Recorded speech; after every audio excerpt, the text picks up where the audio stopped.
5 years ago, Chen Pingan came to this world of cultivation. He had a system, but he could not get stronger until he completed 1,000 missions. Every task was a trivial matter and his rewards were things that can be used in real life. Even the fishes were system gifts. Sometimes, however, he would receive a crappy reward despite his wish to receive Wi-Fi and air conditioning. Despite his comfortable life, Chen Pingan could sometimes felt he was tired. Right then, a system prompt appeared. A new task had been selected. He guessed he would need to make toys for kids or a couple might be fighting again. To his surprise, he was asked to go to the mountain sect. Chen Pingan was immortal and believed he could not get in. Then he asked the system if it would give him a way to get stronger. The system answered that a man should be strong, giving him 3 months, otherwise he would be wiped out once he failed. Unsurprisingly, Chen Pingan had already expected this. In the past 5 years, he received all kinds of strange tasks, but now all of his hard work might go to waste. However, he was optimistic and believed he could handle the task. Later that day, he started walking on a mountain path when he suddenly remembered something. He did not know where the mountain sect was located.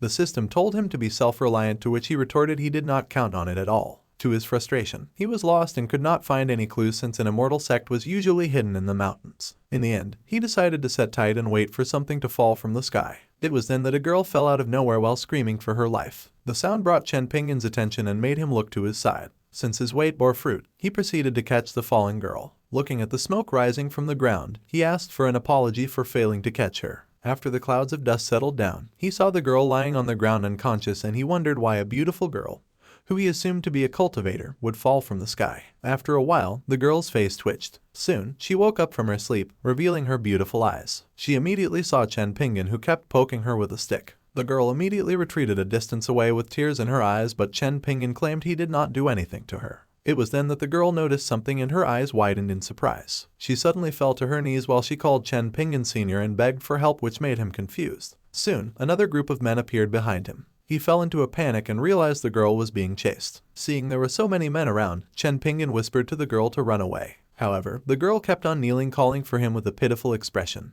Chen Pingan knew her request was useless and he could not beat so many immortal cultivators since he was only immortal. At that moment, the group of men fell to their knees without hesitation. They asked for apologies for disturbing him. Confused, he asked them if it was for immortal cultivators liking to kneel. Back at his home, the chickens were wondering when would Chen Pingan return from his trip. The chicken was embarrassed since it was a phoenix. It thought it was unlucky for not being brought by its master. The carp also complained that as a dragon, it still had to nest in the pit. They also thought about the kitchen knife, who kept on shouting every day because of hunger and thirst, wanting to kill people all day. The chicken assured everyone that if the master did not want it to cut people, the kitchen knife would not dare. The scene changed and the woman who fell from the sky a while ago was now staring at Chen Pingan with awe, as she believed she was not mistaken and he was not an ordinary person. On the other hand, the group of men remained trembling on their knees. Chen Pingan's pressure was so strong they could not get close to him, and it was unexpected that the girl, Mirongzu, would meet such an existence. The men were terrified as one look at them made their souls feel they would be annihilated. All of them sensed the same. Chen Pingan was a monster. Seeing their horrified faces, he was confused and stammered with his words. However, it was enough to drive the man to madness, and immediately pleaded to leave. Right then, Chen Pingan realized they were good people. He put on a good face and asked the men to go away. As if their lives were pardoned, the group of men with tears in their eyes dashed away with gratitude. After settling the matter, the girl immediately pounced at him for a hug, thanking him for saving her life, to which he clarified he did not do anything and he was only a mortal. The girl did not accept his words, since a mere mortal would not be able to scare off 4 Jindan stage experts with just his Dao rhyme, but the girl believed he had his reasons for saying so. She immediately agreed to his words and unconvincingly proclaimed him immortal. He cupped his fist at her and asked if she was Mirongzu, the holy maiden of the mountain sect. After she confirmed it was her, Chen Pingan told her his plan to go to her sect and asked if they could go together. Mirongzu immediately pointed in a direction, excited to have the chance to experience the immortals' journey together with an extraordinary senior. While the girl excitedly thought of her future, Chen Pingan smiled brightly upon thinking he had found a back door to the mountain sect and could experience a flight of immortal cultivators. Time passed by, and he turned impatient. He told the girl he was immortal and could only walk. He was silently expecting her to bring him to fly. Contrary to his anticipations, the girl proclaimed she would walk with him. Later, they reached a river where the girl started cultivating, leaving Chen Pingan on the side with a bored expression. With constant rumbling, water began to gather and whirl all over her body. However, she failed to break through. The tamed whirlpool of water burst apart and turned chaotic. In the end, she was drenched, revealing the smooth skin under her clothes. On the side, Chen Pingan was annoyed about not being able to fly. Hearing the girl's call for him, he immediately asked what was wrong. She walked over to him and said she had a favor to ask. Soon, she arrived before him. Seeing her appearance, he asked her if the problem she wanted help with got anything to do with water. The girl was amazed after his words, declaring she admired him for his wisdom. In his thoughts, however, she was making him unable to look at her due to her wet appearance. Appreciating the view, Chen Pingan was mesmerized for a few moments. Noticing his dazed look, the girl called out softly. Blushing, he said it was nothing and averted his eyes. The girl, on the other hand, was amazed by his mysterious ways of knowing her situation. She called out to him again and walked closer. She slid into his embrace and begged him to help her since she could only rely on him for a breakthrough, to which he answered he could not involve in her private matters. He immediately gave her a cup of warm water and explained they would discuss what to do later. He expressed that immortal cultivators had many means to achieve a breakthrough, to which the girl answered she could not ask anyone for help. The girl accepted the cup and she was stunned when she took a sip from it. It was then she thought deeply of the meaning behind his words and concluded that instead of observing water and awaiting enlightenment, she must be with water to be enlightened. Soon enough, a feeling of goodness surged within her and she succeeded in breaking through. She immediately kneeled and thanked him for his advice, and in turn, she would never forget the great debt of kindness. With a helpless expression, Chen Pingan could only scratch his head in confusion. Later, they reached the mountain sect. Upon arriving, he discovered Mirongzu was the sect master's daughter, which made him wonder no more why she could not even dry her clothes. He entered the back door and thought that even the handyman had to have qualifications to enter through the front door, which made him happy. Inside a room, Mirongzu told her father, Mirong Yunai, about her journey. He asked her why would such a mysterious man wanted to join the sect. On the side, King Xuan, an elder of the mountain sect, laughed and treated her words as a joke. Annoyance appeared on her face and declared she was not lying, and even she too was shocked to know his desire to join the sect. Leaning, he was outside waiting for their decisions. Her father told her to say no more since she must have been deceived by an unorthodox cultivator. He immediately stood from his seat and decided to deal with the liar. Seeing the irritated look on her father, she tried to convince him. Soon, her father stepped outside. His eyes flared up as he saw the man his daughter had brought. He remembered his daughter's words, then the man's whole body was emitting ki, to which she asked him if he could not see it. Looking at Chen Pingan, Mirong Yunai's voice of disbelief sounded, proclaiming the man in front of him was not only emitting ki, and it was more like his body was nothing but pure ki. Seeing Mirong Yunai approach him with large strides, Chen Pingan knew it was the sect master. With a courteous smile, he greeted Mirong Yunai. To his surprise, the sect master bowed deeply and proclaimed he had committed a sin deserving death for letting him wait outside. Believing he was only a mortal, Chen Pingan fell into a panic after noticing the daughter and father pair was overly respecting him out of nowhere. When she saw his flustered face, Mirongzu whispered to her father and informed him that the senior was cultivating his mind as a mortal for restraint, and it would be better to agree with his words than to anger him. But after seeing his look, her father felt it was unacceptable to think of Chen Pingan as a mortal. Eventually, Mirong Yunai introduced himself and confirmed Chen Pingan was joining his sect. Chen Pingan applied to be a handyman as long as they would allow him to stay in the sect. Mirong Yunai immediately denied Chen Pingan's request, which the girl angrily contested.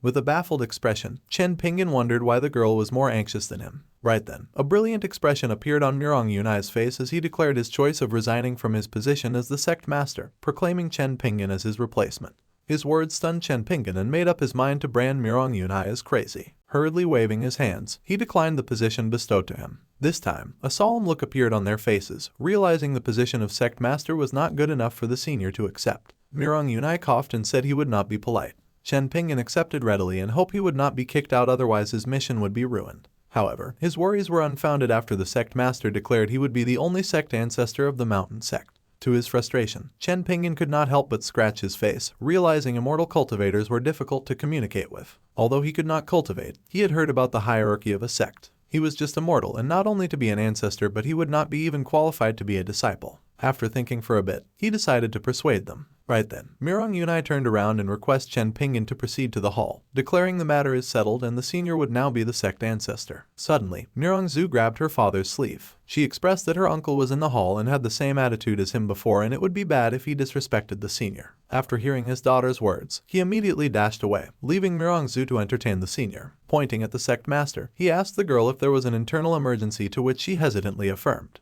Later in the hall, King Xianjiang was staring at the treasure in his hand with an interested expression. Right then, seeing Mirong Yunai had returned, he immediately asked if the liar was sent away. Mirong Yunai hurriedly grabbed his shoulders and explained that the senior's strength was unpredictable, further asking him not to be disrespectful later as the senior was already the ancestor of the sect. With an alarmed expression, King Xianjiang was in disbelief after seeing Mirong Yunai was also fooled. He immediately stood from his seat and dashed outside to the liar with an annoyed look on his face. The moment he stepped outside, his eyes flew open in horror. He saw Chen Pingan walking as though he was an immortal who came down from heaven. His knees gave in. Kowtowing with sweat trickling all over his body, he asked forgiveness for not welcoming the great master. After he witnessed the elder's embarrassing situation, Mirong Yunai could not help but laugh at him. Within the elder's mind, he was wondering why Murong Yunai's luck was through the heavens for catching a mighty existence. Chen Pingan, on the other hand, felt his intelligence insulted after seeing so many immortals kneeling in front of him, wondering if it was a courtesy between cultivators. Eventually, he thought it was likely and asked if he should also kneel, causing everyone's expression to change. They hurriedly grabbed Chen Pingan and stopped him from his act. Right then, the elder's treasure fell. It bumped toward Chen Pingan's way. Picking it up, he suddenly asked, "Where did you get it?" The elder explained that the illusory moon sect disciples had found out that it was an object with an unknown material, and they could not open it.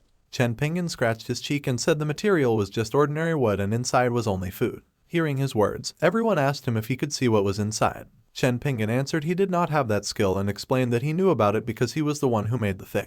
Right then, he remembered the past when he was given a task to make toys for the children. He decided to find some wood and make some Lubin locks. Back to the present, Chen Pingan explained that the mechanism was broken, which was the reason why no one can open it, so he could only open it in another way. After searching for a while, he brought out a terrifying knife which immediately spread a destructive aura around the room. Looking at the knife, everyone felt their lives flash before their eyes. Horrified looks were painted on their faces as they instinctively took a step back, realizing the knife held greater power than immortal weapons. At that moment, everyone finally realized Chen Pingan was holding a legendary artifact. As the knife hit the wooded treasure, everyone felt the world rumble as though everything was on the brink of collapse. The elder was so shocked at the sight, he felt the laws of the world had collided. Soon, the wooden treasure was opened, revealing the mystery inside. Chen Pingan turned his head and with confusion, he asked why everyone was hiding far away. They did not answer his question and wondered what was the thing inside, to which he explained that it was a candy and he made it as a reward for the children after they opened their toys. As she brought the candy near her nose, Murongzu discovered a strong spiritual power. Full of curiosity, she immediately swallowed the candy. Right then, a surge of energy flooded her body and she advanced from the first level of pill formation directly to the 10th level. She hurriedly took his hand and thanked him for her helping to save her life and for guiding and giving her a chance to break through. With a hint of shyness on her face, she asked him if she could repay him with her body. Smoke burst out from his nose and his face turned red. The girl was beautiful and her figure was good, and now she was offering herself to him just because of his candy. A moment later, Chen Pingan decided to decline after thinking her father might not agree and declared he did not need her body on such a trivial thing. Murong Yunai, however, was happily giving his approval and believed his daughter's offer was the best way to repay him. Realizing the girl's mentality stemmed from her father, Chen Pingan resolved to bring her to the right path. He explained that chastity was not something she should give just because of his candy. The girl replied that after he came to the mountain, he needed a servant. At that moment, she pounced at him and expressed her intention to be his maid. Seeing Chen Pingan's hesitant face, sadness overwhelmed the girl, and she questioned if she was really bad looking. Glancing at his side, Chen Pingan saw her father's thumb up, expressing his blessing. The elder on the side turned demonic and asked Murong Yunai to stop since they agreed to make his daughter the elder's daughter-in-law. To the elder's frustration, Murong Yunai asked the elder to snatch his daughter if he had the capability, since he could not prevent his daughter from her desire. The elder ceded in anger after seeing Murong Yunai kept a great god in his sect. Right then, the elder thought of his son and maybe he could also offer him to the senior. As if sensing the elder's sinister thoughts, Chen Pingan could not help but tremble in horror. Chen Pingan felt his body turn cold and wondered what weird things the elder was thinking about.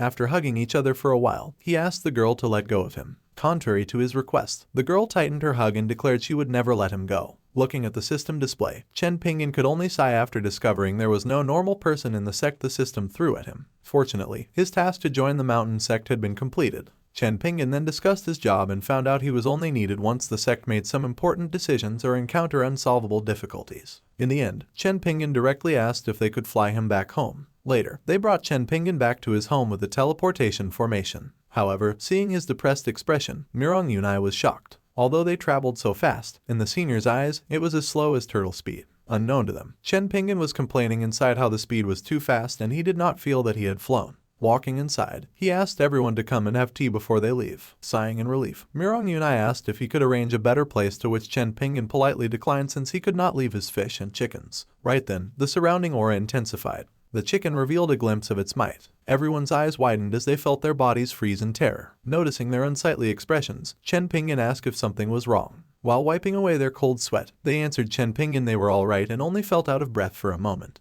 Realizing it was a bunch of weak humans, the chicken turned its head away in boredom. Chen Pingan hurriedly proceeded to prepare tea and asked everyone to tour his courtyard while they wait. Everyone pleaded for Chen Pingan not to go, but their cries were all for naught. Horrified looks appeared on their faces as they realized it was all over. They had never experienced what they had witnessed today. A peach tree that was surrounded by qi. A fish pond surrounded by qi. Chickens surrounded by qi. Even the broom rhymes with qi. It was a whole courtyard overflowing with qi. Looking around, Murong-zu was terrified and her father believed the senior was testing them, so they needed to hold on. At this moment, with all the terrifying treasures around, everyone was at the end of their ropes. A second later, an expression of pain appeared on Murong-zu's face. She felt her chest tighten and called for her father with great difficulty. Right then, Chen Pingan's light cough was heard. In an instant, the terrifying entities in the courtyard broke into cold sweats. The pressure they emitted vanished without a trace and everyone immediately felt relieved. Murong-yunai suggested they should check the ancestor even though he volunteered to prepare their tea. Everyone agreed to him and proceeded to walk inside. After he opened the door, he saw Chen Pingan, who was choked by the tea, and called out for him. Chen Pingan told them to sit down since the tea had just been brewed. Turning around, he saw everyone's pale expressions as sweat trickled down their faces. He wondered if they had done some exercise in his yard. He thought about it and concluded they would not be so tired since his yard was small. Looking at the girl's tired appearance, Chen Pingan assumed she was the culprit. With a slight blush on his face, he dismissed his thoughts and poured everyone's cup of tea. The energy fluctuating around the tea gleamed with heavenly radiance, capturing everyone's mind. They assumed the tea was some kind of elixir and its might should be comparable to the ancestor's kitchen knife. As he brought the tea and took a whiff of its aroma, he was instantly invigorated. Everyone's spirit was lifted. The spiritual root determines the speed and purity of spiritual energy absorption. Without hesitation, Murong-zu drank her tea. Seeing various expressions on their faces, Chen Pingan wondered if something was wrong with his tea's taste. The next second, no one waited no more and drank their tea as though they had been dehydrated for many years. Soon, everyone asked for a refill. After they heard their ancestor saying there was not enough, everyone felt their hearts ache and cried in despair. Chen Pingan scratched his head and reasoned he had drunk all the water and now there was nothing left. The elder suddenly smiled and reached for his storage ring. The next moment, the elder raised his hand, proclaiming the water had arrived. Anger appeared on Chen Pingan's face and sent everyone out. Outside, he waved them away and said drinking too much would be bad for their health. After they bowed and thanked him for his teaching, Chen Pingan looked at their departing backs and wondered what he had taught them. Now that they were out of his sight, he sighed and decided to go shopping in the town for some food to eat. In another place, the sun blazed with scorching heat. An old man glanced at the sky and noticed a sign of epiphany. He was the former ancestor of the mountain sect, and at this moment, he decided to watch the sun for a chance to break through the bottleneck. Right now, he could not make any mistakes. Soon, the sun was moments until its apex. The old man cleared his thought and focused his mind. Right then, his chance had come and he was almost there. At that moment, however, a loud voice called out, resulting in him vomiting a mouthful of blood. The old man's aura surged chaotically as he heard the man who arrived proclaim he brought some great news. The man was Murong-yunai, and after noticing something amiss, he carefully asked the old man why he was upset. In an instant, the old man unsheathed his blade. With anger bursting uncontrollably in his heart, a golden silhouette of a roaring lion materializes on his back as he charged forward, proclaiming he had bad news for Murong-yunai. Murong-yunai was beaten by his father and his screams could be heard from miles away. Jiang Qingxian and Murong-zu were awkwardly watching from the side, thinking the old man was happy to see his son. Soon, the beating stopped. Murong-yunai told his father that the senior could help him break through. His father sat tiredly. He told that his cultivation was destroyed by Murong-yunai. However, he was unconvinced, so his father dared him for a bet. Everyone then agreed and each of them announced their net worth as their bets. Their confidence alarmed Grandpa Murong. Seeing him fall silent, Murong-yunai dared him again. In the end, he slapped Murong-yunai's face and asked him to lead the way. Soon, they arrived outside Chen Pingan's courtyard. Grandpa Murong was disappointed at the shabby place. Learning that Chen Pingan regards himself as immortal, Grandpa Murong commented it was only a play of a liar. He stepped inside. At that instant, his body trembled and his eyes flew up in despair. Murong-yunai and his daughter immediately called out to him with worried faces. Grandpa Murong fell on his knees, discovering he had entered an immortal's residence. He was horrified as the pressure made him unable to move. Suddenly, a bright light appeared out of thin air. A red-haired man dashed toward everyone. The chicken on the side was startled and immediately asked the man to stop. The red-haired man missed Grandpa Murong, who was dumbfounded by a hair's breadth. Before he could stop, his momentum generated a whirlwind. Amidst the smoke, Murong-yunai recognized the red-haired man. It was Chen Pingan's kitchen knife. Grandpa Murong, who had just witnessed his life flash before his eyes, wondered what kind of treasure was the kitchen knife. Kitchen knife wanted to cut Grandpa Murong since he concluded he was not a good person and it would be better to cut him off. The chicken answered that the old man was a fool and after being but, he would become more stupid. When the kitchen knife lets Grandpa Murong go, he was shocked after seeing something beyond an immortal weapon and the chicken, which is supposed to be the king of beasts, the phoenix. Soon the kitchen knife closed his eyes. He turned into a wisp of light, and he warned Grandpa Murong to behave or he would be killed. Before Grandpa Murong could reply, the kitchen knife went back inside. Grandpa Murong immediately bowed at the chicken for its mercy. On the side, Murong Yunai asked his father about the bet. With an annoyed face, Grandpa Murong approached his son. With a slap, he scolded Murong Yunai for not caring for his father's life. Murong Zhu immediately calmed Grandpa Murong and told him to bear with it and wait for the senior to come back. Outside, Chen Pingan saw the group had returned. However, he did not want to make tea for them. Thinking of this, he wondered if he should hide. Murong Zhu noticed some movements nearby. She turned to look and saw Chen Pingan, who was walking the other way, and called him. Chen Pingan looked back, asking why they came back so soon and if he could do something for them. Murong Zhu then showed her grandpa to him. Seeing Grandpa Murong kneeling on the ground, Chen Pingan was alarmed since the old man was the true ancestor of the mountain sect. He could not afford to offend the old man, so he quickly walked over. Murong Yunai noticed Chen Pingan approaching and warned his father to control himself once he saw the lingering key around him. Grandpa Murong turned his head and noticed someone. However, his whole body instantly trembled. He was stronger than everyone around and noticed the key of Chen Pingan all over the place. When Chen Pingan greeted Grandpa Murong, the old man kowtowed at the same time. It was another mess. Chen Pingan immediately helped the old man stand. Despite the pressure, Grandpa Murong now understood that Chen Pingan wanted to cultivate himself as a mortal. After settling the old man down, he invited them inside. Everyone was excited to drink another cup of tea. It was then Chen Pingan showed them a basket of vegetables. He would make a meal this time. Murong Zhu was instantly delighted. At the dining table, everyone had a pouty face. Embarrassed, Grandpa Murong told them he will pay them once they went back. Murong Yunai replied he did not care about the spirit stones. Suddenly, Grandpa Murong felt tremendous suppression, and his head was forcefully smacked down against the table. He realized he had touched a pitcher which was a treasure. After carefully looking around, he discovered that the table was filled with treasures. Murong Yunai immediately laughed, making the old man erupt in anger. And in the end, he was helpless. This time, Chen Pingan sneezed, and the meal was almost finished cooking. Nonetheless, he was choking because of the pepper. Outside, Murong Zhu immediately smelled the aroma. Jiang Qingxian then felt an incredible power bursting within him. And the next second, he had broken through. Everyone was in disbelief. They greedily smelled the aroma and found it filled with aura. Soon, the meal was served.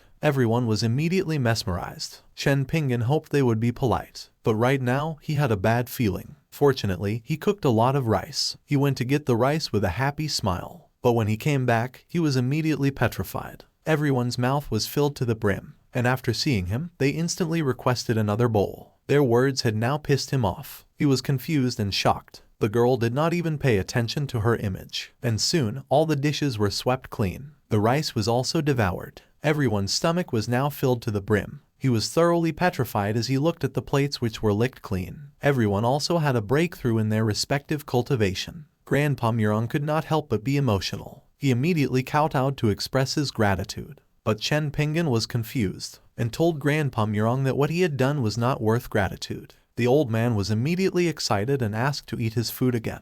Now, he was totally annoyed, so he directly threw them outside. Murong Yunai told his father not to say such a shameless thing. As a result, the old man sent him a slap. He was only excited and accidentally said such words, and he was assured that the senior would not be angry. Unknown to them, Chen Pingan was tremendously angry for their shamelessness. He did not even take a single bite of rice. In the forest, the old man then walked away and told everyone to cultivate. Everyone behind immediately laughed. He was further embarrassed. Fortunately, his granddaughter agreed with him. Although within his mind, he knew how good it was to only eat and become stronger. The old man instructed to tell the sect members about the new ancestor. Right then, Jiang Qingxian received an emergency message telling him not to return to the sect. It was his father's voice. Grandpa Murong thought it was the 1,000 words of secret voice. Jiang Qingxian affirmed and said it was the most urgent contact method of his sect. In the illusionary moon sect, thunder rumbled and lightning flashed in the sky. A man wanted to bury the old man in front of him with his sect for destroying his legs. Jiang Shaifeng, now on his knees, reasons he only punished the man for annihilating a whole village and did not kill him directly. The man questions if he was not afraid to die. Jiang Shaifeng answers there was no harm in death. He was glad since his son, who was not present today, would avenge him. But right then, his son happily called out to him, which made him throw up a mouthful of blood.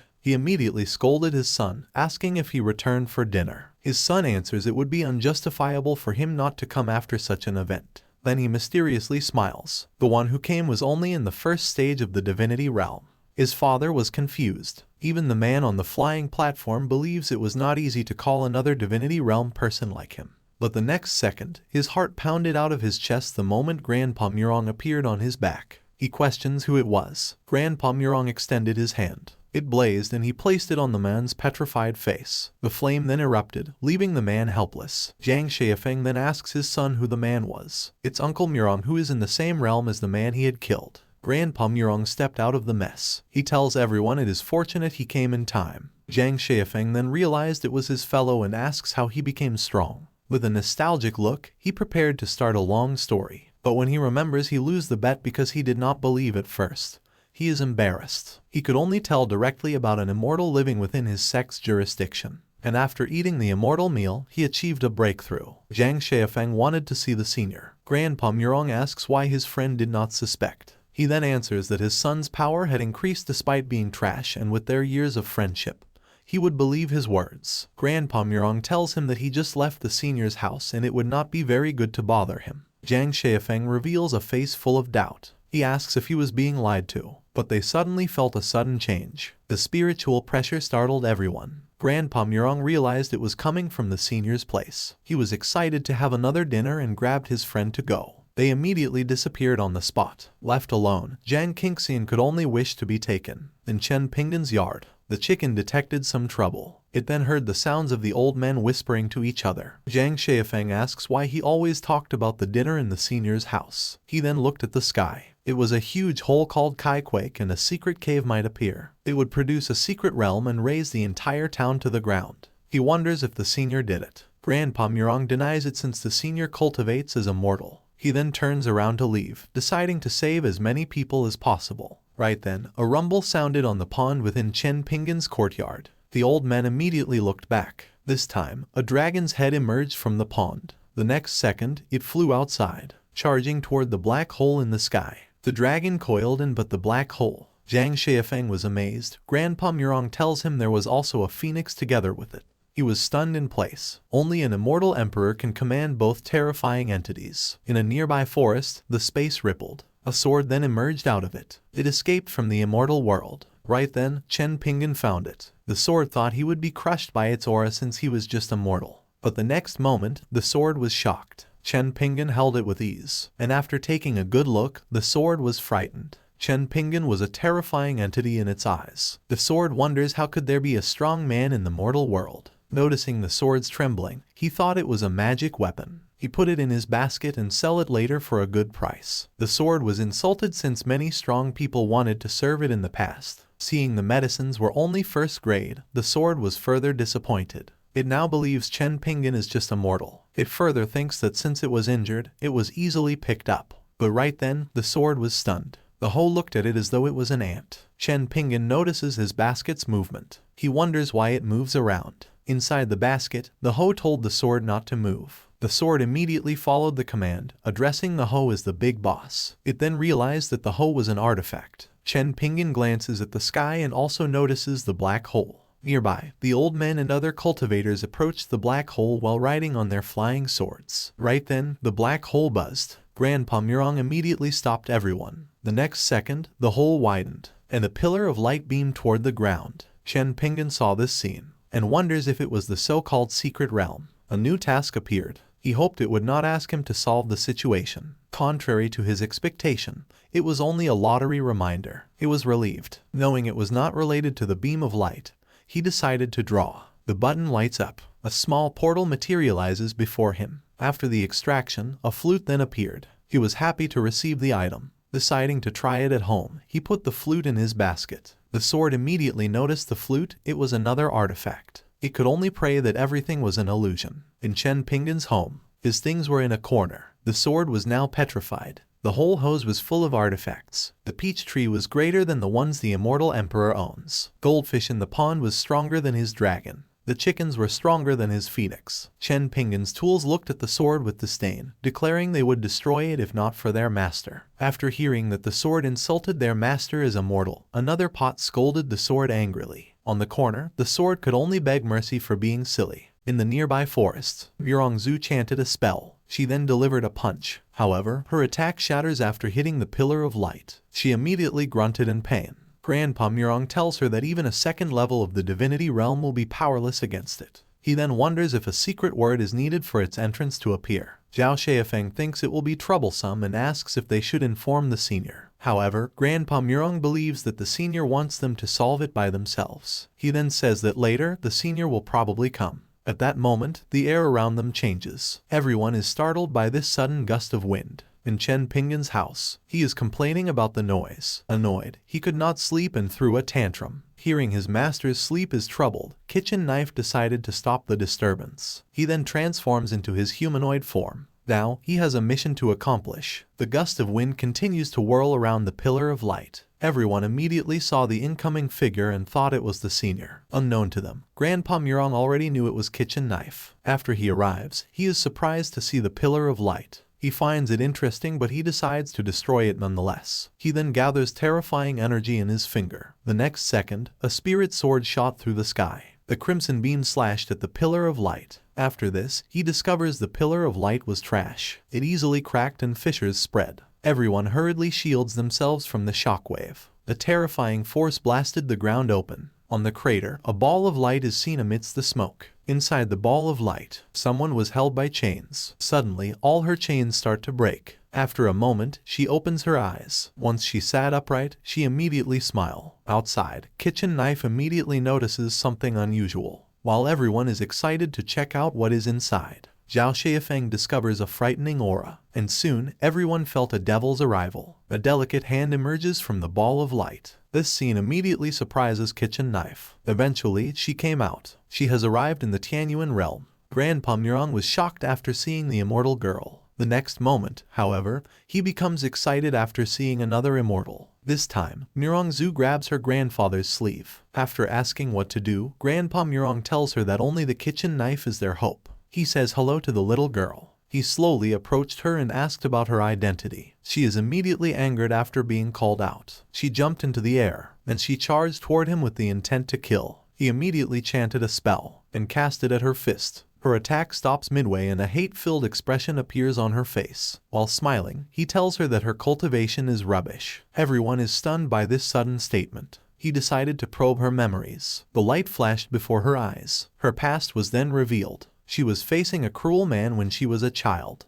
The palm strike hit her and she heavily fell. Kitchen Knife showed a hint of pity in his eyes. Right now, the girl has lost consciousness. He instructed everyone to keep everything a secret, and if something gets out, the consequences would be dreadful. Grandpa Murong immediately accepts the command. He believes that the girl would be thoroughly investigated. Looking at his granddaughter, he instructs to tell all disciples to keep the event secret. She worriedly receives the instructions. Since the area is devastated, she wonders if they could hide the news. Kitchen Knife comes back. The chicken immediately asks him why he brought the girl. He did not answer and called out to the peach tree. Its leaves rustled, and then it transforms into its humanoid form. Upon seeing the girl, her eyes suddenly widened. She was shocked after discovering the girl's past. A flower began to materialize in her palm. Soon, the flower bloomed. It was placed on the girl's head. After a moment, it enlarged and engulfed the girl inside. The girl's chaotic aura started to subside. Right then, the immortal sword took a peek outside.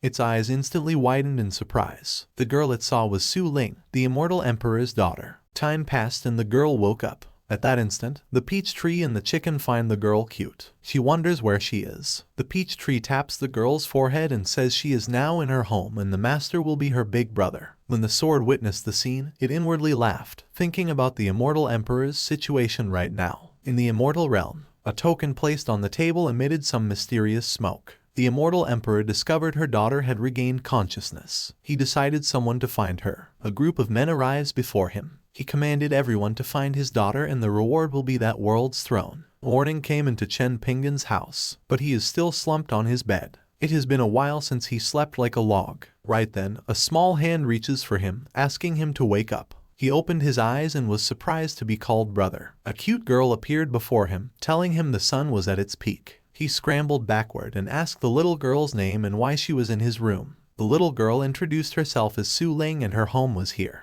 He thought the girl meant her home was his small town's location and he finds it impossible since he had not seen the cute girl in the past. He then taps her head and tells her he would take her to find her parents. As they are going out, he reminds her to follow him and not get lost. She approaches him and holds his hand, asking if he's all right. He is fine with it and he brings her to town, asking her to show him the direction of her house. An hour later, he is dumbfounded. They arrive at his house again. He immediately asks her if she remembered her parents' appearance, but she answers negatively and was about to talk about the peach tree. On the side, the peach tree immediately breaks into a cold sweat and hurriedly throws a stone. It hit the little girl in the head, making her cry in pain. He was alarmed and asks her if she was okay. He immediately thought she hurt her head in the past and caused confusion in her memory. The little girl pouted and sadly asks him if he did not want her anymore. He hurriedly pats her head, denying her words, and decides to take care of her until her parents come. Right then, a voice was heard outside, asking if he is home. After opening the gate, Grandpa Murong introduced Zhao Xiafeng, who wanted to meet the senior. Zhao Xiafeng cups his fists and greets Chen Pingan,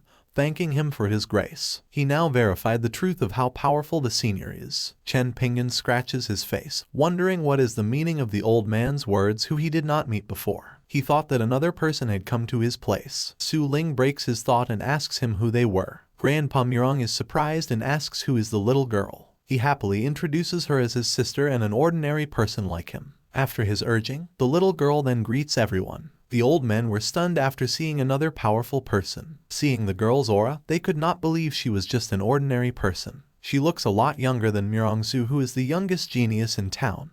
The old men believe the girl is another immortal cultivator. However, Grandpa Murong thinks it is normal since they are siblings and he could only imagine how powerful their parents are. Chen Pingan then invites the old men to eat and says it is fortunate since it is only the two of them so the food will be enough. Jia Xiafeng politely declines, claiming it will be shameless to eat at the senior's house. But Grandpa Murong was quick to respond and agreed to Chen Pingan's invitation, covering his friend's mouth. Afterward, they entered the courtyard, and Su Ling immediately offered to cook for them. At the dinner table, Chen Pingan is surprised to know that the little girl knows how to cook and wonders how will it taste. He then reminds Grandpa Murong that there is a child and he should be mindful of how he eats. Grandpa Murong is stunned and as Zhang Xiafeng teases him, he retorts at his friend, telling him to control himself later if he has the ability. Right then, the aroma pervaded the air, and Su Ling came out with the meal she cooked. After opening the pot, a brilliant light shone from within. Zhang Xiafeng immediately wonders if it is the legendary heavenly treasure. Later, both old men slump on their seats with their bellies bulging.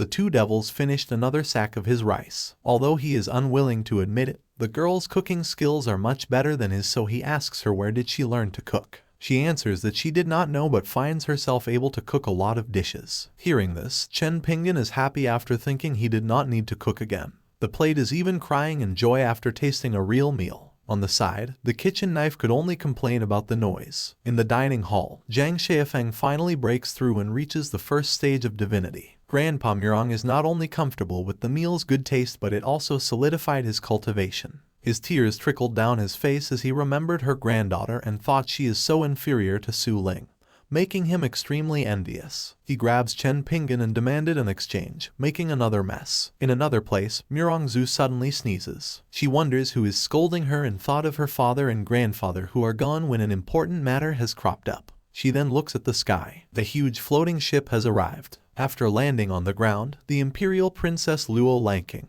came down and greets Murongzu. She greets back and compliments Luo Lanking, saying she is getting more and more beautiful. Luo Lanking then approaches closer, looks at the massive breasts, and points out that Murongzu is getting bigger and bigger, making her blush. Right then, another man comes down. He is Luo Xiaoji. Annoyance appeared on Murongzu's face and asks the man why he came and immediately warns the princess to stay away from him. Luo Xiaoji quickly defends himself, saying he is a good man, and then whispers to Murongzu that he would bully her again if she acts tough. Murongzu pouts and retorts that she could beat him now and dares him to bully her again if he has the ability. Thereafter, she released a glimpse of her aura, making Luo Xiaoji jump back in surprise. He falls down on the ground and stammers, asking her why she is so strong now. With a smug look on her face, she insults him for being weak against her despite being one of the top 3 geniuses in the kingdom. Right then, the princess grabs Murongzu's hands and asks her if the matter of her getting stronger is related to the spirit sword, which made Murongzu confused. Luo Lanking then reveals she came searching for it. She explains that a while ago, she came to an auction with her father and that night, they admired a mountain from the top of her attic. It is said that the mountain is a local attraction with countless natural treasures and resources and is also the basis for the development of the city. However, a spirit sword suddenly passed across the mountain.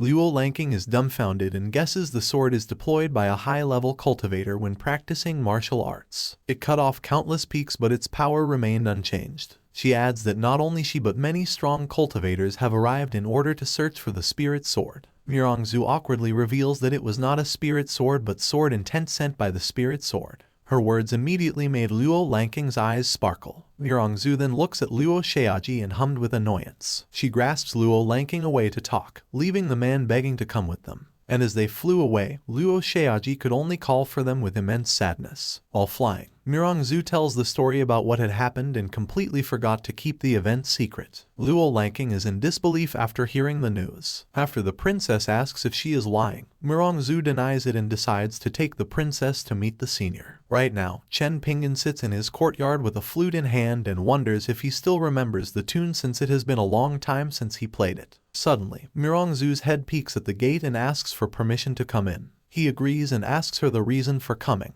Mirongzu called Luo Lanking, but right now she is completely scared. She senses the powerful eyes watching her and feels her whole being has been seen through. Mirongzu pats her shoulder to comfort her, assuring her that they are invited so they would not be harmed. She then pushed Luo Lanking forward and introduces her to him. Luo Lanking reveals a bashful look and stammers. She greets him and thought Chen Pingan really has a high cultivation level. She expects him to be a gray-haired old man and never thought he would be so young and handsome. Chen Pingan asked the girl to relax and she did not need to be polite to him. He thought that although he is being called senior, he really did not have the slightest strength. Behind the peach tree, Su Ling's head pokes out, asking who the visitors are. Seeing the little girl, Mirongzu immediately asks who she is, so he introduced Su Ling as his sister. The little girl greets the older sisters with a cute look on her face. Both of them are shocked at how strong his little sister is, but at the same time, they find her cute so they immediately hug her together. On the side, he coughs awkwardly, thinking it is not good to look at them despite it being a nice view, so he decides to continue his focus on his flute. And after a moment, he played the flute, and mesmerizing melodies spread in the courtyard,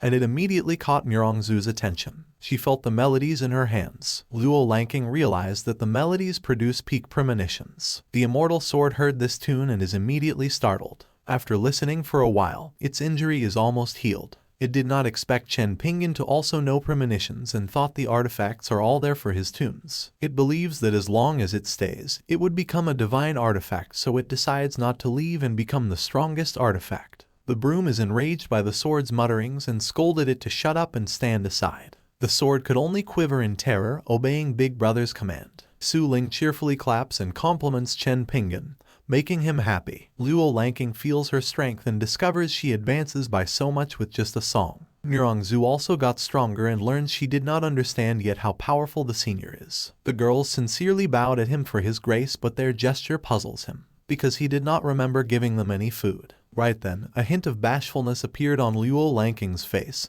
She says she could not repay for the great kindness, but she stammered on her words. He expects what she would say and waves his hand, telling her he has no need for her body. Eventually, Luo Lanking could only walk away in depression. She scolded herself for thinking an immortal would want a lowly mortal like her. Right now, Chen Pingan is carefully analyzing the situation. He admitted he is too handsome, so the girls kept offering their bodies to him. In the forest, Luo Lanking kept on crying after her first confession has been rejected, so Mirongzu comforts her, saying the senior is immortal and it is normal for him to look down on them. Sensing the subtle meaning in her words, Luo Lanking asks if she confesses too, but Mirongzu hurriedly denies it and reasons she is not so shameful to say such things. Right then, Luo Lanking reaches for her sleeves. She brought out a sound crystal she bought from an auction and reveals she recorded the song on it. Mirongzu praises her brilliance and suggests finding a place to listen to the song again. Later, powerful tunes are emitted from the recording stone, and the girls are diligently meditating beside it. Mirongzu breaks through again and she could not help but exclaim they could become an immortal faster if they keep on listening to the tune.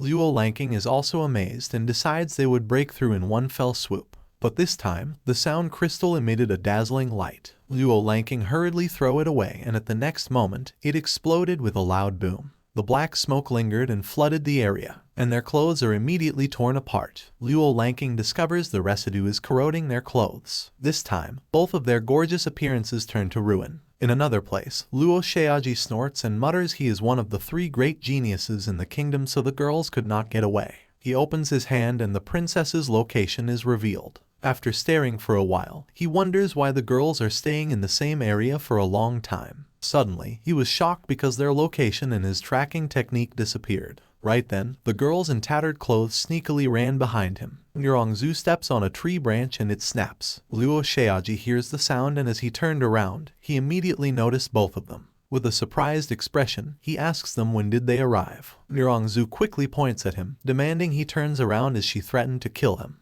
His face reddened and then noticed both of the girls' strengths has improved a lot. As they climb the stairs in a panic, Luo Xiaoji believes their strength increased in the place they stayed for a long time. So he resolves to go there and see for himself. Later, he arrives outside Chen Pingan's courtyard. Stepping inside, he mutters the place is not a big deal. But right then, the entities in the courtyard gleamed with powerful radiance. The surge of energy pounced at him and Luo Xiaoji immediately defended himself. However, he was quickly brought to his knees. He wonders what monsters would be so powerful that their aura could make him feel like he is being buried alive. But after a moment, he licked his lips, thinking it feels so good. Seeing the excited face, the chicken was instantly dumbfounded. The broom on the side even wonders if the man had some kind of fetish. In the forest nearby, Chen Pingan and little Su Ling just finished gathering some medicine, and since they dug a lot of yams, he decides to make snacks for the little girl later, instantly making her happy. As they arrive at the gate, he was confused to see Luo Xiaoji kneeling at the entrance. He wonders if he just trips over something. He asks Luo Xiaoji if he is okay.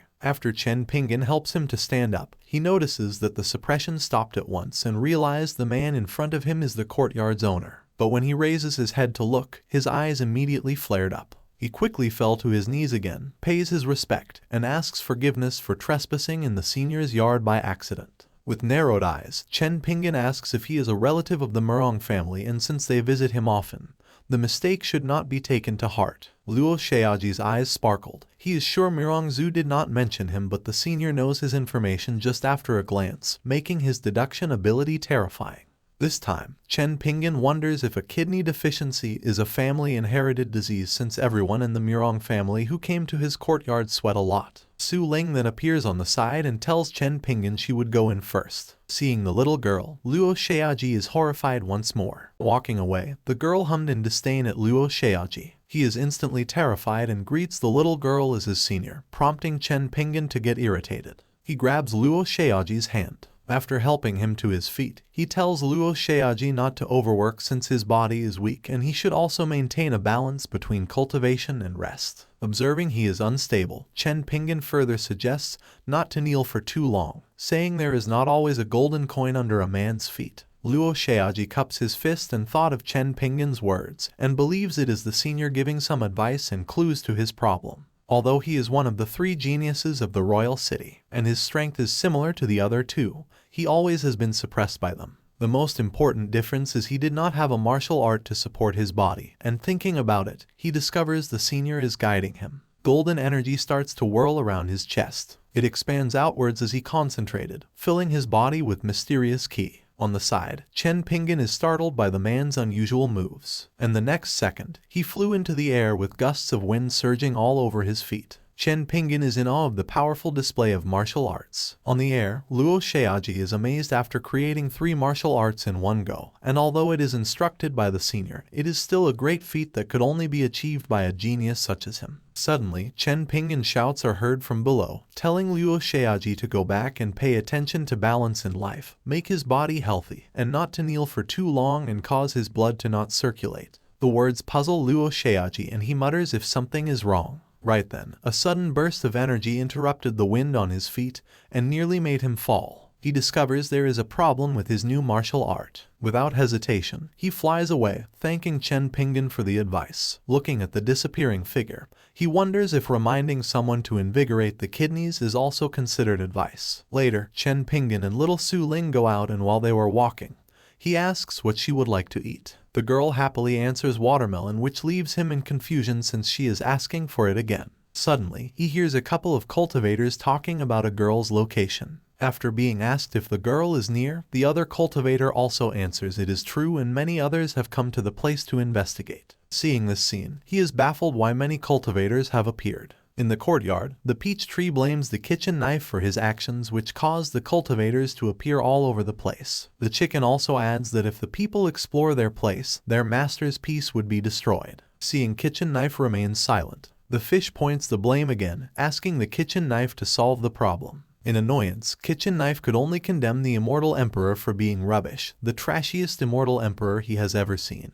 But the master did not ask him to go, so he could not go out now. Behind the door, the immortal sword peeking outside heard the words and is thoroughly amazed at its big brother's confidence. In the flash, kitchen knife appears before the sword and greets it with a smile. As the sword hid for his life, kitchen knife asks it to do something. Seeing that its injuries are almost recovered and it is now able to transform, kitchen knife commands it to go out and assess the situation and lead the others who came to explore elsewhere. The immortal sword wants to cry, but tears won't come out, so it could only plead to turn back. But kitchen knife firmly holds it down with a menacing aura. In the end, the immortal sword helplessly salutes, receives the orders, and declares to complete the task. And after a moment, a golden light streaks through the sky. Meanwhile, in the devastated place, the immortal sword arrives and assumes everyone would trace the damage from here. Since this is another ruin flattened by the beam of light from the immortal realm, the place will catch attention. The sword suddenly glows and transforms. Afterward, he determines to raise the place. In a flash, countless sword strikes are sent. The area is in complete ruins and the chaos has spread throughout, leaving devastation in its wake. He appears to be fulfilled and finds joy as he destroys the place more and more. At this moment, a group instantly sees the commotion and recognizes him as a humanoid celestial artifact. Immortal Sword also detects their arrival and smiles, when everyone wonders if they can catch the immortal treasure to be invincible in the world.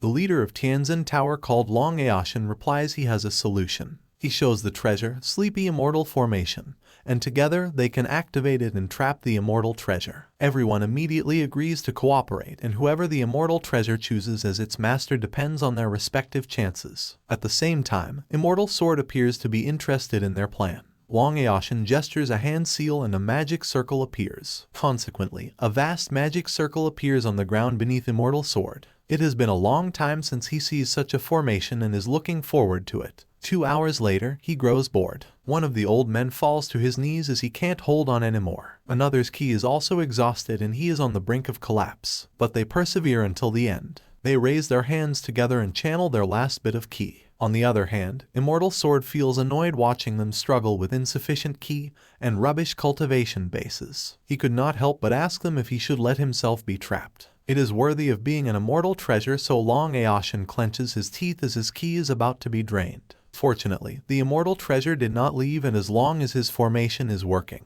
he will have the best chance to be recognized as its master. Right then, the formation is finally done. Long Aoshin braces himself for the last push. Chains abruptly come out from the formation. Countless of them envelope Immortal Sword at the center. The next second, he is bound, rendering him unable to move. Long Aoshin joyfully celebrates his success. Unfortunately, it is not enough. Right now, it is time for Immortal Sword's debut. Within a second, the chains break and the formation collapses. Long Aoshin falls to his knees. The likes of him could not subdue the immortal treasure at all. Immortal Sword then declares he does not kill ants and he came down to find a destined master. He points at the mountains from afar, revealing he will show up on the mainland 1 month later. For the one who is destined, he will be the world's #1 and he will get a place in the immortal world. He promises, as he thought it will be enough to lead them away. Amidst the cultivators' fearful gazes, Immortal Sword flies away. As soon as he left the area, everyone sighs in relief. Death just passed by, even making one of them piss his pants. They decide to leave, supporting each other to spread the news. Long Aoshin helplessly sighs at how big the world is. He thought someone who could rival him in the mortal world does not exist, but now he realizes it is only his ridiculous illusion. When he remembers his hometown is near, he decides to visit it since 100 years have already passed. Meanwhile, Chen Pingan's door slowly opens. Immortal Sword then peeks inside and called Big Brother, reporting the matter has been settled and the mortal cultivators will never come again. Kitchen Knife voices his praise and warns him to morph into an ordinary weapon, otherwise he will be obliterated once seen by the master. Immortal Sword feels horrified as he asks if he would be killed once he is seen using immortal power. Right then, the door opens again, making the Immortal Sword jump in fright. He hurriedly turns into a sword and stations himself in the corner as Chen Pingan and Su Ling entered inside. Looking in the sword's direction, Chen Pingan feels strange and wonders where is the axe he bought last time. At the same time, Immortal Sword notices Chen Pingan's key has disappeared. He wonders if it is because of the cultivator's sudden influx, so he hid it. Right then, Chen Pingan glances at the sword. He picks it up and mutters he would try it today, which makes Immortal Sword confuse. Soon, however, he realizes he would be used for chopping down trees. Meanwhile, in a broken house, Long Aoshin has a sense of nostalgia. He did not expect his old house to be still there. Hundreds of years have passed and his parents have already passed away many years. Right now, he is also old. However, after his return, he can still recall the good old days. Suddenly, his cultivation increased and he discerns cultivating the heart is also important for breaking the bottleneck. He used to think that cultivating hard is the right way, but now he finds it wrong. After a moment, he walks away, saying he does not belong in the place anymore. He then pauses and softly bids his parents goodbye. At this moment, he is determined to fulfill his promise to them back then, to become the strongest on the continent. Later, Long Aoshin hears someone's soft grunts. Before his eyes, Chen Pingan chops a huge tree with a single slash. At the same time, Long Aoshin is shocked to see the immortal treasure. Chen Pingan, on the other hand, holds the immortal sword closer as he admires how it is so convenient to cut trees with it. Long Aoshin falls into a stupor after seeing a man chopping wood with an immortal weapon, and he could not help but wonder if he is hallucinating after being hit too hard a while ago. Similarly, the sword is in disbelief and his lifetime of wisdom in the immortal world becomes useless in an instant. He thinks it is fortunate that no one saw it, but before he could finish his wishful thought, he immediately sees someone's presence. His anger erupts as he sends a wisp of energy to attack Long Aoshin. Consequently, the man falls in his butt and figures out that what he sees is not an illusion. Chen Pingan then sees him. He throws the sword as he approaches the old man with worry and asks if he is okay. Instead of answering, Long Aoshin is shocked to see the sword being tossed away. He stands and asks why he is using such a weapon to chop wood, so Chen Pingan answers it is useless and now it is not. In the end, Long Aoshin falls into his butt again. He is shocked beyond belief. After Chen Pingan picks up the last wood, he invites Long Aoshin to his house to sit down for a while. However, his eyes are on the immortal weapon. Although the person before him has some sense, he did not have the slightest level of cultivation and appears to be a fool who treats an immortal weapon as an ordinary tool. Long Aoshin feels confused and wonders if the immortal weapon recognizes him as its master. If that is so, he is baffled why it is not angry despite being used to chop wood. Right then, Chen Pingan exhales as he tightened the rope on his firewood. Afterward, he points at the sword and asks Long Aoshin to retrieve it. He expresses uncertainty and asks if it is okay. Chen Pingan smiles and replies it is all right, telling him to be careful not to get cut. However, Long Aoshin believes getting cut is not the problem. He feels he will be killed once he touches it. After a moment, he decides to hold it since it is an immortal weapon. He grabs it by the hilt, considering no one would decline such a request. Immortal Sword instantly erupted in anger, preparing to slash Long Aoshin's neck. He closes his eyes as he desperately pleads for his life and reasons its master has requested it. Right then, Chen Pingan's light cough is heard and the sword immediately calms down, stunning Long Aoshin. Chen Pingan then says his throat is dry after working for half the day. Afterward, he turns around, telling Long Aoshin to follow him. Looking at his figure, Long Aoshin could not believe he can make an immortal weapon obedient, and is curious about who he is. In Chen Pingan's courtyard, the immortal sword is left alone with piles of wood. On the other hand, Chen Pingan invites Long Aoshin to his house as he excuses for its shabbiness. However, Long Aoshin is instantly taken aback and his eyes widen in astonishment. With a respectful bow, he immediately cups his fist and introduced himself as Long Aoshin. When he thought of it, the immortal sword is the most useless existence compared with the courtyard, and it appears to him that Chen Pingan is cultivating his mind, since if he is just immortal, then Long Aoshin will be worse than an ant. At that moment, Chen Pingan grumbles why he is called senior when a while ago he is a young man, so he approaches, telling him not to be polite, and at the same time, he assumes Long Aoshin is a cultivator and asks if he knows the Murong Palace. As soon as he heard the words, Long Aoshin is filled with amazement. The founder of his Tianzhen Tower comes from the Murong Palace, but he knows he ascended thousands of years ago. When he thought that Chen Pingan has figured out he is the current leader of the Tianzhen Tower, Long Aoshin exclaims in admiration.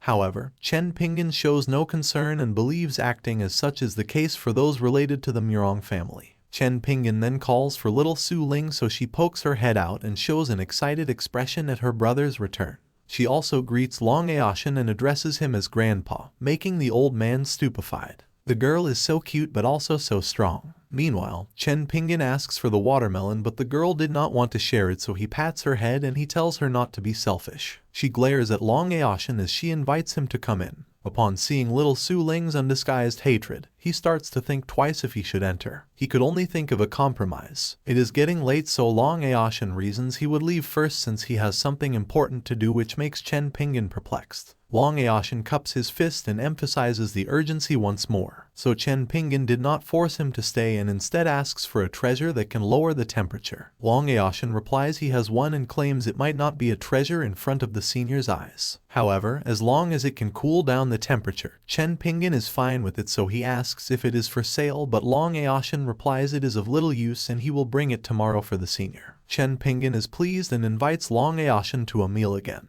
However, little Su Ling's fierce glares frighten him. Flustered, he hastily waves his hands and states he has something important to do. Without hesitation, he takes his leave and flies away. Su Ling appears delighted for sending the old man, while Chen Pingan is surprised as to what matter is so important. The day passes and the next morning comes. Chen Pingan opens his eyes to Su Ling's wake-up call. However, it is so early and he begs her to let him sleep a little more. The little girl pouts and states his promise to buy a dress for her. Having remembered the task, he decides to leave his bed and go with her. While they walk away, the immortal sword is excited upon their departure. He is tired of keeping his disguise all the time. Right then, he notices some unfamiliar energies. Above the sky, another small group of cultivators has arrived. It appears that his yesterday's treatment of them is not enough. Thinking he should make his big brother satisfied, he flies away, saying he will be back. The kitchen knife notices something is not right. It appears to him that the situation is unusual. Meanwhile, in the site of destruction, Immortal Sword finds it strange since he feels the newcomers, but he sees no one around.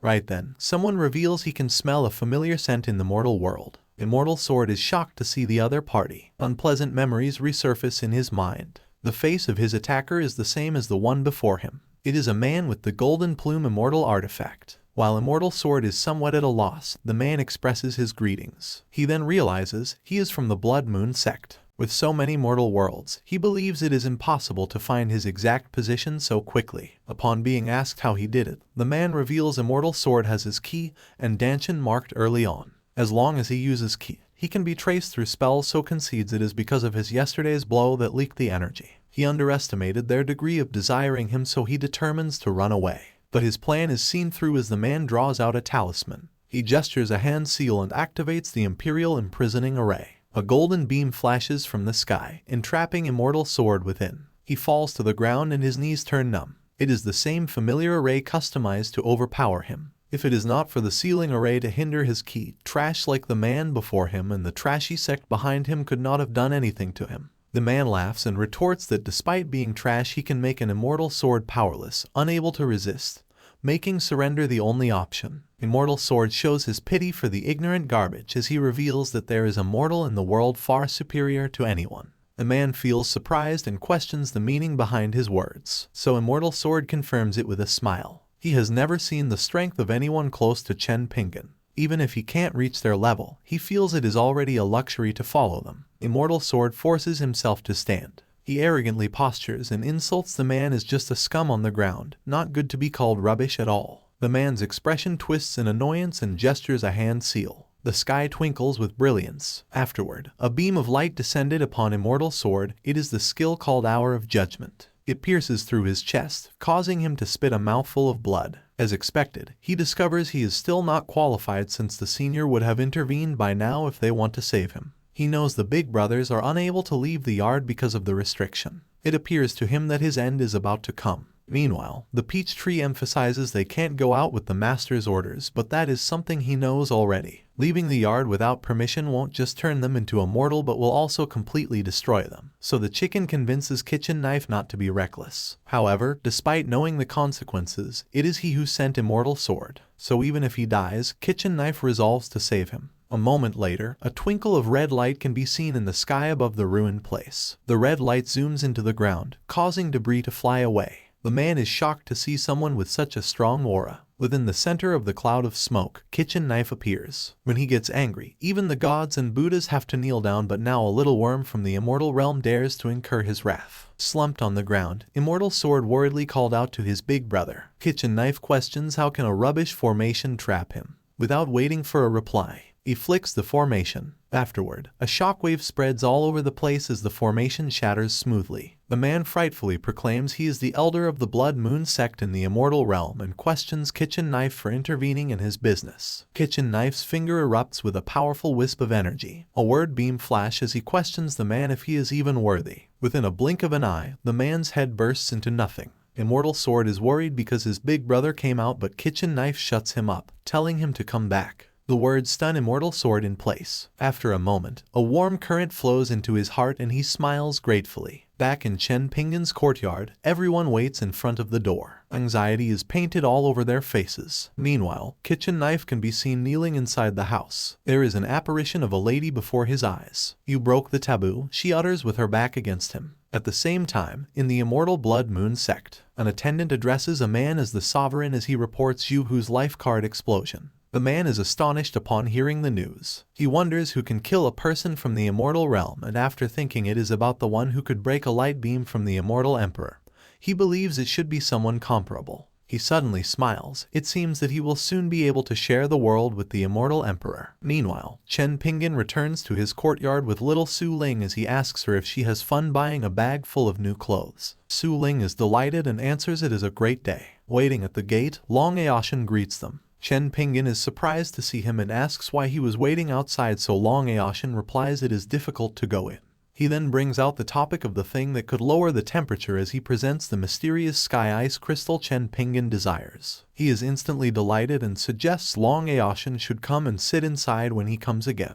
Entering the courtyard, Chen Pingan further insists on Long Aoshin's stay since yesterday he is in a hurry. Outside Chen Pingan's courtyard, a brilliant golden light suddenly descended. The source of the light was none other than the Immortal Emperor himself. Puzzled, he questioned why he was unable to sense the cultivation base of the immortal realm that he had just detected moments ago. With this thought in mind, he cautiously pushed open the door to the courtyard, wondering if the answer lay within. What he saw inside left him completely astonished. Meanwhile, Long Aoshin is enjoying the benefits of his meals, which are specifically designed to improve his cultivation. Notably, even the tea he is served has the potential to enhance his spiritual roots. After drinking it, Long Aoshin is surprised to find that his bottleneck has disappeared, and he realizes that he has been given a tremendous opportunity. He wonders if Chen Pingan is expressing his gratitude for the crystal by providing him with these special meals. Looking at the crystal, which is being used as a freezer for watermelons, Long Aoshin remarks on the peculiarity of Chen Pingan's methods. However, Chen Pingan did not expect the crystal to be so effective, and he has been wanting a refrigerator for quite some time now because he finds iced watermelon to be particularly delicious. Chen Pingan places the watermelon on the table and encourages Long Aoshin to eat it without hesitation. However, Long Aoshin begins to have second thoughts when he notices that little Su Ling is glaring at him with undisguised hatred. In response, Chen Pingan hits Su Ling on the head and reprimands her for being rude to their guest. He also warns her against eating too much iced watermelon as it can cause diarrhea. Su Ling sadly holds her head and agrees to abide by Chen Pingan's instructions. As Long Aoshin reached for the watermelon, he declared he would help himself. Afterward, he held the watermelon close to him and stammered a thank you. Given that he believed the tea and meals were magical, he assumed the watermelon must be too. Taking a bite of the watermelon, an explosion occurred within his danshan, which is a sign of a breakthrough to the Earth Immortal realm. Surprised by this sudden change, he wondered how an ordinary watermelon could have such an effect. It crossed his mind that it might have been the powerful kitchen knife, and when the watermelon was cut, it was infected with the key of the kitchen knife. At this moment, the kitchen knife felt very slimy and uncomfortable, wondering when he could take a wash. After finishing the watermelon, Long Aoshin thanked Chen Pingan for the opportunity and the unpayable great grace. He promised to do his best in the future as his breakthrough would produce a huge burst of energy. Furthermore, he couldn't afford to provoke Chen Pingan by destroying the house. So, he stood up, said he had important matters to attend to, and ran away, making Chen Pingan ask why he was anxious again. As Long Aoshin opened the door, he saw a man kneeling on the ground in front of him and wondered who he was. The Immortal Emperor noticed that Long Aoshin was unaffected by the pressure of the yard and tried to call out. However, Long Aoshin didn't wait any longer, passed, and asked for forgiveness,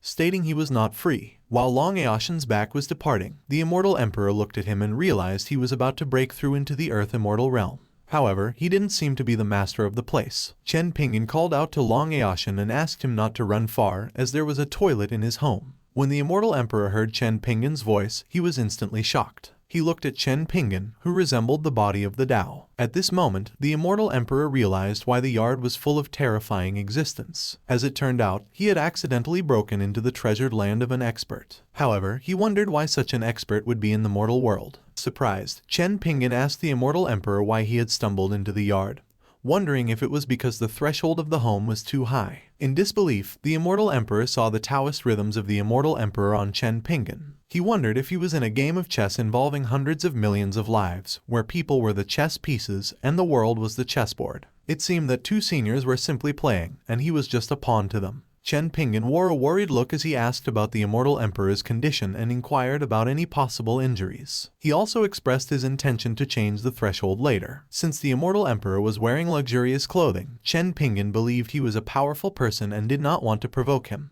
The Immortal Emperor introduced himself as Xia Sui and kowtowed, which shocked Chen Pingan since he was also a cultivator. When Chen Pingan heard the name Sui, he found it familiar and asked if the Immortal Emperor was looking for Su Ling. The Immortal Emperor, in turn, asked if Su Ling was inside. Although hesitant at first, Chen Pingan eventually thought that he should give in since he assumed that the father had come to the door and he did not want to be perceived as a kidnapper. Firstly, he helped the Immortal Emperor to get up. Subsequently, they entered the house. Afterward, Chen Pingan pointed at Xia Sui and asked Su Ling to check if he was her father. However, Su Ling claimed she had never seen him and had no memory of him. Consequently, Xia Sui was full of questions and asked if Su Ling was really his daughter. In response, Su Ling replied she did not know him. Chen Pingan stared at Xia Sui and asked what the matter with him was. Eventually, Chen Pingan asked if he was really his father, but Xia Sui stammered and felt conflicted. When asked about Su Ling, Xia Sui explained that she had been cursed by a ruthless immortal venerable. As a result, he had no choice but to trap her in the secret realm for thousands of years. Xia Sui then wondered if the seniors counted the fate of each chess piece, but he knew he was just an insignificant ant and Su Ling was merely a pawn to them.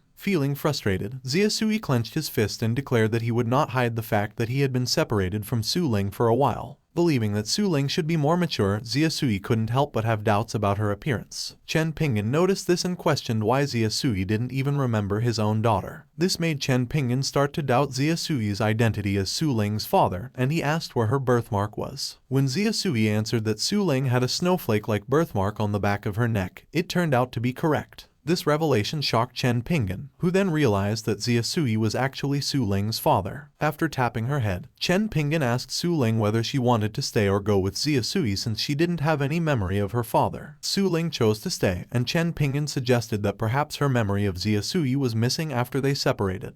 He then asked Xia Sui if he would be willing to let Su Ling stay with him. Since Su Ling was at the right age to study, Chen Pingan offered to take care of her and share his knowledge with her. Xia Sui was surprised by Chen Pingan's generosity and willingness to teach Su Ling everything. Xia Sui kowtowed and expressed his gratitude, while Chen Pingan replied that Xia Sui didn't have to thank him. Chen Pingan also wondered why Xia Sui was trying so hard and thought that perhaps Xia Sui had heard that he used to teach in the town. Meanwhile, in a forest nearby, Long Eashen's aura was surging. He made a hand seal, and his energy burst outward, uprooting all the trees around him. With the breakthrough successful, he finally stepped into the Earth Immortal Realm. At that moment, Xia Sui approached and expressed his congratulations to Long Eashen for the breakthrough. After Long Eashen cupped his fist, he expressed that during the senior's visit, he was on the verge of a breakthrough and thus could not fulfill the expected courtesies. He hoped for the senior's forgiveness. In response, Xia Sui offered reassurance that the issue was not a problem because they both shared a relationship with the senior. Moreover, he suggested that if Long Eashen was interested, they could refer to each other as brothers. Long Eashen agreed and thought the relationship was even better than getting an immortal artifact, making his trip here not a loss. Xia Sui held Long Eashen's shoulder and told him to inform him when he reached the Immortal Realm. Long Eashen got the guidance of the senior, and Xia Sui was sure that he would break through the infant immortal realm very soon. Xia Sui gave Long Eashen a token as their meeting proof so he could go to any big city or clan when he shows it, or he could directly come to the Immortal Empire to meet him. Long Eashen introduced himself and asked Xia Sui's name. Xia Sui introduced himself and added that everyone in the Immortal Realm calls him the Immortal Emperor. Long Eashen commented that Xia Sui's name was good and even repeated his compliment twice. However, he suddenly snapped when he realized Xia Sui was the Immortal Emperor. Later, Xia Sui returned to the Immortal Realm and was still in disbelief as he could now see his daughter with Chen Pingan's help. Even though he was only allowed to visit once a month, he praised Chen Pingan for being a good person. Right then, Xiao Zhao, the sovereign of the Blood Moon sect, appeared. Upon his arrival, he kowtowed as a greeting, prompting Xia Sui to ask what had happened, as he couldn't believe that Xiao Zhao had actually come. In response, Xiao Zhao replied that he wondered if the Immortal Emperor had found Fairy Su Ling. Nevertheless, Xia Sui walked away, leaving Xiao Zhao behind. He answered that he had not found her yet, causing Xiao Zhao to exclaim in surprise. Despite his shock, he offered to send help and declared that she must be found. However, Xia Sui sent him flying and sternly told him to get out. After Xiao Zhao crashed into a pillar, producing cracks all over it, Xia Sui reminded him that from today onwards, if he dared to come to his residence again, he would be killed on sight. In addition, Xia Sui emphasized that it didn't matter if Xiao Zhao was looking for immortal weapons or whatever, but if he found someone from his clan dared to go down to the mortal world, he would destroy his whole clan. When Xia Sui was kneeling in Chen Pingan's yard, he felt the breath of the golden plume immortal artifact. Fortunately, the senior did not blame him for it. Nevertheless, Xiao Zhao should be dreaming if he thought he could share the world with Xia Sui. Meanwhile, in the mortal world, specifically in the central city of Light's Shushan Immortal Academy, there was a commotion as a Confucian sage talent arrived. As everyone scrambled to get into position, a man entered the room and ordered them to keep quiet. Despite the presence of the Confucian sage talent,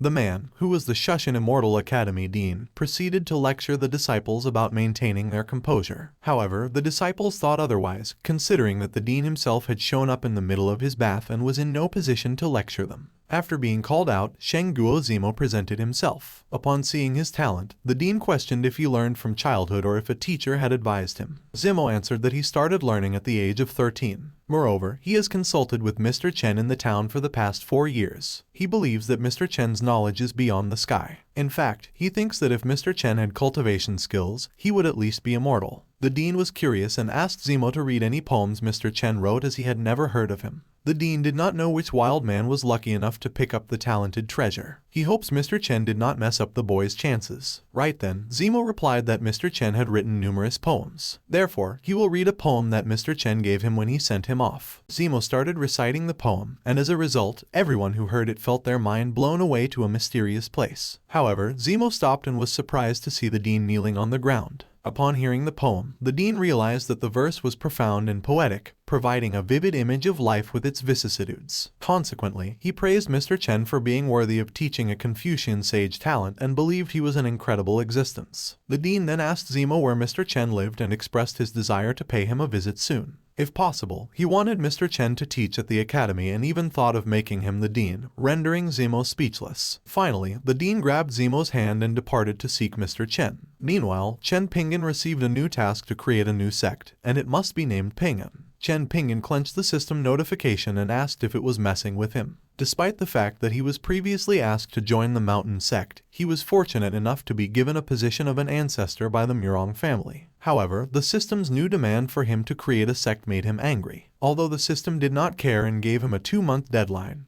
he felt as if the system was obviously playing him to death. Realizing the gravity of the situation, he decided to ask the Murong family for a favor. However, before he could do anything, he heard someone calling him outside the courtyard. Curious, he opened the gate and was surprised to see Zimo, who had returned from the city earlier than expected. Zimo greeted Chen Pingan and introduced the dean, who was there to meet him. Chen Pingan was shocked when he realized that the dean was one of the top figures of the continent. The dean introduced himself as Gen of the younger generation, which left Chen Pingan astounded. As he looked at the dean, Chen Pingan noticed that the dean was another person sweating. He felt that the dean should not kneel if it hurt. He realized that he was not related to the Murong family, yet all the top figures knelt down to him and called him senior. Chen Pingan wondered when he had become invincible. Deciding to inquire about something from Dean Chen Pingan's aura looked menacing as he asked if he appeared to be very strong. The dean suddenly kneeled, begging for forgiveness. Chen Pingan was shocked, but he just urged the dean to tell the truth. The dean wondered if Chen Pingan was angry because his seclusion was disturbed. Additionally, he contemplated whether Chen Pingan had descended to teach a talented disciple and enjoy mortal life in seclusion. Moreover, the dean believed Chen Pingan calculated his intention to make him dean, which disturbed his seclusion. Nevertheless, since he is allowed to tell the truth, the dean answers Chen Pingan had no power at all, adding he could not sense even the slightest bit of cultivation from him. The dean informed Chen Pingan that he was perfectly mortal. Consequently, Chen Pingan felt hurt upon hearing others rub it in. However, the dean advised Chen Pingan not to be polite and to just go by the name Zhen Tang or Little Zhen. Despite the dean's suggestion, Chen Pingan declined his offer, which made him very uncomfortable. Observing the situation, Zimo noticed the dean's hand shaking and asked if he was in pain. The dean responded by saying he had gained enough from the meeting and proceeded to fly away with Zimo. Before leaving, he bid Chen Pingan goodbye. Looking back, the dean noticed that Chen Pingan did not attack him and believed that Chen Pingan had let him off the hook. Fortunately, the dean knelt in time, otherwise he would have faced unimaginable consequences for angering seniors. As the dean looked at Zimo, he suspected that Zimo was the reason he could escape and decided to focus on training him. Chen Pingan stared into the distance. As he reflected on the situation, he realized that Zimo had read the poems he taught to the dean. As a result, the dean thought Chen Pingan wrote them. This led the dean to conclude that he was some literature master and come to admire him. Chen Pingan decided to forget about it and, in turn, thought about how to complete the task given by the system. However, he did not know cultivation, so it seemed like a joke for him to establish a sect. Therefore, he made the decision to visit the town and buy some cultivation books. Later on, as Chen Pingan walked down a secluded alley,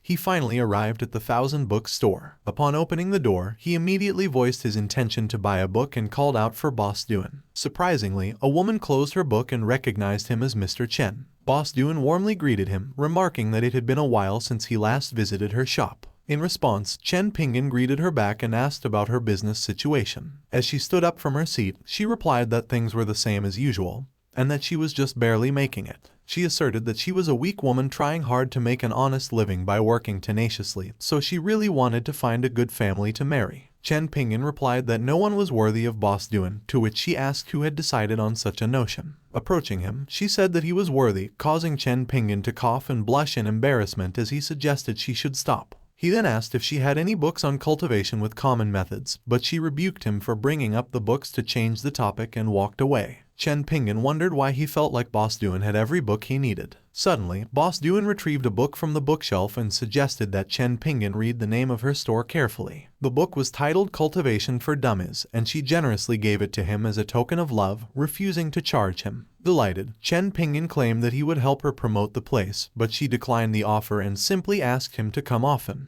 As Chen Pingan prepared to leave, he couldn't shake off the feeling that Boss Duan was giving him a familiar feeling. He was shocked and called out to her. Boss Duan then asked if he had changed his mind and if he was now willing to propose to her. Chen Pingan scratched his head as Boss Duan was joking again. Despite this, he appreciated her help and decided to invite her to his house. Boss Duan accepted his offer and mentioned that she would visit him if she had the chance. As Chen Pingan said goodbye and walked away, he couldn't shake off a strange feeling he couldn't explain. Meanwhile, Boss Duan watched him depart and muttered an apology as time was not upon them yet. She then snapped her fingers, and the 1,000-book store was illuminated with light. Finally, in a blink of an eye, the store vanished. Later in Chen Pingan's courtyard, he learned about cultivation and the countless opportunities and foods cultivators can use to enhance cultivation. He was shocked and jolted in his seat as he wondered what are the chances the Murong family and the others come because his meal increased their cultivation. However, by only eating dibao will there is a slight possibility of a breakthrough and he buys all the rice from the town.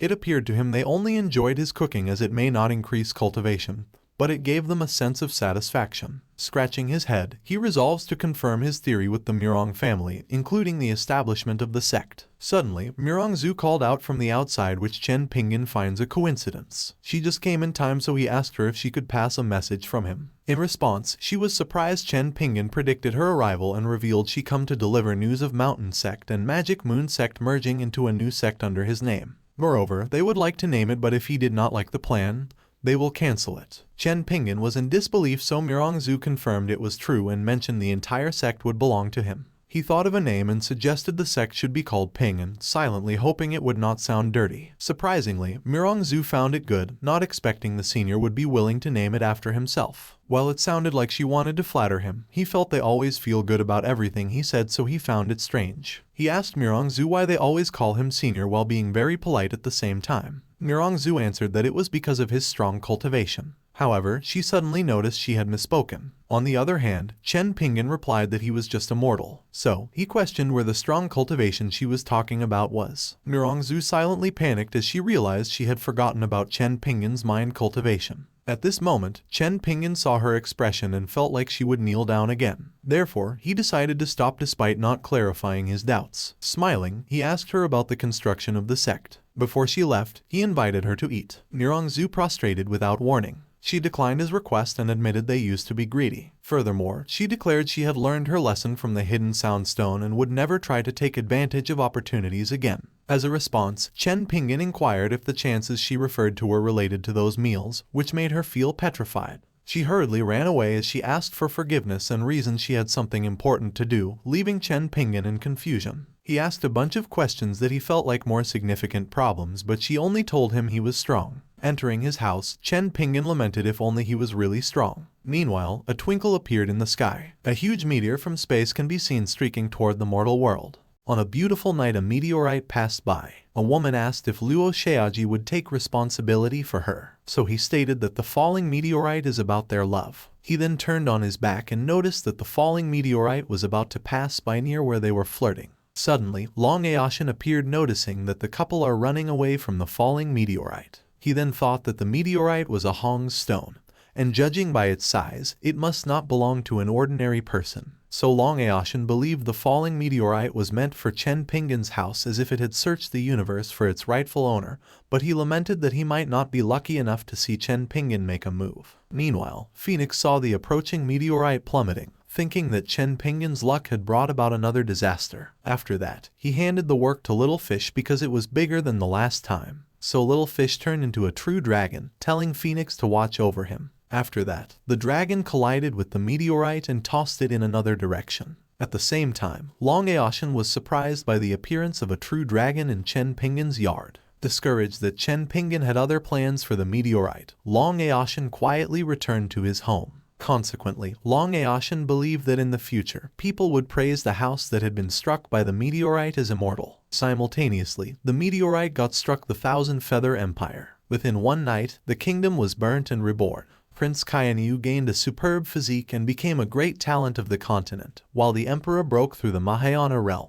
Within a month, the imperial kingdom of Thousand Feathers has been renamed Thousand Feathers Empire, and became the center of all power. A month and a half later, Chen Pingan and Grandpa Murong were discussing current events. Grandpa Murong originally believed that they wouldn't be bothered by the empire, but recently, the princes brought up many people and ordered them to uncover the treasure. Chen Pingan was surprised to hear that the sect's construction had stopped, as both the Mountain Sect and the Illusory Moon Sect couldn't resist the empire. With a concerned look on his face, Grandpa Murong informed him that although the foundation had been laid, work would not continue for some time. Chen Pingan was startled and wondered why the hooligans had to show up now when there was only a month left until the system deadline. Chen Pingan then considered approaching Shushan Immortal Academy for assistance in resolving their conflict with the Empire. So Grandpa Murong was astounded by Chen Pingan's decision to allow the Shushan Immortal Academy to intervene on their behalf. But when Chen Pingan realized he didn't have their dean's contact information,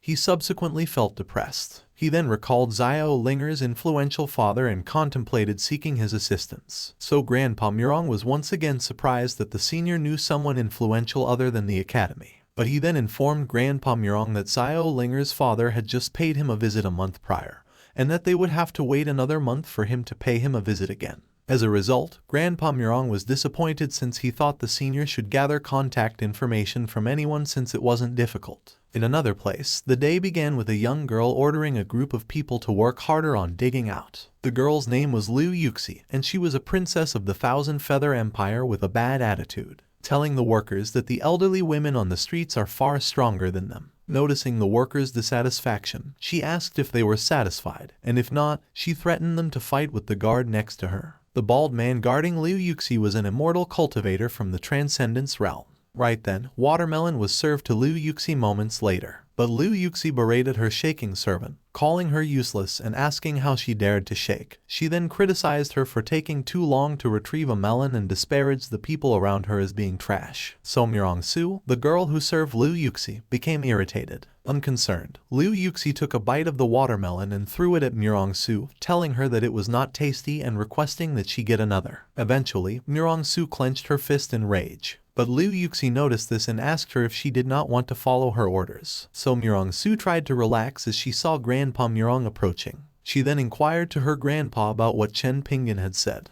Grandpa Murong then told Murong Su that it is inconvenient for Chen Pingan to take action himself, and that he is certain that other arrangements will be made. So Murong Su got depressed by what her grandpa said. Suddenly, the earth quaked. Murong Su and Grandpa Murong looked quickly at the dug ground area. The ground shook so violently that the workers rushed to evacuate the dugout area. But Liu Yuxi ran towards the man-made crater, shouting that there must be a treasure about to be born. Suddenly, a huge serpent-like creature dug himself out of the crater and appeared in front of Liu Yuxi, prompting her to wonder what the serpent-like creature was. Then the snake-like creature attacked her, wounding Princess Liu Yuxi near her right eye, causing her to scream. The workers were shocked and quickly ran for their lives in fear. But one of the workers recognized it was a black serpent. Meanwhile, Princess Liu Yuxi quickly got back up and ordered her bodyguard to stop the black serpent from rampaging. At that moment, Long Aoshin stepped forward and told the black serpent that he couldn't kill anyone with him there. Surprised, Liu Yuxi looked at the man who just arrived and immediately knew him as the man who owned the Tianzhen Tower, so she asked Long Aoshin to take her out of there. However, Long Aoshin, with a puzzled expression, had no idea what Liu Yuxi did there. Long Aoshin then thought that after his previous breakthrough, there was no way to release his power, and the black serpent was at the peak of the Mahayana realm.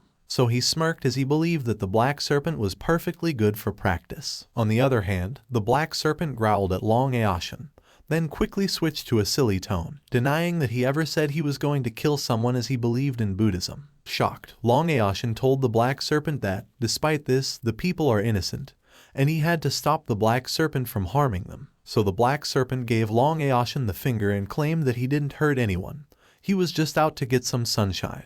He then told Long Aoshin that he had killed immortal beasts in the past and that he shouldn't think he is all that just because Long Aoshin's cultivation level is much higher. So Long Aoshin cursed the black serpent in his thoughts after hearing what he said. Humiliated, Long Aoshin wished the black serpent was bloodthirsty so he wouldn't hesitate to kill it. Right then, Liu Yuxi caught hold of Long Aoshin's clothes and called him, stating that the black serpent was clearly afraid of Long Aoshin and was only acting and that he might go somewhere and cause havoc after he left. But Long Aoshin intently stared at Liu Yuxi and told her she was only using him because she came from the Thousand Feather Empire. Long Aoshin then stated that while he does not know who her father is, he believes he is no better than her. After that, he taught her some manners while Liu Yuxi was kneeling on the ground. He then left Liu Yuxi and told her she was on her own. Liu Yuxi was humiliated, so she threatened Long Aoshin that one day she would make him kneel at the feet of their empire. Suddenly, the black serpent exhaled and revealed to Liu Yuxi that he had overheard her talk bad about him. So Liu Yuxi hurriedly denied the accusation. Moments later, Long Aoshin was walking when he realized that Chen Pingan had not planned everything on purpose. He then called his subordinate. Behind Long Aoshin, a man kneeled and greeted his master. Long Aoshin ordered his subordinate to mobilize all members of the Tianzhen Tower and its forces to suppress the Thousand Feather Empire. He also commanded to threaten their allies, declaring them as his sworn enemies. The man then obeys his master's command. Long Aoshin then instructed his subordinate to deliver his message to the emperor. Later, the Thousand Feather Empire burned, with much blood spilled all over the palace. Long Aoshin's subordinate then approached an unknown man and mentioned that he has a wonderful daughter. Meanwhile, Long Aoshin arrived at Chen Pingan's household where he was asked if he had any idea about the Thousand Feather Empire. Long Aoshin was surprised and praised him for being clever as he revealed he had come today to talk about the empire. Their behavior is too vicious and arrogant and he used the means to suppress them overnight, so he wanted to apologize if he overstepped his boundaries. Chen Pingan's face lit up as he did not expect Long Aoshin to be so powerful and did well suppressing the empire. However, he wondered why Long Aoshin was apologizing. He then questioned why Long Aoshin was calling him senior. But Long Aoshin thought the senior was trying to test him and wondered if the rise and development of the entire Thousand Feather Empire were prepared for this. So Long Aoshin stood from his seat and cupped his hand. With a serious expression, he answered it was because Chen Pingan was the strongest. This time, the system was thoroughly speechless. In contrast, Chen Pingan showed a delightful smile. He thanked Long Aoshin and informed him he would not entertain him today because he had something to do later. Long Aoshin stammered and realized there was still a lot of sudden suppression. Walking out of the house, Chen Pingan bid Long Aoshin farewell. Before he walked out of the gate, Long Aoshin was relieved the senior did not seem angry and believed he was right for thinking it was the senior's test. Left alone, Chen Pingan called out to the system. With a hint of impatience, he commanded the system to come out again. Afterward, the system asked what was up, so Chen Pingan fumed as he always wondered why he was respected by them and he thought he was strong, but the system said he was weak, so he was not asking for an explanation. But the system replied he should find someone to fight with and try. If he could beat it, it would stand upside down.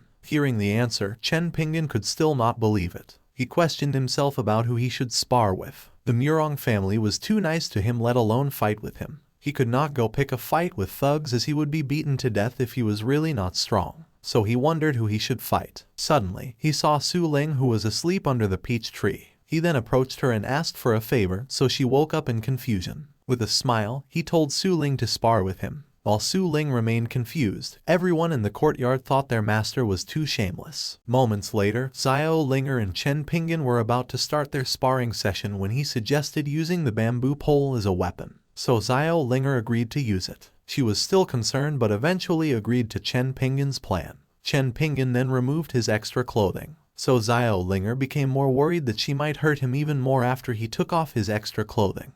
However, Chen Pingan reassured her that there was nothing to be worried about as he just doesn't want his clothes to get dirty. Chen Pingan then thought that she could not hit him so hard and that he could just beat Xiao Linger and prove the system wrong. The next second, Chen Pingan and Xiao Linger prepared to start their sparring. All of a sudden, Xiao Linger swung the wooden bamboo pole so fast that Chen Pingan could hardly ever see it being swung. Chen Pingan was shocked at what happened, so he couldn't evade the hit. In an instant, he was knocked down after being struck by her wooden bamboo pole weapon. Chen Pingan's cheeks swelled so much after the hit, so Xiao Linger was concerned after hitting him and asked if he is okay. But Chen Pingan quickly got back up and touched his swollen cheeks and reassured her that he was fine. Chen Pingan then began to doubt Xiao Linger's strength, for he can't dodge the attack that she made and believed that what the system said was all true. But he thought that was all impossible. So he asked Xiao Linger to hit him again, which Xiao Linger eventually did without hesitation. At the same spot on his cheeks where he had previously been struck, Chen Pingan was struck again.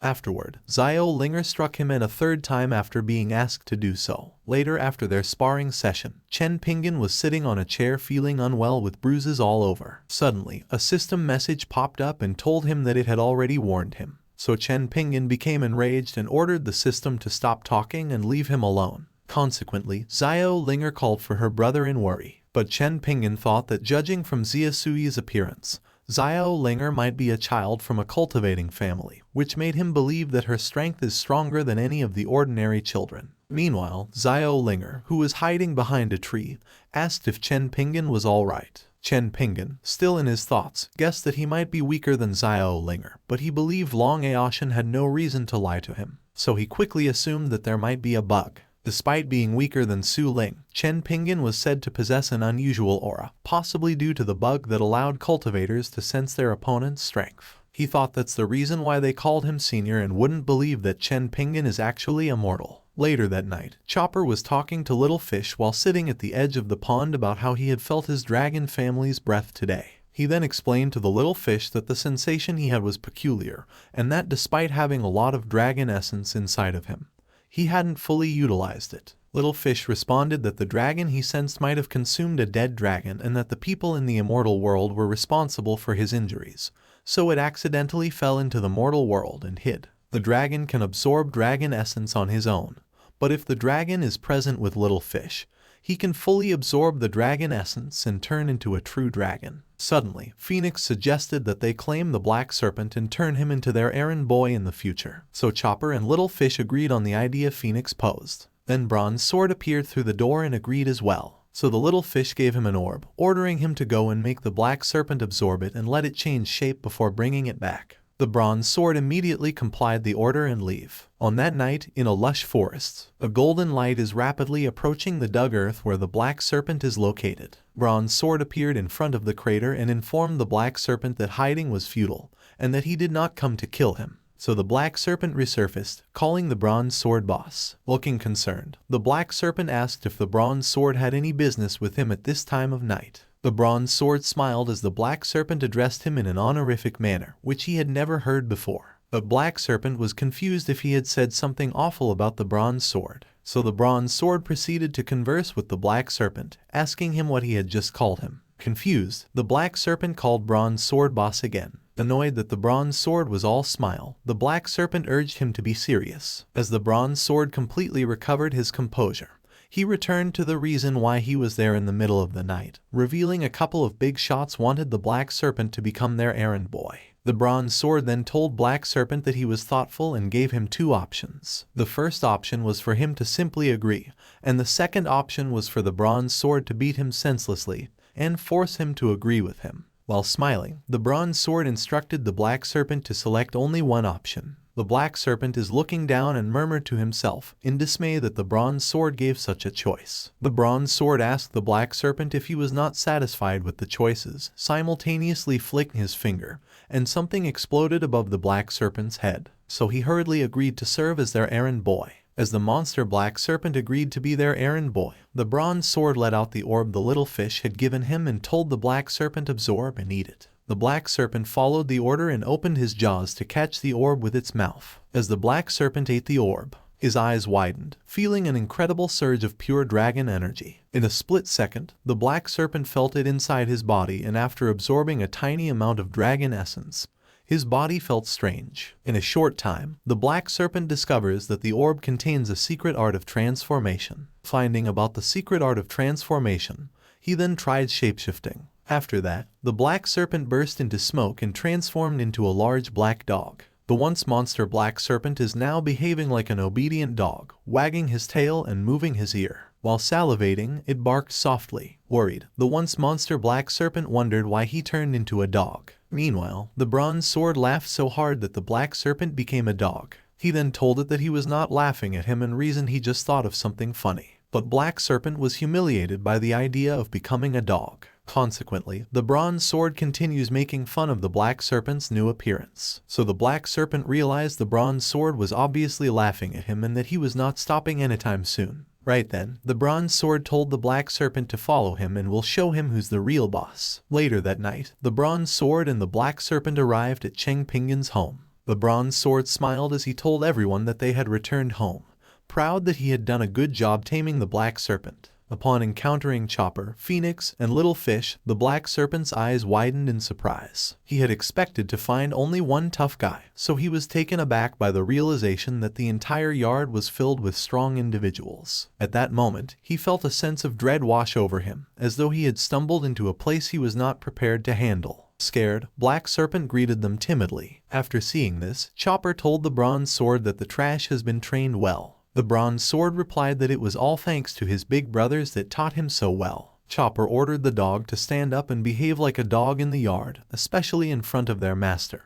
and that if he began to suspect anything, the Black Serpent would perish. As he trembled in fear, the Black Serpent obeyed Chopper's command. He then thought of what was going on with his body, and just looking at Little Fish made the dragon essence in his body rise up. So the Little Fish comforted the Black Serpent, assuring him that he would get used to it with time, bragging that even many people with dragon blood would struggle to see him. So the black dog replied he was doing well, further asking who the Little Fish was. Little Fish apologized for not introducing himself and transformed into a true dragon known as the Holy Dragon by many. Shocked, the black dog remembered that he might have retained some memories of the dragon he ate previously, as well as the name Holy Dragon. He existed before the world, with everything, and throughout time, he was the true ancestor of dragons. Scared, the black dog wondered why such an existence would live in the pond in the form of a goldfish, and he pondered how terrifying their master would be. At that moment, the wind suddenly blows while the leaves on the peach tree dance. A leaf falls and transforms into a person's feet.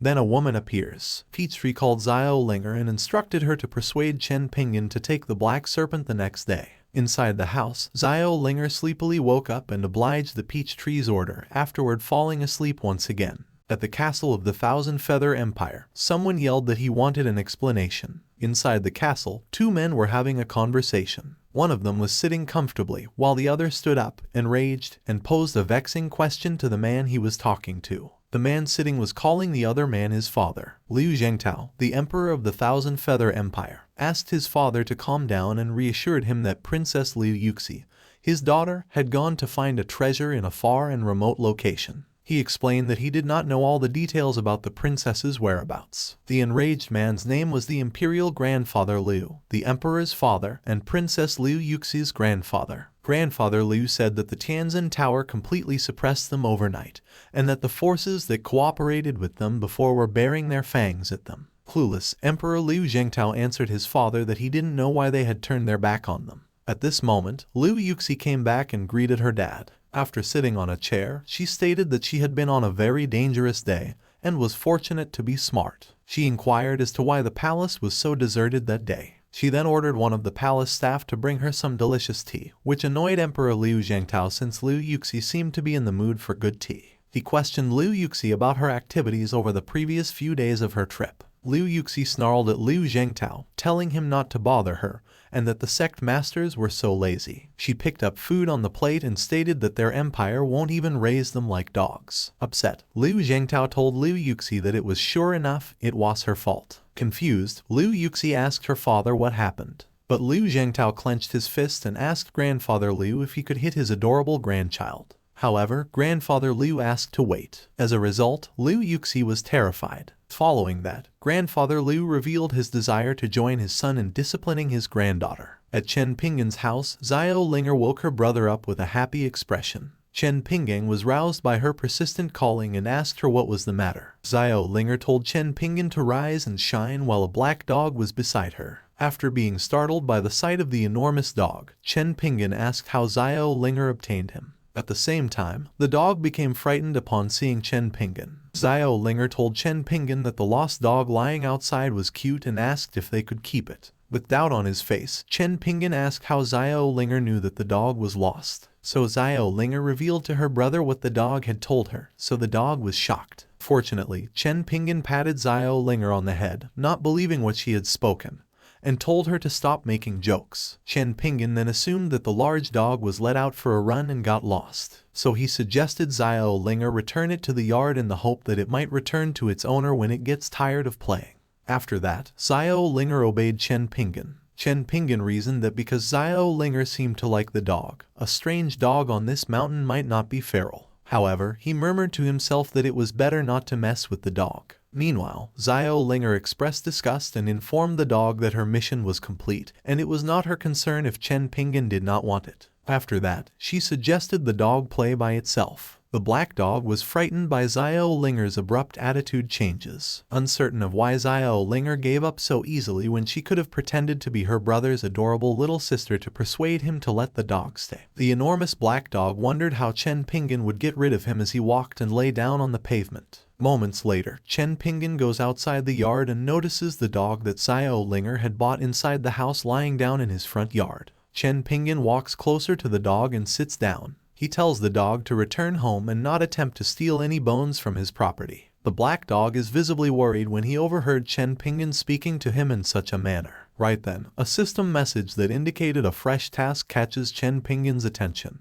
Puzzled and believing that a new task had arisen after completing the previous one not long ago, because this had never occurred in the previous 5 years. Chen Pingan is given a task by the system to recruit 10,000 followers for his newly founded sect in 10 days. However, when the system assigns him a duty that is extremely difficult and nearly impossible, Chen Pingan becomes hysterical. There is a second notification displayed by the system because the task does not carry a life-staking penalty. Annoyed, Chen Pingan just wants to disregard the mission because there is no consequence. Afterward, the system displays a further notification stating that if he doesn't complete the mission, his manhood will be diminished. In a fit of rage, Chen Pingan grabs a part of the system and slams it to the ground. Right then, a person comes knocking on the huge door. Chen Pingan recognizes the person who came to visit him and grants him access to the residence. Grandpa Murong steps inside Chen Pingan's home, and they talk as they walk towards the house. Chen Pingan tells Grandpa Murong that he is acting all cheerful now that it seems the matter with the Thousand Feather Empire has been resolved. Grandpa Murong responds that due to Long Aoshan taking action against the Empire, the construction of the sect has been completed and can now start accepting apprentices. Chen Pingan compliments Long Aoshan, but he thinks that it appears that the bug with his system is too strong. Even though he can't defeat Xiao Linger, he can order someone as strong as Long Aoshan around. Grandpa Murong remarks with a smile that Long Aoshan is quite powerful, and tells Chen Pingan that a few days ago, there was a monster in the place where they were digging for treasure and was frightened on the spot after Long Aoshan arrived. At that moment, Grandpa Murong notices the dog in front of him. When Chen Pingan turns around, he notices Grandpa Murong leaning towards the door with a terrified expression. Chen Pingan asks what happened to him all of a sudden. Grandpa Murong thinks that the breath of the dog is the same as the black serpent that appeared that day. Chen Pingan points out the dog and asks Grandpa Murong if he is scared of it. Grandpa Murong thinks that the appearance of the black serpent there means that it was subdued by Chen Pingan, so he quickly denies the allegations and asks whether Chen Pingan wanted to say something. With an awkward expression, Chen Pingan asks whether they could gather 10,000 disciples in just 10 days. Grandpa Murong agrees to the senior's request and responds with vigor. Suddenly, a brilliant idea comes up from Grandpa Murong's mind, and he wants Chen Pingan to lend him the dog for a few days and he'll make sure to accept 10,000 apprentices. Grandpa Murong thought that it is enough to have the black serpent accompany him. So Chen Pingan considered how the demonic creatures in the cultivation book had a voracious appetite for blood and frequently went insane. As a result, he thought that it was not a big deal if the dog eats the chicken, but it would be bad if it attacks Xiao Linger. With this in mind, Chen Pingan tried asking Grandpa Murong what he would do with the black dog. Upon hearing the question, Grandpa Murong responded with a vivacious statement that he would bring the dog to the town. It was evident to Chen Pingan that the black dog was a demonic beast, as he had suspected. Without hesitation, Chen Pingan wanted Grandpa Murong to take the dog with him, and the grateful Grandpa Murong assured him that he would gather 10,000 disciples in 10 days. With the black dog in his arms, Grandpa Murong approached the gate and carried the worried black dog to go to town. As the black dog telepathically called for little fish, he was promised that he could simply enter the house at night in secrecy. Grandpa Murong departed Chen Pingan's house by taking to the skies, leaving Chen Pingan anxious about whether Grandpa Murong could effectively perform the task he had given him. Concerned about the possibility of failure, Chen Pingan considered accompanying Grandpa Murong. However, due to a glitch in the system, people could mistake his strength and be drawn to him, which could lead to a large following. He pondered the fact that he hasn't checked whether the system's bug affects other people as well. Ultimately, Chen Pingan decided to delegate the work to Grandpa Murong out of fear of what the people would say if they failed to notice his tremendous aura. Meanwhile, in the Pingan sect, Grandpa Murong arrived with the black dog after visiting the residence of Chen Pingan. Upon arrival, the black dog angrily addressed Grandpa Murong and said that taking him away from Chen Pingan's house made him lose a lot of chances to get stronger. Grandpa Murong calmed the black dog down as he was trying to help him too. He warned the black dog that Chen Pingan dislikes greedy people, and if he lingered at his house for too long, he might be ejected. Additionally, he told the black dog that if he aided Grandpa Murong in his mission, he would convey to Chen Pingan some words of commendation that he assisted him in amassing 10,000 disciples. After hearing Grandpa Murong speak, the black dog finally understood why he was ejected from Chen Pingan's home. He bowed down in front of Grandpa Murong, thanking him for helping him. A sect protective formation emerged from the body of the black dog, promising to contribute a little more. After that, the black dog's spiritual energy filled the sect's protection formation, enabling it to repel an assault from the peak of the Mahayana realm despite being under attack. As a gesture of gratitude, the black dog offered the sect some weapons and gold because he couldn't use them himself. Grandpa Murong expressed gratitude to the black dog for the weapons and gold pieces and requested a favor to assist him in gathering disciples. Black Serpent transformed into his original form to help Grandpa Murong on his task, and Grandpa Murong mentioned that he hadn't seen the Black Serpent for a few days, noticing that he seemed to have gotten bigger. Together, Grandpa Murong and the Black Serpent traveled to the town. Meanwhile, Long Aoshin observed the Mahayana realm formation of the mountain sect's guardian dragon. However, he concluded that Chen Pingan's decision to provide them with this potent defense must be incorrect. Shocked by this realization, Long Aoshin began to doubt his belief that the senior's choice was always the right one. He assumed that these occurrences were tests that the senior made on a divine scale for the three parties. The Thousand Feather Empire was the first to fall because of its arrogance, despite being given a second chance. They refused to change their ways. Long Aoshin was startled to learn that he had passed the senior's test as a result of what he did while he pondered about the second test. After that, Long Aoshin observed and guessed that the mountain sect would be the third test, and they obviously passed it, so they were given a big opportunity. As he discovered how precisely Chen Pingan had arranged everything, his admiration for him grew. Therefore, he made a call to a subordinate, ordering him to get him a grand gift, which the subordinates agreed to do. However, Long Aoshin's subordinate questioned what kind of gift to purchase because he was unsure of his master's demands. So Long Aoshin asked him to obtain a present fit for an existence who resides at the very top of the mainland. Meanwhile, in Chen Pingan's household, the system popped up with a new message stating that the task was complete as Grandpa Murong and the Black Serpent had successfully executed their task. The system message surprised Chen Pingan because it had just been sent before dusk. Chen Pingan reminded himself that he needed to entertain the Murong family more effectively the next time since he was proud of what Grandpa Murong did. While sitting on a chair outside his house, he told the system to accept the reward for the successfully accomplished work. The system obliged, drawing the lottery reward. Although Chen Pingan thought it was total nonsense to say that he was unlucky to have picked up the sword from the mountain, he hoped he would have a better weapon this time. The bronze sword overheard Chen Pingan declaring him useless, which saddened him. The system displayed a second notification stating that the draw had been successful. Suddenly, an odd item dropped hard on top of Chen Pingan's stomach, making him cough. As he looked into the peculiar thing the system had awarded him, he realized that he had received a super fertilizer as his gift. Unexpectedly, Chen Pingan grinned at his award because he wanted to grow something in his yard. He called Xiao Linger out of the house and asked if she wants more watermelons, and they would go buy watermelon seeds. Thereafter, Xiao Linger eagerly followed Chen Pingan. Chen Pingan and Xiao Linger took a trip through the town, and they stopped at a fruit store to purchase some watermelon seeds. However, an unknown person was trailing behind them. Moments later, they got back home, and with the assistance of Xiao Linger, Chen Pingan started plowing in the soil. After the earth had been plowed, he distributed the watermelon seeds there before applying some of the system's super fertilizer. As Xiao Linger and Chen Pingan finished their work, they were delighted. However, Chen Pingan observed that he appeared slightly unkempt and peasant-like. Xiao Linger drew her brother's attention to the watermelon they planted, pointing out a finger to the watermelon growing. They were confused about what happened as it was just a minute ago that they planted the watermelons. Chen Pingan theorized that the system's super fertilizer was what had caused the plant's rapid growth, claiming that, in contrast to the rubbish he had previously acquired, he had finally acquired something useful. However, after hearing their master's comments, the objects that Chen Pingan acquired felt depressed. Xiao Linger asked Chen Pingan if they could water the watermelons they planted.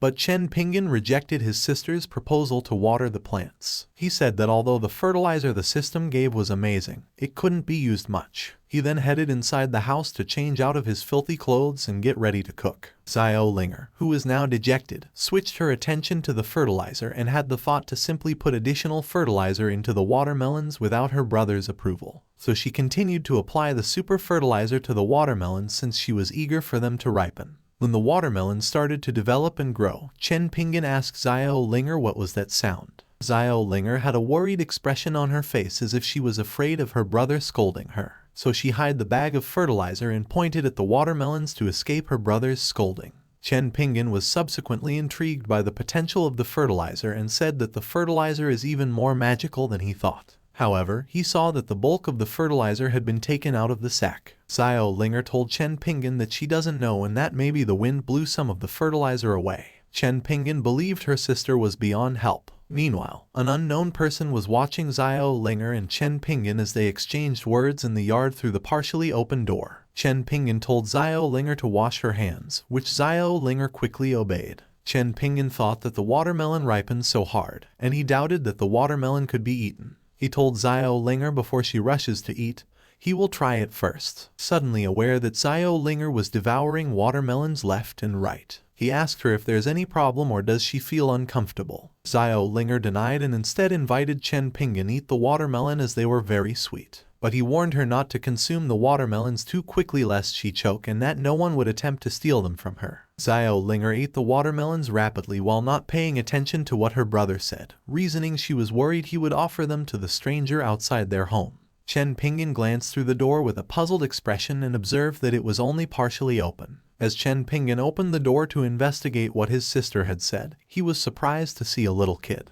The young child was frightened after being caught by Xiao Linger and Chen Pingan. However, Chen Pingan tried to calm him down by asking if there was something wrong. The young boy didn't respond, which made Chen Pingan think that he had scared the kid. Chen Pingan then asked if the kid was a cultivator, but when the youngster didn't respond, he thought that there might be a system bug or that the child was simply plain stupid. Despite his disappointment that the child couldn't communicate, Chen Pingan still told the kid to take the watermelon and urged him to return home right away, so his family wouldn't be concerned about his whereabouts. After shutting the door and walking away, the child finally had a chance to catch his breath and admitted aloud that he was terrified. When Chen Pingan first heard the child's voice, he opened the door for a last glance at him. After that, he just closed the door, leaving the kid dumbfounded. The kid believed that cultivators in their world were weird, and there wasn't a single normal person. Fear made the youngster run from Chen Pingan's home as quickly as he could. For the first time, the kid was so terrified that he couldn't even voice a word when he sensed the presence of countless treasures within Chen Pingan's home.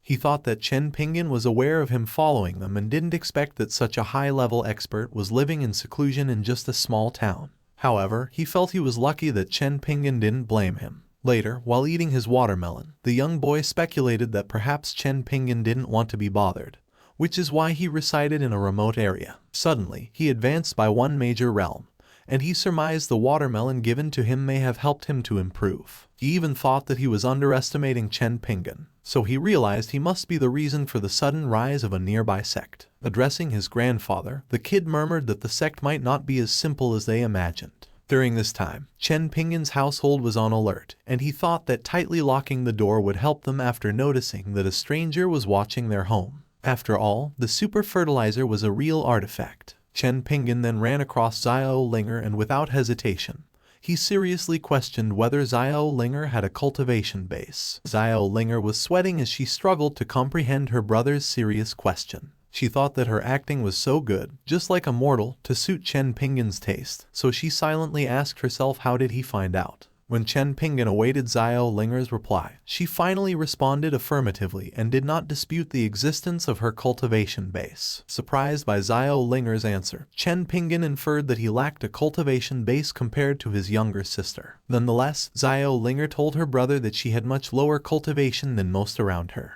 Chen Pingan expressed his surprise that Xiao Linger had kept it hidden from him for so long and asked her what realm she was in currently. With a hint of hesitation, Xiao Linger glanced at the woman behind her brother in the peach tree and spoke to Chen Pingan, stating that she was currently in the key gathering stage. Furious, Chen Pingan turned around to see what Xiao Linger was looking at, but there was nothing there. Despite this, Chen Pingan inquired further about his sister's cultivation, asking when she began practicing. Stuttering, Xiao Linger saw the peach tree's banner, so she answered not long ago. Chen Pingan quickly turned around to see who was standing behind him, but discovered no one was there. He wondered why Xiao Linger always turned to look behind the peach tree when she spoke, suspecting that someone might be providing her with answers. Scratching his head in confusion, Chen Pingan walked away from the peach tree. Later, while serving watermelons to Xiao Linger, he warned her that what she did was wrong for keeping it a secret from him and threatened to seize all of her watermelons if she refused to reveal the truth. In response, Xiao Linger denied, saying it was not her fault and told him that Sister Peach Tree had taught her everything. Chen Pingan was bewildered by her response and didn't understand which sister she was referring to. Chen Pingan reasoned that everything on the planet that had lived for a long period could spiritually advance and become immortals, following the cultivation book. As a result, he approached the peach tree, confident that nothing strange had transpired since the system had delivered the sapling there 5 years prior. However, he thought that the seeds sent by the system might possibly differ. Meanwhile, Peach Tree was upset that Xiao Linger had disclosed her to Chen Pingan in exchange for a watermelon. Suddenly, a system prompt appeared in front of Peach Tree and instructed her to find a solution to avoid being exposed or else consequences would be dire. Peachtree accepted the task and cast a spell towards Xiao Linger, which could control a person's mind. As a result, Xiao Linger called out to Chen Pingan, telling him she was feeling dizzy. She revealed the peach tree, together with the white clouds talked to her while the watermelons were waving. Chen Pingan inquired about Xiao Linger's well-being out of concern, but as he touched her forehead, he realized she was hot. As Chen Pingan looked at the watermelon he grew in his yard, he thought that the fertilizer's side effects might have caused it. With a frowning face, he carried his little sister, who had a fever, and tried to assure her that it was just a normal fever. Furthermore, Chen Pingan encouraged her to remain strong. Meanwhile, Long Aoshin was meditating in a dense forest. The next second, he sensed something unusual and stopped meditating, following which a massive explosion descended upon him. Suddenly, a man appeared in front of him and informed him of his cunning ways. Alarmed by the sudden presence of an unknown person, Long Aoshin wondered why the person would dare to attack him without warning. Bai Gufeng, the elderly man who abruptly set off the explosion, revealed he had heard Long Aoshin's advance to the Earth Immortal realm, so he had come to greet him. After that, he questioned if he was not allowed to do such. Outraged, Long Aoshin rebuked him about the logic of greeting someone with an explosion. But Bai Gufeng silently thought the explosion to be extremely powerful, yet Long Aoshin easily avoided it without breaking a sweat. Bai Gufeng thought that Chen Pingan helped Long Aoshan break through the Earth's immortal realm. Meanwhile, Long Aoshan mockingly told Bai Gufeng that he was too lazy to argue with him. He consistently made fun of Bai Gufeng, pointing out that the last time they saw each other, he was still in the peak of the Mahayana realm, and now that they met again, he was still in the same realm. Annoyed by Long Aoshan's constant mockery, Bai Gufeng told him to stop talking if he had no knowledge of the Mahayana realm. Long Aoshan, in turn, boasted to Bai Gufeng that he was much more attractive than him. Enraged by Long Aoshan's words, Bai Gufeng could only curse back in frustration. Xiao Linger was sick and lying in bed, and Chen Pingan was standing next to her with a worried look. He murmured, "How come she has a fever all of a sudden?" He told himself that the watermelon had no problem at all, as he had tried it. He believed that the reason why Xiao Linger was sick was that she was a cultivator. Just then, someone knocked on Chen Pingan's door and asked for him. It was Grandpa Murong, and Chen Pingan welcomed him, telling him he didn't need to ask to enter every time. Grandpa Murong's eyes widened as he noticed the enormous watermelons. He was surprised that Chen Pingan's yard was empty a few days ago. Still in awe, Grandpa Murong noticed that the amount of spiritual energy was thousands of times stronger than the most advanced spiritual medicine he had ever seen. Flustered, Chen Pingan reasoned that Grandpa Murong might be interested in the watermelons. He proceeded to think that the book stated that if practitioners consume too much spiritual energy that cannot be refined,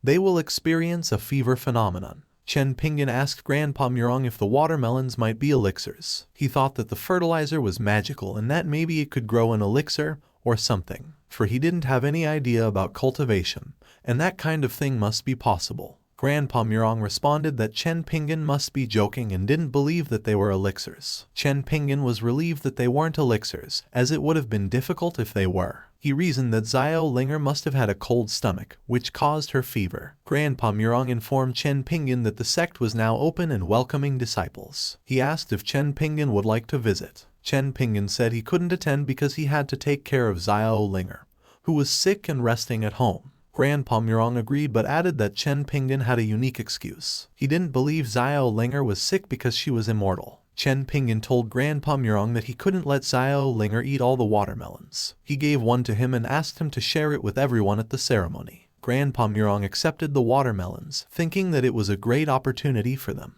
He responded that if Chen Pingan wanted to give it to them, it would be done as he wished. Grandpa Murong stored the watermelon on his ring, thanked Chen Pingan, and told him that he would go back to the sect to do the opening.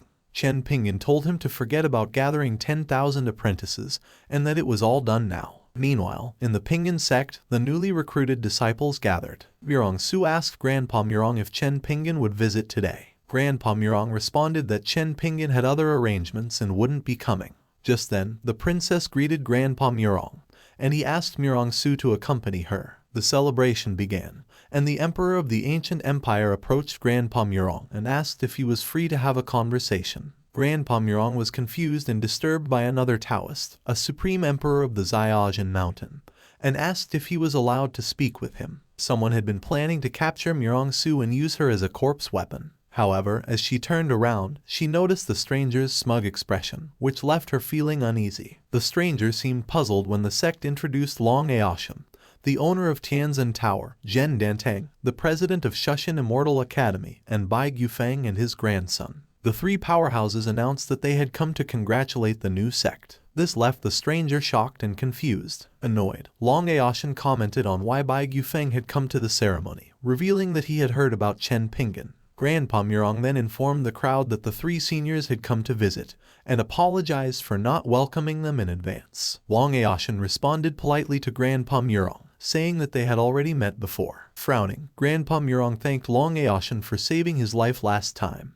Long Aoshan replied that there was no need to be so polite, and that he didn't mind just calling him Brother Long from now on. Zhen Dantang then introduced himself and asked that they also call him Brother Zhen, apologizing for coming uninvited. Bai Gufeng was the last one to introduce himself but was interrupted by Long Aoshan, who called him a jerk. This infuriated Bai Gufeng, who cursed Long Aoshan. Grandpa Murong stated that the three of them must be there because of Chen Pingan and invited them inside the sect. Zhen Dantang asked Grandpa Murong to wait and presented him with a gift, a painting called Dragon and Phoenix, Chengsang stating that if they gazed at it for a long time, they would have an epiphany and improve their cultivation. In shock, Grandpa Murong questioned whether the gift Zhen Dentang presented could be the treasure of the town courtyard of Shushan Immortal Academy. Zhen Dentang agreed with a smile, responding that it was a suitable gift for a newly established sect. Bai Gufeng presented his gift, a high-quality spiritual meridian that was good for improving cultivation. Long Aoshin interrupted again, mocking Bai Gufeng for only presenting them with a high-grade spiritual vein. Long Aoshin then presented his gift, an absolute-grade spiritual vein,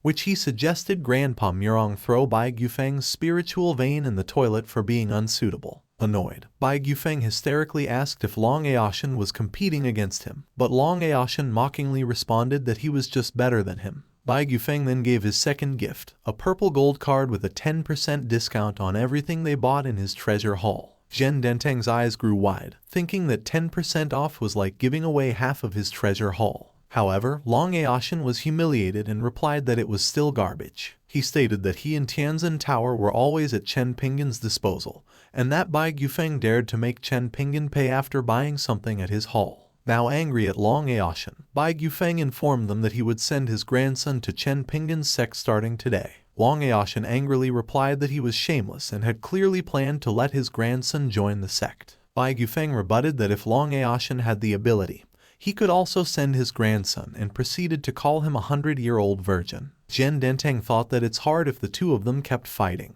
The stranger arrived and assumed that all the experts had come to greet the newly established sect. He couldn't believe what had just happened and proceeded to believe that there was a terrifying existence behind the sect. However, one of his subordinates whispered about what they should do and whether they should go ahead with their plans on capturing Murong Su. Shocked, the stranger scolded his subordinate to shut up, but Murong Su turned around and looked at them. Troubled, he advised his subordinate to look around before speaking. Pointing at the strangers, Murong Su informed her grandfather that those people were trying to cause trouble. 3 experts asked at the same time if anyone dared, and Long Aoshin grabbed the stranger, asking him what he was saying earlier. Long Aoshin stated that the stranger appeared to be from the Purgatory sect, and that he was unaware that he was in their brother's sect and dared to cause trouble. Bai Gufeng asserted that the Purgatory sect had no money but had the audacity to disregard his treasure haul, while Zhen Dentang also mentioned the sect's academy. Scared, the stranger explained that there must be some misunderstanding because he was only there as a guest. Grandpa Murong agreed that it had to be a misunderstanding and asked them to forget about it because the stranger was only a visitor. He asked the stranger if he had bought a gift with him and that it was fine if the quality wasn't great because they weren't picky,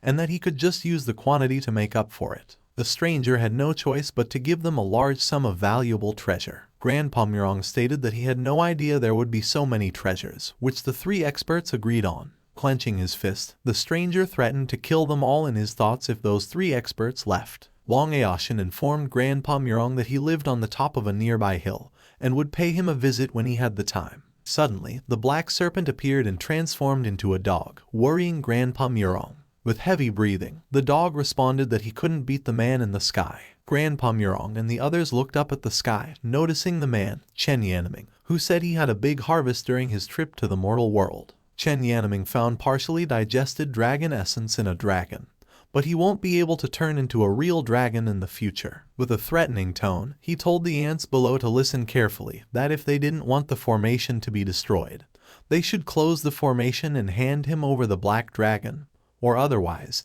he will destroy them. Frightened, Grandpa Murong asked the immortal if the dragon belonged to a certain existence, and not his sect's guardian beast, and if he wanted the dragon, he should ask Chen Pingan. Chen Yanming considered what Grandpa Murong told him as a refusal and gave him 3 seconds to reconsider. Suddenly, a bronze sword appeared and told him what he was going to do now. Chen Yanming turned around and noticed the bronze sword, and asked what he was doing in the place. Bronze Sword replied that he didn't need to report his whereabouts to him and that the sect was under his protection, and that he should be embarrassed for being there, and called him a waste of the immortal realm. Chen Yanming realized that the bronze sword was guarding a mortal sect and wondered what happened there, and thought that the bronze sword's strength was no joke. Chen Yanming turned around and dashed away from the bronze sword. Bronze Sword asked why Chen Yanming was running and told him that he did not allow him to run away. He then kicked Chen Yanming so hard that he fell to the ground, causing a huge explosion. After that, Bronze Sword instructed Chen Yanming to go back to the sect and apologize. However, Chen Yanming, who was still in a rebellious mood, told Bronze Sword that he did not want to apologize to an ant swarm. As a result, the Bronze Sword proceeded to beat Chen Yanming until he was wounded. Sometime later, Chen Yanming kneeled in front of the sect and apologized for his behavior. The Bronze Sword gave Grandpa Murong Chen Yanming's belongings and told him to leave and inform the others that he was protecting the sect. Chen Yanming quickly obeyed and left,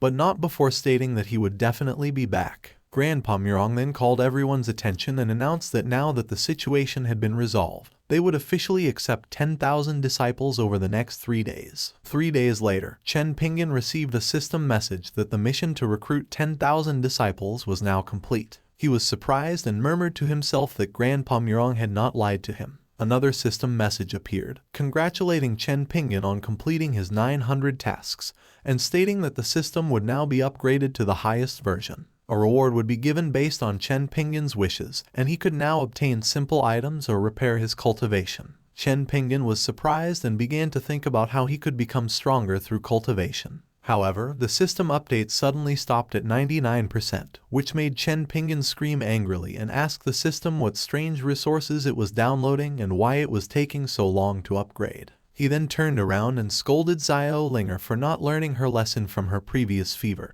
and told her that she was not allowed to eat watermelon. Xiao Linger responded that the watermelons had nothing to do with her fever, but Chen Pingan noticed that the system update had been completed. He was taken aback when the system turned to gold, and a new message popped up, stating that it had now been upgraded to ultimate mode. The host would now choose the future development direction. The first message stated that the host needed to wait for a task to trigger, and after completing it, some items would be randomly rewarded. The Raiders mode, on the other hand, featured an automatic selection of 100 realms from across the globe. Completing missions in these realms would allow the host to gain strength and power, and with every level completed, the host would grow closer to invincibility. Confused, Chen Pingan asked if the Raiders mode meant that he had to fight people and doubted himself, as he did not think he could fight anyone in his current state. However, another message popped up, stating that the second choice could give the host the initial cultivation base since the host had no spiritual roots and could not improve by himself. The cultivation base of each level would always be at its peak. Surprised by the second choice, Chen Pingan selected it, and his mode changed. He was now at the peak of Dantean formation, and he felt that his spiritual roots had been repaired for the first time in 5 years. He then formed a key ball and fired it toward the wall, making a small crack. Amused, Chen Pingan told himself that he could now use cultivation techniques, but also thought that it was too strong. Meanwhile, Xiao Linger watched in the back and thought that Chen Pingan's key was so weak. Chen Pingan called for Xiao Linger, and she quickly obeyed his command. He then asked her to hit him with all her strength, just like last time, stating that he would not dodge it this time. Xiao Linger obeyed his request and thought to herself that this was an opportunity to get back at Chen Pingan for confiscating her watermelon. Surprisingly, Chen Pingan noticed that Xiao Linger was mobilizing Qi. Outside Chen Pingan's home, a huge blow had been dealt. With one eye open, Chen Pingan asked if anything had happened. Amused that he felt nothing, he complimented himself. Xiao Linger responded, accusing him of cheating and suggesting that it was because of the outfit he was wearing. Phoenix frowned, wondering when his master would regain his strength, and how it was still awkward for him to see Chen Pingan in such a state. The peach tree responded telepathically, stating that Chen Pingan was the strongest existence in the past after so many reincarnations. Chopper replied, acknowledging that it was Chen Pingan's decision,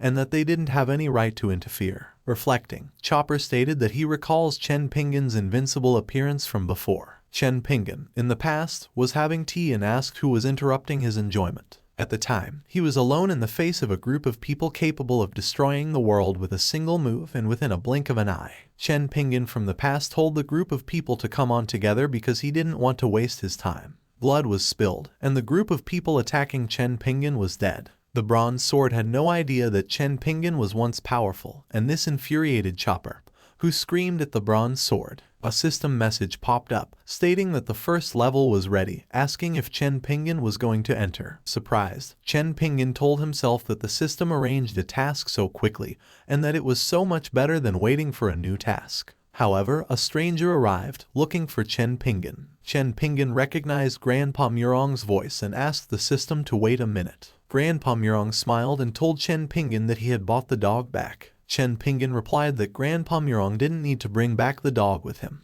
Grandpa Murong responded that they were now done accepting apprentices, and that the dog wanted to spend more time with Chen Pingan. Flustered, Chen Pingan inquired whether the dog wished to spend time with him. He asked if the dog was strong and if it didn't bite, thinking that now that he has cultivation, he shouldn't be afraid. Grandpa Murong responded that the dog was very strong and assured Chen Pingan that it believed in Buddhism and also fasting and would never hurt people indiscriminately. Chen Pingan was perplexed because he couldn't believe it was still a demonic beast despite fasting and practicing Buddhism. Chen Pingan looked at the dog and asked if Grandpa Murong was telling the truth. He asked the dog to sit and extend his hand, which the dog quickly did. Chen Pingan hugged the dog and told him that he was a good boy and that from now on, he would be called Blackie, and asked him to follow him around. Grandpa Murong was amused that only Chen Pingan could play with the dragon. Chen Pingan spoke to Grandpa Murong and asked if he could lend him 3rd or 4th grade pills. Grandpa Murong was confused about Chen Pingan's intention for using garbage pills, but it was evident that he was suppressing his ki to the first layer of Danshin formation,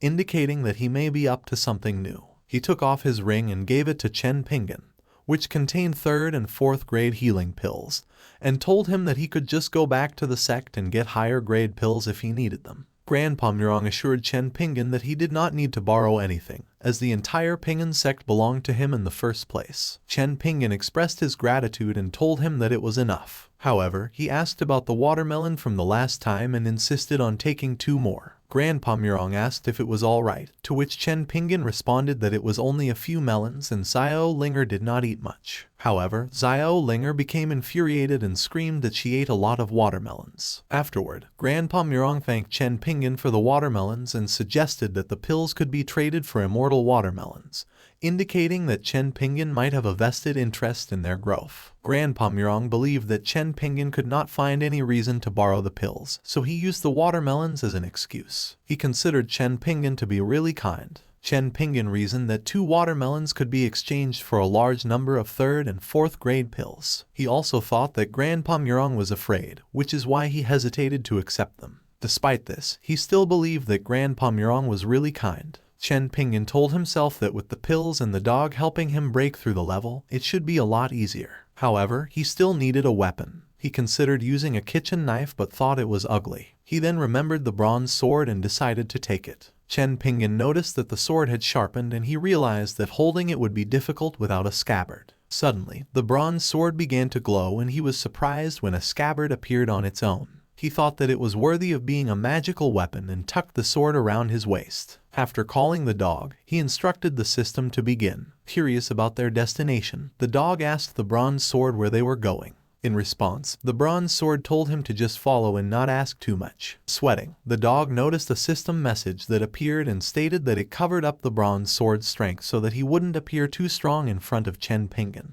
Realizing that the system had strong coercion, the bronze sword reasoned that it must be the mistress, as his big brothers had kept mentioning. Soon, the mistress appeared and mumbled that she had finally progressed to the next stage. She added that she had not anticipated having to take so many detours and that it took so much time. She mentioned that it won't be long before they meet. Upon arriving in the northern region, Chen Pingan was impressed by the liveliness of the bustling metropolis before him, deeming it a truly worthy city. Suddenly, a system message popped up and notified him that his name in this kingdom would be Long Aoshan. Furthermore, his mission was to let everyone in the kingdom know of his existence, and the reward would increase him in one major realm. Chen Pingan was perplexed and wondered why the system would want him to use Long Aoshan's name. He mumbled that he would try to notify everyone in the country of his existence. However, he was unsure about the effectiveness of this tactic. To seek clarity, he called out to a stranger and asked for his opinion on the matter. Unfortunately, the stranger was not helpful and responded angrily, saying that Chen Pingan was sick. Scratching his head in confusion, Chen Pingan agreed that the system might not work for everyone. Just then, another stranger grabbed Chen Pingan and introduced himself as Wang Dagui. Wang Dagui was amazed by Chen Pingan's physique and assumed that he must be a cultivation genius. However, Chen Pingan was annoyed and explained that he had no money, cheats, or resources. To this, Wang Dagui responded that he was not selling anything.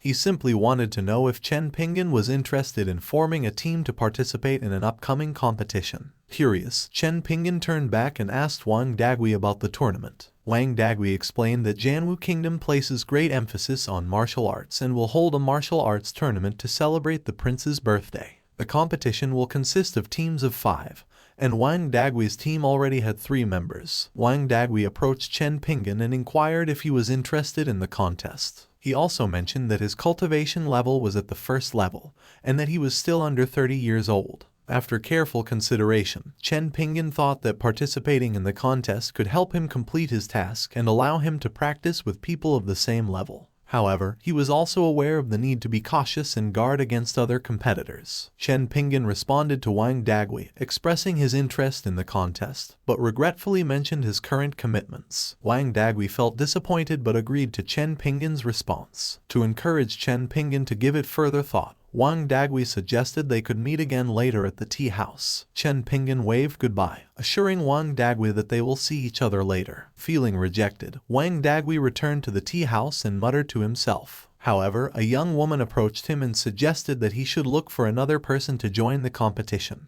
Chen Pingan observed that some people were having fun watching across the street. One person in particular was shouting that he bet 5 times and that every time he bet, it would miss. Meanwhile, the others were calling the host Liu Shuai a fraud and demanding their money back. Liu Shuai tried to calm the crowd down, explaining that the game was just a matter of luck. He told them that because they were angry, he couldn't beat their nascent soul's cultivation at his current stage. Afterward, he took something from his pocket and showed it to the crowd. The stunned crowd murmured among themselves, noting that such a young man was a 3rd-level array mage. Eventually, they dispersed and apologized to Liu Shuai, who accepted their apologies gratefully. Noticing Chen Pingan, Liu Shuai asked if he wanted to try the game. Chen Pingan expressed interest and asked how the game worked. Liu Shuai explained that the game was simple. There were 2 domes, one for Inedia period defense and the other for integration environment defense. He asked Chen Pingan to choose one of the 2 and break it to get 10 times the amount he bet. Chen Pingan responded that it sounded simple enough to earn some money, but he lacked a spirit stone. He inquired of Liu Shuai about the cost of a 3rd-grade healing medicine. Liu Shuai replied that the 3rd-grade healing medicine was worth about 60 low-grade spirit stones,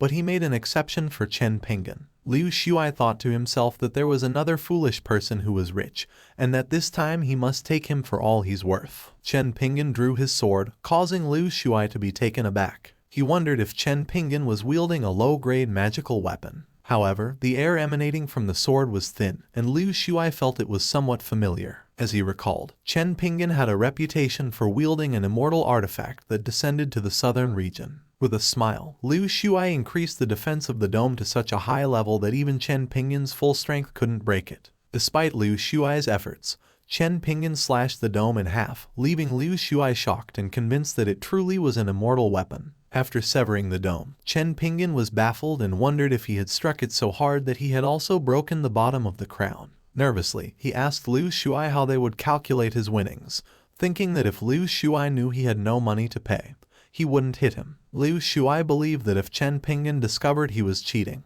he would kill him. To ease Chen Pingan's concerns, Liu Shuai told him that he had won a total of 600 spirit stones. Chen Pingan responded that Liu Shuai was quite honest and excused himself, stating that he had other things to do. As he walked away, Chen Pingan considered himself lucky that he wasn't asked to compensate for the money. Liu Shuai, on the other hand, considered himself fortunate that Chen Pingan did not become enraged. He remembered that the immortal weapon once stated that it would protect its master, even from other immortals. As he noticed that Chen Pingan was being followed, he got the idea that he now had a chance. Meanwhile, Chen Pingan also noticed the people who were following him and thought that maybe Liu Shuai had come for revenge. Liu Shuai greeted Chen Pingan once again, and then Chen Pingan asked him what he wanted. In response, Liu Shuai reassured him that he was not in the same group as the people who were following him and attempting to steal his money. He also expressed his belief that Chen Pingan is a good man and said that he wished to assist him. Liu Shuai turned around and stared at the people following them. Then, he told Chen Pingan loudly that no one would dare to do anything with his protection. Upon hearing what Liu Shuai had said, the 2 strangers were spooked. Liu Shuai told Chen Pingan that no one would dare to harm them while he was there protecting him. Grateful, Chen Pingan thanked Liu Shuai. Liu Shuai bowed and responded that there was no need to be polite. He then introduced himself to Chen Pingan and asked for his name. Chen Pingan replied that his name was Long Aoshan. Liu Shuai recognized the name because it was the name of the owner of Tianzhen Tower, or it could be a duplicate name. He reasoned that no cultivator would ever dare to use his name. Liu Shuai thought that he had heard a rumor that there was an extremely powerful being behind Tianzhen Tower. He assumed that maybe the man behind the tower was Chen Pingan because he was wielding an immortal weapon. Chen Pingan asked why Liu Shuai was sweating so much, to which Liu Shuai nervously responded that maybe it was because they had been standing for a long time. Chen Pingan opened the door and greeted everyone inside. Wang Dagui was shocked and inquired if Chen Pingan had agreed to join them. The woman immediately noticed Liu Shuai,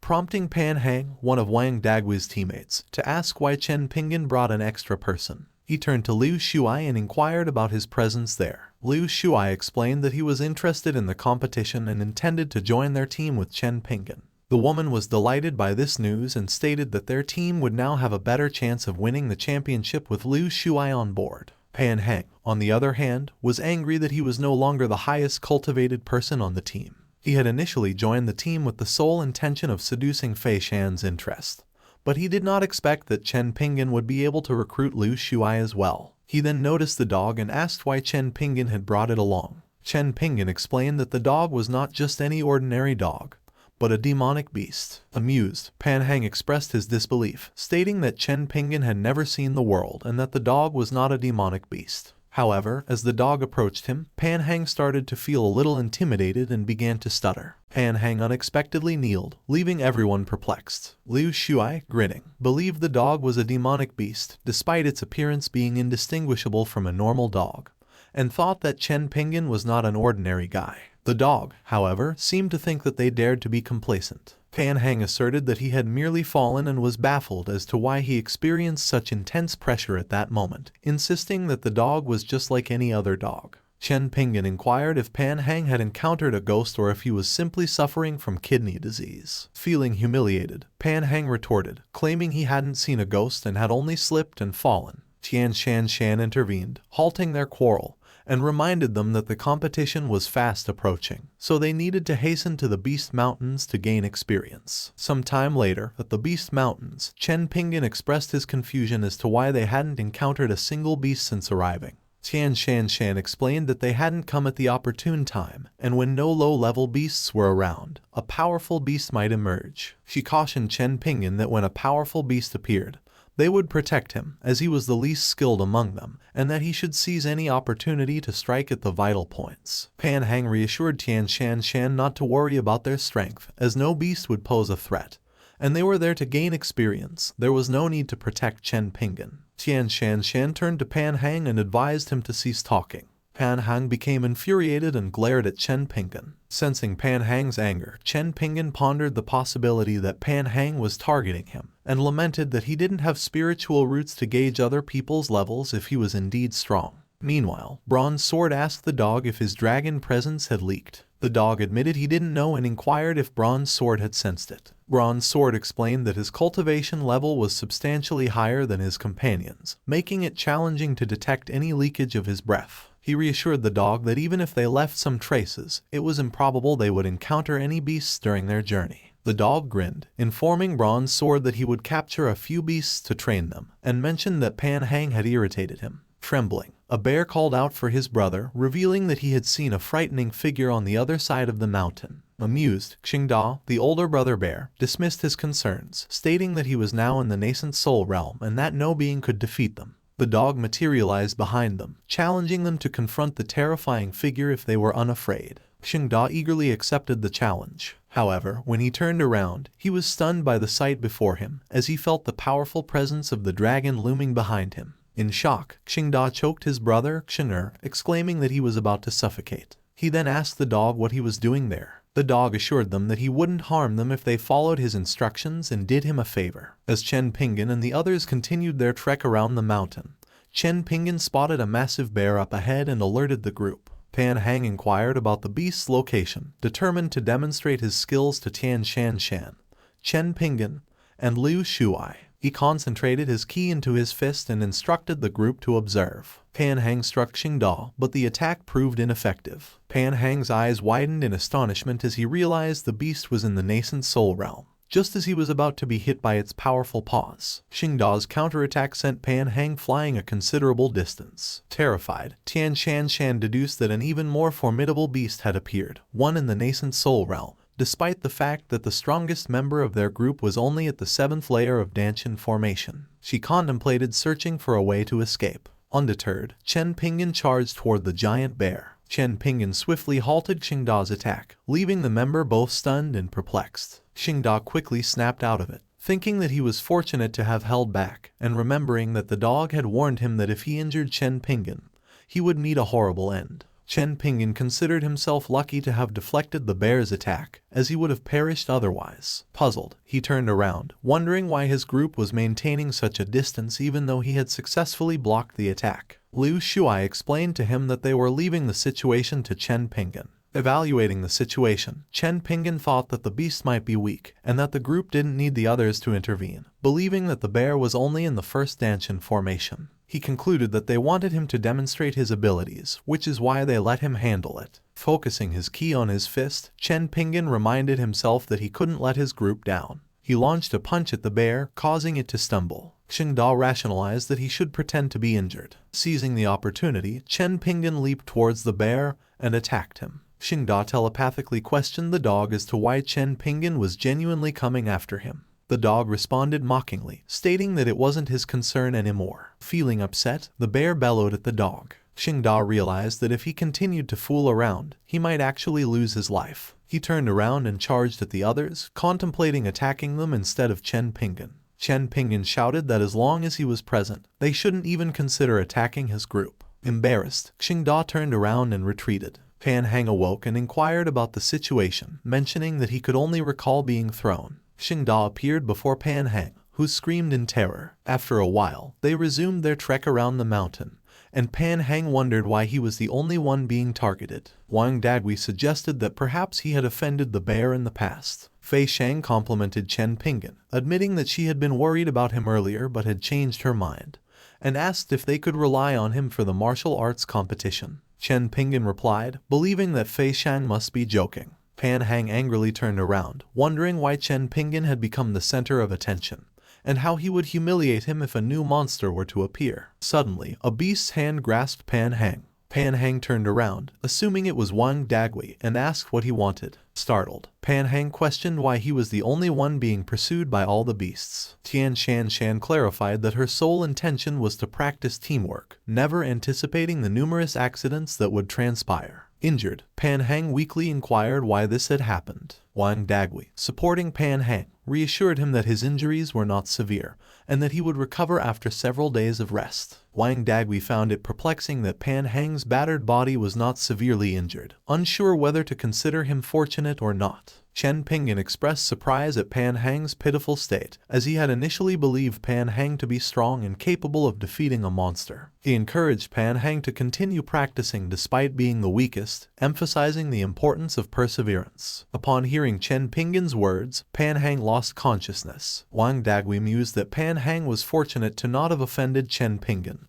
given the way he had been reprimanded. Chen Pingan notified Liu Shuai of his impending departure for the Alchemy Guild, mentioning they would meet again the following day. Liu Shuai replied, stating that he was coincidentally planning to visit the Alchemy Guild to purchase medicine pills and inquired if they could travel together. He also asked if Chen Pingan was seeking to buy medicine pills as well. Chen Pingan responded that he intended to sell a large quantity of medicine pills, believing they held more value that way. Liu Shuai agreed, mentioning his acquaintances within the Alchemist Guild, which he thought might prove useful. Upon their arrival at the Alchemy Guild, they were greeted by Yimin, who playfully questioned Liu Shuai's unexpected appearance. Noticing Chen Pingan, she inquired about him and suggested sharing a meal together. Feeling tense, Chen Pingan politely declined, explaining that he was only there to sell pills. Yimin insisted that he need not be so formal with her and requested to see the pills, promising to purchase them at a fair price. Chen Pingan reached into his ring, mistakenly producing a snack that he had believed to be pills. Both Liu Shuai and Yimin asked if those were the intended pills. Embarrassed, Chen Pingan admitted that he was inexperienced in using the newly acquired ring.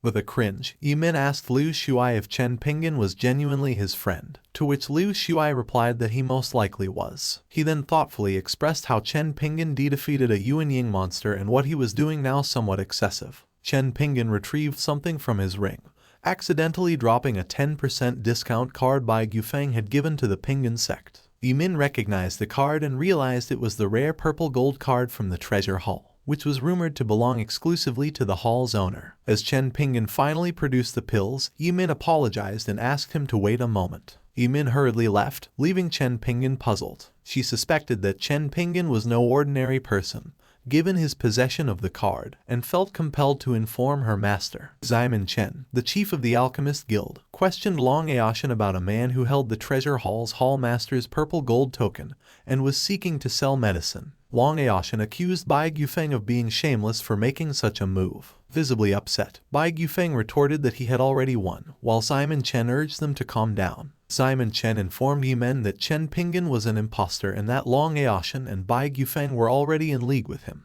He urged her to expel him immediately. Overhearing Xiamen Chen's conversation with Yimin, Long Aoshan and Bai Yufeng deduced that it was Chen Pingan who had disguised himself. Seizing Xiamen Chen, Long Aoshan instructed him to treat Chen Pingan as if he were his own father. Furthermore, Bai Yufeng warned Xiamen Chen to remain silent even if his alchemist guild were to be emptied. Puzzled, Xiamen Chen came to understand that it was Chen Pingan whom the duo had been boasting about. He then advised Yimin to wait and not throw him out, insisting that the man should be treated with respect and that all his requests must be fulfilled. He threatened that if she were to offend him, he would expel her. Long Aoshan mentioned that he hadn't anticipated Chen Pingan's arrival in the northern region so soon and speculated that he might have a new plan in mind. Xiamen Chen questioned Chen Pingan's ability to empty the treasure hall without difficulty, simply inquiring why he would struggle to purchase pills. Deep in thought, Xiamen Chen asserted that Chen Pingan's need for him was evident, considering he had come to the Northern Region's General Council to locate him. Even though he wasn't there, it was enough to prove his significance. Long Aoshan considered Xiamen Chen to be quite thick-skinned.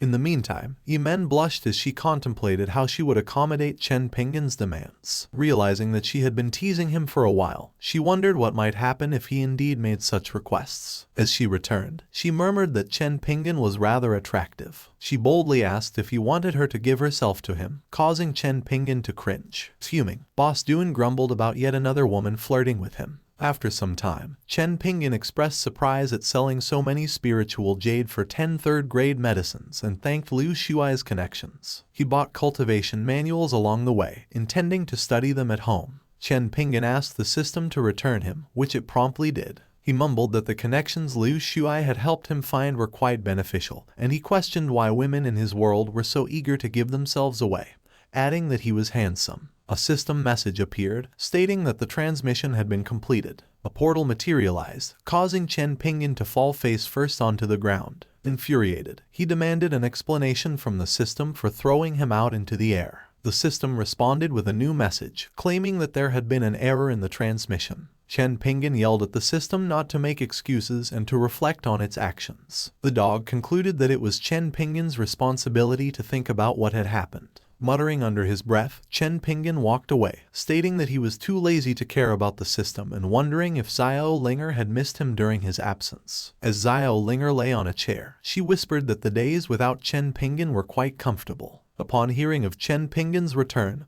her smile vanished, and she screamed. Just as Xiao Linger was about to greet Chen Pingan, she hiccuped. Chen Pingan inquired about the amount of watermelon she had consumed. Meanwhile, in the immortal world, a woman bathed in a pool of blood. Dissatisfied, she murmured that the blood pool was insufficient. She summoned one of her subordinates, who eagerly awaited her instructions. She commanded him to venture into the mortal world and slaughter several cities to replenish the blood pool. Chen Pingan mumbled the following morning while stretching, realizing that cultivation was indeed a unique thing.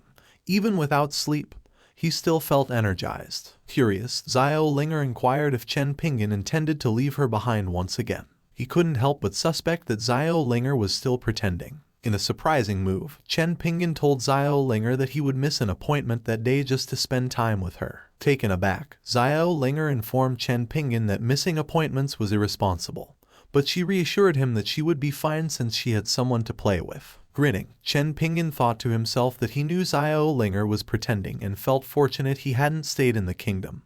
Otherwise, Xiao Linger would have been home alone. He informed her that he might be out running errands frequently and advised her to moderate her watermelon consumption to prevent another fever. Xiao Linger agreed. As he stepped outside the house, Chen Pingan waved goodbye to Xiao Linger, who in turn smirked and called for Chopper to come out and play with her. Meanwhile, in the warrior kingdom, Chen Pingan mumbled about being late as he rushed to find Liu Shuai, and the others. Bronze Sword noticed someone from the immortal world had descended and was surprised to discover they were from a certain sect. The dog inquired about the sect, and Bronze Sword explained it was an evil one, relying on human blood for cultivation. He speculated that they might be interested in the blood of the city's mortals, which could disrupt Chen Pingan's schedule. Bronze Sword resolved to investigate. The blood sect member murmured to himself that a kingdom of such size would provide an abundance of blood. He settled on the kingdom as his target, but Bronze Sword appeared, questioning his choice of location. The stranger recognized Bronze Sword and inquired about his presence there, to which Bronze Sword replied with annoyance. Bronze Sword unsheathed his weapon and struck down the stranger while bidding him farewell. The dog appeared, musing about the vast world and the stranger's unfortunate choice of location. Bronze Sword agreed, mentioning that the stranger he had just killed was not the only one who had descended.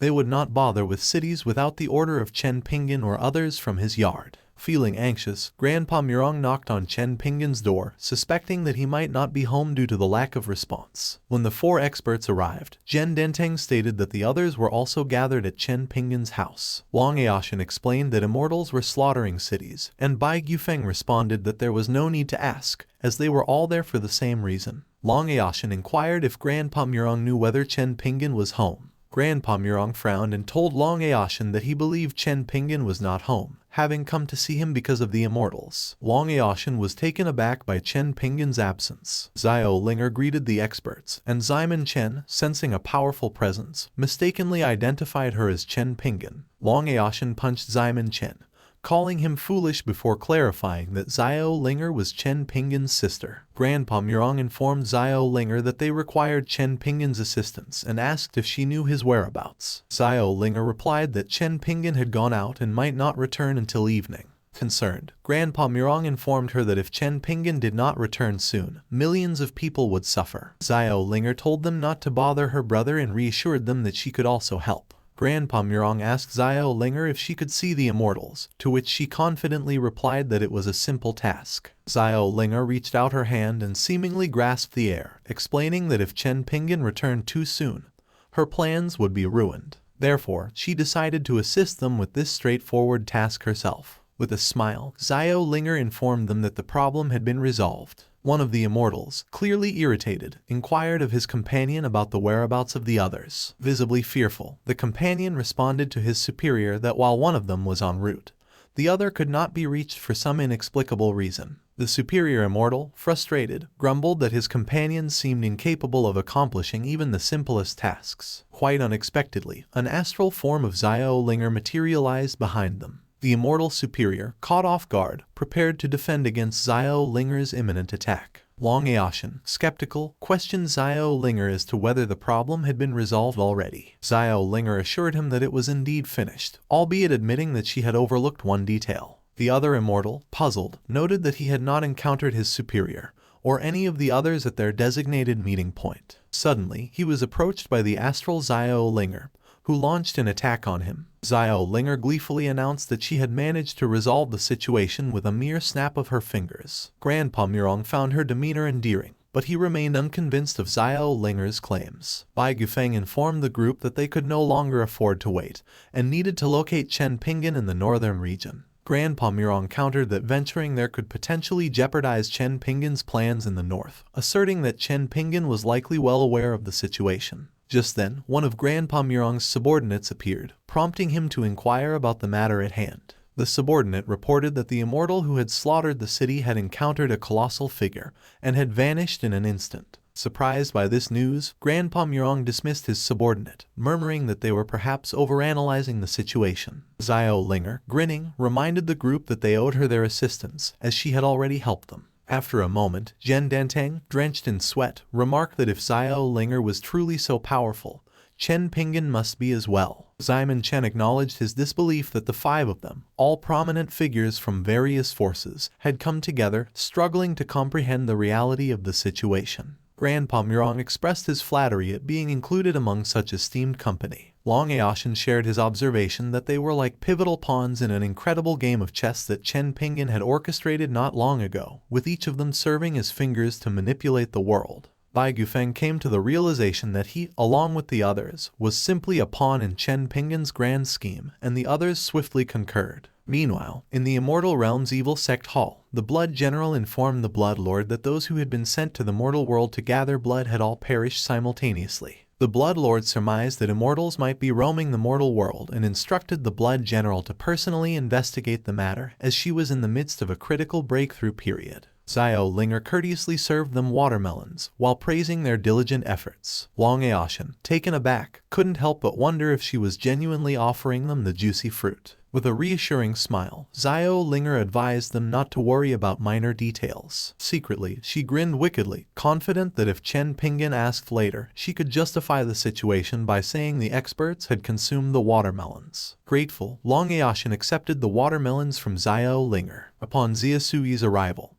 he politely inquired if he could enter, but Xiao Linger promptly denied his request. Undeterred, Ziasui implored her to show some compassion, and she eventually agreed to let him visit on a monthly basis. Phoenix interjected, questioning if Ziasui hadn't heard Xiao Linger's initial refusal. Furthermore, the little fish informed him that Chen Pingan was currently away from home. Curious, Xiamen Chen and Zhen Dentang pondered over the identity of the mysterious guest, and the reason behind his bold intrusion into Chen Pingan's home. Bai Gufeng admitted that even with his superior cultivation, he was clueless about the stranger's identity. Long Aoshin finally revealed that the guest was none other than the Immortal Emperor, a revelation that Bai Gufeng acknowledged with surprise. The three experts were understandably shocked by this information. Cordial, Long Aoshin greeted Ziasui, who in turn asked about Long Aoshin's purpose at Chen Pingan's residence. Long Aoshin introduced the others as Chen Pingan's pawns and explained that they were searching for him. As time passed, they exchanged information to bring Ziasui up to speed on the situation. Upon reviewing the details, Ziasui deduced that the massacre had likely been carried out by an evil sect from the Immortal Realm. He shared that he was also investigating the matter, but so far had uncovered no leads. Sensing someone approaching, he invited the group to accompany him to investigate further. The Blood General arrived at the Warrior Kingdom, murmuring that the first missing immortal had been in this location, and that other immortals should have detected her presence. She spotted Long Aoshin and the others enjoying their watermelons. Long Aoshin commented on the fruit's sweetness as Bai Gufeng and Zhen Dentang moved forward. Suddenly, Ziasui appeared beside the Blood General and casually inquired if she was searching for him. Caught off guard, the Blood General realized the Immortal Emperor was standing before her. The Immortal Emperor forcefully choked her, threatening that if she didn't reveal everything she knew, he would destroy her immortal base and subject her to 1,000 years of torture. Desperately struggling, the Blood General couldn't comprehend why the Immortal Emperor was in the mortal world, and she thought that even the Blood Monarch's presence wouldn't necessitate such a direct intervention. Resorting to an escape technique, she attempted to flee the Immortal Emperor. Ziasui calmly muttered that she couldn't possibly evade him.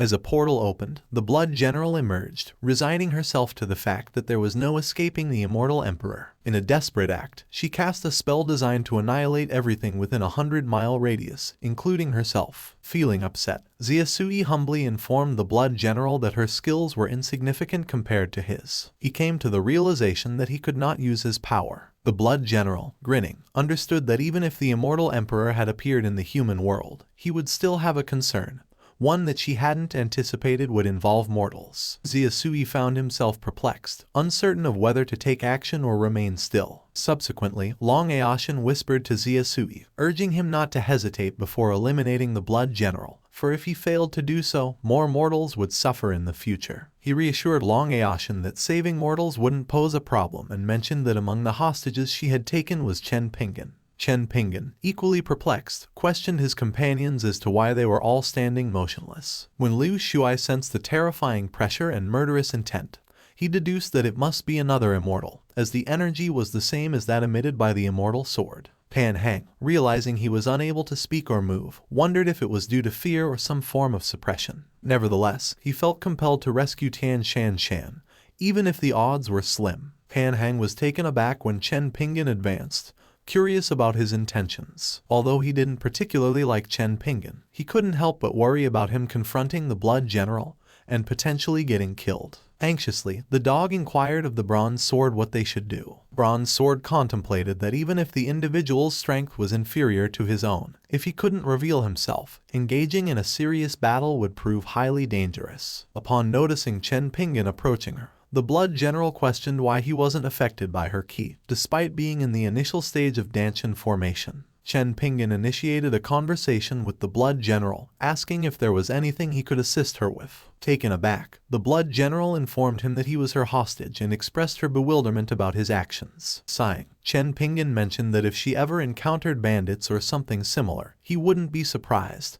given the worsening state of the world, and he hadn't expected things like forcibly abducting civilian girls to still occur. Confused, the Blood General wondered what Chen Pingan was talking about. Perceiving him as peculiar, she decided to start by attacking him. As the Blood General launched a powerful strike at Chen Pingan, the ground cracked beneath them. Chen Pingan merely smiled, leaving the Blood General perplexed and astonished that she couldn't penetrate his defenses. Gently, Chen Pingan grasped the Blood General's hands, reassuring her not to be afraid. He then handed her spirit stones, promising her safety as long as she encountered them. He informed her that the individuals behind him were incredibly powerful. The Blood General felt a flutter in her heart, realizing that Chen Pingan treated her like an ordinary girl, something she hadn't experienced in 1,000 years. He even gifted her spirit stones. Chen Pingan advised her to return home. As the Blood General crushed the spirit stones in her hand, she decided she wanted to uncover the secrets Chen Pingan possessed. However, she found herself immobilized when she attempted to attack him. Suspecting a spatial blockade, she came to the realization that not even the Immortal Emperor could have obstructed space in such a manner,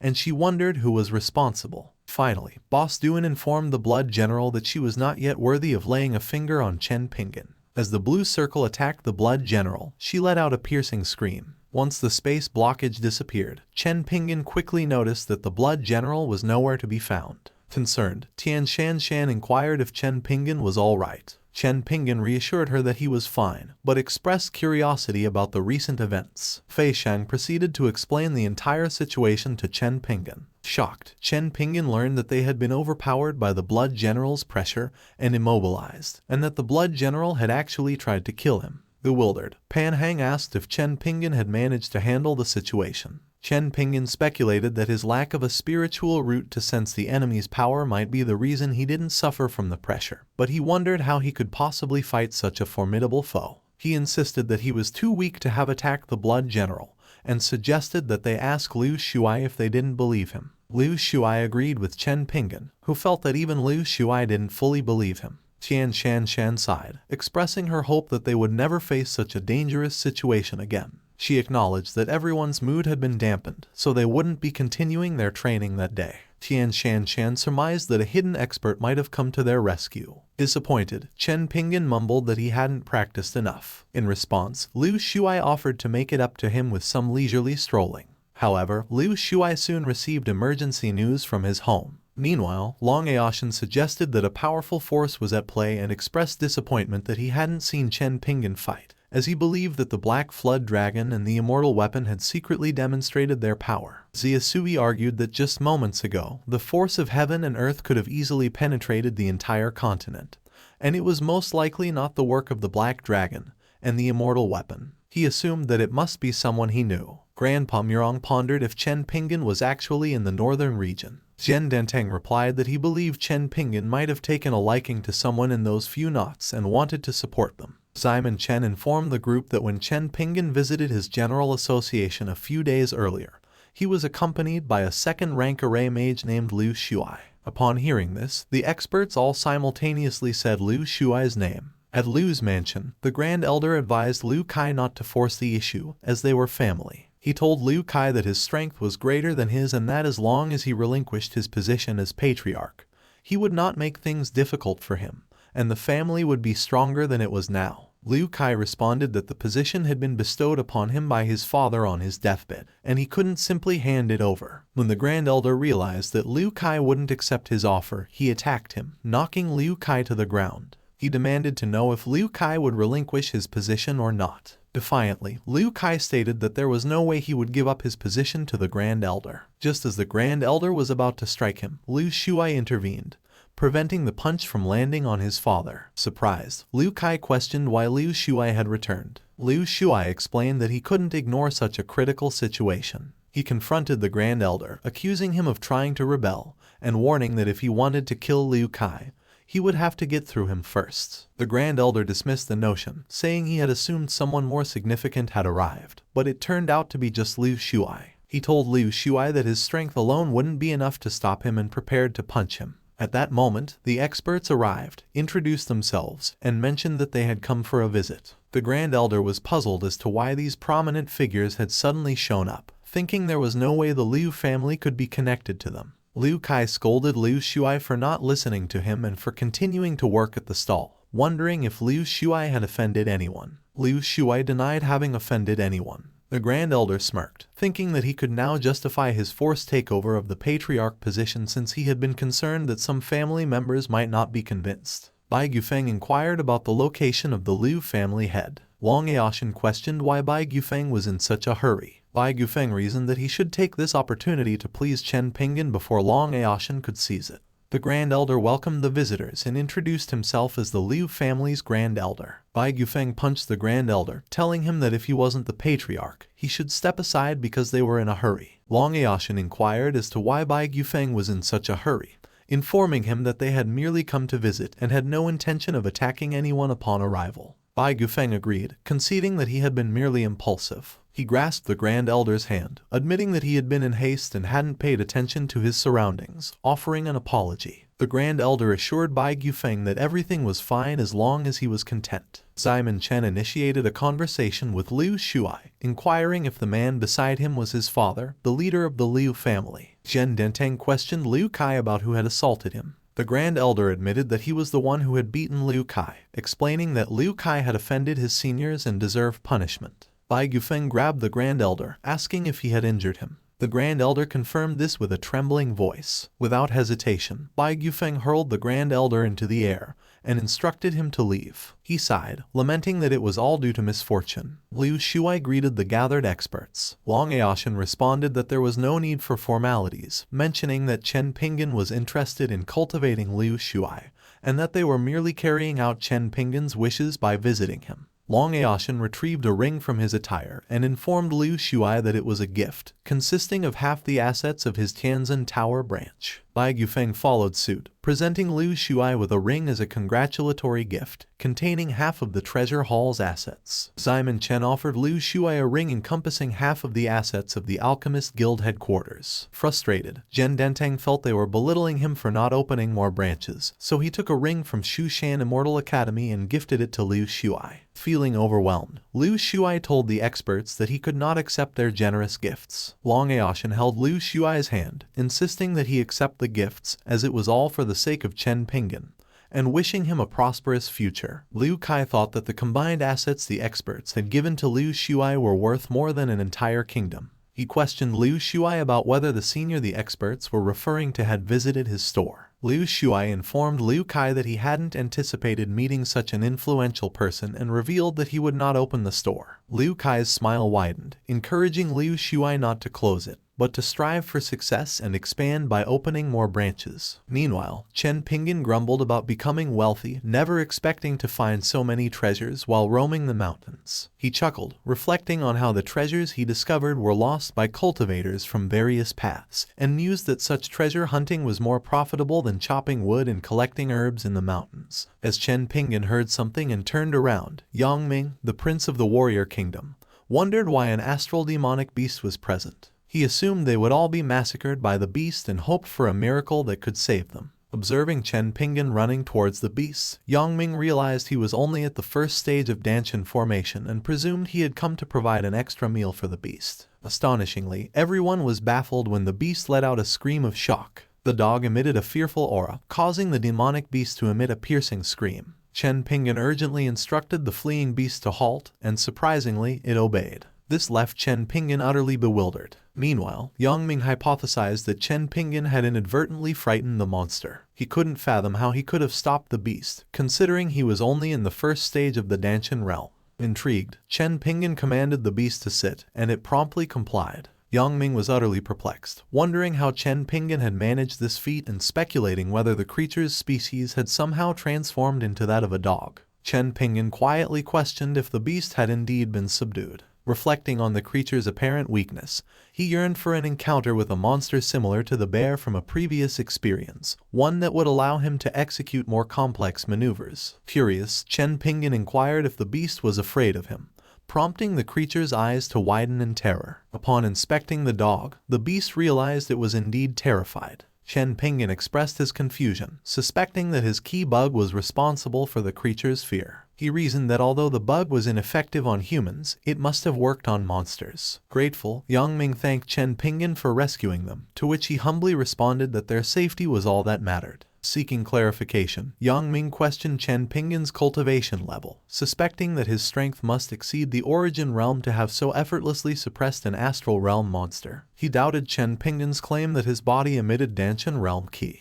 Chen Pingan assured him that his cultivation was as it appeared and urged him not to worry. He suggested that Yang Ming appeared healthier than his companions for some particular reason. Taking the hint, Yang Ming solemnly promised not to bother Chen Pingan further and prepared to leave. Chen Pingan advised them to exercise caution and remain safe during their journey. As they walked, one of the prince's men remarked that even Yang Ming couldn't discern Chen Pingan's cultivation level. Yang Ming admitted his uncertainty, surmising that it was far beyond the astral realm, to the extent that they would be incapable of comprehending it. He instructed his men to stop discussing the matter, as Chen Pingan had requested they not worry about it. Yang Ming emphasized that if they couldn't understand what Chen Pingan had accomplished, the world was as limited as a small field to them. He contemplated the significance of Chen Pingan's presence in the kingdom, resolving to report the matter to his father at the earliest opportunity. In the meantime, Chen Pingan pondered his next move. Given the influence of his key bug, he doubted he would find any monsters to practice his skills on.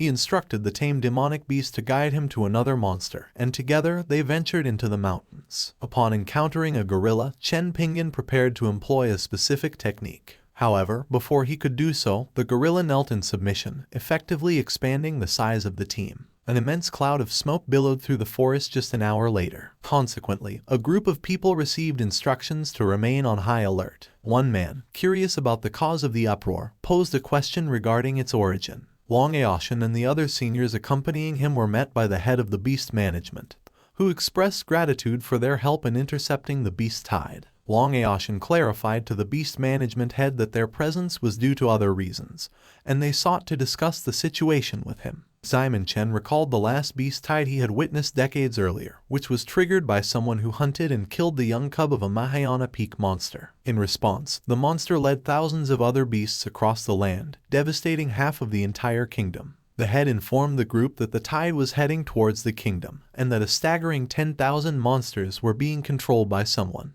The experts were taken aback upon hearing the sheer number of creatures involved. Bai Yufeng speculated that it was an attack on the kingdom and wondered who could possibly command such a vast horde of monsters, and if the perpetrator was immortal. Wang Aoshan noted that Xia Suyi had left peacefully, indicating the lack of troublesome immortals in the mortal realm. Nevertheless, he expressed curiosity about the source of the ongoing disturbances and his duty to safeguard the city's residents. Suddenly, someone shouted that the tide was approaching. Both Wang Aoshan and Bai Yufeng's eyes widened in shock. Wang Aoshan muttered that he was no longer surprised, and it seemed as though it didn't matter anymore. Bai Yufeng mused that it wasn't surprising, deeming it somewhat normal. Simon Chen added that he had witnessed such occurrences before. The management head, taken aback, reminded them that they had just declared they wouldn't abandon thousands of people and now appeared to have given up. Wang Aoshan revealed that they had indeed given up, and that the only individual who could control the tide was Chen Pingan. Chen Pingan was bewildered by the large gathering before him. He paused and informed Wang Aoshan that encountering him in the area was merely a coincidence. The head of the beast management, still confused, doubted that Chen Pingan was the one controlling the tide. He mentioned that as the head of the department, he too had some proficiency in controlling monsters, but had never witnessed it on such a grand scale. He then noticed the dog and was astonished by the dragon breath emanating from the creature. Wang Aoshan explained to Chen Pingan that they had assumed it was a beast tide attack they needed to prepare for, and perhaps they had overthought the situation. Chen Pingan responded that he had summoned the beasts for a specific purpose, and assured Wang Aoshan there was no danger. He then ordered the monster to depart, which it promptly did, tearing through the trees and startling Chen Pingan. Chen Pingan nervously warned the people behind him that his actions were quite perilous and should not be replicated in the future. The head of the management wondered who could possibly imitate what he had done. Sometime later, Chen Pingan returned to his home, mumbling that he hadn't realized the tide was so severe, and that he needed to go to Feishan the following day to discuss the matter of the tournament. As he announced his arrival to the household, he was greeted by Boss Duan. Visibly shocked, Chen Pingan inquired about what Boss Duan was doing in his house. In response, Boss Duan explained that she intended to reside there temporarily. She further informed Chen Pingan that 5 years prior, her uncle had owned the house and had entrusted it to her before leaving. Boss Duan admitted that she hadn't really cared about the place, but since her bookstore required renovation, she had to return and stay there for a while. Bewildered, Chen Pingan consulted the system for an explanation. The system confirmed the truth of Boss Duan's statement, adding that the property had originally belonged to her uncle, who had relocated to a distant place, and it was during this time that the system had borrowed it. In utter disbelief, Chen Pingan demanded to know why the system hadn't mentioned this earlier. Flirtatiously, Boss Duan informed Chen Pingan that she couldn't find another temporary residence and requested him to be accommodating. As time passed, she casually mentioned how comfortable it was to take a bath. Feeling nervous, Chen Pingan surmised that Boss Duan was intentionally flirting with him, and he regretted allowing her to stay. Suddenly, Boss Duan embraced Chen Pingan from behind, teasingly asking if he was uncomfortable or perhaps thinking of something inappropriate. Meanwhile, Xiao Linger observed the scene, and Chen Pingan, now fuming, reminded Boss Duan of the child's presence, urging her to be more discreet in both her attire and behavior. Boss Duan simply laughed at Chen Pingan's concern, stating that everyone present was acquainted and that there was no need to worry about minor details. She then announced her intention to sleep, playfully warning Chen Pingan not to do anything strange to her during the night. Feeling shocked and confused, Chen Pingan wondered what she meant by strange things. He exited the house, grumbling that nobody would entertain such thoughts. Xiao Linger, equally perplexed, decided to focus on eating her watermelon instead. As Chen Pingan sat on his bed, he couldn't help but think that Boss Duan was a dangerous person, and every encounter with her seemed to involve teasing or poking. Worried that she might enter his room at night, he resolved to lock it for safety. Chen Pingan tried to relax, telling himself not to overthink the situation and planning to search for alternative accommodation for Boss Duan the following day. However, the next morning, Chen Pingan awoke to find himself embracing Boss Duan. Chen Pingan was taken aback, puzzled as to why he found himself sleeping in Boss Duan's room. He considered the possibility that he had sleepwalked, but since he had never exhibited any sleepwalking tendencies in all these years, he couldn't help but wonder what was happening. As Boss Duan stretched, Chen Pingan grew increasingly anxious. He deduced that he needed to make a swift exit before being discovered. Just then, Xiao Linger inquired if Boss Duan was awake, causing Chen Pingan to tremble. His face turned pale upon being exposed. Confused, Xiao Linger blushed and assured him she hadn't seen anything. In response, Chen Pingan hastily made an excuse, insisting he hadn't done anything improper and urged Xiao Linger not to let her imagination run wild.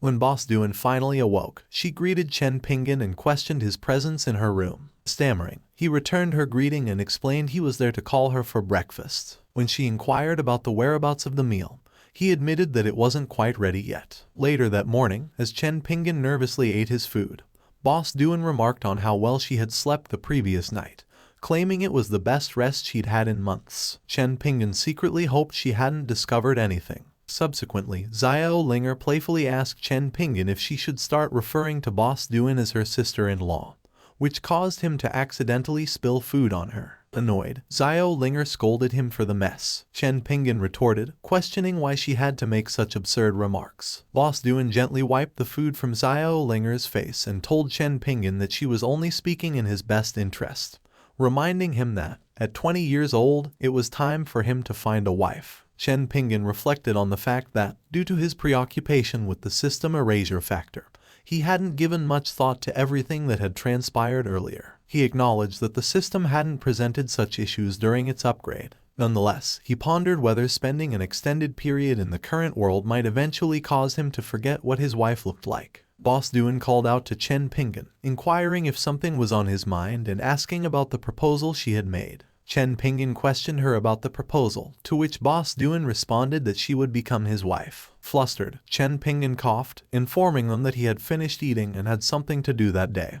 Thus, he needed to leave immediately. Xiao Linger commented that Chen Pingan was extremely bothersome and couldn't bring himself to say no. Boss Duan playfully pinched Xiao Linger's cheek, warning her that one day Chen Pingan would find out the truth, and if she tried to give him hints, Boss Duan would confiscate all her watermelons. Boss Duan then muttered that it wasn't the right time yet. Meanwhile, in the warrior kingdom, Chen Pingan decided to set aside the Boss Duan matter for the time being, as the tournament was taking place the following day, and failure to complete the task would lead to severe consequences. He then noticed Tian Shan and the others. Approaching Miss Tian, Chen Pingan mentioned that he had been searching for her and didn't expect to encounter her by such a coincidence. He inquired about the whereabouts of the other member. Miss Tian questioned if they knew each other and asked for his name. Chen Pingan introduced himself as Long Aoshan. The man beside Miss Tian asked if she was acquainted with Chen Pingan, but she denied ever having met him before. Surprised, Chen Pingan informed her about the upcoming tournament.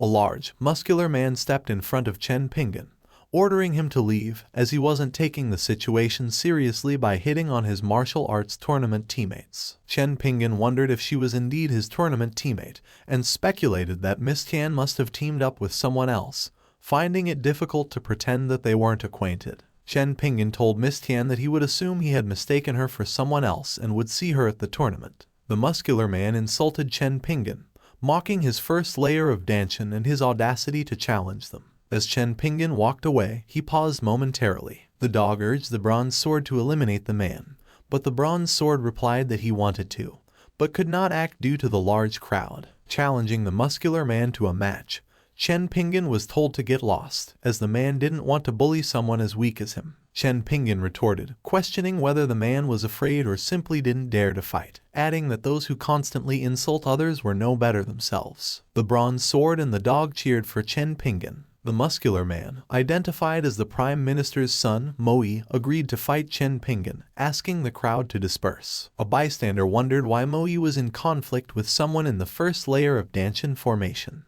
Moe inquired how Chen Pingan wanted to conduct the fight, to which he replied that they would begin at the count of 1. Moe warned Chen Pingan that he had tried to save him from embarrassment, but if he insisted on fighting, he should not be blamed for knocking him out. After counting down, Chen Pingan delivered a punch, knocking Moe to the ground, much to his surprise. Moe accused Chen Pingan of disregarding martial ethics and engaging in sneak attacks, claiming that he didn't appear to be a righteous man. Stamping his foot, Chen Pingan reminded Moe that he had said they would start after counting to 1 and had never mentioned counting to 3. The audience looked on with concern, wondering what was wrong with Chen Pingan. Enraged, Moe stood up and declared that enough was enough. He accused Chen Pingan of being adept at stepping on others and announced that he would rip Chen Pingan's legs off that day. Moe enveloped his body in a yellow key before skillfully demonstrating his rushing thunder technique. Stunned, Chen Pingan pondered that the essence of martial arts, according to the book, involves controlling one's ki, and he deduced that the lightning surrounding Moe's body was a manifestation of this control. He asserted that it didn't appear to be particularly difficult. As Moe leaped and prepared to attack Chen Pingan managed to dodge Moe's assault, which left Moe bewildered since Chen Pingan seemed to employ the same martial arts techniques as him. Anticipating that Chen Pingan would use his feet next, Moe was caught off guard when Chen Pingan instead slapped him, causing him to tumble to the ground. Chen Pingan informed him that it was merely a bluff. Concerned, Miss Tian rushed over to Moe and inquired if he was all right. She then questioned Chen Pingan about his identity, wondering why he was obstructing others' paths and attacking people without reason. Chen Pingan replied, suggesting that perhaps he was the one who was mistaken, and that there were 2 identical versions of her in the warrior kingdom. Tian Shanshan greeted Chen Pingan and asked about his intentions. Chen Pingan came to the realization that there were indeed 2 versions of them. Tian Leichai queried Tian Shanshan if Chen Pingan was on her team, to which Tian Shanshan affirmed. Tian Leichai then divulged to Tian Shanshan her plan to strike her team before the tournament. Tian Shanshan responded, saying that she was unaware of what had transpired. Chen Pingan speculated that their identical appearances must be a coincidence, as they could be twins, and he admitted to his own misunderstanding. Tian Shanshan informed Tian Leichai that it was likely a misunderstanding that could be resolved through a reconciliation discussion. Infuriated, Moe stood up and declared that he had been insulted twice in the street. He couldn't accept that it was all a mere misunderstanding and demanded that Chen Pingan pay with his life. At that moment, Liu Shuai intervened and greeted Moe, warning him not to touch Chen Pingan. Surprised, Moe reciprocated Liu Shuai's greeting and asked for clarification on his statement. Liu Shuai explained that the situation was a misunderstanding and there was no need for conflict. Disappointed, Mo Yi contended that being beaten twice was more than just a misunderstanding. He also wondered about the fortunate turn of events for the Liu family, who had risen from obscurity to prominence. Liu Shuai offered Mo Yi the opportunity to spar with him, requesting that he refrain from hitting his face since he had an upcoming meeting with his uncle, the king. Impressed, Chen Pingan whispered that Liu Shuai was truly remarkable, and assumed that he must have a significant background to be able to converse with the king. Liu Shuai smiled, considering Chen Pingan's performance to be rather thorough. Mo Yi requested permission to leave, conceding that the entire ordeal was indeed a misunderstanding, and that he would depart immediately. Liu Shuai thought that Chen Pingan could easily eliminate both of them with a simple gesture, but he also understood that Chen Pingan was currently masquerading as an ordinary person. He considered that killing people on the street would impact the forthcoming tournament, and surmised that Chen Pingan might have anticipated his intervention. Chen Pingan apologized to Tian Shanchen for instigating a conflict between siblings, but Tian Shanchen reassured him that it was fine, as their relationship had always been strained due to various circumstances. She then urged them to commence their training. Within the sinister sect from the immortal world, Ziyasui made his arrival and quietly murmured that he had discovered the evil sect's territory. He expressed his disdain for their cultivation methods and revealed that Chen Pingan was aware of their existence. Ziyasui believed that stumbling upon their territory was a sign that he should eradicate them. Gathering ki in his hand, Ziyasui whispered that no notice was necessary. Consequently, an immense golden ki circle materialized, and he commanded the annihilation of the entire sect. A colossal golden sword then obliterated the evil sect's territory. Amidst the chaos, he observed the Blood Lord attempting to escape. The Blood Lord muttered that it was no surprise that the individuals she had sent to the mortal world had perished, realizing it was the work of another immortal. She wondered why the Immortal Emperor was taking such actions personally. Ziyasui, with his sword pointed at her, inquired about her destination. Defiantly, the Blood Lord claimed that Ziyasui could not kill her, as he knew who was above her in power. She warned him that if he dared to kill her, he would face his own doom. Undeterred, Ziyasui decapitated the Blood Lord, murmuring that he would face whatever consequences arose. Meanwhile, in the divine world, a portly man informed another man he was playing with that the demon seed he had planted in a certain immortal world had been destroyed. He was puzzled by this turn of events. The slender man suggested that it could be the desolated immortal world that was responsible. Surprised, the rotund man asked how he had come to that conclusion. The thin man explained that his group had injured a dragon, which he believed had crashed into the desolated realm of immortals. Although there was no concrete evidence, he had an intuition that something disastrous would occur if they continued on their path. The portly man conceded that there might be someone more powerful than them in the immortal world and agreed that it was time to send someone to investigate. After some time had passed, Ziyasui let out a sigh of relief and muttered that the issue had been resolved. Suddenly, a golden door materialized in the sky above, capturing Ziyasui's attention. He was taken aback as the door opened and suspected that the individual emerging was from the divine world. The mysterious figure inquired if Ziyasui was the son of the Immortal Emperor of that world. The stranger appeared, claiming that Ziyasui was the one who destroyed the place and inquiring about who was supporting him. Ziyasui defiantly told the stranger to dream on. The stranger murmured that Ziyasui was amazing for having the courage to fight her, and she was eager to see what he was capable of. Subsequently, she attacked Ziyasui, wondering whether his bones or his flesh would break first. Meanwhile, Boss Duan noticed what was going on with Ziyasui and promptly summoned Chopper. Kneeling before Boss Duan, Chopper received the order to go to the immortal world and assist Ziyasui,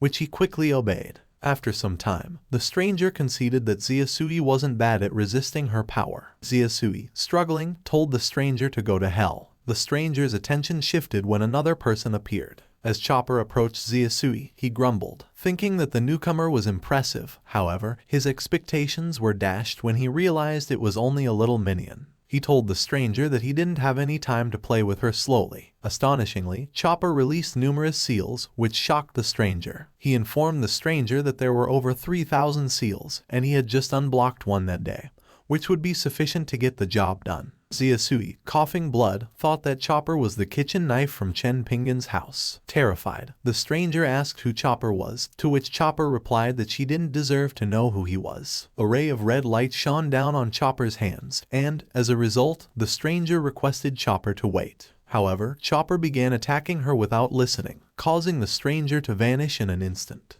Moments later, Chopper felt irritated that even with that much power, he still missed the feeling of destroying an immortal world with a single blow. Puzzled, Ziasui could not believe that the kitchen knife which Chen Pingan used possessed such strength. Consequently, he began to wonder about Chen Pingan's real abilities. After some time, Chopper returned to Chen Pingan's house and told himself that it felt good. Annoyed, Boss Duan inquired about what was so good about what happened. She scolded Chopper, insisting that next time he should be clean and precise. Stuttering, Chopper agreed and told her that he would go inside first. As Boss Duan set down her teacup, she noticed Ziasui and mumbled that they would meet. Ziasui was so certain that Chen Pingan had returned that he ordered a kitchen knife to save him. He knocked on Chen Pingan's door and mumbled that he still had something to tell Chen Pingan about the immortal world and a secret attack from someone. To his surprise, Boss Duan opened the door and asked Ziasui what was wrong. Realizing it was his master, Ziasui's eyes widened and he kneeled. Boss Duan responded that she was not his master and asked if he had forgotten what she told him. Ziasui recalled that she told him to treat her as a stranger at all times, but 10,000 years ago, she had given him the heavenly law and made him the Immortal Emperor. Boss Duan took Ziasui's hands in hers and explained that she understood she had only given him the law,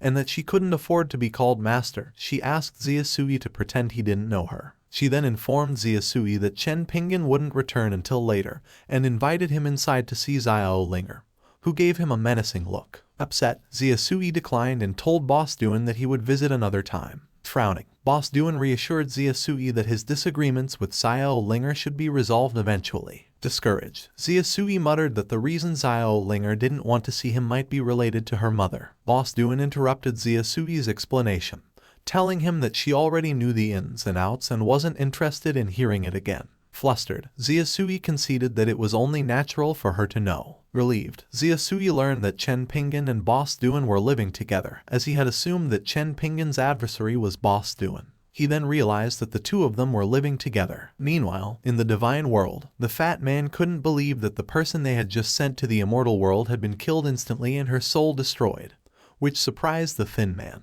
The thin man, spooked, mentioned that the person they had just sent was one of the best in the upper mid-range of the divine world, and she was killed in an instant, with the cause and effect being blocked. The fat man asserted that there was only one person with such strength. The thin man wondered if it was the eternal God Emperor who was in seclusion and proceeded to ask about his connection with the immortal world. Becoming agitated, the fat man admitted that he didn't know because the God Emperor was one of the most important figures in the divine world, and he wondered what the God Emperor's intentions were by doing that. He then suggested that they should go meet the God Emperor and ask for an explanation. The God Emperor, at the pinnacle of the God realm, asked the two men why they had come to his place. Upon informing them that he had just emerged from seclusion and was still gaining strength, the fat man, visibly angry, responded that the God Emperor was supposed to maintain the neutrality of the three domains and allow them to develop freely. He then questioned the God Emperor about his intention in attacking his demon domain. In agreement, the thin man chimed in, informing the God Emperor that they had come to seek an explanation.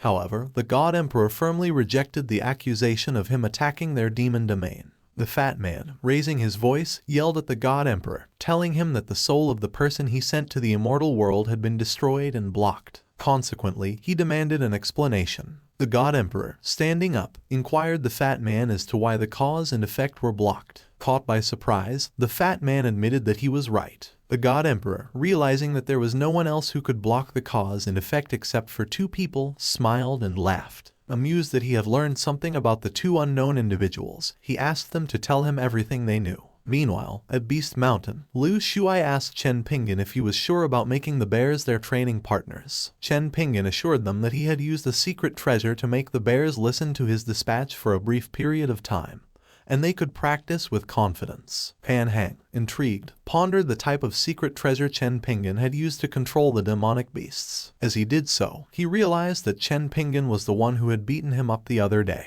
Chen Pingan, however, denied the accusation, stating that he had only discovered the treasure in the last few days and that it wasn't him. Blushing, Pan Hang told Chen Pingan to forget about it, admitting that he deserved it for not treating him right that day. He mused that with Chen Pingan on their team, they had a good chance of winning the tournament, which he noted was crucial to Tian Shanshan. According to Pan Hang, Tian Shanshan was unable to form a team because Tian Leichai had stumbled in secret. He added that Chen Pingan must be wondering how they became the way they are now. Chen Pingan, uninterested, wasn't curious at all and halted Pan Hang from continuing. He informed Pan Hang that he was simply participating in the competition to achieve his own goals, and that their meeting was just a matter of fate. This left Pan Hang perplexed. Chen Pingan emphasized that as long as they win, that was all that mattered. The next day, at the tournament arena, Chen Pingan tied up his dog, informing it that he wouldn't be able to compete alongside him. He asked the dog to stay obediently near the tree. Gently patting the dog, Chen Pingan assured it that he would return as soon as the tournament was over. As Chen Pingan walked away, he accidentally bumped into a stranger and promptly apologized. The stranger, upon noticing Chen Pingan's sword, realized that it wasn't an ordinary weapon,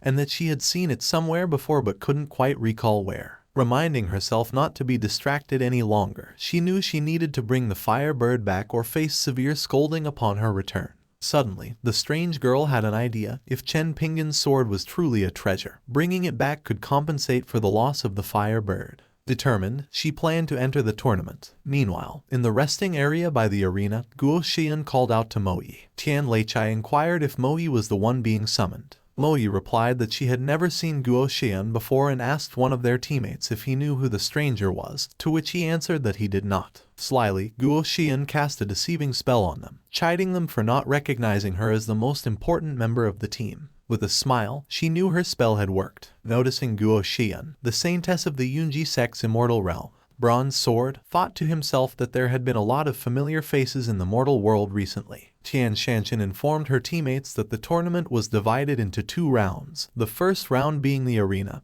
and the second, a team match. She expressed confidence in their ability to win first place, but emphasized the need for caution. Chen Pingan then asked Tian Shanshan if he could go first in the first round of the tournament. He explained that, as the weakest member of their team, the other teams would likely withhold their strongest members from participating in the arena, conserving their Kai for higher scores in the team match. Liu Shuai concurred with Chen Pingan and proposed to Tian Shanshan that they send him first. Tian Shanshan agreed, privately thinking that Chen Pingan was the strongest among them. Upon learning he would be first, Chen Pingan was overjoyed, recalling his last fight with Moyi and how he had discovered his ability to learn other people's martial arts skills at a glance. He eagerly anticipated competing in the tournament to gain more skills for free and make a fortune. However, Liu Shuai warned Chen Pingan about the prince also competing in the tournament and urged him to exercise caution. Chen Pingan reassured Liu Shuai that he wouldn't hold back and that there was no need to worry. Feeling anxious, Liu Shuai mumbled that the king had begged him to pass on the warning, fearing that Chen Pingan might accidentally cripple the prince. Eventually, Chen Pingan faced off against the crown prince, Yang Ming, in the first round of the tournament. Upon realizing who his opponent was, Chen Pingan inquired if Yang Ming was indeed the crown prince. Yang Ming, recognizing his benefactor, assumed that such a high-level person would also attend the tournament. Chen Pingan saw this as a fantastic opportunity, believing that as a prince, Yang Ming must possess some valuable martial arts skills. However, Yang Ming conceded without fighting Chen Pingan. As Yang Ming forfeited, someone in the arena recognized Chen Pingan as their savior from a beast tied a few days prior. The other participants agreed, having also been saved by Chen Pingan, and consequently surrendered without a fight. Confused and enraged, Chen Pingan found the situation increasingly outrageous, wondering if it was a tournament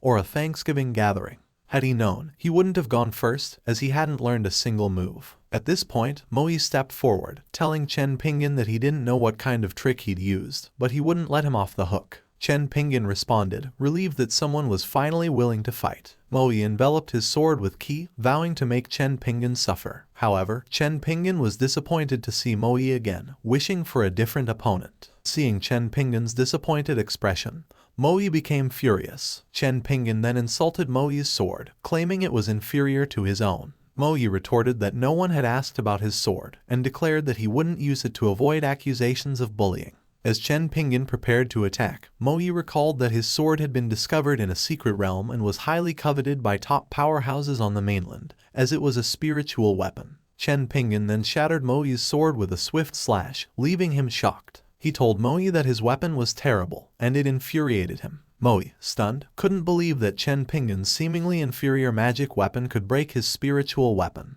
Chen Pingan admitted it was his mistake for mistaking Moi's identity that day, but he'd attacked him because Moi had called him trash. Moi argued that if Chen Pingan were to use a weapon, it would be shameless. Chen Pingan responded that he had already been shameless twice in public, and that he didn't care. He then remarked that cutting Moi with a single sword wouldn't look good. Moi felt a sense of relief, thinking that as long as Chen Pingan didn't use a sword, everything would be fine.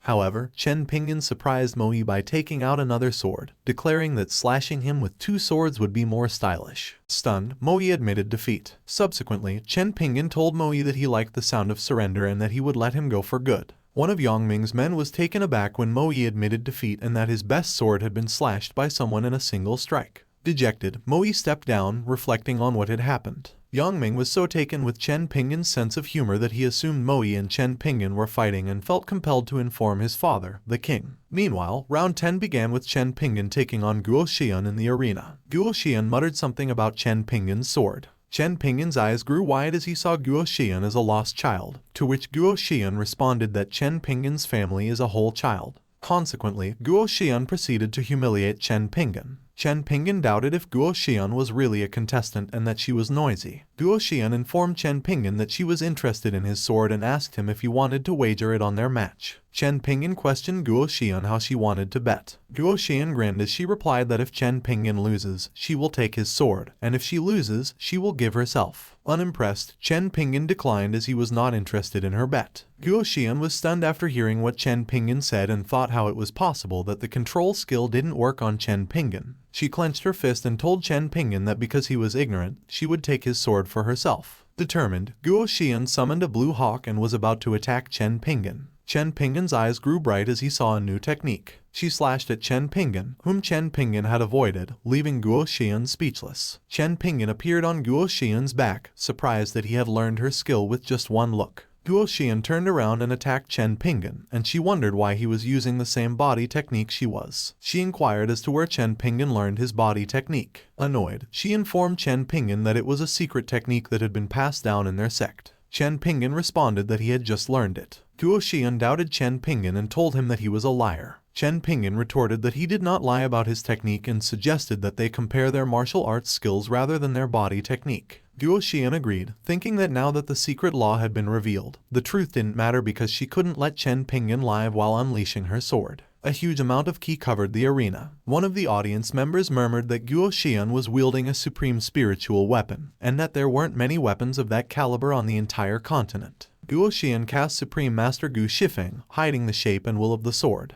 Thousands of key swords appeared around Guo Xian. Chen Pingan wondered why cultivators enjoyed reading mantras. Intrigued, he attempted to imitate Guo Xian's technique. Meanwhile, Guo Xian explained to Chen Pingan that each sword she summoned represented a realm and that it was the most powerful martial art in their sect. Her eyes widened as she noticed Chen Pingan using the same technique as her. Perplexed, Chen Pingan wondered what Guo Xian was saying. Guo Xian, having no idea who Chen Pingan was, mumbled that she had never heard of a genius of that level in the immortal world, so she assumed he was not mortal. She held her sword and muttered that she thought she would defeat Chen Pingan that day. However, Guo Xian detected the aura of the fire bird, and told Chen Pingan not to run away and wait for her to come back to resume their fight. Chen Pingan, equally perplexed, told Guo Xian to wait before leaving, asking her how to undo the technique. Chen Pingan grew concerned when he noticed the crowd's anxious expressions. The crowd fled as they recognized Chen Pingan as a murderer. It was then that Chen Pingan noticed a system message popped up stating that his new mission was to let everyone in the kingdom know that he exists. The system congratulated him, but Chen Pingan was enraged at the message, stating that he didn't want them to know about him in a bad way. He asked the system for help to think of a solution. After a while, everything returned to normal. Yongming took the stage and informed the people that since no one was participating in the next fight, he declared that the team of Tian Shan Shan had won the first place in the competition. Tian Shan Shan whispered to Liu Shuai that the outcome was unexpected and that they didn't appear to have done anything.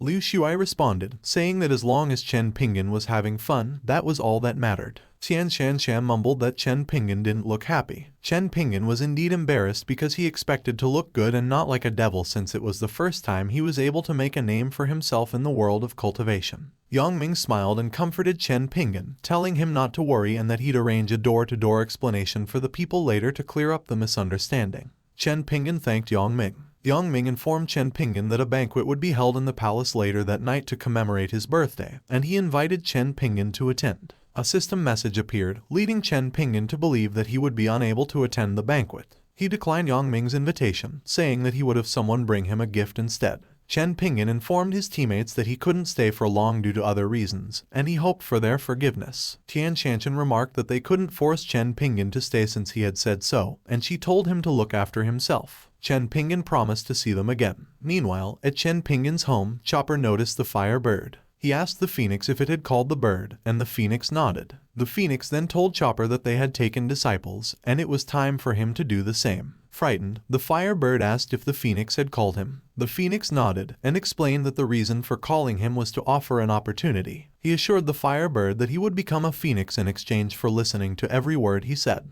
Trembling, the fire bird inquired about the phoenix's identity. The phoenix admitted that his chicken-like appearance must not have been a pleasing sight. Then, he transformed into a heavenly phoenix, causing the fire bird to sweat. Next, the phoenix introduced the dragon inside the pool, which had previously been a black serpent but had now evolved into a pseudo-dragon. He told the fire bird that although his foundation was weak, all he needed was a year, and he guaranteed that he would become a phoenix. Eagerly, the fire bird accepted the offer. Meanwhile, Guo Xian yelled at the firebird, asserting that just because he was hiding in someone else's yard didn't mean she couldn't find him. Shocked by what she saw in the yard, she thought that everyone's aura there was stronger than an Immortal Emperor by 10,000 times. Puzzled, Guo Xian wondered where in the world she was. Chopper and the phoenix noticed that Chen Pingan was coming back, which made the firebird curious about what was happening. The phoenix told the firebird to stop talking and find a way to hide, leaving Guo Xian confused. Guo Xian couldn't help but wonder who exactly was the person that made them so afraid. She looked back and noticed Chen Pingan. Chen Pingan was perplexed about what Guo Xian was doing in his house, considering that the Northern Territory was hundreds of kilometers away from his home, and he had relied on the system to get back. He wondered if Guo Xian had come for revenge. Guo Xian sobbed and confessed to Chen Pingan that she was wrong,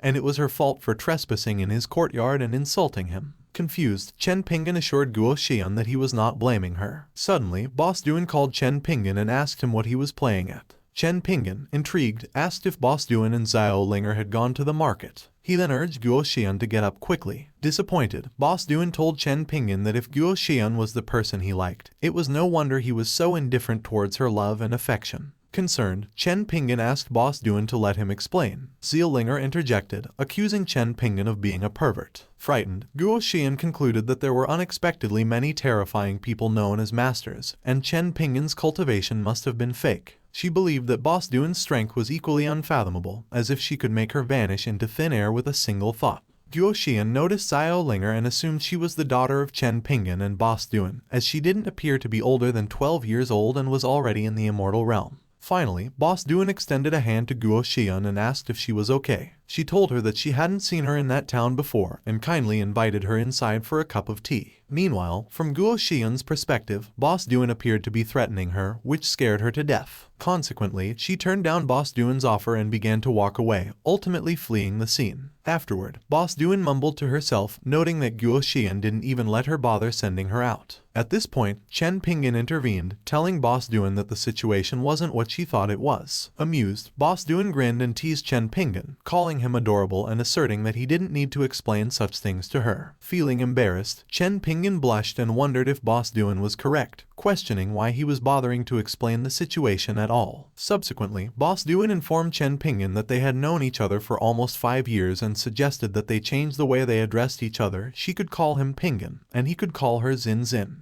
Embarrassed, he called her Xin Xin. Upon uttering her name, Chen Pingan suddenly realized that it sounded familiar, as if he had heard it before. The music softly played, and the door slowly opened, revealing a beautiful bride, Miss Zhang Yuxin, who was accompanied by her father. Meanwhile, Chen Pingan was reminiscing when he suddenly realized that Boss Duan was his wife in his previous life, Zhang Yuxin. Upon seeing his surprise, Zhang Yuxin paused time. She muttered that she didn't think changing her name would be enough to weaken the seal. Then, she apologized and told Chen Pingan that, due to the plan, she couldn't let him remember everything, so she had to seal his memories again and that he would have to wait a little longer. As she resumed time, Zhang Yuxin told Chen Pingan that he had been holding her for quite some time. Flustered, Chen Pingan couldn't help but think that what he felt at the time was strange, as if he had forgotten something important. He then realized that he had left his dog at the tournament venue. Meanwhile, the dog was frowning, feeling that Chen Pingan had forgotten about him. Jang Yuxin noticed the fire bird nearby, which caused the creature to tremble in fear, thinking that she would chase it away. However, Jang Yuxin mumbled that she would forget about it and just give them some compensation. On the other hand, Guo Xian felt relieved to have finally escaped the yard.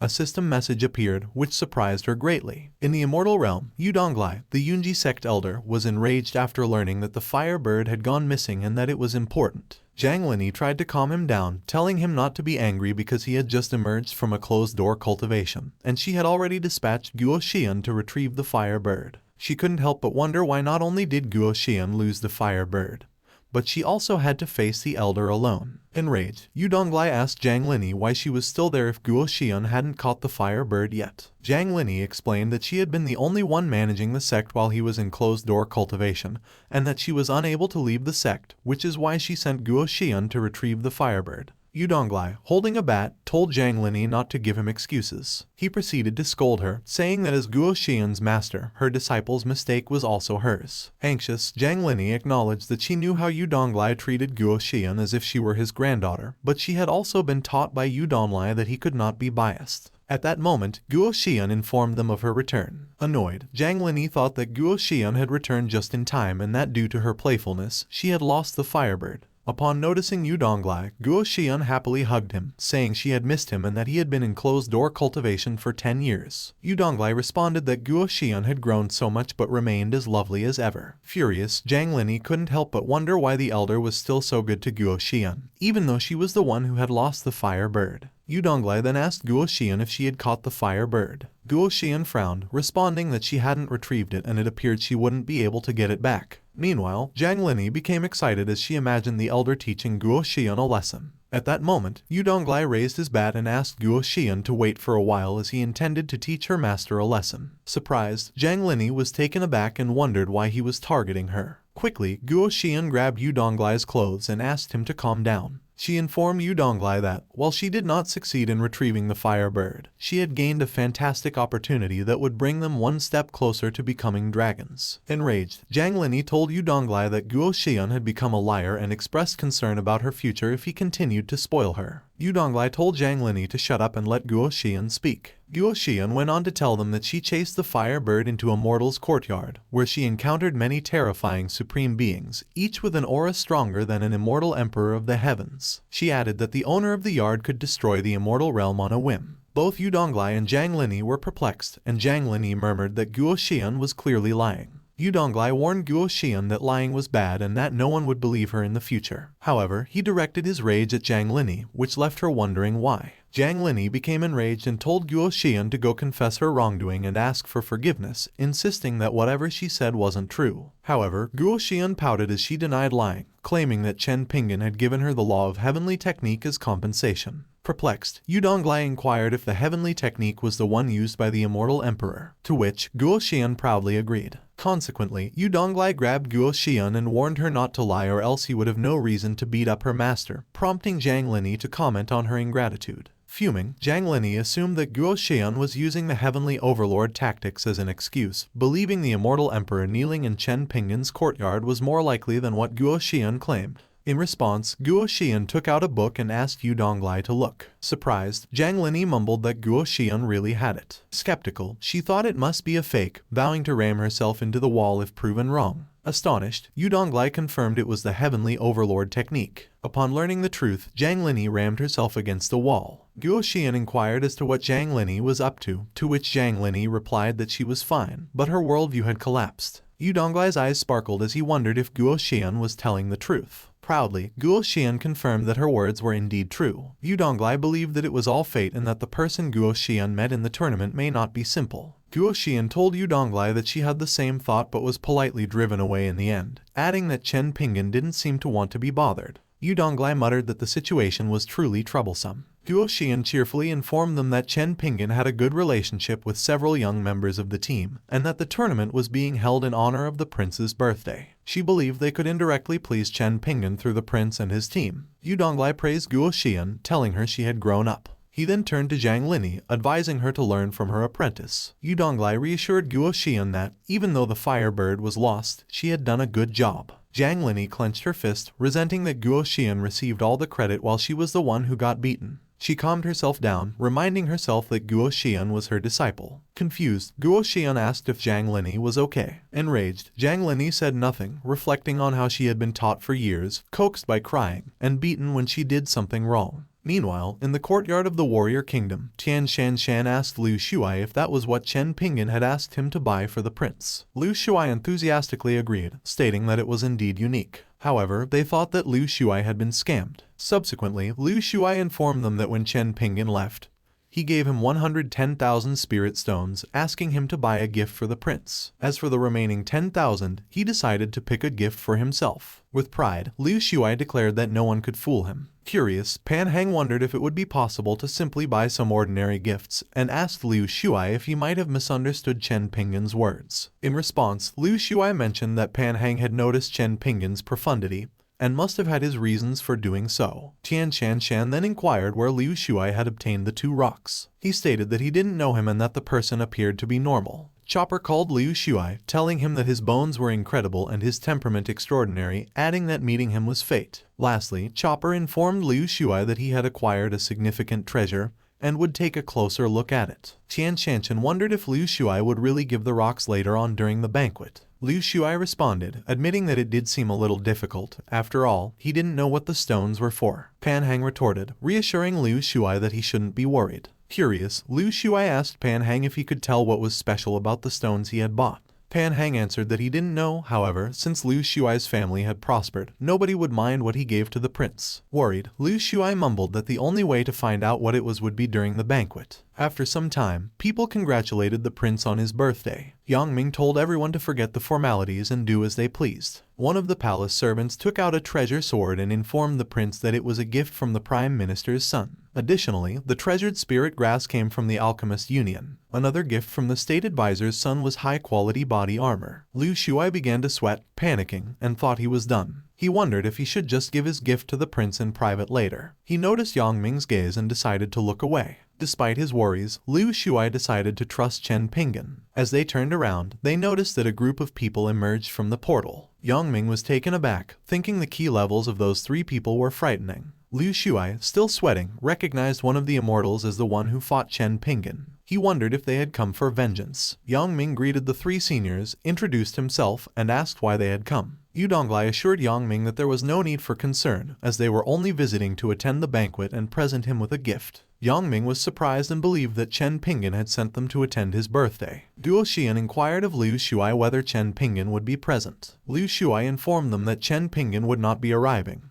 and that he had been asked to present the prince with a gift in his stead. Disappointed, Yu Donglai mumbled that it was a pity, however, they hadn't come just to see Chen Pingan. Yu Donglai then took out a present from his hand, a talent token that was extremely rare in the immortal world, and presented it as a gift to Yang Ming. Yu Donglai informed Yang Ming that, after a certain time, he would be able to reach an immortal body and future breakthroughs would happen smoothly. Grateful, Yang Ming expressed his thanks to the senior. Yang Ming was taken aback when Liu Shuai presented Chen Pingan's gift. Liu Shuai informed Yang Ming that he had no idea what the stone was for and that the purchasing process had been strange. He told Yu Donglai that he believes the function of the stone can only be discovered when he offers the gift. Moreover, because he appeared just as he was about to give it, he reasoned that Yu Donglai might know the function of the stone. Yu Donglai murmured that Chen Pingan had predicted that he would go to the kingdom, that no one would recognize the rock, and that it would be useless. Subsequently, he informed them that it was a conversion stone and a material used to make the talent token he had just given them. Furthermore, based on its size, it should be able to make 3 pieces. Yu Donglai wondered what Chen Pingan's intentions were. Upon reflection, Yang Ming realized he already had a token stone,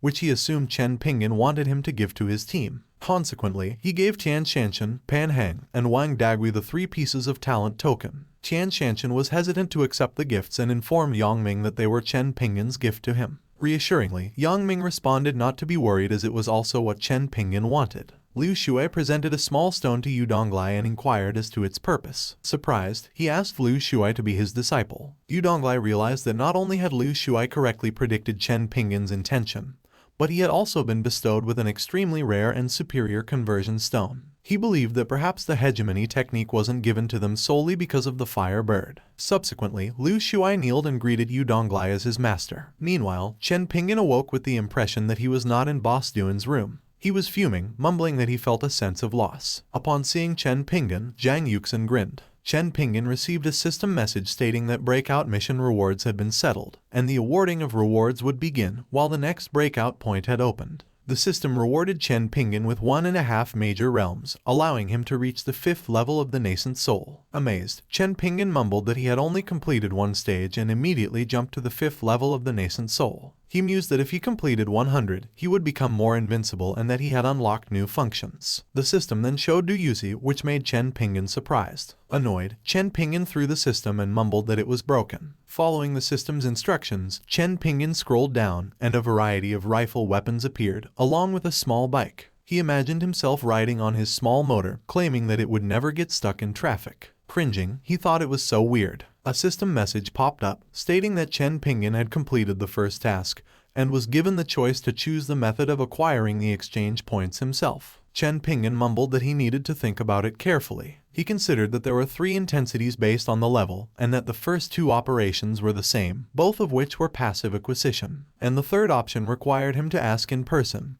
and if the person responded positively, he would receive exchange points. Grinning, Chen Pingan realized that the third option had a loophole. He chose the third option. Upset, Zhang Yuxin mumbled that she had already made it easy for Chen Pingan. She wondered why he had immediately eliminated the 2 correct answers. She believed that Chen Pingan might be doing it on purpose. The system stated that the method for obtaining an exchange point had been confirmed. After a while, Chen Pingan called Xiao Linger and asked her if she liked him with a creepy look. Cringing, Xiao Linger ran to Zhang Yuxin and reported that something bad had happened, and Chen Pingan had slept until he became stupid. Chen Pingan grabbed Xiao Linger and told her to stop shouting, urging her to simply answer his question. Xiao Linger responded that she disliked Chen Pingan because he constantly scolded her, and even confiscated her fruits. Frowning, Chen Pingan promised Xiao Linger that he would no longer scold her and asked her to tell him that she liked him. Angry, Xiao Linger refused to admit that she liked him. Just then, Zhang Yuxin interrupted and called out to Chen Pingan, muttering about the lively commotion early in the morning and wondering if anything good had happened. Xiao Linger clung to Zhang Yuxin and told Chen Pingan that she only liked Zhang Yuxin.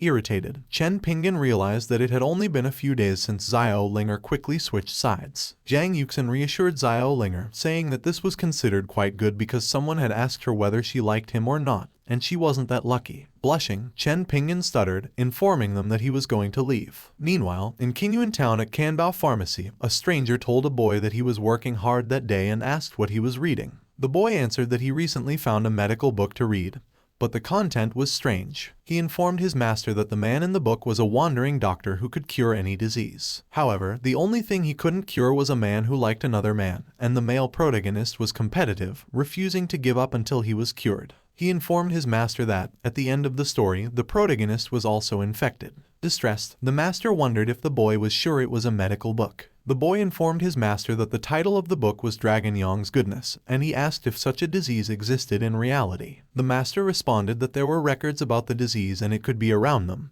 proving tricky to handle. Chen Pingan arrived and greeted the master, asking how their business had been recently. Surprised, the master wondered if Chen Pingan was sick. Chen Pingan thought that if he hadn't known he was a doctor, he would have gotten angry. He informed the master that he came just to chat with him and asked the master if he liked him. The master told Chen Pingan that he liked him because Chen Pingan was willing to help the people in the town and was kind to others. He realized the book the boy had read and asked Chen Pingan if the like he meant was decent. Chen Pingan retorted that it was a little decent. The master retreated and informed Chen Pingan that he was not only sick but also had an odd taste. The master ran off, asking his disciple to take care of Chen Pingan. Stunned, Chen Pingan thought that he only wanted to earn points and wondered what the old man was thinking. Chen Pingan turned towards the boy and thought that he was young and shouldn't have any strange ideas. He asked the boy if he liked him. Terrified, the boy asked Chen Pingan not to come near him. The boy ran and told Chen Pingan that he wouldn't fall for his trick. Chen Pingan was stunned by what happened. Subsequently, a system message popped up, stating that the preparation for the second level was complete. Meanwhile, in Dinsheng Kingdom, Chen Pingan's transfer succeeded. Feeling despair and wanting to die, he not only failed to see his points, but he was also misunderstood in an unusual direction.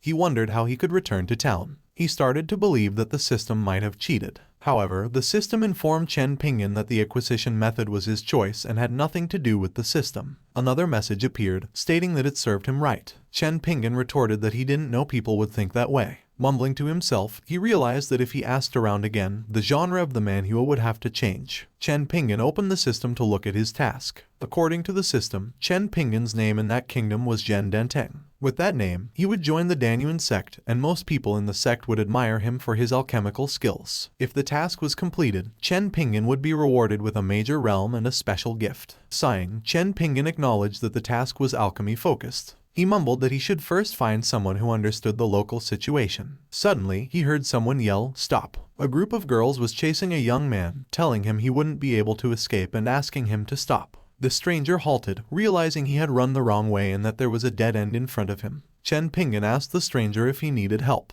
He recognized that he was worried about how to approach people and saw an opportunity. The stranger thought Chen Pingan had arrived at the perfect time. He asked Chen Pingan for help. Quickly obliging, Chen Pingan summoned a bronze sword and mumbled that he couldn't stand by and watch violence in the street. Blushing, he realized that the situation was different from what he had imagined. One of the girls said that she wanted Mr. Wan to clarify that time, and another girl retorted that she needed an answer. The girls all said simultaneously that Mr. Wan should pick one of them. Confused, Chen Pingan left, mumbling that the situation wasn't something he could help with. He asked the stranger how he had managed that situation. The stranger thanked the girls for their kindness and informed them that he already had a sweetheart. He grabbed Chen Pingan and told them he was the one he liked. The girls were stunned by what they heard. The system rewarded Chen Pingan with 10 points. Feeling helpless, Chen Pingan thought that he didn't want to obtain points in that kind of situation. The girls blushed, claiming that Prince Wang preferred males. One of the girls grinned, adding that it was much better. Chen Pingan and Prince Wang were perplexed by the girls' comments. As they complimented Chen Pingan on his appearance, one girl retorted that since he was a male, adding him wouldn't make a difference. Gradually, Chen Pingan realized that the girls were far too mischievous, and if he stayed too long, he would have to deal with difficult requests. Quickly, he grabbed Prince Wang, believing that they needed to run. With his current cultivation, escaping should be a piece of cake. As Chen Pingan carried Prince Wang, the girls shouted to catch him. He turned around, surprised to see that the girls were still in pursuit. Eventually, Chen Pingan was panting, mumbling that he had finally shaken them off. He wondered what Prince Wang had done to make the girls so mischievous. Prince Wang blushed, feeling Chen Pingan. Annoyed, Chen Pingan threw Prince Wang, telling him he was disgusting. Prince Wang apologized, explaining that since he was young, he had never been carried before, and he just got carried away. Cringing, Chen Pingan told Prince Wang not to say anything strange, and asked why he ran away if he wanted to be carried. Prince Wang informed Chen Pingan that the majority of the girls were his junior sisters, whom he occasionally taught alchemy during the week. Consequently, he did not expect that a few touches would result in the situation they had just experienced. Chen Pingan inquired about Prince Wang's membership in the Alchemist Guild. Prince Wang confirmed his membership, exciting Chen Pingan, who shared that he had come to the kingdom to join the Alchemist Guild and wondered if there was any way he could do so. Prince Wang responded that Chen Pingan arrived at the perfect time and informed him that in 3 days, the Alchemist Guild would hold a competition open only to those under the age of 30. Embarrassed, Chen Pingan admitted that he had never refined a pill before. Prince Wang acknowledged that it would be difficult for Chen Pingan. Nonetheless, Chen Pingan felt relieved, knowing this information saved him the effort of poking around the city. He thanked Prince Wang, causing him to blush. Chen Pingan told Prince Wang that he would leave and needed some time to prepare. Prince Wang asked Chen Pingan to wait, revealing that he had a way for him to join the guild directly, but he needed Chen Pingan's help with something. Curious, Chen Pingan asked what kind of help he needed. Blushing, Prince Wang explained that his family had prepared a wedding for him, and he couldn't resist them. He requested Chen Pingan to pretend, just like what he did in the alley. Chen Pingan was taken aback, remembering that Prince Wang didn't like boys, so he quickly ran away and said his goodbyes. Prince Wang mumbled that he should have explained that he was a girl. Prince Wang recalled the woman having long hair that reached her waist, and being slim and graceful. However, due to a pill refinement accident last year, her hair got burnt. Choosing to keep it a secret, she didn't want news of that embarrassment to spread. One day, a girl addressed her as Mr. Wan and expressed her gratitude for guiding her in cultivation. To the girl's surprise, she admitted that she liked her and revealed that she was a girl. The girl cried, mumbling that she was being rejected for such a reason, and apologized for bothering her. Subsequently, she received love letters addressed to Mr. Wan. After a while, she angrily rammed her head into a hollow tree, enraged that they, too, were girls looking for a relationship with a handsome guy. Meanwhile, Chen Pingan panted and mumbled that at least they hadn't caught up, thinking that the world was scary. Feeling relieved, he received some information about the country and a way to join the Danyuan sect. He mumbled that he would try refining, as he had prepared the materials but had never tried refining before. Chen Pingan realized that he didn't have a place for a pill furnace and a stove, and thought that Elder Gong must have won in the new sect. He asked the system to send him back. After some time, Chen Pingan arrived at the new sect and wondered if he had come to the wrong place. To his surprise, he saw many people gathered around the gate of the peace sect. A young man was enraged, mumbling that he had been waiting all day for Murong-su to come out and declare that he was an imperial prince, adding that the sect was too aggravating. One of the strangers reprimanded him, saying that the imperial prince must be embarrassed, and that he could leave if he didn't want to wait. The imperial prince noticed the prince and princess of the most powerful empire approaching. Chen Lengxiu thought that, whether in terms of status or strength, they couldn't reach half of his level, and wondered how they could pursue Murong-su. Chen Pingan greeted Chen Lengxiu. Chen Lengxiu grinned creepily, thinking that a villager dared to come to him, and that they were just a bunch of small fry. Zhen Zhao warned Chen Lengxiu to keep his smile in check because it was crude. Fuming, Zhen Zhao told Chen Lengxiu that contacting Murong-su hadn't been easy and reminded him that he needed to restrain himself a little. Zheng Lengxiu nodded in agreement. Chen Pingan asked Zhen Lengxiu if they were Murong-su's friends and wondered if they would also enter the sect. Zhen Lengxiu yelled at Chen Pingan, asserting that it was none of his business. Furious, Zhen Zhao punched Zhen Lengxiu and told him to speak properly. Subsequently, she apologized to Chen Pingan, explaining that her brother hadn't taken his medicine that day and mentioning that she was Murong-su's friend. Chen Pingan informed them he was about to summon someone to open the gates and invited them to enter together. Curious, Zhen Lengxiu wondered if Chen Pingan might have a high status and a special way to contact someone inside the sect. However, Chen Pingan simply yelled, calling out for Grandpa Murong and Murong-su, asking if anyone was inside. At this point, Zhen Lengxiu began to suspect that Chen Pingan might be somewhat foolish. The imperial prince informed Chen Pingan that he must be new, and that he wouldn't be able to make Murong-su come out even if he shouted. Unexpectedly, Murong-su appeared to greet Chen Pingan just as the gate opened. Blushing, the imperial prince couldn't believe that Chen Pingan had managed to coax Murong-su out. As Murong-su proceeded to talk to Chen Pingan, the imperial prince, along with the other suitors, presented her with bouquets of flowers and invited her to dinner. However, Murong-su looked back and informed them that she was busy. She then wondered aloud why Chen Pingan was free on that particular day. In response, Chen Pingan explained that it had been a long time since they last met, and he had just decided to take a stroll. Stuttering, Zhen Zhao revealed to Murong-su that she and her brother had specifically come to meet her. Recognizing Zhen Zhao, Murong-su informed her that she did not have time to accompany them but would have someone show them around later. Both siblings were outright rejected, leaving them feeling depressed. Excitedly, Murong-su inquired as to what Chen Pingan was doing there. Chen Pingan informed her that he had just come to practice alchemy and wondered if the sect had an alchemy room. Murong-su told Chen Pingan that they did have one and that she needed to use voice transmission to call her grandfather back. However, Chen Pingan retorted that there was no need to disturb Grandpa Murong and asked her to bring him to the alchemy room so he could start practicing alchemy. Murong-su, who had rejected numerous imperial princes, surprised Zhen Lengxiu with her enthusiasm for Chen Pingan. Zhen Lengxiu speculated that Murong-su loved alchemy, and that Chen Pingan happened to be extremely talented in the field. Even though Chen Pingan was in the nascent soul realm cultivation, Zheng Lengxiu wondered if he could refine a 5th grade elixir. He then asked Murong-su if he could accompany them to the alchemy room, explaining that he, too, enjoyed alchemy and was a 4th grade alchemist. Chen Pingan remarked that Zheng Lengxiu didn't appear to be old yet, despite having a high level of alchemy, and invited him to accompany him. Relieved, he reasoned that he could seek advice from a 4th grade alchemist. Expressing his gratitude, Zhen Lengxiu thought that Chen Pingan's level was high and that Chen Pingan wanted to take advantage of the opportunity to suppress him in alchemy. After some time, at the alchemy hall, Murong-su informed Chen Pingan that the alchemy furnace and herbs were all prepared. Chen Pingan thanked Murong-su for her hard work. Zhen Lengxiu observed that those were all 1st grade herbs and the highest pill that could be made was a 2nd grade pill, which left him wondering what Chen Pingan was thinking. Chen Pingan asked them to wait while he read the instructions first. Zhen Lengxiu suspected it was some sort of special pill, but his attention was drawn to the book Chen Pingan was holding. To his surprise, it was a beginner's alchemy book. He theorized that it must be a camouflage and that the person Murong-su had taken a liking to was ordinary. Finally, Chen Pingan lit a fire using stone. Furious, Zhen Lengxiu observed that Chen Pingan used that kind of fire to refine pills. Subsequently, he calmed down and realized that some alchemy furnaces can be used with regular fire, so it's not surprising that the Pingan sect has such furnaces. Meanwhile, Chen Pingan was transferring spiritual energy in the fire. Zhen Lengxiu acknowledged that at least Chen Pingan knew how to use spiritual energy to increase the intensity of the fire. Chen Pingan muttered about how every type of herb needed to be refined separately and thought that it would be too much trouble. Impatiently, he grabbed the basket and dropped all the herbs together. Zhen Lengsui was shocked and wondered if Chen Pingan was making pills or bombs. He realized that, while it was unheard of for herbs to be handled this way,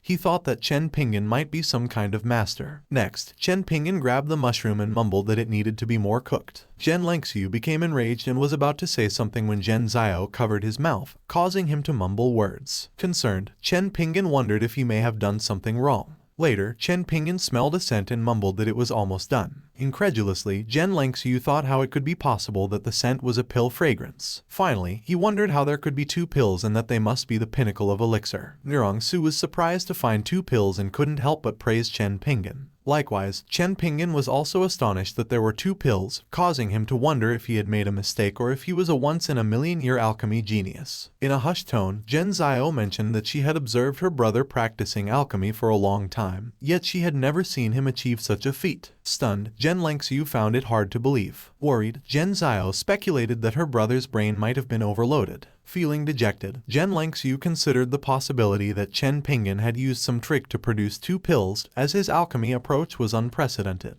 Soon after, Grandpa Murong arrived and called for Chen Pingan. Zhen Lengsui greeted him, but Grandpa Murong curtly replied that he wasn't interested, leaving Zhen Lengsui feeling dismissed. Grandpa Murong informed Chen Pingan that he should have notified them about his visit. Chen Pingan responded that he had only come to town for a minor matter and hadn't planned anything. Grandpa Murong expressed concern about someone wanting to meet with him and not wanting to bother Chen Pingan. Zhen Lengsui speculated that the 2 men they were discussing must be immortals because of their immense power, and he wondered if the Pingan sect was supported by immortals. Confused, Chen Pingan inquired if the 2 men were looking for him. Upon greeting Chen Pingan, the 2 men noticed the aura of the bronze sword. Previously, Chen Yanming had sought help from one of the 10 Immortal Lords. The Immortal Lord had vowed to eliminate anyone who dared to challenge him, but both he and Chen Yanming were ultimately punished by the bronze sword. The Immortal Lord commended Chen Pingan on his exceptional temperament, remarking that one could easily recognize him and questioning how someone capable of wielding the bronze sword could be ordinary. Grandpa Murong informed Chen Pingan that the 2 men had caused trouble during the opening ceremony, but had since repented, promising to open additional branches for the sect. Chen Pingan acknowledged their repentance and improvement. He surmised that, since they had formed a brotherhood with Grandpa Murong, they must be quite powerful. Zhen Lengsui, however, felt enraged that even the immortals were addressing Chen Pingan as a senior and concluded that his cultivation must be fraudulent. Deciding to postpone further discussions, Chen Pingan focused on practicing alchemy and produced another pill that yielded 2 more pills. Zhen Lengsui confessed that he couldn't comprehend what was happening. Chen Yanming asked the Immortal Lord if he had sensed something. The Immortal Lord speculated that Chen Pingan had suppressed the medicine's potency to avoid frightening people, which had downgraded the elixir in the furnace from a high-quality one to 2 lower-quality ones. Chen Yanming struggled to understand how Tier 1 spiritual herbs could be used to create high-quality elixirs. The Immortal Lord explained that such a process was theoretically possible, even in the immortal realm, by replenishing the spiritual energy of herbs while cleansing them. This approach continuously purifies and replenishes spiritual energy but requires a tremendous amount of energy to execute. Thus, the Immortal Lord marveled at the miracle they had just witnessed. Even after shaking the world, Chen Pingan remained calm, as if nothing had happened, according to the Immortal Lord. It seemed that Chen Pingan had discreetly taken note of them, and the 2 pills served as a warning that he would have died a horrible death had he not taken the hint. Meanwhile, Chen Pingan was sweating, wondering why there were 2 pills, since the manual didn't mention anything about it. Curious, he asked if they had noticed any problems. Zhen Lengsui, flustered, bowed and told Chen Pingan that he had benefited greatly. Chen Pingan, perplexed, wanted to know how Zhen Lengsui had benefited and asked him to teach him. He then reasoned that, based on their reactions, there should be no problem with the alchemy evaluation in a few days. At this point, Grandpa Murong asked Zhen Lengsui and Zhen Zhao what they were doing there. Zhen Lengsui replied that he had come to visit, and Grandpa Murong promptly ordered them to leave. Zhen Zhao, fuming, accused Zhen Lengsui of being too cowardly. However, Zhen Lengsui retorted that Chen Pingan was too frightening, and their empire couldn't afford to offend any mountain sect, especially with the presence of 2 immortals. Furious, he questioned why Zhen Zhao claimed to have a good relationship with Murong Su when it didn't appear to be the case. Zhen Zhao explained that she had met Murong Su with other sect members but hadn't seen her since. Zhen Lengsui then informed his sister that their father had intended for him to get close to Murong Su in order to win the mountain sect, but there seemed to be no hope now. Zhen Zhao asked her brother if the emperor had planned it, and she began to think that it might be up to her. Perplexed, Chen Lingxiu wondered who the scoundrel was that tried to covet his sister. After some time, Grandpa Mirong informed Chen Pingan that the sect was developing smoothly, and the number of disciples had doubled since the sect first opened. He added that when the two brothers established the branch sect, the number would increase even more. Chen Pingan expressed his surprise at how strongly Grandpa Mirong had developed the sect. Grandpa Mirong responded that Chen Pingan was too polite, as the entire sect was built on the foundation laid by Chen Pingan, and their current achievements were also due to him. Chen Pingan felt awkward, thinking that he hadn't done anything except pick the name. However, since he was there, he decided to try to brush up on some points. He believed that Grandpa Mirong and the others were reasonable and wouldn't think strangely of him. Chen Pingan then told everyone that he had recently developed a technique to improve ki and asked if they wanted to try it. Mirong Su, intrigued, inquired about their intentions. Chen Pingan first explained that he would ask them questions, and they would only have to answer with a simple yes or no. Subsequently, he proceeded to ask them if they liked him. Mirong Su happily told Chen Pingan that she indeed liked him. Feeling perplexed, Chen Pingan wondered how she could have emotions. Mirong Su, on the other hand, remarked that she felt refreshed and speculated if it was due to ki. Then, everyone chimed in, telling Chen Pingan that they loved him too. Chen Pingan reasoned that it was 10 points for each person. Grandpa Mirong asked Chen Pingan if they could talk a bit more. However, Chen Pingan informed everyone that, according to his theory, anyone could do it, and he wouldn't lose anything.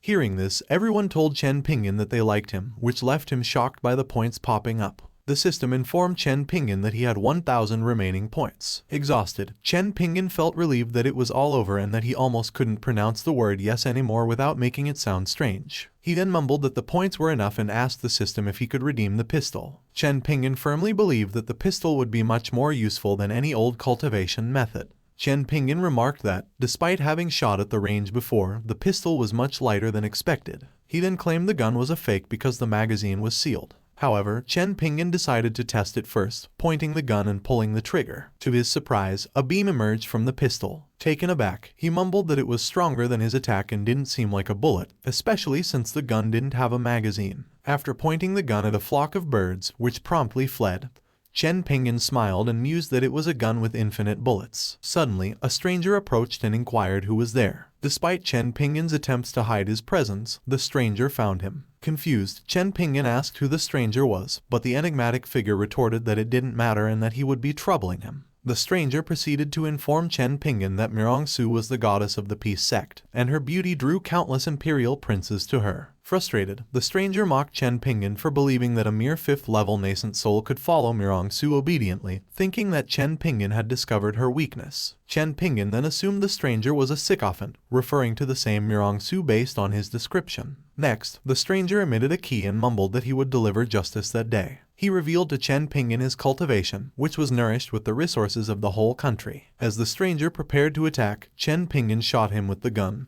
causing him to kneel and express surprise. Chen Pingan mumbled that it didn't matter what kind of concealed weapon he had and asked the stranger if he was usually brave. In response, the stranger retorted that he didn't think Chen Pingan could defeat him. Chen Pingan pointed the gun at him again, frightening the stranger and telling him to run. Realizing that the area was not safe, Chen Pingan decided it was better to return home early. Upon his arrival, Zhang Yuxin told Chen Pingan that he had come back early that day. Chen Pingan blushed, suspecting that Zhang Yuxin was purposely speaking in such a manner given her figure, and he was concerned someone might have negative thoughts. Zhang Yuxin then flirtatiously teased Chen Pingan, asking if he was fascinated by her and suggesting that merely watching was boring. Before inviting him to sit with her, Chen Pingan warned Zhang Yuxin to be mindful of her surroundings because Xiao Linger was still present. Zhang Yuxin turned to Xiao Linger, who responded that she couldn't see or hear anything. Puzzled as to how Zhang Yuxin could persuade Xiao Linger to go with her, Chen Pingan handed the gun to Zhang Yuxin, telling her it was a hidden weapon. He was concerned that her daily excursions out of the mountain were unsafe. Zhang Yuxin felt flattered, assuming Chen Pingan would keep the gun for himself and wondering if he was concerned about her. She admitted she didn't know how to use the gun but thought it was the sentiment that counted. Chen Pingan then grabbed Zhang Yuxin's hand, telling her he would teach her. Chen Pingan led Zhang Yuxin into the forest and instructed her to go in front of a specific tree. Zhang Yuxin agreed and telepathically told Xiao Linger to follow the plan. Xiao Linger nodded in agreement. Meanwhile, at the Yunjai sect's Immortal Mountain, Yu Donglai believed that the Heavenly Overlord technique was powerful, and he wouldn't have to wait long to advance to the next realm. Subsequently, Zia Sui told Yu Donglai that it appeared he would catch up to him soon. Upon hearing this, Yu Donglai greeted Xia Sui, thinking that after understanding the technique, Xia Sui appeared, and if he had a breakthrough, he would shake the Immortal Emperor's foundation. Xia Sui then confronted Yu Donglai, telling him there was no need for him to be so polite because Chen Pingan had chosen Yu Donglai. Yu Donglai was perplexed, realizing that the senior Xia Sui was talking about was Chen Pingan, and even Xia Sui was calling Chen Pingan a senior. Xia Sui then mumbled that he didn't expect him to obtain the Heavenly Overlord technique, and that Yu Donglai's future achievements would undoubtedly be higher than his. He wondered if Chen Pingan gave Yu Donglai the technique to let him become the Immortal Emperor. Furthermore, if Yu Donglai became the Immortal Emperor, then he would stop being one. Xia Sui reasoned that it had to be a preparation for him to break through that layer of restriction and enter the divine realm. After some time at Chen Pingan's household, Xiao Linger reported to Chen Pingan that something bad had happened. The room door had been stolen. Chen Pingan, perplexed, asked Xiao Linger when it occurred and instructed her to explain what had happened while he was away. Xiao Linger told Chen Pingan that not long after he left, a silhouette stormed inside, and she didn't even get to react. Following that, the silhouette stole the door and ran away. Chen Pingan, stunned, muttered that it was outrageous and wondered if there were any bored robbers. He then turned to look at Zhang Yuxin and asked her if they were the ones who removed it. Zhang Yuxin denied the accusations and told Chen Pingan that she was with him in the forest. Chen Pingan glared at Xiao Linger, who reasoned that she couldn't possibly remove such large doors while being so frail, unless they were watermelons. Fuming, she then told Chen Pingan that if he didn't believe her, he could ask the neighbors, as many had been robbed. Irritated, Chen Pingan said he would go ask because he didn't believe there were such bored robbers. After some time, Chen Pingan asked an old man if he had heard a rumor about robbers stealing doors. The old man was fired up, telling Chen Pingan that there were robbers who stole people's doors. Chen Pingan was surprised to hear that it was true. The old man continued to tell Chen Pingan that as he was about to leave, a silhouette passed him and locked onto the door. Using incredible strength, the silhouette pulled down the door with a single hand, and after stealing it, ran away carrying the door with him. The old man muttered that many people had been robbed, but the robber had left them with a large sum of money. Consequently, Chen Pingan realized that the story was becoming increasingly absurd and wondered if there were truly bored people in the world. Upset, he then told Xiao Linger that he believed her and that dozens of families in the mountain had been robbed of their doors. Zhang Yuxin patted the angry Xiao Linger and told Chen Pingan that the door being stolen was a small matter as long as Xiao Linger was not hurt. She then asked Chen Pingan if he had any problem with sleepwalking. Mentioning that their rooms were just across from each other, however, there was no door, and with just one look, many things could be seen. Chen Pingan reassured Zhang Yuxin that he definitely wouldn't do strange things. Morning came, and Chen Pingan woke up beside Zhang Yuxin, cursing. Chen Pingan realized he hadn't slept in his room for the past few days and wondered why he ended up in Zhang Yuxin's room every morning. Just like always, he would slip away quickly, as he always does. This time, however, a hand grabbed Chen Pingan's clothes as he was about to go. Stuttering and anxious, Chen Pingan tried to explain to Zhang Yuxin that she needed to be patient, and listen to his explanation. Zhang Yuxin then asked Chen Pingan to lie down, and he quickly agreed. After a while, Chen Pingan began to wonder what kind of situation he was in, while Zhang Yuxin hugged him in her sleep. Zhang Yuxin spoke up, confessing that she knew he sneaked into her room at night and slipped out in the morning. She went on to say that he could come whenever he wants and that he didn't have to be sneaky. Flustered, Chen Pingan blushed and wondered if this was a sign and if everything was really clear. He then decided to lie down for a while. Meanwhile, a large crowd gathered at Dan Imperial Plaza, wondering why the event hadn't begun since it was already 2 hours late. Prince Wang pondered why Chen Pingan wasn't arriving. A man informed Prince Wang that the person she had been expecting would not be coming, and the competition couldn't be postponed any longer. She then smiled as she noticed Chen Pingan came running. Chen Pingan thought that he was late and was lucky that the event hadn't started yet. The master of the Danyuan sect realized it was indeed Chen Pingan. Simon Chen had convened an alchemy master meeting some time before the event and informed them that they had only one agenda: all members of the Alchemist Guild must obey Chen Pingan unconditionally. He also notified them that Chen Pingan liked to pretend to be low level and mingle in the crowd. He warned them not to act hastily and to understand and act on his hidden meanings. The sect master was surprised that Xiaojun and Chen Pingan knew each other. He assumed it was a coincidence and planned to ask Xiaojun after the competition. Chen Pingan whimpered his way up, mumbling that he was lucky to have caught up and that the mission was about to fail. One of the contestants questioned why Chen Pingan arrived late and accused him of cheating. The sect master reassured the crowd that everything was fine and that the test would begin now that everyone had arrived. The contestants were irritated that they had to wait for someone, and they wondered who Chen Pingan was. Anxious, the sect master considered what he would do if he offended Chen Pingan as a result of his error. He then realized that Simon Chen had told them that everything Chen Pingan does has meaning, and that because he arrived so late, it must have a deeper significance, and that his negligence had turned everyone against Chen Pingan. The sect master believed that this must be the purpose of Chen Pingan's late arrival, to attract the hatred of the audience. He asked the audience to remain silent before informing them that the sect had recruited 100 people and that the level of speed and quality of alchemy was their reference standard. With that, the sect leader started the exam. One of the contestants was upset and thought that if it hadn't been for Chen Pingan, who delayed the exam, he would have had to face only half of the present candidates, giving him a better chance of winning and entering the sect. The grandson of the Danwu Empire's third emperor reasoned that since Chen Pingan had reduced his chances of joining, he asked Chen Pingan not to blame him for using such methods. And no one would dare to try as long as he is present, and the fire bead he purchased for a high price can control all the flames within a 10-foot radius. The man decided that he would like to see what the person, who had been treated well by Lord Wan, was capable of. Subsequently, Chen Pingan dropped all the ingredients into the pot. Enraged, the man cursed and asked Chen Pingan if he really knew alchemy. In response, Chen Pingan turned around and inquired if the man was referring to him. He then wondered why the man was staring at him, and if the men of Danwu Kingdom had any strange fetishes. Furious, the man thought that if Chen Pingan could refine a pill by casually throwing in herbs, he'd lose it. He decided to forget about Chen Pingan, believing that his own furnace would blow him up. Determined, the man decided to eliminate those who posed a threat to him. He then grinned as he found his first target. Next, the man used a bead, which caused an explosion in his target's furnace. The announcer then announced that contestant number 15 had withdrawn from the exam due to his furnace exploding.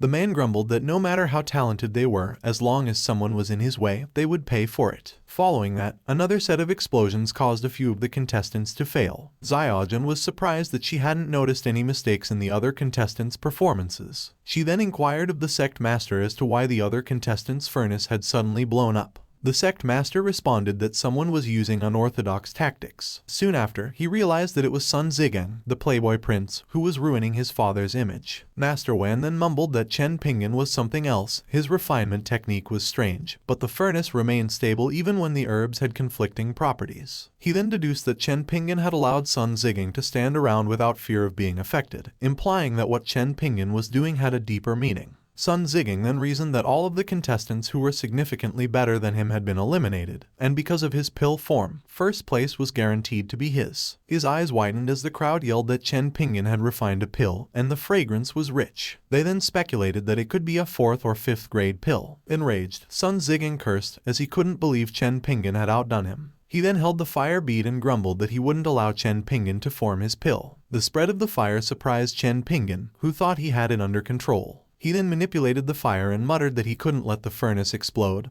or he'd fail the mission. Chen Pingan believed that it was all over as the fire couldn't be controlled and, if it continued, the medical herb would be burned. However, he then had an idea to try using the fire to quickly form the pill. As Chen Pingan was manipulating the fire, the pot opened. Sun Zhigang smiled, thinking his plan had succeeded. The audience was saddened and expressed regret. Despite this, Chen Pingan grinned and announced that the pill was ready. Finally, 2 pills emerged from the pot. Chen Pingan asked Master Wan to check the pills. Master Wan informed Chen Pingan that both pills were 5th grade pills of the highest quality. Enraged, Sun Zhigang clenched his fist, wondering how it could be possible to make 2 pills. One member of the audience believed Chen Pingan had obviously blown up his furnace, while another pointed out that the competition only allowed the use of first-rate herbs. Suddenly, Master Wan realized that he had been refining pills his entire life and had never heard of anyone achieving such a feat. Chen Pingan then wondered if he had passed the exam. Master Wan happily informed Chen Pingan that the 2 pills were enough for him to pass. However, Sun Zhigang interrupted, accusing Chen Pingan of cheating and stating that no one had ever seen a person form a pill after blowing their furnace, let alone 2 of them.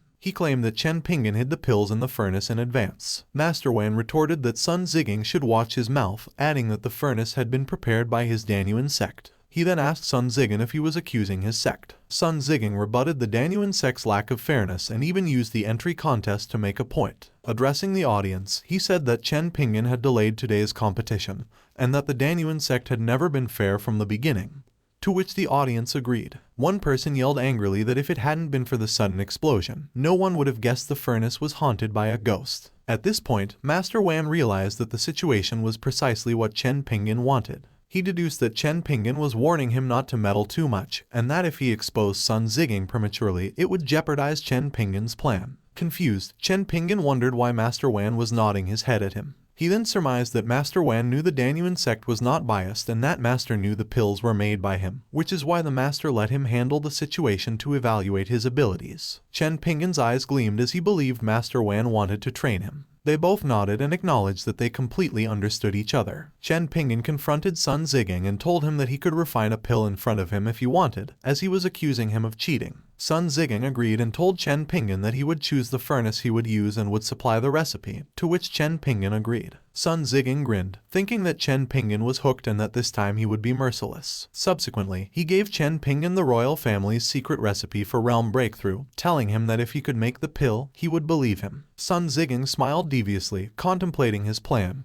which Chen Pingan would never see the end of. Upon examining the recipe, Chen Pingan felt that something was amiss. Despite his lack of knowledge about medicinal herbs, he believed the recipe was inconsistent. Similarly, Master Wan thought that although he didn't know Chen Pingan, the recipe was obviously flawed. He then wondered why Chen Pingan wasn't saying anything. Consequently, they both misunderstood each other and believed they were being tested. Chen Pingan suspected that the recipe was a forgery and that Master Wan was testing his judgment with it. On the other hand, Master Wan believed that Chen Pingan must have noticed the fake recipe and wanted to take the opportunity to teach Sun Ziging a lesson. Simultaneously, Chen Pingan and Master Wan declared that the recipe had no problem. At this moment, Chen Pingan realized that Master Wan had the same thought, and that he had made the correct choice. Master Wan understood Chen Pingan. Sun Ziging smirked and informed Chen Pingan that the furnace he would use was the same one he had used before, assuring him there would be no problem with it. Chen Pingan agreed. After some time, Chen Pingan began pouring all the ingredients into the furnace. He pondered that he would simply let the ingredients fuse together and become a pill. However, Chen Pingan was taken aback as the fire unexpectedly grew. Chen Pingan believed that he had done nothing wrong to cause the furnace to explode. Sun Ziging laughed and said that Chen Pingan would not survive this time. Subsequently, he warned Master Wan to be careful, as if he were up there, his alchemy wouldn't be suspected of cheating.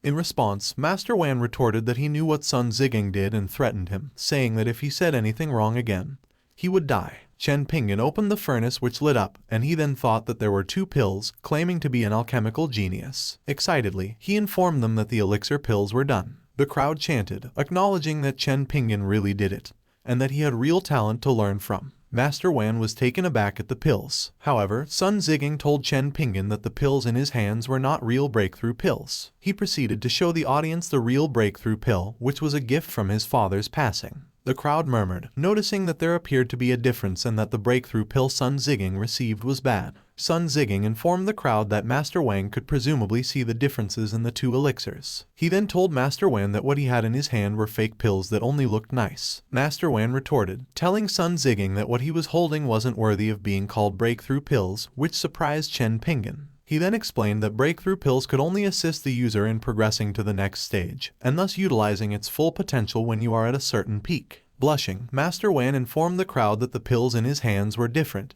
containing 10 times more of the breakthrough effectiveness, and able to make the user reach the next realm. He added that if they took the pills at the 5th stage of the nascent soul, they would jump to the 5th stage of the outer body realm, and calling the pills a breakthrough pill would be an insult. Sun Ziging's jaw dropped as he heard the information. After some time, they announced that the recruitment was complete, and that if they were interested in the Danyuan sect, they could apply again next time. Enraged, Sun Ziging clenched his fist and swore that Chen Pingan's luck wouldn't be good forever. Chen Pingan informed Master Wan that he couldn't stay in the Zong sect forever. Master Wan sighed and responded to Chen Pingan, saying it couldn't be helped, and he wouldn't dare go against Chen Pingan's wishes. He then asked Chen Pingan if he wouldn't mind calling him Brother Wan. Chen Pingan accepted Master Wan's wish to call him Brother Wan. They both thought that being able to call each other brother was a win. Brother Wan took out the breakthrough pill Chen Pingan made and was about to give it back. However, Chen Pingan declined, telling Brother Wan that he had no use for it and asked him to keep it instead, because he thought he might find someone to give it to. He then reasoned that eating the pills would be pointless as his cultivation base was from the system, and it would be far better to give it to Brother Wan in exchange for favors. Chen Pingan then bid farewell as it was about to get late. While walking, he realized that Zhang Yuxin and Xiao Linger were the family's weak links, and that with a thief on the loose, he needed to find a deserted area to retreat to. Brother Wan believed he knew to whom he should give the pills and that Chen Pingan must have had a plan in mind because he assigned it to him.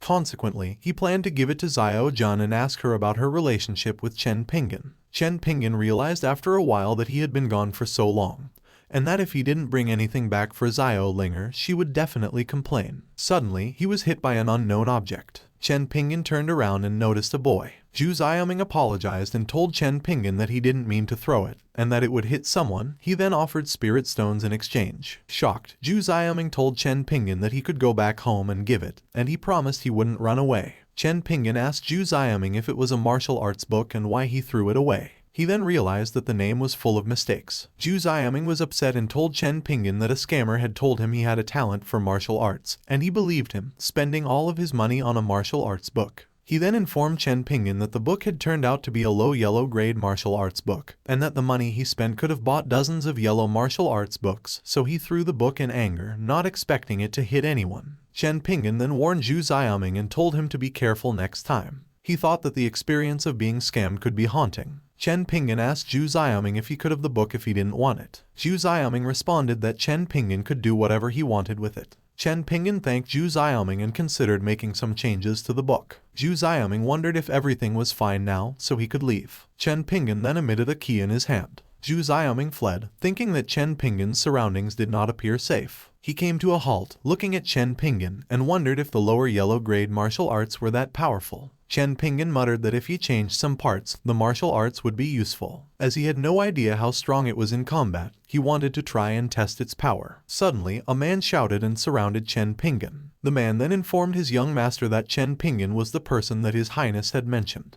The stranger then asked Chen Pingan to kneel. Chen Pingan took a step back, wondering if he had done something wrong. Inadvertently, he bumped into a huge man. The stranger questioned Chen Pingan, asking if he was trying to run away. Subsequently, he mumbled that it seemed they needed to give Chen Pingan a beating so severe that even his parents wouldn't recognize him. Feeling nervous, Chen Pingan contemplated his next move. Just then, he noticed a passerby and desperately asked for help. However, upon realizing who the aggressors were, the passerby turned the other way. The stranger grinned, informing Chen Pingan that no one was brave enough to confront him. He then ordered his subordinates to get it over with. In the midst of seeking help, Chen Pingan unexpectedly activated the Buddhist palm technique and pushed his attacker. Puzzled, he wondered how he had managed to do it. He reminded himself not to attempt killing anyone, as he might have to use teleportation to escape. One by one, Chen Pingan punched each of them, knocking them out. Afterward, he questioned when he had become so strong. The stranger stood up, admitting that he was wrong to hit Chen Pingan and revealing that his father was the general of Dan Guo's army. He threatened Chen Pingan, claiming that he wouldn't be able to leave Dan Wu. Enraged, Chen Pingan's eyes turned red as he glared at the strange man.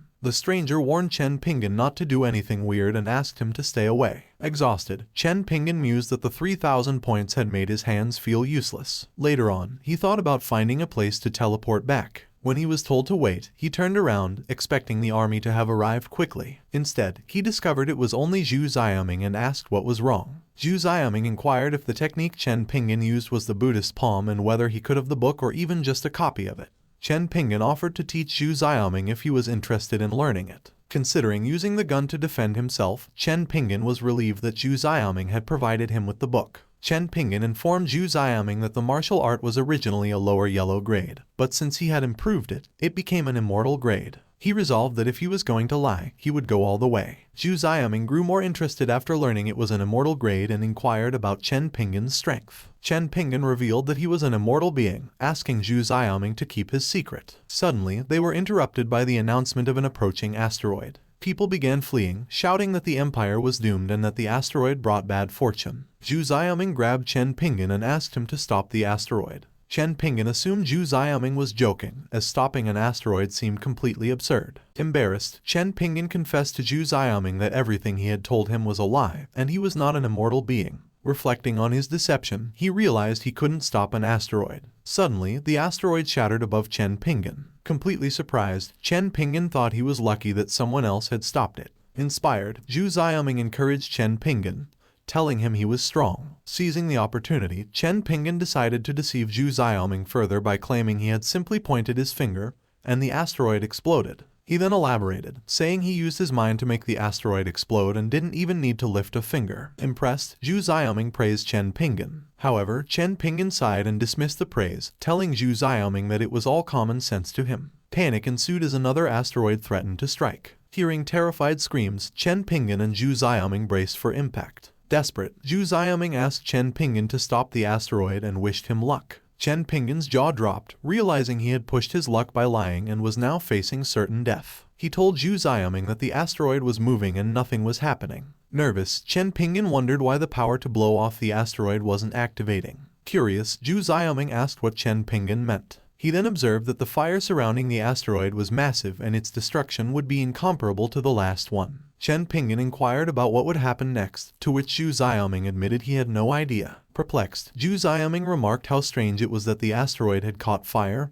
and ignited. Chen Pingan explained that the asteroid was falling so quickly that it burned due to friction. Zhu Xiaoming then had a realization. Anxious, Chen Pingan considered that if no one stopped the asteroid, he could simply teleport Zhu Xiaoming with him. He asked the child what he understood. To his surprise, Zhu Xiaoming emitted qi, which left Chen Pingan wondering what the child had understood. Puzzled, Chen Pingan pondered the kind of understanding Zhu Xiaoming possessed. He realized how strange it was that people became enlightened simply by exchanging words with him, questioning how such coincidences occurred all the time. Shocked, he started to believe that he might be the only one who didn't know about cultivating. Zhu Xiaoming was meditating when he suddenly opened his eyes. He realized that his trampled spiritual fire root only needed a small amount of spiritual energy to begin working, and, surprisingly, he made a breakthrough in accordance with Chen Pingan's instructions. Grateful, Zhu Xiaoming thanked Chen Pingan for his guidance. However, their conversation was abruptly cut off by an asteroid that exploded above them. Chen Pingan turned around, confident that the asteroid problem had been resolved, while Zhu Xiaoming thought Chen Pingan had let the asteroid fall for a while to give him some guidance. Chen Pingan then told Zhu Xiaoming that an asteroid of that caliber was nothing for him, and Zhu Xiaoming was left impressed. Nonchalantly, Chen Pingan mused that it was a small matter and that he had simply improved his luck.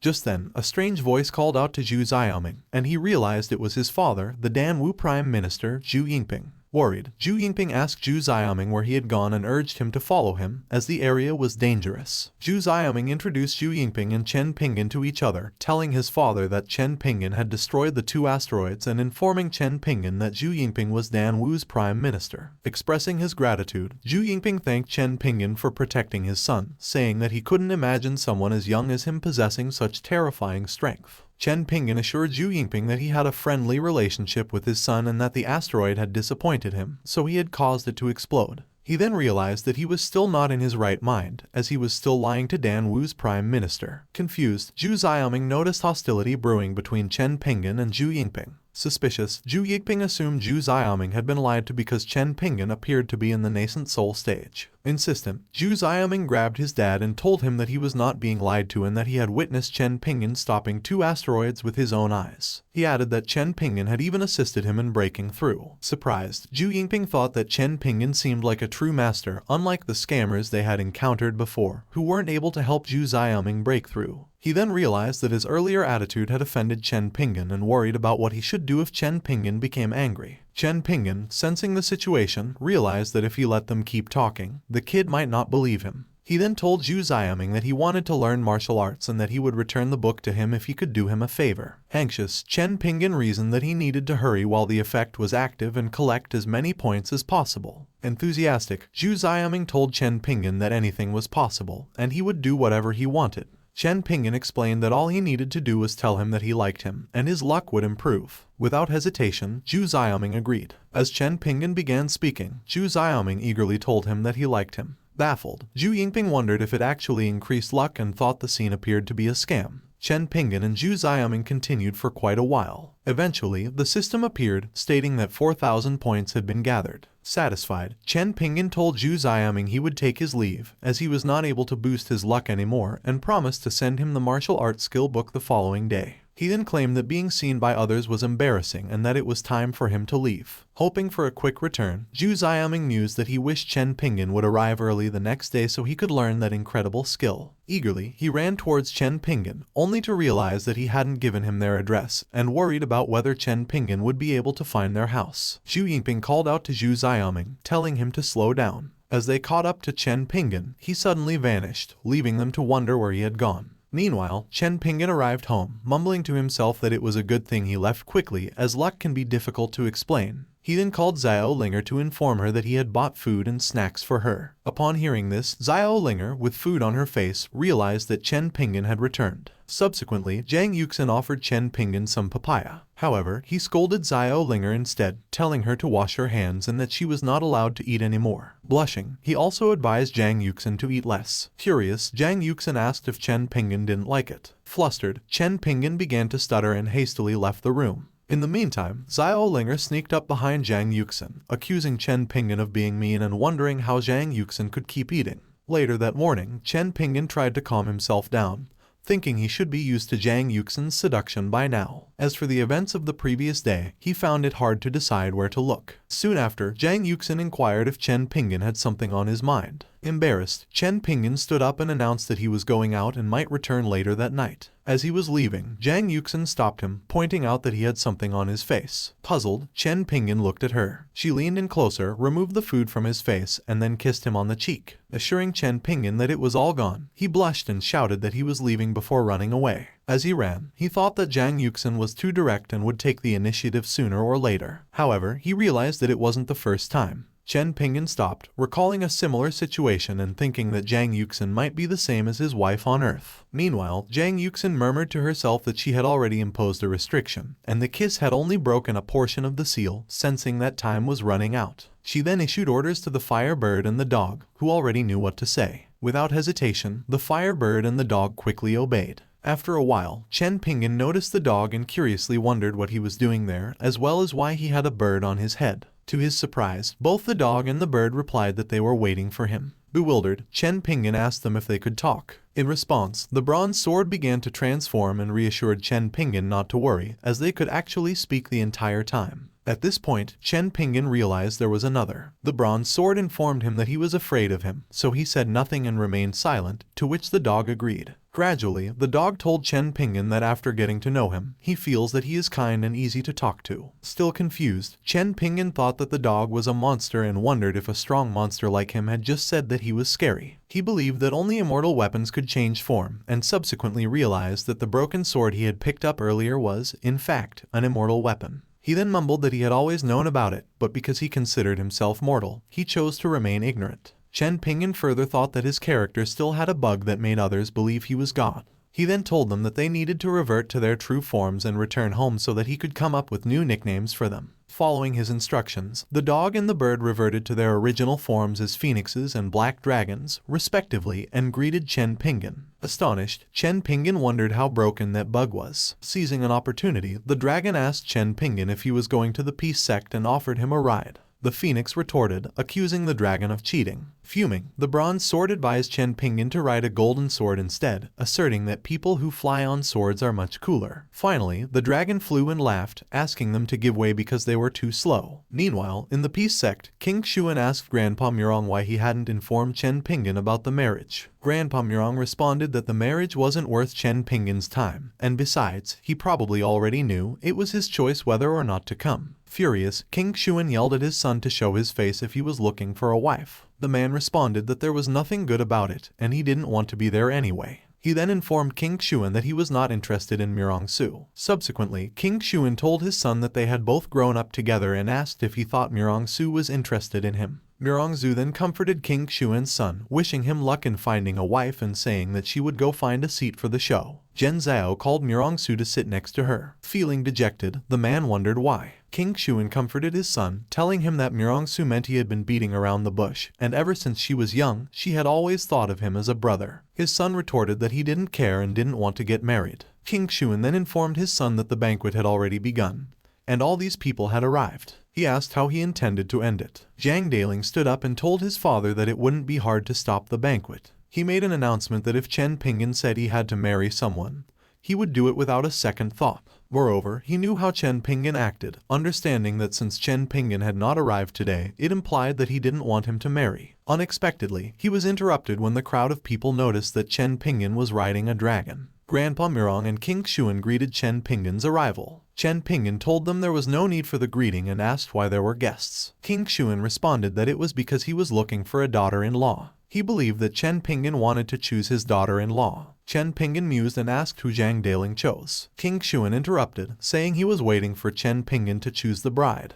Zhang Daling then thought that King Xuan might have purposely picked the time to make him look like a fool. Chen Pingan mumbled that he didn't want to be involved and told them it was Zhang Daling's marriage, and he should make his own decisions. Feeling relieved, Zhang Daling realized that Chen Pingan wasn't there to choose a bride for him but to help him. Grandpa Mirong and King Xuan believed that Chen Pingan meant the women there weren't suited to be Zhang Daling's wife, and that he would meet his soulmate soon. Zhen Lengxiu muttered that Chen Pingan arrived just as Zhang Daling finished speaking. He told Zhen Xiao that now was her chance since no one there was suited to be Zhang Daling's bride. Determined, Zhen Xiao clenched her fist and thought it was all or nothing. She then confessed to Chen Pingan that she liked Zhang Daling and hoped Chen Pingan would let them get married. Chen Pingan was perplexed and assumed that since she had asked, he would simply assist her. He informed them that he had seen Zhen Xiao before and that she was good. Grandpa Mirong and King Xuan thought that Chen Pingan wanted the bride to choose. Chen Pingan then asked Zhang Daling how he felt since she had confessed her love in front of everyone. Stunned, Zhang Daling realized that Chen Pingan wanted him to choose for himself because it was his wedding. Zhang Daling thanked Chen Pingan for his guidance and told him that he would engage in a relationship with Zhen Xiao. Blushing, Zhen Xian also expressed her gratitude to Chen Pingan. In response, Chen Pingan told them there was no need to thank him, and he observed that Zhen Xiao seemed interested in him as well. Relieved that his advice hadn't been rejected, he felt confident that things wouldn't get messy. Chen Pingan then asked them not to come to the alchemy room since he had some business to attend to, and they agreed.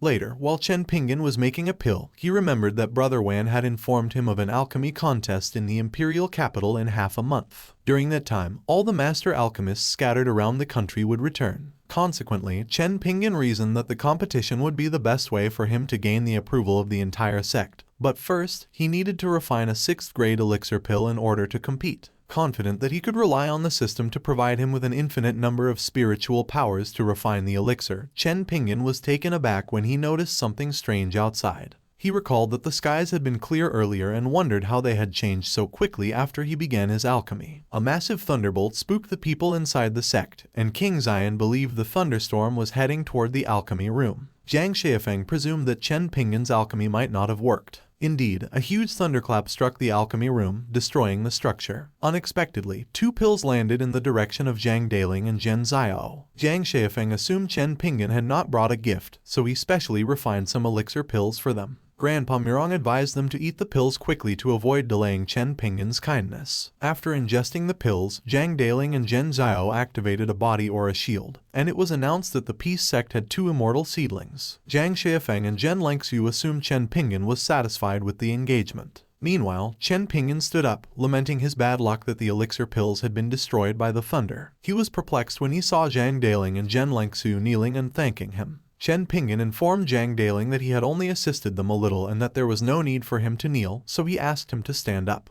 He then assumed that Zhang Daling and Zhen Xiao had finally found their soulmates after talking for a while. Chen Pingan had an idea that, since there were many people around, he should try to gain some points. He made an announcement, telling the crowd that meeting each other must be fate and that he had a secret method to increase luck. The crowd thanked Chen Pingan, and he explained that the rules were simple. When he asked, they would just respond with "I like you." Zhang Lengxiu suddenly realized that he had heard about the secret. Meanwhile, Chen Pingan asked the crowd if they liked him, to which they responded affirmatively. Numerous points emerged, and Chen Pingan subsequently informed them that the secret method had reached its limits, urging them to stop. He then contemplated that it was time to leave, and as their senior, he wouldn't be able to boost their luck. Curious, Zhen Lengxiu inquired if Chen Pingan had visited the Danwu Empire recently. Chen Pingan retorted, questioning whether he should have informed anyone and how Zhen Lengxiu knew about his trip to the Danwu Empire. Zhang Lengxiu then implored Chen Pingan not to be angry, revealing that he had just learned about 2 asteroids that had fallen the day before in the Danwu Empire. Moreover, he had discovered that Prime Minister Zhu mentioned a master who performed a secret technique and saved everyone. Chen Pingan instructed Zhang Lengxiu to get up.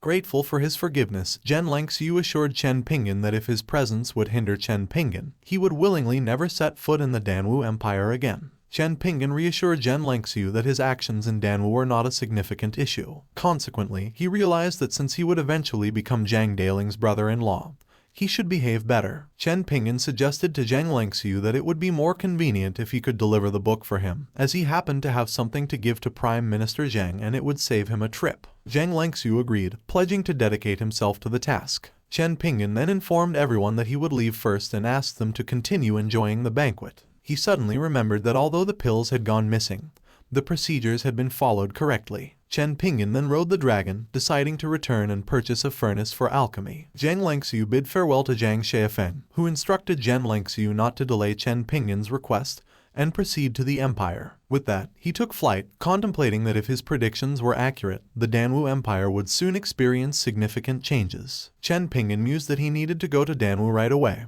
and considering that the Black Dragon does not reveal himself easily, he knew he needed to protect himself appropriately. Scrolling through the system, he decided to take the AWM rifle as it cost exactly 10,000 points. After testing the rifle out and making a hole in the mountain, he kissed the rifle, mumbling that he wouldn't be afraid of Danwu's army with it. Realizing it was time, Chen Pingan decided to apply for the competition in Danwu. Observing this, the dog mused that it was a terrifying weapon, and with that much power, he wouldn't dare to provoke. Eventually arriving at the Danwu Empire, Chen Pingan tied the dog. He then noticed the guy who bothered him last time and wondered what had happened. Suddenly, a stranger interrupted, claiming that the former emperor did nothing wrong, and that the new emperor had only recently discovered 300 of the general's family crimes. Curious, the stranger asked Chen Pingan where he was from and wondered how he was unaware of the Danwu kingdom news. Chen Pingan informed the stranger that he was a foreigner and inquired about the situation. The stranger then sincerely asked if he knew about the 2 asteroids that had appeared half a month ago. Chen Pingan confirmed that he did. The stranger went on to say that the asteroids were a legendary disaster, and that one of them had fallen in the Prime Minister's house, prompting the former emperor to want to oust the Prime Minister. However, the asteroid attracted the attention of Emperor Jin Yu. After stopping the assassin sent by the former emperor, Emperor Jin Yu formed an alliance with the Prime Minister, promising to lend him soldiers to exact revenge on the former emperor. Chen Pingan was surprised to learn that Emperor Jin Yu was Zhang Daling's father-in-law, and he wondered if it was because he had helped deliver the book. The stranger then informed Chen Pingan that the imperial forces had overthrown the former emperor, and that Prime Minister Zhu had taken advantage of the situation and become the new emperor. Chen Pingan pondered the fact that he had only asked Zhang Lengxiu to deliver the book, not to cause such a commotion. At that moment, another stranger joined the conversation and complimented the stranger's knowledge, after which he inquired about the recent genius who had appeared in Danwu. The stranger responded that he had asked the right person and revealed that the Zong sect had recently received a peerless genius. Intrigued, the other stranger asked him to share the information quickly. The stranger then informed him that a month ago, he had seen someone who did alchemy like he was cooking and even improved the recipe on the spot.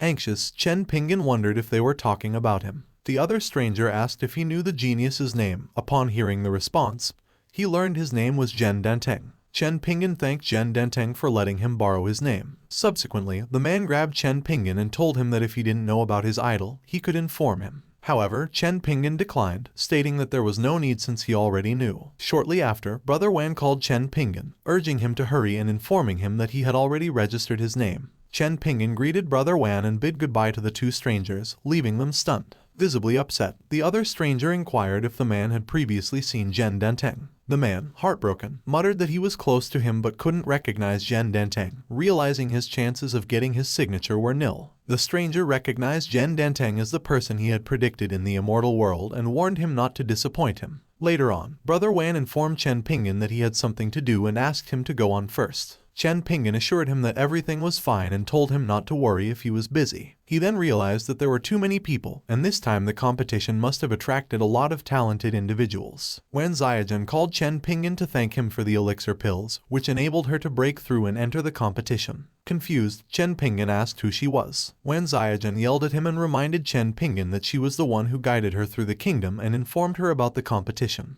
Chen Pingan suddenly realized that she was a girl. She then informed him that her hair was cut short due to an accident while practicing alchemy. Chen Pingan apologized and admitted he shouldn't have reacted that way at the time. Wan Xiaojun told him that it didn't matter, adding that her father told her that his alchemy skills were good and asked him for a match in the competition. She also mentioned that if he lost, he would have to promise her something. At the competition grounds, the announcement came that the competition had officially started. Chen Pingan eagerly grabbed a handful of herbs. The stranger mumbled to himself, emphasizing just how big of a deal Chen Pingan was. Curious, Zhen Kuang asked Zhu Yingping about the man next to Chen Pingan, wondering if he was the young and famous alchemist. Zhu Yingping replied that he had not heard of him, and that he wasn't on the list of registered alchemists. Brother Wan chimed in, informing them that he had seen the man chatting with Chen Pingan in front of the registration office, and thought that he must have come because of Chen Pingan. Chen Pingan's every move was incomprehensible to Zhen Quang. Meanwhile, the strange man thought that although it was just a game, his dignity as an immortal wouldn't let him lose. He apologized to Chen Pingan as he was about to go first but was interrupted when he saw Chen Pingan. Chen Pingan inquired as to what was wrong. The stranger wondered if Chen Pingan had already made an elixir pill, to which Chen Pingan responded, "Not quite." The man clenched his fist, thinking that since Chen Pingan went before him, it didn't affect his competition rank and that his elixir pill was unquestionably of high quality. He proceeded to infuse spiritual ki into the furnace, pure enough to forcibly enhance the pill rank. The stranger then readied himself to perform the thunder tribute. However, he noticed something strange. There was only one pill in his furnace, so he wondered how it could attract a massive thunderstorm. Realizing that the strength of the thunderstorm could destroy his elixir pills, he quickly cast a ki shield. To his surprise, the thunderstorm struck Chen Pingan's furnace. 2 pills emerged from the broken furnace, which Chen Pingan caught and muttered that the thunder elixir pills were refined well, and none went missing. The stranger asked Chen Pingan if the thunderstorm was from him and wondered if it wasn't his first time. He then inquired if Chen Pingan had already made an immortal pill. Puzzled, Chen Pingan believed that he had indeed made an immortal pill. According to the book, however, nothing mentioned using spiritual grass to make an immortal pill, or perhaps he didn't understand the alchemy methods. The stranger muttered that his alchemy skills were inferior to those of a mortal. Depressed, he asked himself if he was dreaming. Chen Pingan reassured the crowd that they didn't need to be surprised, as it was just normal actions. A system message appeared, stating that the host had completed the mission and rewards would be given when there were fewer people. Chen Pingan felt relieved that he had finally finished. Upset, the stranger yelled that he had also made immortal pills and wondered why there was no thunder, cursing the gods. Suddenly, thunder struck the stranger. Chen Pingan claimed that the stranger was either crazy or a masochist and that it was better to stay away. The stranger asked Chen Pingan to stop pretending, as he understood that he could not be mortal with alchemy skills beyond his reach. He told Chen Pingan that under the skies of Mochu, there was an immortal realm. All he wanted now was for Chen Pingan to show him his methods and inform him of the kind of existence he had lost to. Chen Pingan believed that the man was an immortal and that it would be difficult for him to detect other people's ki because he lacked a cultivation base and a spiritual root. He then informed the immortal that he was already aware of his cultivation base, and that simply exchanging information for his identity was insufficient. Anxious, Chen Pingan assumed that the immortal must be powerful because even the black dragon did not react. Chen Pingan informed the immortal that they would first discuss his purpose. The immortal notified Chen Pingan that he was greedy. He then considered getting to know the immortal first, and if it turned out that he had malicious intent, the black dragon would deal with him. The immortal stated that he descended to the lower realm because he had heard rumors of a genius appearing in the Danwu kingdom, and wanted to bring them to the immortal realm to cultivate. He thought the genius was Chen Pingan, but he appeared to be stronger than him, and he didn't understand why Chen Pingan was there. Chen Pingan considered what the immortal had said, concluding that it had to be an opportunity. He then thought about Zhang Yuxin and Xiao Linger, and that if it weren't for them, he would go to the immortal world. He then remembered Brother Wan's assistance in making his mission a success, and wanted to seize the opportunity to repay him. Chen Pingan informed the immortal that the genius he was looking for was in the Zhang sect, and that if he stayed for a while, he would definitely find him. The immortal doubted Chen Pingan, who assured him that he would not lie to him. The immortal was overjoyed and informed Chen Pingan that he would stay. He grabbed Brother Wan's hand and asked him if he didn't mind if he might disturb the sect master. Brother Wan agreed to the immortal as he was the one who descended after all. Chen Pingan reasoned that the Zhang sect would have an immortal for a while, but whether he takes advantage of this is up to him. The immortal asked Chen Pingan if he could reveal his cultivation base now that he had revealed his intentions. Surprised, Chen Pingan thought that if the immortal could just forget about it and not force him. He then told him that what he didn't realize was that those who can see his strength will see it, and that he is unable to see it yet, but that if he works hard enough, he might get a chance. The immortal was stunned and mumbled that his time hadn't arrived. When Zhen Quang first saw Chen Pingan, he was surrounded by Dao Ziyun. But on that day, he could only see the nascent stage. Chen Pingan nodded and mumbled that he appeared to understand. Chen Pingan was depressed, thinking that it was finally over and that if the visual malfunctions occurred, they would be fixed sooner or later. He then informed them that he would be leaving now that his business in Danwu Kingdom was over. Chen Pingan told the Black Dragon that they'd get going, and the Black Dragon transformed. He then told them that if fate allows, they would meet again. Chen Pingan then realized he had spoken too much and that it was time to leave. He wondered how the dragon willingly transformed into a dog despite the fact that he was stronger than him. The immortal then wondered what kind of existence Chen Pingan was. Brother Wan consoled the immortal, telling him that Chen Pingan was an invincible existence above all immortals, and that the dragon beside him was powerful, and he asked him not to overthink. Zhen Kuang added that the peace sect's leader saw the divine beasts, and immediately kneeled. He then asked the immortal how he met Chen Pingan and if he descended because of Chen Pingan. The immortal responded that he met Chen Pingan at the registration and also happened to hear people say that a genius had appeared in the Zhang sect. Zhen Kuang muttered that there are a lot of coincidences in the world, and that Chen Pingan was definitely waiting for him. He then told Brother Wan that he was lucky that the Zhang sect has a lot of immortals on board and that their future would be promising. Brother Wan retorted that he had no luck and that it was all Xiao Jun's luck that he met Chen Pingan. As she was the reason he was lucky, it is unfortunate that she will suffer from lovesickness. The immortal inquired if Xiao Jun was the one who made the upper rank elixir pill before. Brother Wan inquired as to how he knew. The immortal responded that he believed fate began with Xiao Jun and assumed she was the genius of Zhang sect. Meanwhile, Chen Pingan asked the system to show him his rewards. The system stated that for completing the mission at a fast pace, the host will be rewarded with a breakthrough of 1.5 realms. Chen Pingan was now in the Fenchen first stage. The system informed Chen Pingan that the host can obtain an item from defeating an enemy. The stronger the foe, the stronger the item. After defeating the enemy, he can choose to use points to increase the quality of the item. He then mumbled that he was unlucky as he had used all the points to buy the sniper rifle, which he would not be able to try. After some time, an old man sought out Chen Pingan and informed him that the town had learned of his upcoming marriage and that he had prepared a tonic for him to use. He then thought that it might be Xiao Linger's doing, as he didn't know that he was getting married. He then told the old man that it must be Xiao Linger talking nonsense once more, and that he'll go find her once he's free. The man cried and thought that Chen Pingan was energetic, and that his tonic would be definitely useful. Chen Pingan was upset and asked for Xiao Linger, wondering what rumor she had spread yet again. Zhang Yuxin then asked Chen Pingan if Xiao Linger had done something bad once again.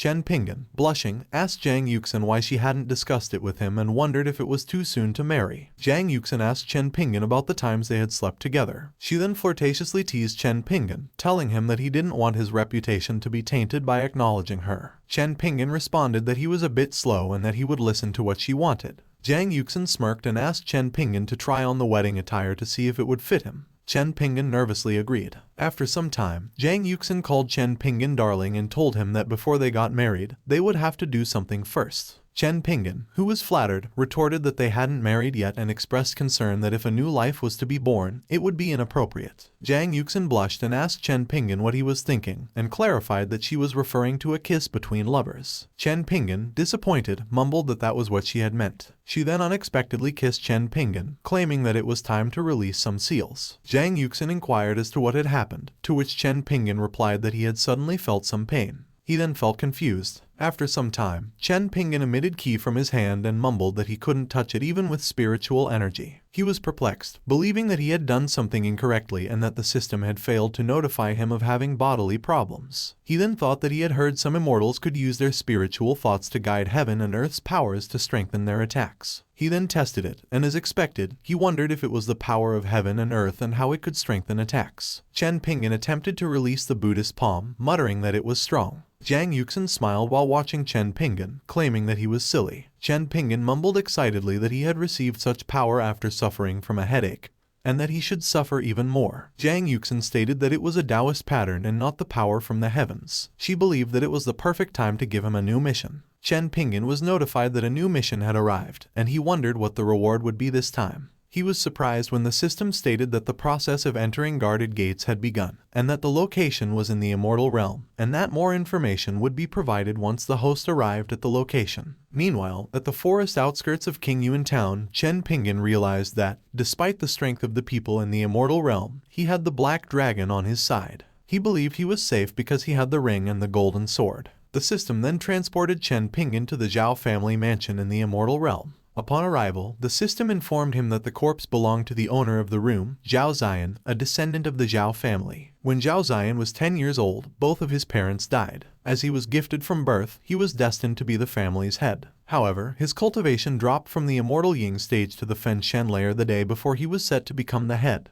During the few years when his cultivation had dropped, Zhao Ziyan was often bullied. As a result, he became depressed and decided to end his life by suffocating his heart. Chen Pingan was perplexed and wondered how someone who had almost become the head had died in such a place. The system explained that Zhao Ziyan's final wishes were to reclaim the position of family head and gain the approval of others. Chen Pingan opened his ring and threw the dead body inside, mumbling that reality isn't a comic and that when they return, he'll have to find a geomancy item to bury Zhao Ziyan. A person then yelled for Zhao Ziyan to come out, which surprised Chen Pingan. He assumed that they were the people who bullied Zhao Ziyan. A group of people opened the door and were told to beat up Zhao Ziyan. Chen Pingan asked them to wait and told them that if they were going to beat him up, they must have a reason. Zhao Mafan retorted that he had already warned Zhao Ziyan to avoid Zhao Lai but still dared to speak to her. He then informed him that she would soon be his wife and that he seemed to need a beating to remember, so he ordered his subordinates to attack. A woman appeared and called Zhao Mafan shameless. She then inquired about his wife and why he was looking for Zhao Ziyan to bother him. Zhao Mafan called Zhao Ziyan a jerk and said he'd deal with the woman, then ordered his men to pick up the trash. Chen Pingan told Zhao Mafan that there was no need for them to fight because they were all civilized beings. He asked him if he should compensate him and explained that the lady had misunderstood. Zhao Mafan negotiated with Chen Pingan, telling him that if he crawled under his crotch, he'd let him go to save him some embarrassment. The woman then told Chen Pingan that he couldn't. Chen Pingan then reasoned that since Zhao Mafan is of the same generation as Zhao Ziyan, and the Black Dragon isn't afraid of Mo Chufei, who is at the immortal spiritual stage, there was no reason to be concerned about Zhao Mafan. He told Zhao Mafan that he would answer him on one condition, that he would never disturb him, and in exchange, he'd give him a treasure. Chen Pingan believed that if Zhao Mafan underestimated him, he would increase the strength of the Buddhist palm. Zhao Mafan was curious as to what kind of treasure a trash like him possessed. Chen Pingan took something out and told him that the treasure was the reason he became a genius. He asked the excited Zhao Mafan to come closer and show him the treasure. When Zhao Mafan saw that Chen Pingan had nothing in his hand, he cursed him. Chen Pingan then struck him with a blow, knocking Zhao Mafan to the ground. Chen Pingan realized that his abilities appeared to be strong. The woman inquired if Chen Pingan's powers had returned. Chen Pingan thought that it was the perfect timing that she asked. He told her that, while it may not appear so, he had been indoors for years because he encountered a legendary immortal in his dreams, from whom he learned what supreme power is. The woman doubted his story. Chen Pingan told her that he knew she didn't believe him and asked if she had ever seen such a special martial art before. He went on to say that he had been dreaming for far too long and that when he awoke, he realized he had forgotten about reality and even forgot the woman's name. The woman was surprised. Chen Pingan asked the woman to tell him about himself and the Zhao family situation, saying that he might remember something. The woman happily agreed and told him that she would tell him every exact detail. Zhao Lei was unsure where to begin. Chen Pingan asked her to first tell him about the recent major events. She then told him about the Immortal Emperor ascending to the God realm but not giving the position of the Immortal Emperor to the 10 great immortals under him. Instead, he gave it to someone unheard of named Yuan Donglai.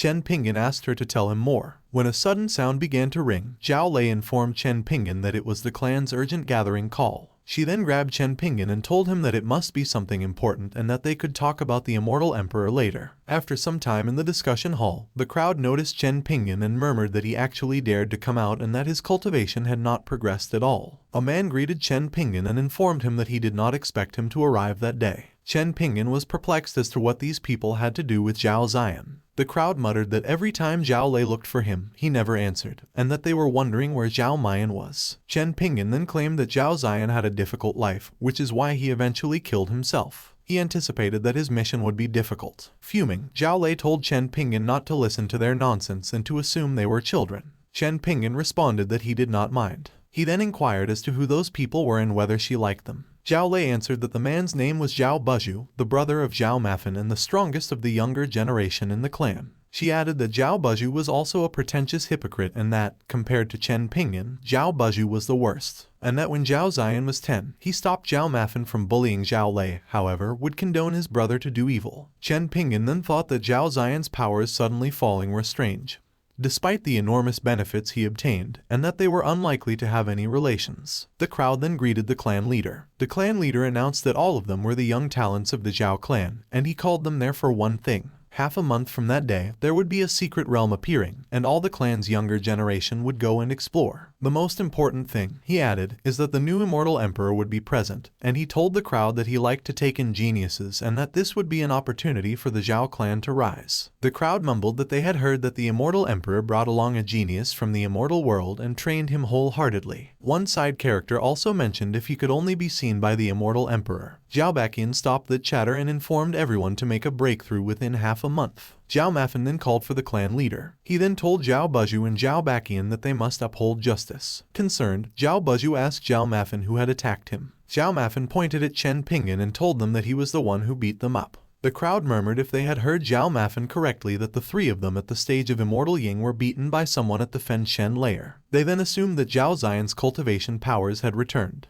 Zhao Buzhu inquired if Zhao Mafan was confused and asked how could Zhao Xian beat him like that. Zhao Mafan responded and told Zhao Buzhu that he was not lying and that Chen Pingan said that he had a treasure, and told them to come closer and was sent flying by him. Zhao Buzhu still doubted his brother and told him that Chen Pingan was still at the Fen Shen lair, and assumed that someone might have helped him. Zhao Mafan yelled and told Chen Pingan not to act innocent. Chen Pingan responded that he deserved it. Zhao Buzhu approached Chen Pingan and stated that he did not know what caused him to beat Zhao Mafan to such an extent, but he then asked what Zhao Mafan did to deserve it, and if he did not provide a valid reason, he could not accept it. Chen Pingan thought that Zhao Buzhu was so eager to trample him and that it didn't look like he was trying to stand up for Zhao Mafan. He answered Zhao Buzhu and told him that Zhao Mafan had bullied men and girls in the clan countless times. Chen Pingan got the idea of provoking Zhao Buzhu to see his true colors. Zhao Bankia interrupted, stating that he didn't think Zhao Mafan's injuries were serious and asked him to go to the medicine room and take a pill. He then believed that Zhao Xian's strength had returned, as he had actually defeated 3 Immortal Ying realm users. Chen Pingan and Zhao Buzhu quickly agreed.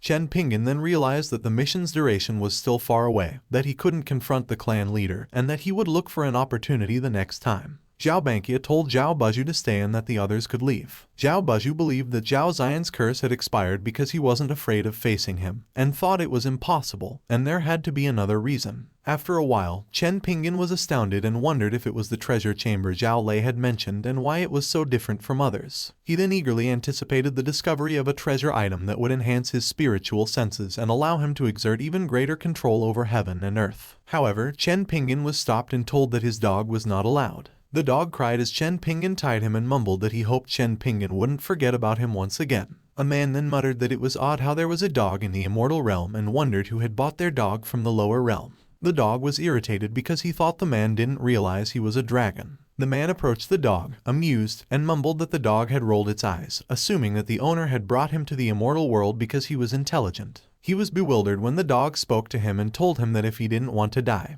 he could leave. The man fell to the ground and shouted that the dog was a true dragon. He then thought that only an Immortal Emperor was able to tame a true dragon, and assumed that the Immortal Emperor must be inside the treasure chambers. Chen Pingan asked the man if the dog had attacked him. The man asked Chen Pingan back if the dog was his. Chen Pingan responded that although the dog was a demonic beast, he was smart and didn't bite. The man believed that Chen Pingan must be the mortal that the Immortal Emperor had recently bought from the mortal realm. Concerned, Chen Pingan wondered why the man was still on the ground and assumed that he must be extorting him. He then let go of the thought and moved on, mumbling that while he had discovered items that could enhance his spiritual senses, they were all too expensive for him to purchase. Chen Pingan then muttered that the people in the treasure chamber said that the fastest way to make money is by going to the battle pool. The man asked Chen Pingan to wait and asked him his name. He then informed Chen Pingan that he was on his way to the battle pool and asked if they could go together. Chen Pingan introduced himself and thanked the man for guiding him, to which the man responded that it was all right. The man then reasoned that helping his family buy supplies wasn't as important as making connections with someone important to the Immortal Emperor. After a while, at the battle pool registration area, the man told Chen Pingan that his family's main business was selling beasts, and in order to promote their sales, they specifically built a battle pool to invite people to bet.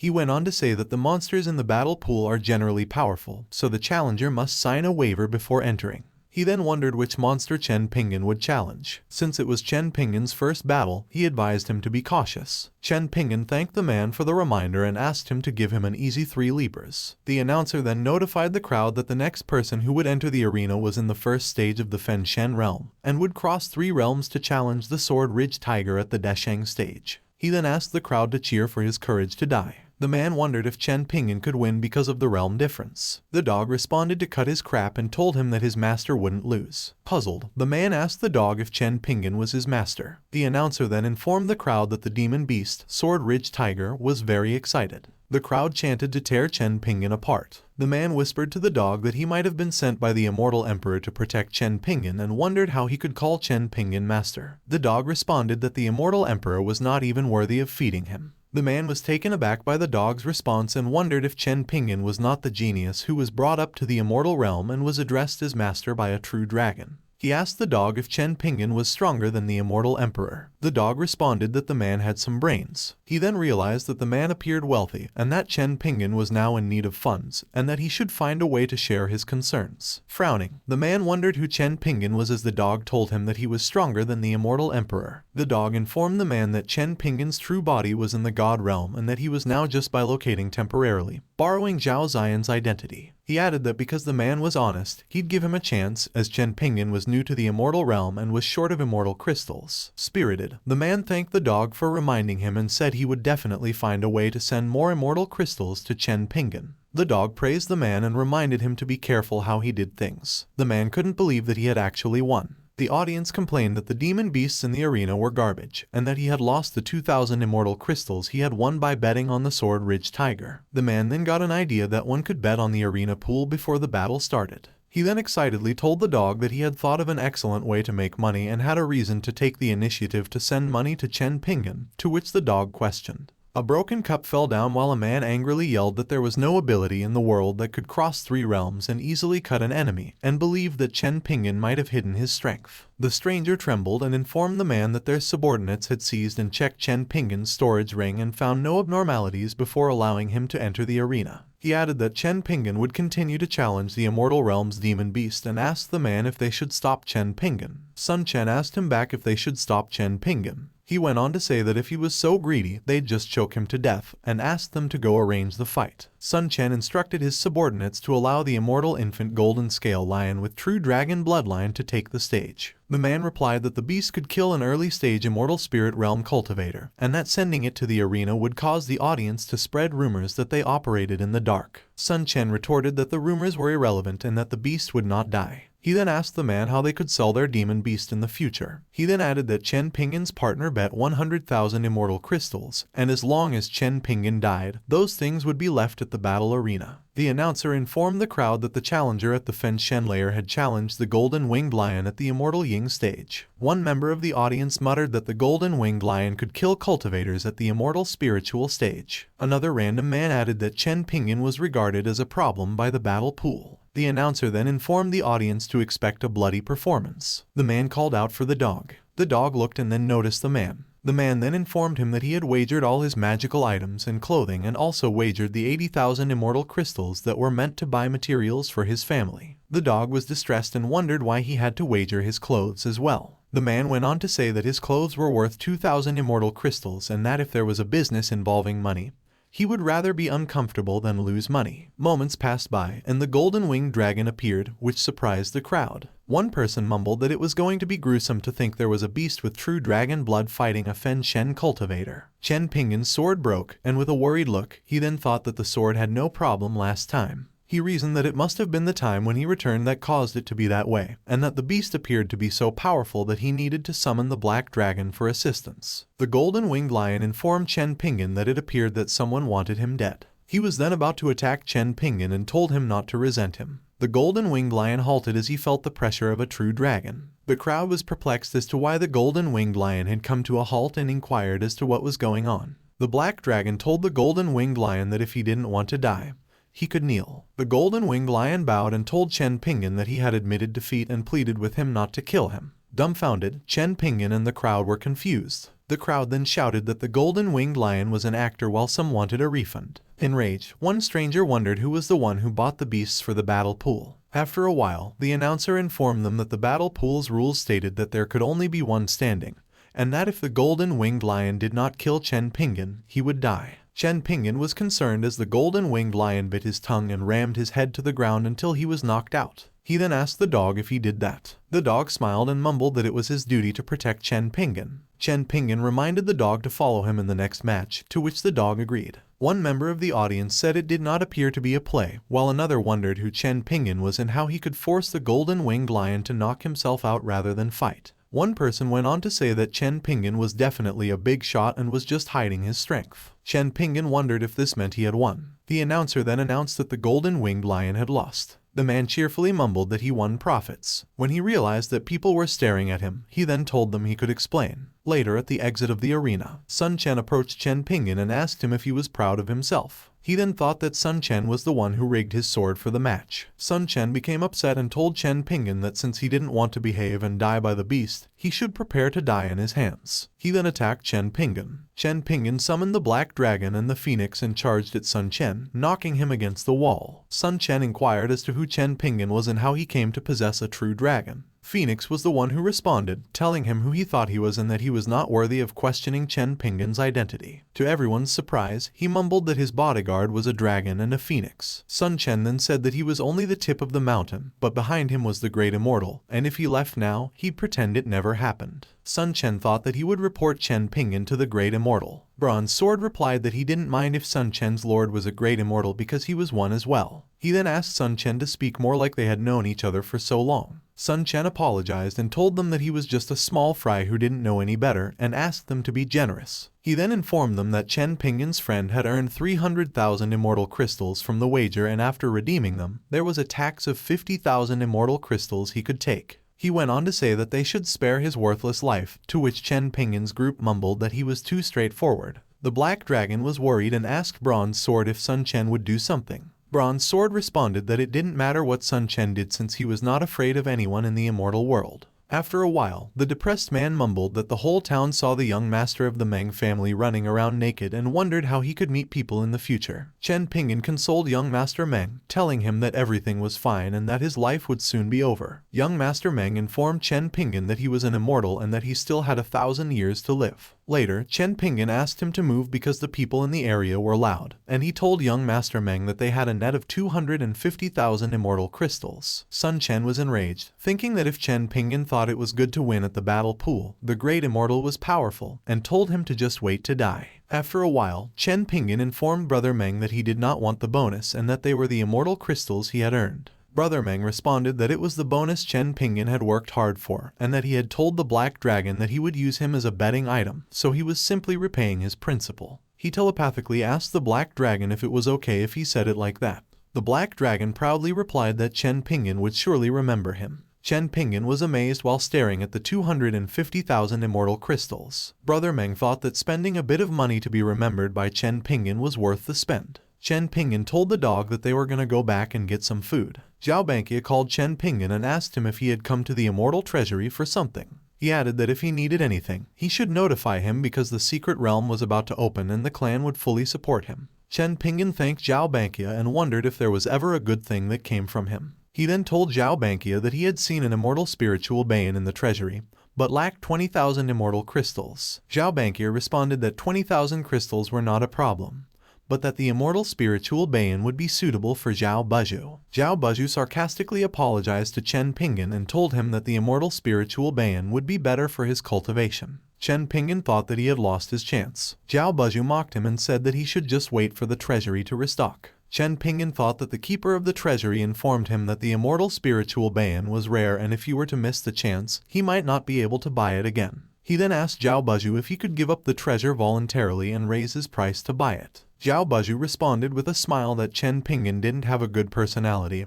and wondered if he still thought he was a genius. Brother Meng stepped in and joined the conversation, telling Zhao Buzhu that Chen Pingan had no money problems because he had money. Zhao Buzhu was surprised and wondered why Brother Meng was with Chen Pingan. He then wondered why someone from the Meng family would associate with Chen Pingan and assumed that Chen Pingan's talent had returned. Meng Fanyun greeted Zhao Bankia. He then asked Zhao Buzhu to name his price and that as long as he was willing to give up on the treasure, he'd pay the amount to him as payment. Zhao Bankia suspected that something was wrong when the Meng family, who sought the greatest profit, said such things, and he wondered if they were attempting to recruit Chen Pingan. Chen Pingan and Meng Ganyan stared anticipatingly at Zhao Buzhu. Zhao Buzhu sighed and told Brother Meng that he was not willing to give it up and that unfortunately, he needed the item. Chen Pingan had an idea to ask Zhao Bankia, as it seemed that he could not buy it directly. He then mumbled that if he had the immortal Bayan, not only would his talent return, but it would be even greater, and that all he could do now was drag the clan down. Zhao Bankia was alerted and inquired of Chen Pingan whether what he said that minute was true and if his talent would return. Chen Pingan answered that it was true, so Zhao Bankia became excited and told Zhao Buzhu that Chen Pingan's case was more urgent, asking him to hand over the treasure and promising to find him another. Zhao Buzhu was irritated and muttered that Zhao Bankia wasn't listening, so he decided to sell the treasure for 120,000 immortal crystals to Chen Pingan. He then thought that he couldn't let Chen Pingan regain his strength, otherwise he'd be left out in the Zhao family. Chen Pingan was crying and mumbled that he had borrowed 20 immortal crystals from Meng Fanyan since he had only 100,000 immortal crystals. Zhao Bankia responded that Chen Pingan need not worry because he would not retract what he said and the clan would make it up to him. Upset, Zhao Buzhu handed over the treasure and congratulated Chen Pingan on his early recovery. He then informed Zhao Bankia he would go cultivate since the immortal realm was about to open. Zhao Buzhu then murmured that Chen Pingan had spent his entire life working to acquire the immortal spiritual ban, and that when the time came, he would have it. Meanwhile, at the Meng family's house, a man yelled at Meng Fanyan for spending the entire budget given to him by the family on gambling and not explaining everything he had done in the battle pool. Meng Fanyan explained that he had done nothing wrong and was simply befriending a peerless powerhouse for the Meng family. He then asked his father if he had felt the 3 powerful auras from the battle pool's direction. Meng Fanyan's father questioned him if he had been able to befriend a powerhouse and that befriending them for 80,000 immortal crystals wasn't a loss. Meng Fanyan answered that not only had he befriended one powerful person, but there were also 3, and among them, one was from the God realm. Father Meng was anticipating more details from him. Meng Fanyan then explained everything that had happened to his father. Father Meng happily told Meng Fanyan that what he had done was fantastic. He then wondered why Meng Fanyan had pawned his clothes, saying that it wasn't like they were lacking 20,000 immortal crystals. Meng Fanyan informed his father that someone like Chen Pingan couldn't be lacking wealth and assumed that it must be a test. That's why he had done his very best to earn his favor. He then added that the Black Dragon had said that Chen Pingan liked to keep a low profile, so the matter must never be known. Father Meng understood and told his son that he would keep the matter sealed and gave Meng Fanyan an allowance, assuming that Chen Pingan would require it. After a while, a man appeared. Zhao Bankia greeted the ancient heavenly immortal emperor. Chen Yichen then told Zhao Bankia to stop his nonsense and asked if there was anyone in his clan with a Fen Shen cultivation base who had gone to the battle pool. Zhao Bankia recognized the description and told Yichen that it would be Zhao Ziyan and wondered if he had caused trouble. Chen Yichen confirmed that there was indeed a person named Zhao Ziyan. They both got spooked by an explosion, and Yichen asked what was happening. They flew towards the cause of the explosion and were surprised by what they saw. Zhao Bankia asked the Immortal Emperor what Zhao Buzhu was doing. Yichen answered that Zhao Buzhu was circulating his ki and told him that he might be able to awaken the legendary Immortal Flame physique. He then added that when he grew up, his achievements would be limitless. Zhao Bankia was happy with the news and thought that God was blessing his clan. He then asked Zhao Buzhu to greet the ancient heavenly immortal emperor and thought that Yichen might take him as a disciple, and the Zhao family would soar. Zhao Buzhu greeted Chen Yichen. He then thought about Zhao Ziyan and realized that even without the immortal spiritual ban, he was strong enough to awaken the immortal flame physique. From now on, he wouldn't have to be scared of Zhao Ziyo. Chen Yichen asked Zhao Bankia where Zhao Ziyan lived and requested that he bring him there. Surprised, Zhao Buzhu wondered why Yichen was looking for Zhao Ziyan and got annoyed that it was always Zhao Ziyan. After a while, Zhao Bankia asked Yichen to wait as he called Zhao Ziyan. Chen Yichen halted Bankia and told him that it would be rude.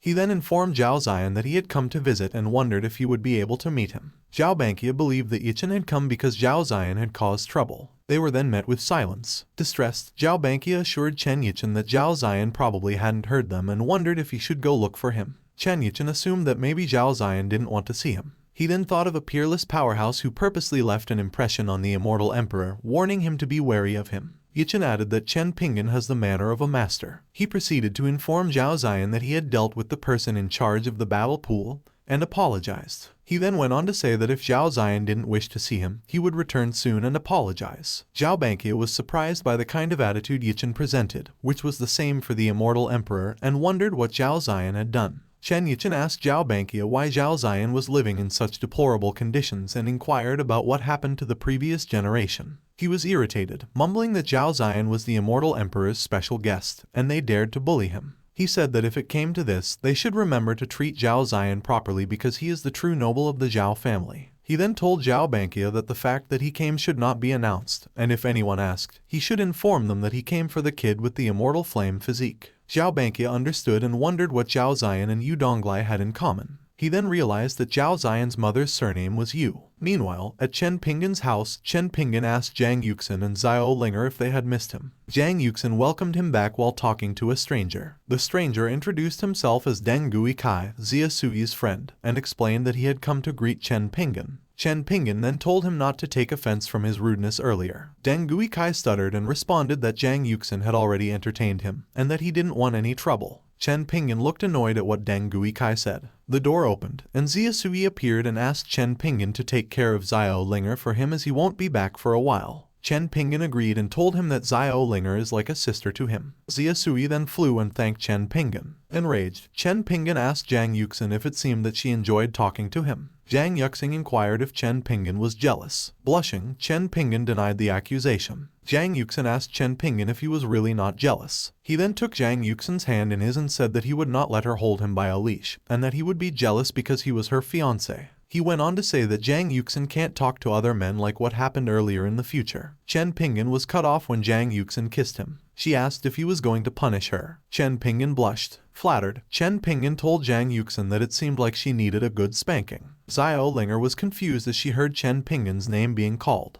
Chen Pingan informed them that he was going to buy something, and he would let Zhang Yuxin off for now. The next morning, in the outer forest of Qingyuan town, Chen Pingan was meditating. He muttered that the immortal spiritual being was still working, and at least he could control a bit of the second basis of heaven and earth's power. Chen Pingan claimed that the immortal spiritual being was quite small and had an idea to see if the system had something similar. He then searched for an immortal spiritual being that cost 1 million points and muttered that he had overstepped his authority. Chen Pingan told the dog that it was now time for them to return to the immortal world and wondered if he could buy a new one in the immortal realm. After some time, in the immortal realm, Chen Pingan arrived and muttered that he would go first to the treasury. He was then attacked by an unknown person. The Black Dragon and Phoenix simultaneously asked the man if he was looking for death. The man kneeled and mumbled that his mission stated that the target would have been in the immortal nascent realm and asked Chen Pingan if he was Zhao Ziyan. The Black Dragon ordered the man to be quiet and pushed him hard towards the ground. Chen Pingan inquired about the man who had sent him. The man responded that he would rather die than reveal anything to him. Phoenix mused and told Chen Pingan that he should just let them handle the man and they would make him talk. Chen Pingan inquired about what they intended to do with the man. The Black Dragon and Phoenix grinned and informed Chen Pingan that since immortals couldn't die easily, they could just slowly cut off his non-lethal organs, such as his family jewels. Phoenix added that they could also torture his spirit, remove his cultivation base, then turn him into a girl and send him to the red light district. The man trembled, and Chen Pingan told them to make sure that the yard would not get dirty. The man begged Chen Pingan to wait and was willing to cooperate. He asked him to give him a quick death. Chen Pingan allowed the man to speak. The man then revealed that it was Zhao Baju who sent him. Chen Pingan's doubts were dispelled, and he concluded that Zhao Baju had something to do with Zhao Ziyan's loss of cultivation base. He then told the man that he would keep his promise and give him a quick death. Chen Pingan thought of trying the explosive function, which blew the man's head off. Minutes passed by, and Chen Pingan mumbled that he had used all his points to kill an immortal and it dropped a stone. He then cursed at the system and said it was cheating on him. Chen Pingan then mumbled that the things that had exploded could be recycled through the system and he would see how many points they were worth. The system awarded Chen Pingan 100,000 points, which surprised him because the stone was worth a lot of points. Chen Pingan smiled and thought that it looked like the immortal spiritual being from the system was not so bad. Zhao Lei called Chen Pingan and informed him that the Immortal Emperor Dugu had come to the Zhao family, and that the family head was looking for him to meet the Immortal Emperor. Chen Pingan was baffled as to why the Immortal Emperor had visited the Zhao family. Zhao Lei added that Zhao Baju had awakened the Immortal Flame physique and that the Immortal Emperor was visiting to accept disciples. Annoyed, she then mumbled that Zhao Baju didn't deserve it. Chen Pingan responded that it was usually not his turn to meet an important person. Zhao Lei agreed. He then thought that Zhao Baju might be trying to take the chance to humiliate him. He then told Zhao Lei that he would go inside, that it was unfortunate that Zhao Baju would be a disciple of the Immortal Emperor, and that he wouldn't be able to get revenge in such a short time. Meanwhile, in the discussion hall, the Immortal Emperor Dugu told Zhao Baju that despite his youth, he already understood the cultivation method. Zhao Baju thanked the Immortal Emperor for his praise and told him that he was not worthy of such praise. Zhao Bankia believed that it was time to wait for Zhao Ziyan to come and that if the Immortal Emperor also knew Zhao Ziyan, then his guess would be correct. He then considered whether his guess was correct or not, and whether Zhao Ziyan would be able to rise again now that Chen Yichen had spoken of him. Zhao Bankia told Zhao Ziyan to come and greet the Immortal Emperor Dugu. Upset, the Immortal Emperor wondered why Zhao Bankia called for others and that they had an agreement that he would only accept one disciple. He was taken aback and inquired as to what Chen Pingan was doing there. Chen Pingan thought that the Immortal Emperor Dugu was oddly familiar. Enraged, Zhao Buzhu wondered why Zhao Ziyan was still living and believed that the assassin didn't do his job. Zhao Bankia smiled and claimed that his guess was correct, that the Immortal Emperor Dugu knew Zhao Ziyan, and believed that Zhao Ziyan's influence must be huge. He then introduced Zhao Ziyan to the Immortal Emperor Dugu, explaining that he had requested his assistance because his cultivation base had been damaged. The Immortal Emperor Dugu was puzzled by Chen Pingan's disguised name and wondered how the personal traits of two people could be so different. He then believed that it couldn't be Zhao Ziyan but Chen Pingan, and proceeded to wonder why. He came to the conclusion that Chen Pingan must have a goal for disguising himself as the younger generation of the family, and that he must not mess up his plans by talking indiscriminately. Dugu responded, believing that Zhao Ziyan had a glow-up as he remembered that he didn't look like that in the past. He then had an idea if he might be wrong. Chen Pingan answered that people do change and thought that it looked like Dugu didn't know him and that he probably thought wrong. Dugu assumed that Chen Pingan's calling him an Immortal Emperor must be a hint, and that he would just wait until there was no one to plead forgiveness to him. He then informed them that because he was pleased with Zhao Buzhu's talents,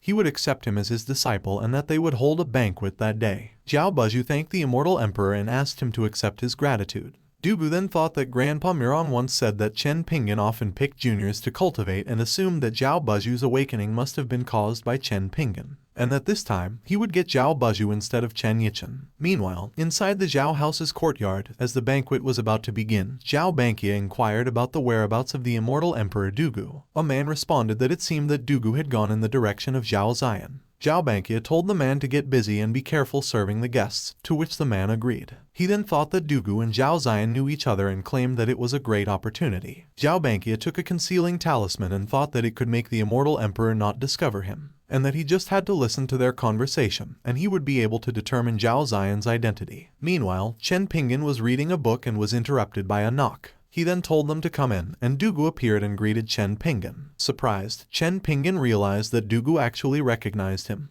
Dugu apologized for his rudeness earlier and asked Chen Pingan to forgive him. Chen Pingan told him that it was fine and that he didn't expect to meet him there. Eavesdropping, Zhao Bankia was shocked as Dugu called Zhao Ziyan Sr. Dugu then told Chen Pingan that he had no idea he would be in the Immortal Realm and asked why he was there. Chen Pingan answered that the reason he came was for a game of chess. He then thought that the master in fiction would frequently come to play chess and wondered if his acting had worsened. Dugu then assumed that Chen Pingan was playing a big game of chess and that he was a pawn in it, and that he was worth something. He then told Chen Pingan that he understood his hint and asked him to leave it to him, promising to properly conceal his identity and never reveal it. Chen Pingan was puzzled as to what Dugu meant by the hint. He nervously grinned and told Dugu that it was good that he understood. Dugu inquired if they should notify the Immortal Emperor to come and greet Chen Pingan, as he had long admired him. Chen Pingan responded that it wasn't the right time. He then thought that the visual bug was sometimes not working, and believed that there was no need to take the risk. Zhao Bankia was taken aback by what he heard and wondered who Zhao Ziyan was. He then tiptoed out and thought that he must not stay for long, or else he would be silenced. Meanwhile, the Meng family arrived at the banquet. Father Meng wondered why Zhao Bankia looked depressed and told him that he was supposed to be happy that someone in his family became a disciple of the Immortal Emperor. Zhao Bankia asked Father Meng if he already knew that Zhao Ziyan's identity was not normal. Confused, Father Meng asked Zhao Bankia what he was talking about. Zhao Bankia then told him that the Meng family always prioritized profits, and that if there was nothing special about Zhao Ziyan, why was the Meng family willing to assist him? He then informed him that he had eavesdropped on Zhao Ziyan's conversation with Immortal Emperor Dugu, and that he could not keep the truth from him. Father Meng, taken aback, asked if Zhao Bankia had truly eavesdropped on the conversation between two immortal powerhouses. Zhao Bankia smiled and realized that even the Immortal Emperor had to be careful. Father Meng was upset that he had been tricked. Zhao Bankia then told him to relax and that since Chen Pingan was a God Realm powerhouse, he must have discovered that he was eavesdropping and wondered why he didn't stop him. Father Meng presumed that Chen Pingan might have wanted Zhao Bankia to listen, and that their conversation was also his plan. Zhao Banqi mused that now that they were both pawns, he asked if he could tell him more in detail. After some time, a man announced and thanked everyone who attended Zhao Baju's apprenticeship ceremony. Chen Pingan thought that if it weren't for his haughty manner as his senior, he would have told Dugu to give up on accepting disciples. Meng Fanyan called Chen Pingan and asked him if he still wanted to buy immortal spiritual bands and that he thought of a way to get him more immortal crystals. Chen Pingan thanked Meng Fanyan and assured him that he would pay him back when he saved some money. He then assumed that the Black Dragon was cunning the last time he took the initiative to give him immortal crystals and that it was probably only 10 or 20,000 immortal crystals since he was a junior. Meng Fanyan smiled and informed Chen Pingan that 200,000 immortal crystals were nothing, so it didn't matter if he didn't pay him back. Chen Pingan was taken aback when he heard Meng Fanyan's words. Zhao Mafan called out Chen Pingan and told him that his brother was the true successor of the Zhao family and that he would never catch up to him. He then advised Chen Pingan to return Zhao Lei to him, or otherwise he would make sure no one would be able to help him. Chen Pingan stood up and asked him if it was up to him. Zhao Mafan mused that Chen Pingan only beat him once with a sneak attack and asked what there was to be proud of. He then added that if Chen Pingan were a man, then he should fight him in a spar. The audience was perplexed as to why they suddenly wanted to fight and realized that it was Zhao Ziyan who was causing trouble. Chen Pingan assumed it was Zhao Baju's fault because he wanted to make a fool of himself in front of the guests. He then grinned and accepted Zhao Mafan's challenge and thought that it was a good opportunity to tell Immortal Emperor Dugu not to accept Zhao Baju as a disciple. Zhao Mafan threatened Chen Pingan, saying that he would beat him until he begged for mercy. Dugu then asked Zhao Banqi who was causing the trouble. Zhao Banqi responded that he was the younger brother of Zhao Baju and informed him that he had some conflicts with Zhao Ziyan. He then thought it was all over and if he had known what was going on, he would have grounded Zhao Mafan. Dugu thought that it must be Chen Pingan's plan and believed that he must not interrupt his plans rashly. Zhao Mafan informed Chen Pingan that he had knocked him out the previous time due to a sneak attack. However, this time he had spent a large amount of immortal crystal to purchase his set of armor, rendering his tricks completely useless. He then attacked Chen Pingan, but Chen Pingan struck back by knocking him to the ground. Chen Pingan mumbled that Zhao Mafan only knows how to talk. The crowd applauded and wondered if Zhao Ziyan had recovered. Concerned, Zhao Baju held his brother and told him to wake up. Dugu was shocked and believed that Chen Pingan used the Dao arts when he made his attack. He then claimed that he managed to break through just by observing Chen Pingan's attack and that his cultivation also improved. Dugu then thought that Chen Pingan didn't need to bring out a powerful attack to defeat Zhao Mafan and assumed that he definitely did that on purpose to provide him a chance of epiphany. He then mused that he would thank Chen Pingan later when there were fewer people and asked if he could give him some lessons. Enraged, Zhao Baju threatened Zhao Ziyan for injuring Zhao Mafan and asked him for a duel. Chen Pingan smiled and thought that his plan was a success. He then responded that he would accept Zhao Baju's challenge and told him that he should better ask for his master's opinion first. Zhao Baju believed that Immortal Emperor Dugu would definitely agree with him. But Dugu silenced Zhao Baju, declaring that they were now strangers to each other and that he was no longer his disciple. Shocked, Zhao Baju mumbled that Dugu must be joking. Dugu retorted that Zhao Baju wouldn't be able to go far with his arrogance and recklessness, and that he didn't need such a disciple. He then apologized to Zhao Ziyan for not being able to judge people properly and hoped he wouldn't blame him for it. Chen Pingan responded that Dugu was being too polite and went on to say that Zhao Baju indeed did not deserve to be his disciple. Dugu agreed and told him that he would definitely look properly before finding a disciple in the future. At this moment, Zhao Baju was enraged. A huge portal appeared, which made the people wonder what it was. Chen Yichen appeared and wondered if Brother Huang was holding a disciple acceptance ceremony. A stranger realized that it was the ancient heavenly Immortal Emperor, while the other stranger muttered that she heard that Chen Yichen came yesterday and said he wanted to take Zhao Baju as his disciple as he fancied his immortal flame physique. On that same night, Chen Yichen wondered if Dugu was holding an apprenticeship ceremony. Dugu confirmed and responded that he had ended his master-student relationship with Zhao Baju. He then inquired as to why Chen Yichen was there. Chen Yichen told him that he had come to visit as he was looking for someone. He asked if Zhao Ziyan was available to speak with him. Surprised, Chen Pingan thought that it was quite strange that Chen Yichen was looking for him and that it looked like the visual bug was not active. Chen Pingan informed Chen Yichen that he had something to ask Dugu and asked if he didn't mind chatting with them together. He then thought that it was not good to delay and that since he was friends with Dugu, he should bring him along just to be safe. Chen Yichen agreed and told them that he had booked a room in the restaurant and asked them to step into the array so he could teleport them. Enraged, Zhao Baju thought about how a person like Chen Pingan could obtain the recognition of the Immortal Emperor. He then clenched his fist and threatened Chen Pingan that he would make him taste the pain of losing his talent and falling from the top again. Meanwhile, Chen Pingan and the two Immortal Emperors arrived at the restaurant. Chen Pingan then inquired about why Chen Yichen was looking for him. Chen Yichen bowed and responded that he came to make amends for what happened in the battle pool, and that it was due to his lack of strictness that the steward of the battle pool attempted to murder him. He added that the steward had been dealt with, so if Chen Pingan was dissatisfied, he could inform him so that he could make amends. Chen Pingan wondered why a dignified Immortal Emperor had personally come to him just to apologize. He thought about testing Chen Yichen and asked him if he already knew that he was different. Yichen answered that he had heard a thing or two from the Immortal Emperor Bashan and that he had to be respectful towards him. Chen Pingan was puzzled as to how he got involved with Immortal Emperor Bashan and wondered what was going on.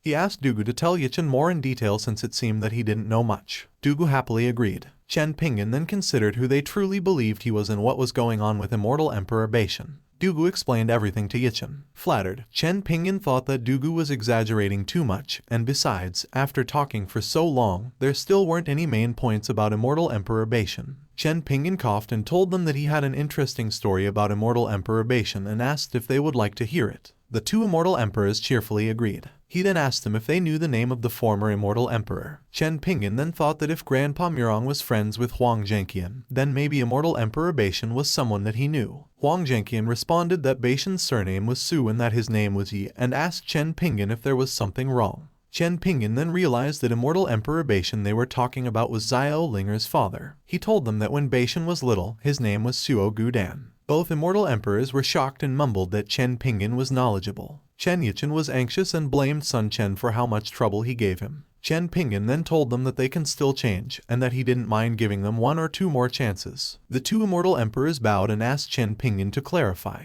Chen Pingan told them that Zhao Lei of the Zhao family and Meng Fan of the Meng family had been blessed with great fate, and if the two of them took Chen Yichen and Sun Chen in as their disciples, they would be able to get their share of favor. The two thanked Chen Pingan. Huang Zhenqian inquired how Chen Pingan was going to deal with Zhao Buzhu. Chen Pingan responded with another question about how he thought Zhao Buzhu should be handled. Meanwhile, a portal appeared, and the crowd murmured that the two Immortal Emperors had returned, wondering what they were discussing. One person was puzzled and inquired about who Zhao Ziyan was. Huang Zhenqian then announced that Zhao Buzhu wasn't worthy of being his disciple due to his arrogance, and that he had decided to choose someone else from the Zhao family as his disciple instead. He then went on to say that the person he had chosen was Zhao Lei. Zhao Lei was having mixed emotions but eventually thanked Huang Zhenqian. Huang Zhenqian told her not to thank him as it was Zhao Ziyan who she should be thanking. Chen Pingan smiled and thought that it was all thanks to Zhao Lei's kindness for taking care of Zhao Ziyan in the past. Chen Yichen asked Meng Fanyan to step forward and announced him as his disciple. Meng Fanyan was surprised that he was also picked and hugged Chen Pingan as he still remembered him, telling him that he would repay him with his body. Cringing, Chen Pingan responded that no one wanted Meng Fanyan's body as a payment. After some time, Chen Pingan felt relieved and mumbled that he had finally gotten rid of Meng Fanyan.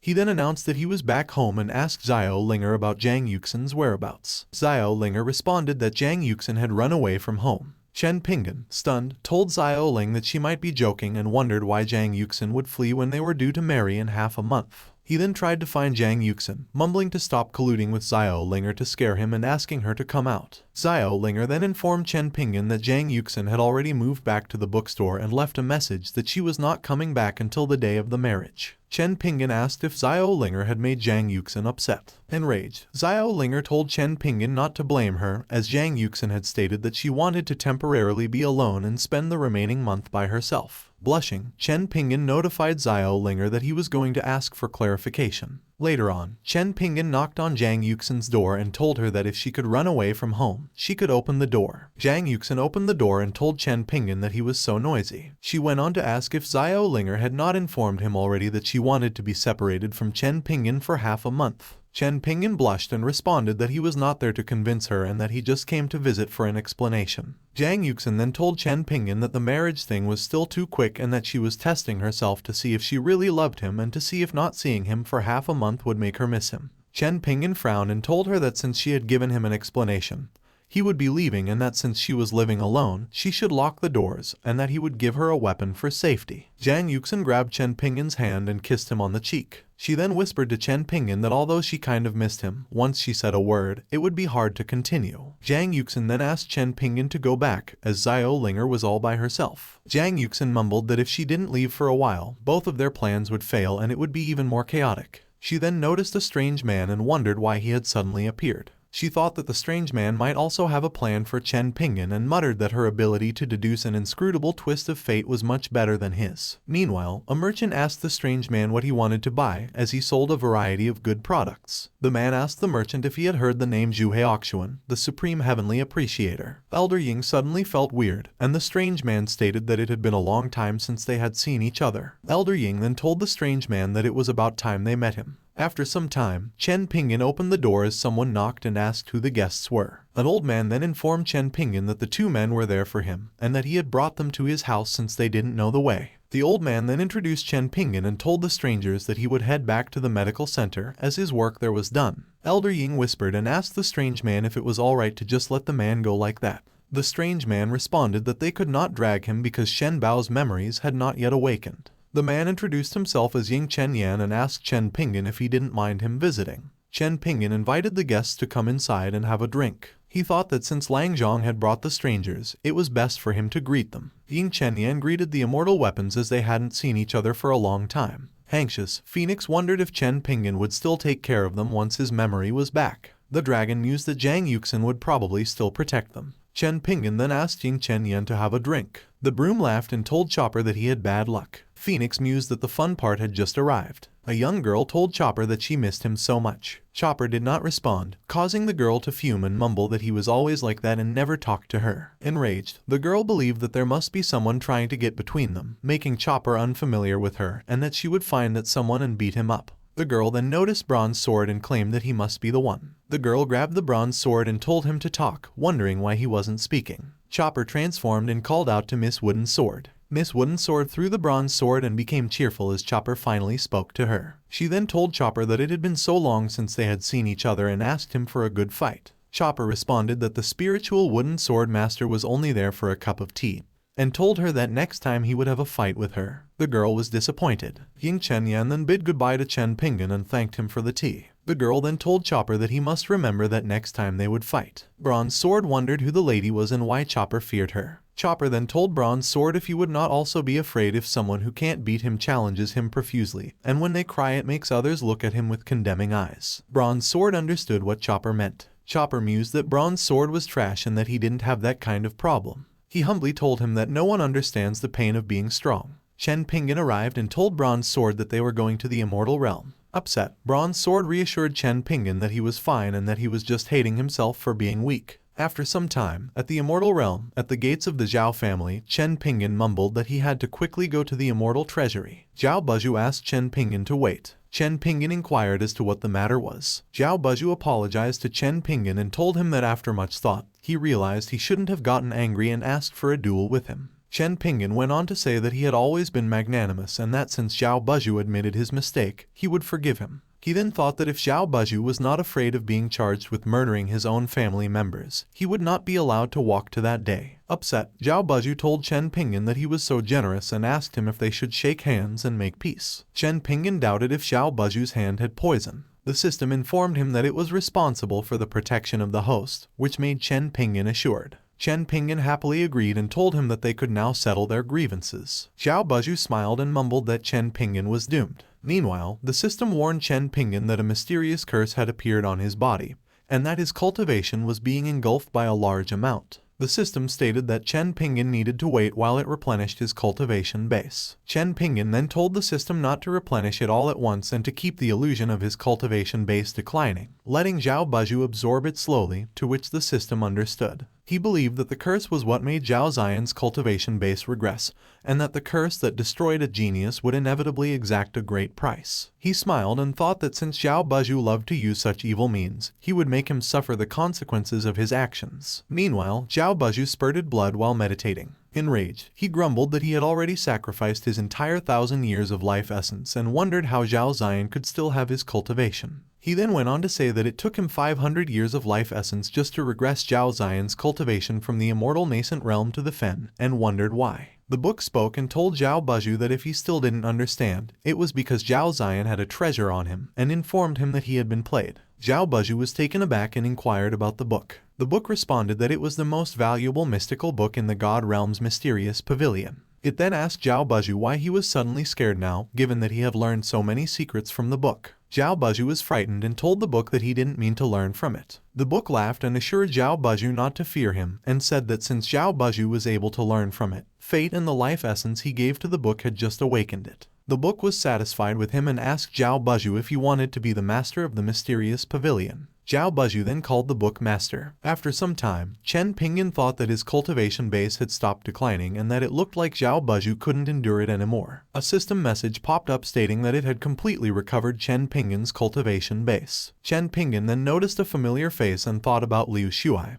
whom he had met in his first mission. He doubted if it was really Liu Shuai and decided to follow them and find a chance to ask. Chen Pingan stalked them and was recognized by a stranger who greeted him. The stranger approached him and asked if he could have lunch with him. Chen Pingan declined and told the stranger that he had an appointment and said he would have a drink with him next time. The stranger apologized for not knowing that Chen Pingan had an appointment. Chen Pingan ran upstairs and wondered where Liu Shuai had gone. He noticed that his companions were still there, believing that Liu Shuai must have left for a while. He then decided to wait there. One of Liu Shuai's companions mumbled that Liu Shuai was still not a gentleman. Chen Pingan overheard their conversation and wondered how Liu Shuai ended up in the immortal realm, thinking that he must be an immortal hiding his identity. He then thought that Liu Shuai had a clan in the Jianwu kingdom, and his situation was different from Huang Zhenqian's. He believed that it must be some sort of chance. After that, the man who was Liu Shuai's companion mumbled that Liu Shuai was the Immortal Emperor's disciple, and that he probably thought that he didn't need others. Liu Ruping wondered and told the man that they were also both disciples of the Immortal Emperor. She then looked around and whispered to her companion, inquiring if Liu Shuai was gay and asked him to test him. Chen Pingan was taken aback when the enraged companion approached him and asked if he was listening in on their conversation. Anxious, Chen Pingan told him that he would never eavesdrop and that they both misunderstood because he just thought of something funny. He then noticed the immortal spiritual bane around the woman's neck and thought that it was twice the size of the one he had. Upset, the woman asked Chen Pingan if he had a death wish and told him that if he thought that they couldn't see through his lies. Chen Pingan responded that they were the ones being aggressive. Liu Shuai arrived and asked his companions if they hadn't ordered yet. Liu Ruping told Liu Shuai that they were waiting for him. The man then warned Chen Pingan to keep his mouth shut and think twice before inciting the second Immortal Emperor disciple. Liu Ruping then asked Liu Shuai to help her choose the dishes. Chen Pingan claimed that the man was afraid to let Liu Shuai hear what he said. He then called Liu Shuai, which surprised him. Liu Shuai then asked Chen Pingan about his purpose in visiting the immortal realm. Chen Pingan mused that he never expected to meet him there, to which Liu Shuai agreed. Liu Shuai suspected that Chen Pingan was hiding his identity again, and that he had a plan, so he had to think before speaking. Chen Pingan inquired as to why Liu Shuai had arrived in the immortal realm and how he had become a disciple of an immortal emperor. Liu Shuai thanked Chen Pingan and informed him that if it were not for his guidance to buy the 2 rocks as a birthday present, he wouldn't have had the opportunity to be accepted as a disciple by the Immortal Emperor. Puzzled, Chen Pingan wondered when he ever gave him guidance and what kind of rock the Immortal Emperor could take fancy to. Chen Pingan told Liu Shuai that there was nothing to worry about, and since they both met in the immortal realm, there was no need for pseudonyms. Liu Shuai understood and thought that Zhao Ziyan must be Chen Pingan's pseudonym. Liu Ruping whispered to the other man that Liu Shuai and Chen Pingan looked close and wondered if Chen Pingan would expose what they just said. The man proudly said that Chen Pingan wouldn't dare and that even the head of the Zhao family bows when he sees them. Liu Shuai also informed Chen Pingan that Tian Shanshan and the others were also accepted as disciples by the Immortal Emperor. Chen Pingan then thought that since Liu Shuai's companions had bullied him first, he'd be paying back the favor. He then informed Liu Shuai that before he arrived, he chatted with his 2 companions and asked if he wanted to know what they were talking about. Liu Shuai asked if something interesting happened and looked at his stunned companions. Anxious, the man asked Chen Pingan not to discuss what had happened earlier, while Liu Ruping told him there was no point in mentioning it because nothing had happened. Liu Shuai became doubtful and asked his companions what kind of disputes they had started with Chen Pingan. He then believed that the 2 of them had made Chen Pingan displeased and that he should have ignored the request of that Immortal Emperor to accompany them. Chen Pingan stepped in and told Liu Shuai that there were no disputes because the pendant Liu Ruping was wearing looked exactly like his, and he just wanted her to take it off so he could get a closer look to make sure it wasn't the one he lost. Liu Ruping leaned and whispered to the man, believing that Chen Pingan must be trying to rob her. The man responded and told her to ignore Chen Pingan as it was just a relationship from the lower realm, and that Liu Shuai wouldn't offend them just for him.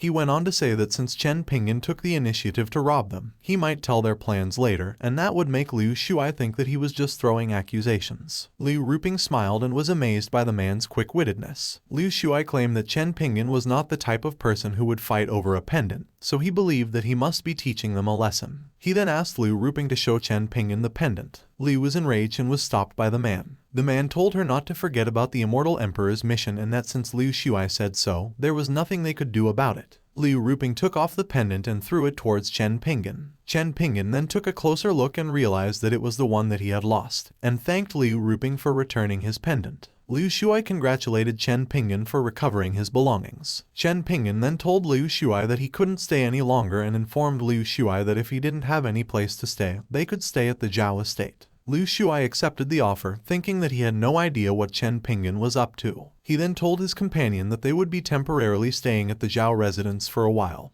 and that if they didn't like it, they could find their own place. Liu Ruping inquired to the man about what they should do. The man told her that they would follow as Liu Shuai wished. After some time at the Zhao residence, Zhao Buzhu was delighted to be distinguished by the presence of Liu Shuai's group. Liu Shuai told Zhao Bankia that there was no need for such praise as he just took the liberty to visit and hoped he didn't mind. Liu Ruping murmured that it was pointless to come to stay with such a small family. The man added that he had heard that a junior of the Zhao family had been taken by the Immortal Emperor Dugu to become his disciple, but he was not sure. Zhao Buzhu arrived and remarked that he had heard they had important guests. He then bowed and greeted the three guests. The man was amused and inquired if Zhao Buzhu was the disciple of Immortal Emperor Dugu. Zhao Buzhu didn't agree and informed them that although he had the Immortal Flame physique and was almost accepted to become his disciple, he was expelled yesterday. The group was shocked and wondered how the Immortal Emperor Dugu could not dare take in a disciple with an Immortal Flame physique. Liu Ruping had the same reaction. Zhao Buzhu went on to say that his younger brother was injured during the apprentice ceremony, and that he wanted to fight whoever did it, but the Immortal Emperor decided that his personality was not good. The man got an idea and told Liu Ruping that they were going to atone for a crime by doing good deeds. Liu Ruping wondered if the man wanted to introduce Zhao Buzhu to the Immortal Emperor, and if his plan was feasible. The man then consoled Zhao Buzhu, telling him that there were multiple Immortal Emperors, and that if he was interested, he could recommend him to others. Zhao Buzhu then thanked the man. Meanwhile, in King Yuan Town, Chen Pingan was meditating. He thought that the Immortal Spiritual Bayan was very useful, and in just one night, he had been able to move the fourth silk thread. He then muttered that it was a pity he hadn't bought the new Immortal Spiritual Bayan in the Fairy Treasure Pavilion, otherwise, he would be stronger now. He felt relieved, knowing that things in the Immortal Realm had been dealt with recently. Chen Pingan opened the door and noticed that Xiao Linger was sitting on a key cluster. Xiao Linger hid the watermelon, and Chen Pingan asked if she wasn't in the key refinement stage. He then wondered if it was possible to float when you were in the key refinement realm. Xiao Linger mused that she had actually recovered some of her memories and found out that she was already in the nascent soul realm. Chen Pingan asked how much she remembered and if she remembered her true identity. Xiao Linger told him that she didn't remember everything, but she remembered who her father was, the Immortal Emperor Beishan. Chen Pingan believed that Xiao Linger's strength and memories were sealed together, and since she was the daughter of an Immortal Emperor, he claimed that she might just be as strong. Xiao Linger then asked Peachtree if she was really determined to tell Chen Pingan. Peachtree assured her that she had already asked Zhang Yuxin, and she had agreed. The dragon also stated that if they did not inform Chen Pingan in advance, when he regained his strength, he might become enraged from shame and turn him into a goldfish and ask Xiao Linger for a favor. Xiao Linger responded proudly by leaving it to her. She then told Chen Pingan that she had something to tell him, to which Chen Pingan asked what it was. She went on to say that she had suddenly discovered that the things in the yard were not as simple as they appeared, and each of them was very powerful. There appeared to be some restrictions that prevented them from displaying their power. Chen Pingan's eyes widened as he asked Xiao Linger if she could communicate with them and, if so, why they couldn't show their powers. Xiao Linger then told Chen Pingan to stop asking, as she felt a headache every time she remembered something. Chen Pingan agreed to stop and told her to return to her room and rest. Xiao Linger smirked and told the beings that she had done all she could do, and the rest was up to them. Peachtree thanked Xiao Linger and assured her that they would handle the rest. Minutes later, Chen Pingan thought that Xiao Linger would not say random things randomly, and it looked like the rewards given by the system were not normal things. He then took notice of the chicken. Phoenix became concerned about why Chen Pingan had chosen him, as well as concerned about why he was heading towards the kitchen and wondering what he was planning. Chen Pingan was about to behead the phoenix and muttered that since Xiao Linger said she already had a headache, he would make her chicken soup. The phoenix was scared and made a noise. Phoenix then asked Chopper not to chop him and said that they were sworn brothers. Chopper apologized and told Phoenix that he was just a knife. Phoenix thought that it was all over and that he should not have agreed to Peachtree's idea. Chen Pingan mumbled that unexpectedly, the chicken didn't even speak up to beg for its life and believed that it could just be an ordinary chicken. He then thought about something that is not ordinary, and if he couldn't ask Xiao Linger, he could go ask the Black Dragon instead. Chen Pingan called the dog and told him that he had something to ask. True Dragon telepathically told the Black Dragon that as the younger one, he knew what to do. Phoenix added and told the Black Dragon not to tell Chen Pingan anything. The dog cowered in fear, and Chen Pingan thought that it was being threatened. He then asked the bird, which ignored him. Chen Pingan then thought that if he asked Bronze Sword, it would probably not tell him and wondered who would be able to spill it to him. He reasoned that the items in the yard were directly provided by the system and devised a plan to ask directly from the source. Chen Pingan asked if the system was online. A system message popped up, informing Chen Pingan to watch his actions. Upset, Chen Pingan told the system that it gave him so many treasures, but it didn't tell him anything, and if he had known that there were so many treasures, he would not have been so stricken with fear. The system was enraged and told Chen Pingan that it arranged so many items, and all of them were treasure, and that the Black Dragon was also its doing. It then added and told Chen Pingan to consider if he was able to rely on the items forever, and that if the system had told him at the beginning, the system wondered if he would be able to accomplish the missions. Chen Pingan agreed and told the system that he was just a bit reciprocal. He then thought that the missions would be easy from now on since he had treasures. The system informed Chen Pingan that if he wished to use the items, there would be great danger, and if there were to be a greedy person in the mind realm, he would be doomed. Chen Pingan mumbled that there couldn't be so many people in the mind realm in the immortal world. The system informed Chen Pingan that the conditions for people from the god realm to descend to the mortal realm were not strict. He then believed what the system said and mumbled that Xiasui did descend to the mortal realm to see Xiao Linger. The system then stated that the top-grade immortal weapons, including the Black Dragon, were currently unable to exert their powers, and that they could only protect him at critical times, and warned Chen Pingan to be wary of himself. Chen Pingan responded that it didn't matter because he could only use them in a place with few people. He then thought that since Xiao Linger was the princess of the immortal realm, the items in his house were all immortal weapons, and then wondered about Zhang Yuxin. Zhang Yuxin was upset and mumbled when Chen Pingan became smart. She then added that she would have to quickly find something for them to do to stop Chen Pingan from thinking. Meanwhile, on the street of the immortal realm, a young girl mumbled that the immortal world had so many peculiar things, and that it seemed like a good place to visit. The man beside her agreed and told her that it was a good place for a vacation. He then told the girl to go and play, as she didn't have to worry about him. The girl thanked her master. The man then thought that although the ancestors said that Xiaoyan's profound fortune could help him find an opportunity to break through, and that the immortal realm they were in was quite remote, he wondered if there was a talented person hiding there. The man doubted if Xiao Yan could have found the wrong place, and there were still 2 more days until they left. He then noticed a light and believed it was the coercion of the immortal weapons. The man realized that the aura was much greater than the ancestors. He then saw Chen Pingan holding a teapot.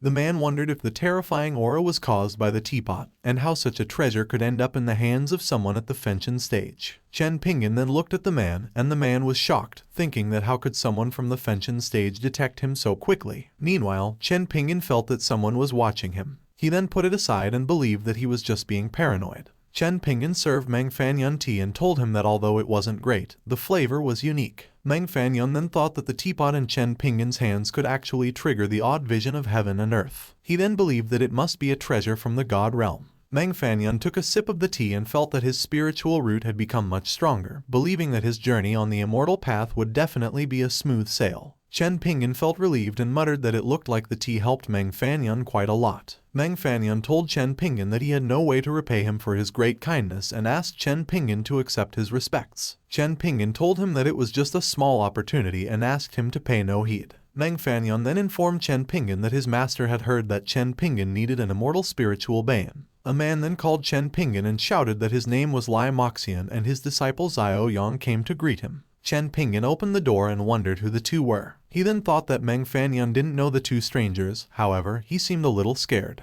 Meng Fanyun believed that Lai Moxian's aura was far stronger than the Immortal Emperor's and believed that he must be someone from the god realm. Chen Pingan then inquired as to why the 2 of them had come. He then realized that Lai Moxian and Xiao Yang weren't small fries, as Meng Fanyun was frightened even though he was a disciple of an Immortal Emperor. Lai Moxian greeted Chen Pingan once again. Doubtful, Xiao Yang wondered if Chen Pingan was the one that her master wanted her to meet. She then thought that, no matter how she looked at him, he was just at the Fengshan stage. Xiao Yang's eyes grew wide as she noticed that the energy of the teapot was somehow stronger than the ancestor's weapon. She thought that those kinds of weapons have their own pride and that they would never let a mere person wield them. She believed that Chen Pingan must be a peerless powerhouse. Lai Moxian then told Chen Pingan that he unintentionally felt the energy of his teapot from the other side and thought it was impolite that he came to apologize. Chen Pingan was confused and wondered if the teapot's energy could actually reach that far. He thought that he was not careful enough and that he couldn't flaunt it in the future. He added that people would think that he was a senior because he had a first-class immortal weapon and would think he was an immortal emperor. He believed that he was somehow lucky as he hadn't attracted someone from the god realm.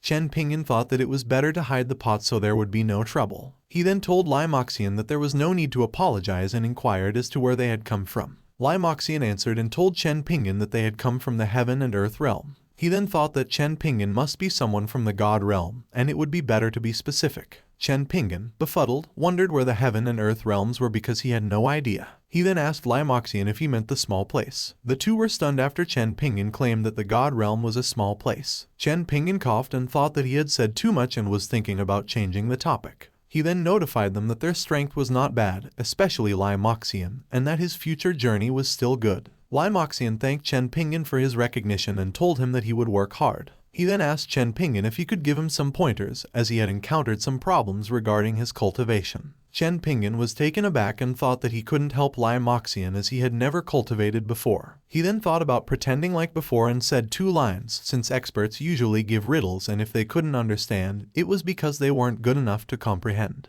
Lai Moxian explained that his problem impedes progress like a closed ring, and once a problem is solved, another would appear, and finally, everything would return to the beginning. He went on to ask Chen Pingan what his solution to his problem was. Chen Pingan held the teapot and told Lai Moxian that his problem was simple, and asked, "How do you untie a rope without a knot?" Lai Moxian disagreed, stating that if it doesn't have a knot, it couldn't be untied until he realized to cut it with a sharp knife. Lai Moxian thanked Chen Pingan for helping him with his confusion and asked him to accept his respect. Chen Pingan mused that it was just a trivial matter and asked him not to worry about it. He then came back inside and noticed a red aura. Chen Pingan was anxious and wondered what the red aura was. Lai Moxian realized that it was the absolute deity prisoner oppressing a ray. A strange figure laughed and told Lai Moxian that in the past, he hid in the external sect and that he couldn't do anything, but that day his death would be inevitable. Lai Moxian wondered and asked the Blood Buddha why he wanted to attack him as he had no grievances with him. Blood Buddha appeared and answered that he was a member of the demon realm and that there was no reason for him not to kill him. He then thought that as long as he killed Lai Moxian and took his key circulation, his demonic arts would improve. Lai Moxian had no idea when he had provoked him and that, in terms of cultivation, he couldn't beat him. He was afraid that he wouldn't be able to escape from the Blood Buddha. He then thought that he was not afraid of taking everything down with him. But Xiao Yang was still young. Lai Moxian told Chen Pingan that he had already asked for his help and shouldn't have asked for another one. However, Xiao Yang was still young, and all he could ask Chen Pingan was to protect her if he died due to misfortune. Xiao Yang was worried about her master. Lai Moxian went on to say that he would repay Chen Pingan's kindness in the next life. Chen Pingan thought that Lai Moxian was a great master, but unfortunately, he was not strong, and he didn't know if the system's teleportation would work. A voice then told Chen Pingan not to worry and that the Blood Buddha was just a small fry. Chen Pingan was puzzled. Chopper then introduced himself and told Chen Pingan to leave the Blood Buddha to him, and everything would be fine. Chen Pingan smiled and told Chopper to wait until he gave him the go-ahead, to which Chopper agreed. He then grabbed Lai Moxian and asked him why he was so nervous and that he should be the one to care for his own disciple. Lai Moxian was alert, and Chen Pingan went on to say that even if there were thousands of Blood Buddha, it still wouldn't be a problem. Lai Moxian thanked Chen Pingan. The Blood Buddha was about to attack and mumbled about the persistence of the group, thinking of just playing around. He then threw a huge fireball and told them to die. Chen Pingan then called Chopper and told him to show him who was the boss, to which Chopper obliged. Chopper cut the fireball with one finger and proceeded to cut the Blood Buddha's head at the same time. He then told Chen Pingan that he hated being sheathed and that the second knife could only obey orders. Chen Pingan praised Chopper and told him he did a good job and asked him to return. He then thought that Chopper was outstanding and that it looked like he had found a kindred spirit. Chen Pingan assured Lai Moxian and Xiao Yang not to be alarmed, as it was just a simple matter. Lai Moxian was then amazed. Meanwhile, in the God realm, a man shouted and wondered what was happening and asked who the God Emperor had lost to. A man then reported to the ancestor and told him that the God Emperor had recently come out of seclusion. The man then thought that it was not easy for the God Emperor to launch an attack. He then realized that the destiny tally had shattered and wondered if his disciple Cheng Wu had died. The man flicked his finger and mumbled that his disciple had died due to sword Dao. The man then thought that the sword attack was so powerful that if he were to take revenge with just one blow, he would be a goner. He then mumbled that he could always take in more disciples and send them to their deaths. At the God Realm Eternal City Sect Station, Lai Moxian told his ancestor that he had something to report. The ancestor realized that it was Lai Moxian and told him to come in. Lai Moxian greeted his master. The ancestor realized Lai Moxian had overcome his obstacle and wondered what had caused him to return to his master rather than cultivate and strengthen himself. Lai Moxian cheerfully informed Wang Chenglin that something important had happened. When he was in the immortal world, he encountered a great opportunity. Wang Chenglin responded that it was just an immortal world and wondered if there could be a God Emperor hiding there. Lai Moxian asked Wang Chenglin if he could still remember the sword energy that shocked the God Realm before. Wang Chenglin nodded and told Lai Moxian that everyone from the God Realm was discussing who could have unleashed such sword strength. He then wondered if there could be a God Emperor in the immortal realm who was a powerhouse in hiding. Lai Moxian told Wang Chenglin that it was not a God Emperor grade and that it was far stronger, someone from the realm above the God Realm in disguise. Wang Chenglin was perplexed by what he had heard and asked Lai Moxian how someone from the upper realm could be so easily identified. Lai Moxian responded that he knew Wang Chenglin wouldn't believe him, so before coming to him, he went to see the Immortal Emperor and arranged for Xiao Yan to participate in a secret realm where Chen Pingan would also go. He then said that when the time comes, as long as he sees Chen Pingan, there would be no doubts. Wang Chenglin agreed to accompany Lai Moxian to see for himself. Meanwhile, at Chen Pingan's household, Chen Pingan mumbled that before Chopper killed the monk, the system suddenly dropped him a chest and wondered what he would get. He then got a large bag of fertilizer, a mask of disguise, and a Vajra scepter. Chen Pingan cheerfully said that his luck was good and that the bag of fertilizer was now enough. He then assumed that the mask should be the system preparing him for the upcoming mission. After all, it doesn't always happen that a dead person has the same look as him. As for the Vajra scepter, Chen Pingan thought that the weapon must have spiritual intelligence and wondered if the monk would seek revenge. He then decided to exchange it for safety. The Vajra scepter spoke and told Chen Pingan that it surrendered.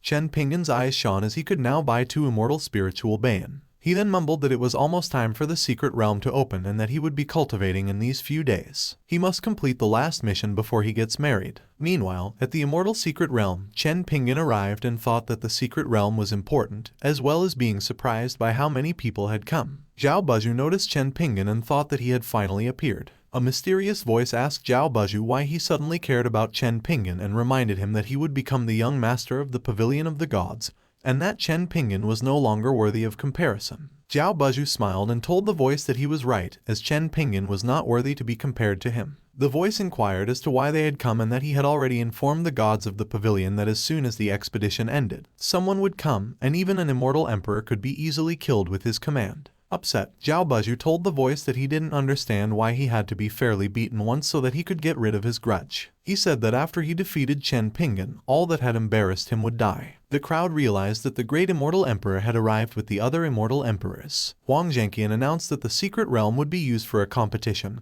and that flying within the secret realm was prohibited. He then went on to say that the competition would be divided into 3 stages: the gravitational hill, beast capturing, and berserking brambles. He added that those who were seriously injured would be automatically sent out of the secret realm. Wang Zhenqian told the crowd that the entrance to the secret realm would now officially open. The contestants flew towards the secret realm and were instructed to enter in order. Meanwhile, inside the secret realm, the contestants fell and screamed. Chen Pingan released a technique that made him land safely. He then remembered Zhao Bankia saying that the first stage of the secret realm would be a gravitational hill, where the higher you go, the stronger the gravity becomes. Although he could use the power of heaven and earth to strengthen his legs to rush up the hill, he then thought that it would be ugly if he were to crash into the ground. Chen Pingan decided to go slowly and get used to it. Xiao Yang called Chen Pingan and inquired as to why he wasn't running. He then told her that the view looked nice, so he wanted to enjoy it. Xiao Yang decided to accompany Chen Pingan to watch the view and said that it didn't matter if she won or lost, Chen Pingan was more important. Outside the secret realm, the crowd wondered who the bottom runners were as they were embarrassed looking at them. One of the people said that Chen Pingan looked like Zhao Ziyan from the Zhao family, but he was not sure about the girl. Another person said that Zhao Buzhu, who ran first, was also from the Zhao family. Immortal Emperor Baiyuan mumbled that Zhao Buzhu was someone with talent worthy of gaining his attention,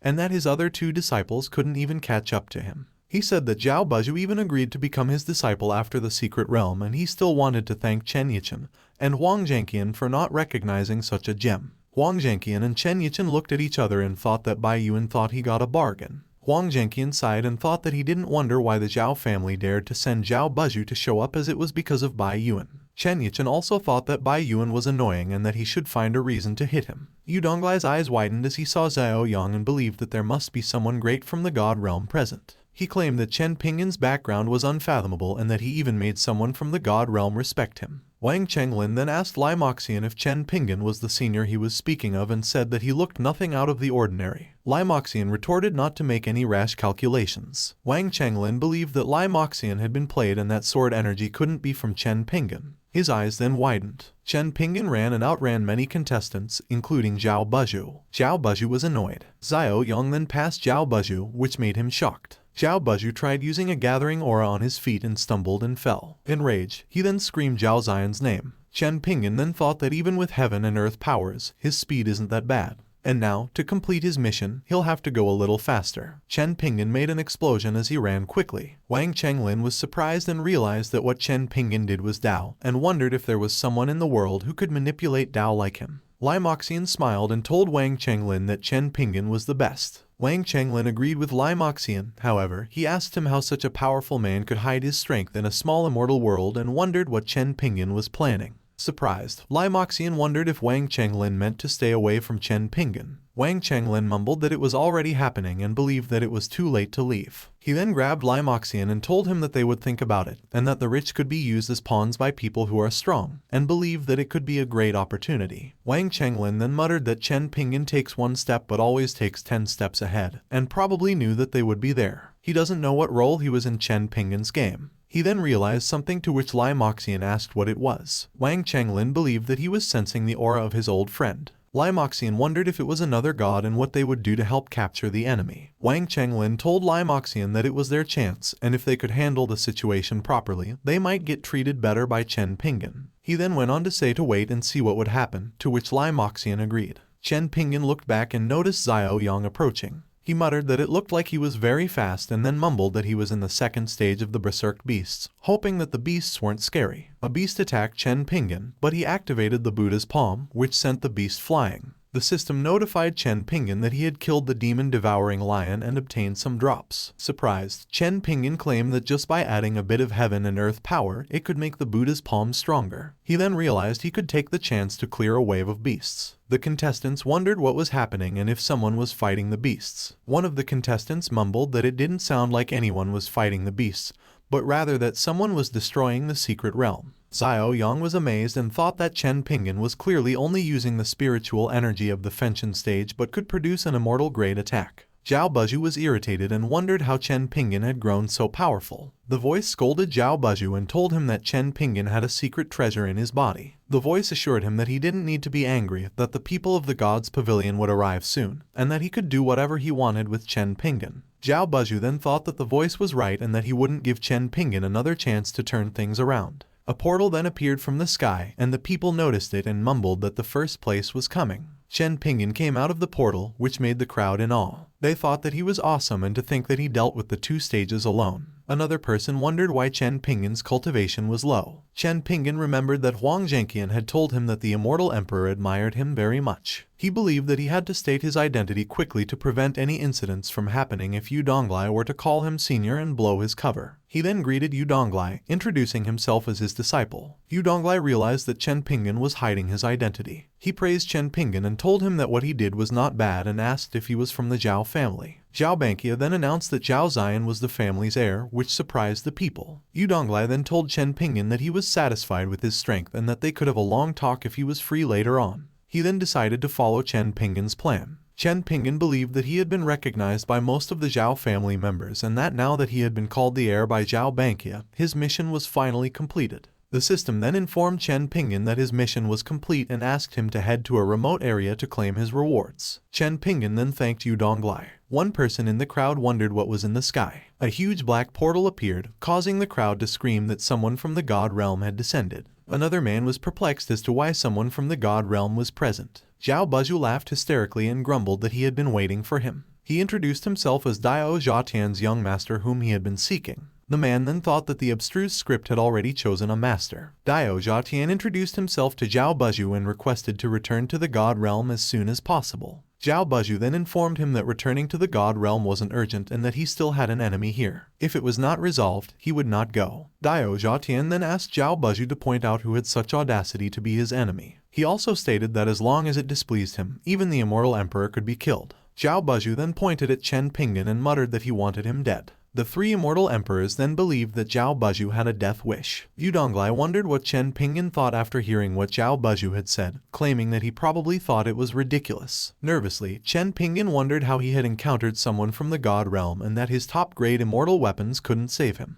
He also realized that even if he ran, he wouldn't be able to escape. Moreover, if he used the system teleportation, the man would just follow him there. Wang Chenglin assumed that Chen Pingan was staring at him and believing that it was all his plan. He then told Lai Moxian that it was now their time to shine, to which Lai Moxian understood. Daya Zhatian then told Zhao Buzhu that he was happy to serve his wishes. He threw a ball of aura towards Chen Pingan. A system message popped up, making Chen Pingan surprised by what it stated about Elder Dao's great power and prestige. Wang Chenglin and Lai Moxian shielded Chen Pingan and wondered aloud, telling Daya Zhatian that how could the Pavilion of the Gods act righteous while taking a person's life. Daya Zhatian then asked Wang Chenglin what he was doing there. Lai Moxian whispered to Chen Pingan that Wang Chenglin would handle the situation properly. Still anxious, Chen Pingan thought he was lucky that he didn't expect the person he fooled to come and save him. Wang Chenglin claimed that Chen Pingan didn't want his identity exposed in front of so many people, as he had arranged their meeting there. He then responded to Daya Zhatian's question, saying that it was none of his business. Wang Chenglin added that the arrogance of the Pavilion Gods was despicable. Daya Zhatian then thought that he had originally planned to kill only the lower realm person to please Zhao Buzhu, but with Wang Chenglin's involvement, it wouldn't end well. He then informed Zhao Buzhu that Wang Chenglin was one of the strongest in the God's realm and suggested that it would be better to let it go and return to the God realm.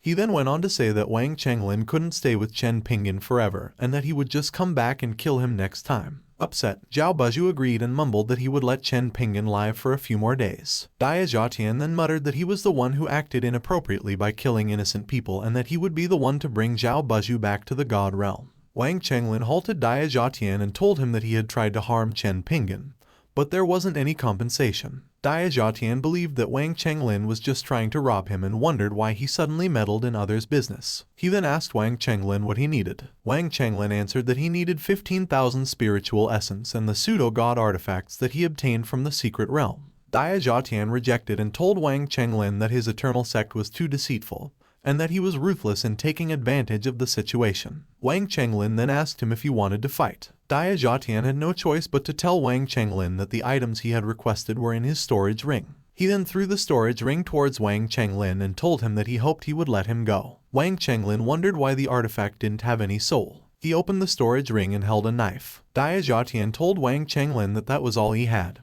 and that it was probably because it had been in the secret realm for too long that it dissipated. Wang Chenglin then told them to leave. He then gave Chen Pingan the items and told him that it was the compensation he deserved. Wang Chenglin looked around before he whispered that he would like to talk to Chen Pingan in private and wondered if he was free. Chen Pingan agreed. Meanwhile, Zhao Buzhu was enraged that Chen Pingan got another huge benefit. Daya Zhatian calmed Zhao Buzhu down and told him it was useless even if Chen Pingan had it. Zhao Buzhu wondered what Daya Zhatian meant. Daya Zhatian informed Zhao Buzhu that the pseudo-god artifacts were somewhat a treasure item, so the master of the pavilion had put restrictions on god artifacts. And in fact, there had always been a soul. As long as they saw the pavilion master, they would be able to retrieve the treasure. A man asked Daya Zhatian if Wang Chenglin had actually meddled in such affairs. Daya Zhatian responded that he wouldn't dare to spout nonsense. Mo Huang, the master of the God's Pavilion, thought there must be something special about Chen Pingan, so Wang Chenglin decided to go to the Immortal Realm. He informed them that he was now casting a link to the weapon's soul and that the pseudo-god artifact should be retrieved as soon as possible. Mo Huang thought that it didn't matter if Wang Chenglin was there, he would just go along.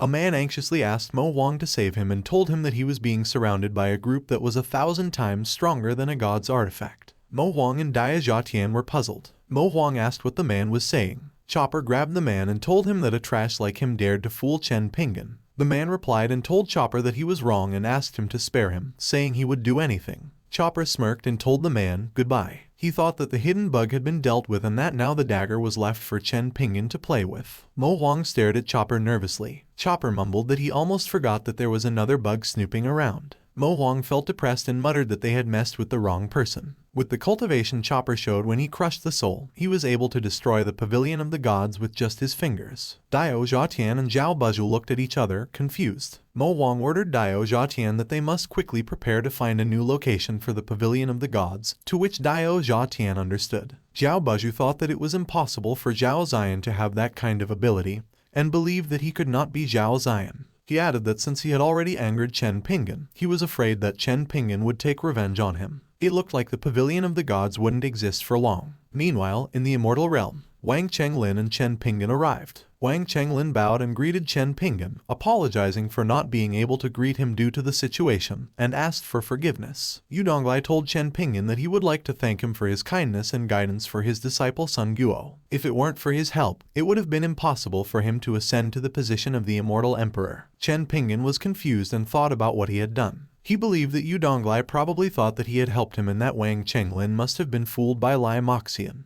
Chen Pingan told them not to mind it as it was just a small thing. He thought that he never expected Lai Moxian to actually be someone from the god realm. Wang Chenglin also thanked Yu Donglai for providing him a place where he could apologize to Chen Pingan. Yu Donglai responded to Wang Chenglin, telling him not to mind it as he didn't mind. They both simultaneously thought that they must establish a good relationship with each other as Chen Pingan took a liking to them. Chen Pingan thought that it seemed like Wang Chenglin wasn't a big shot in the god realm, as he called someone from the immortal realm a brother. He added that Lai Moxia was shocked when he saw him holding the top-grade immortal weapon. Chen Pingan informed Wang Chenglin and Yu Donglai that he was getting married in 3 days, and if they didn't mind, they could bring their families and friends over for a wedding celebration. He thought that if he could invite the Immortal Emperor and someone from the god realm to his wedding, it would be an honor. Wang Chenglin and Yu Donglai blushed and both thanked Chen Pingan. Chen Pingan smiled and told them that he would wait for their arrival. Meanwhile, in the mortal world, at Chen Pingan's house, the system notified Chen Pingan that there were no special rewards for that time, as he had already been rewarded with 2 great realms. Another message popped up, stating that the next task had already started and that it would have a special reward that the host would absolutely like. Chen Pingan was happy and mumbled that his cultivation had improved by 2 realms, and now his divine senses had also improved. He went on to say that he could now control the 10 silk threads, however, he didn't know if the attack would be as strong as the Immortal Emperor's. He got an idea that when he returned, he would find a reason to compare himself with Huang Zhengan. Chen Pingan asked the system if the next task would be in the Immortal Realm. The system responded and told Chen Pingan not to ask, as the task would be random if he did. Chen Pingan prayed and mumbled that he hoped it would be in the Immortal Realm, and if the Immortal Emperor could help, it would be much easier. He slapped his face and mumbled that the most important thing at that time was the wedding. After some time, Chen Pingan asked Zhang Yuxin to help him check if there was anything wrong with him. Zhang Yuxin leaned on Chen Pingan and told him that he was fine, and that he didn't have to be so nervous. She assured him that their wedding was kept simple to ensure that nothing could go wrong. Chen Pingan's doubts were interrupted when Zhang Yuxin asked him to greet their guests. Blushing, Chen Pingan thought that something was strange with Zhang Yuxin, as she didn't seem nervous. Chen Pingan was approached by a man who congratulated him on his wedding and mentioned that the money he gave wasn't much. The man asked Chen Pingan if he minded him bringing his 2 friends along to have some fun. Chen Pingan greeted the old man's friends, telling them that they were now his friends and that they should come to the wedding. He then invited them inside.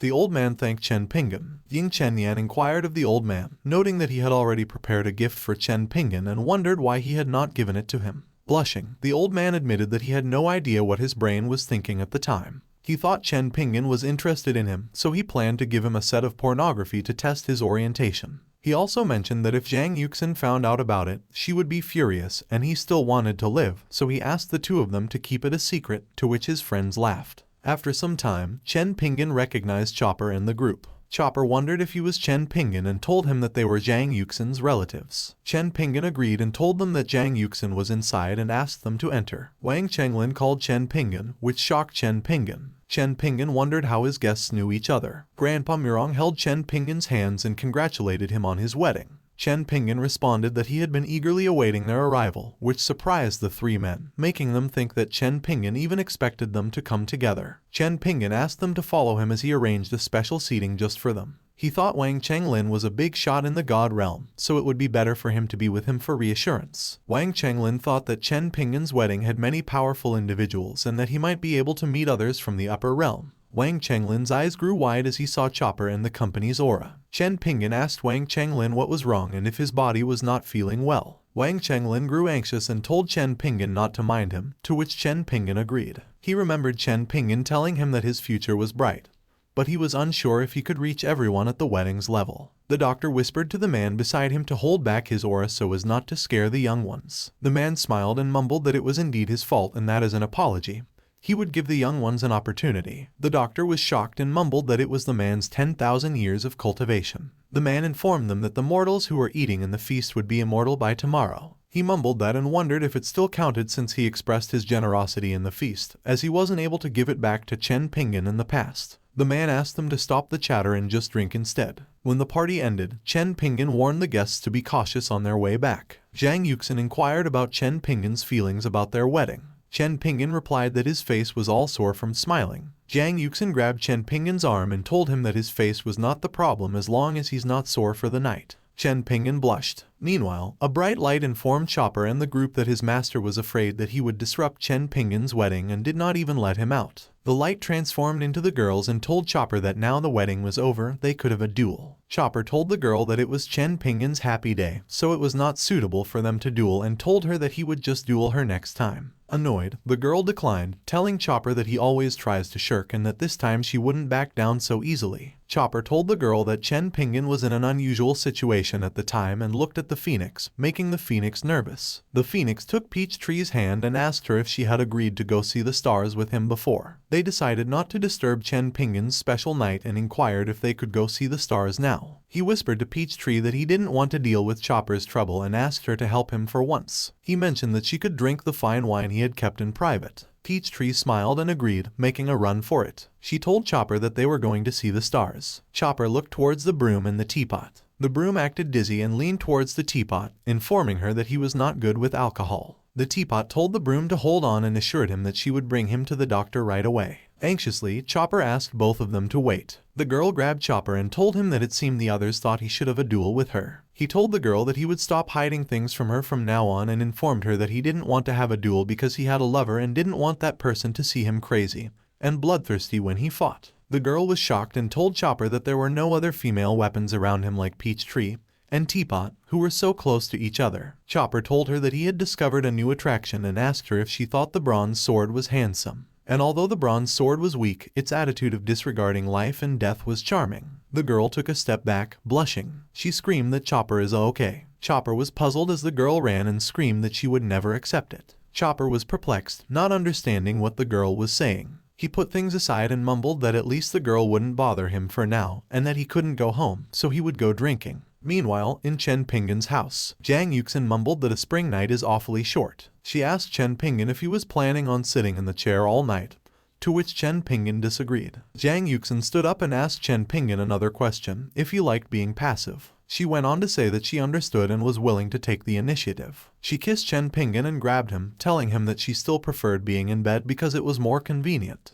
After some time, Xiao Linger inquired of Chen Pingan and Zhang Yuxin when she could hold her younger brother or sister. Zhang Yuxin responded and told Xiao Linger that it would depend on Chen Pingan's ability, which made Chen Pingan spurt his tea. Chen Pingan told Xiao Linger that kids should stop asking about the topic and scolded Zhang Yuxin for talking about it to Xiao Linger. Zhang Yuxin apologized and asked Chen Pingan how she could make it up to him. Disappointed, Xiao Linger mumbled that her kanji tastes like dog food. Meanwhile, the bronze sword sulked beside the dog, telling him that he had been restless since last night, and that disaster seemed imminent. The dog wondered what could happen and said that beating a dog depends on the owner, also wondering who allowed Chopper to bully the bronze sword. After the wedding, Chen Pingan stayed home for half a month. A system message popped up and informed Chen Pingan that he couldn't just laze around and that it was time to start a new mission. Chen Pingan teleported, but after a minute passed, the girl arrived at his house. The girl thought that Chen Pingan and Zhang Yuxin were not present at the house and that it was the right time for Chopper to follow Chen Pingan.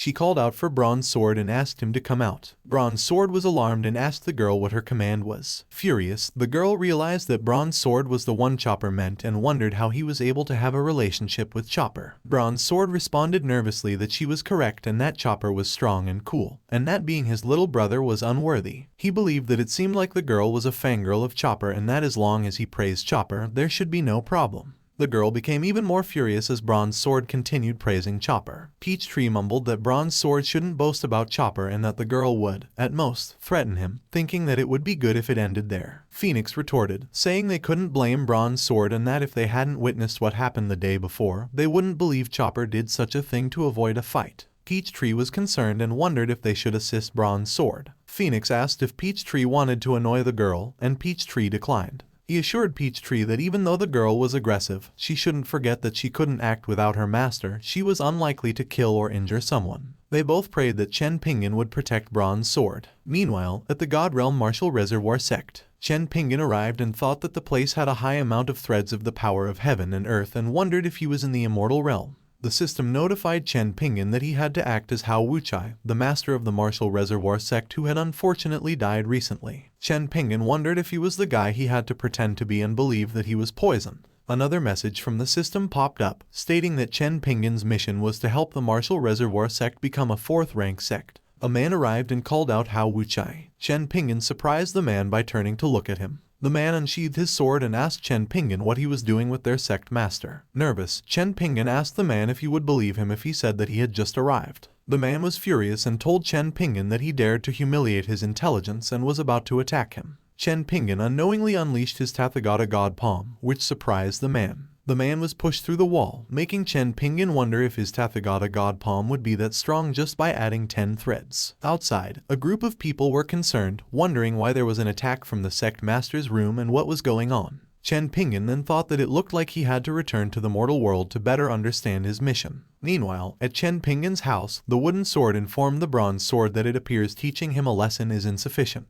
The Bronze Sword was terrified, asking the Wooden Sword for mercy. The Wooden Sword quickly disappeared and told the Bronze Sword to wait. Chen Pingan arrived and was greeted by the Bronze Sword, who was relieved and told that he was back. Chen Pingan asked the Bronze Sword what was going on. The Bronze Sword told Chen Pingan that he was fine and asked him to summon Chopper as he had something to ask of him. He claimed that the occurrence is something that Chopper couldn't get away with. Confused, Chen Pingan told the Bronze Sword that if he had something to tell him, he could always help him get justice. The Bronze Sword responded that it was just some personal thing. Chen Pingan summoned Chopper and told the Bronze Sword that he would pay no mind and told them to have a good talk. The Bronze Sword, crying, told Chopper if he must have told the Wooden Sword something. With a goofy look, Chopper believed that the Wooden Sword must have looked for the Bronze Sword and told the Bronze Sword that he actually didn't say anything, and that all he did was look for a reason to get rid of her by saying that he was attracted to the Bronze Sword. He assured the Bronze Sword that he doesn't have to worry as the Wooden Sword would eventually give up. Anxious, the Bronze Sword scolded Chopper on why he said all those things. Chopper retorted and told the Bronze Sword to bear with it, and fighting with her would also do him good.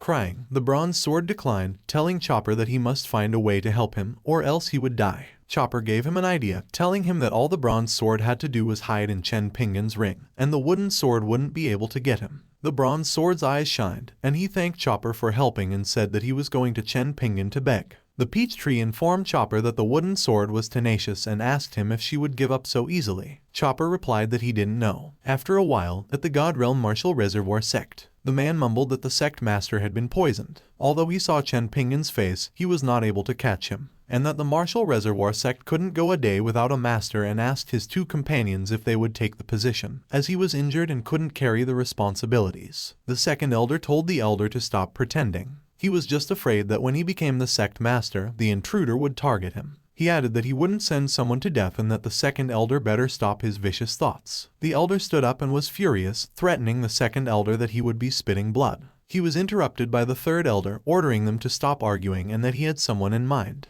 The elder and the second elder wondered who. The third elder told them that the sect master's son, Hao Wuchai, was the one. The elder cheerfully mumbled that it was only right and proper for the son to continue his father's duty, and that he was going to get Hao Wuchai at the time. Chen Pingan arrived at the Martial Reservoir sect using a disguise mask, pretending to be Hao Wuchai. He mumbled that he was lucky to have the mask, and he didn't know what he would have done without it. He wondered if he had reached the god realm and was perplexed by the abundance of threads of heaven and earth. Chen Pingan continued, saying that he was fortunate to have brought most of the peak immortal weapons with him, otherwise he would have been in trouble. The second elder called Chen Pingan and asked where his communication talisman was and why he hadn't responded when contacted. Perplexed, Chen Pingan apologized to the second elder and inquired if he knew him. The second elder was bewildered by Chen Pingan's lack of recognition. Chen Pingan informed the second elder that he had suffered an injury some time ago, resulting in memory loss. He could only remember his name. The second elder smirked, thinking it was a great opportunity to use him, given his memory loss. He told Chen Pingan to follow him, saying he would explain everything.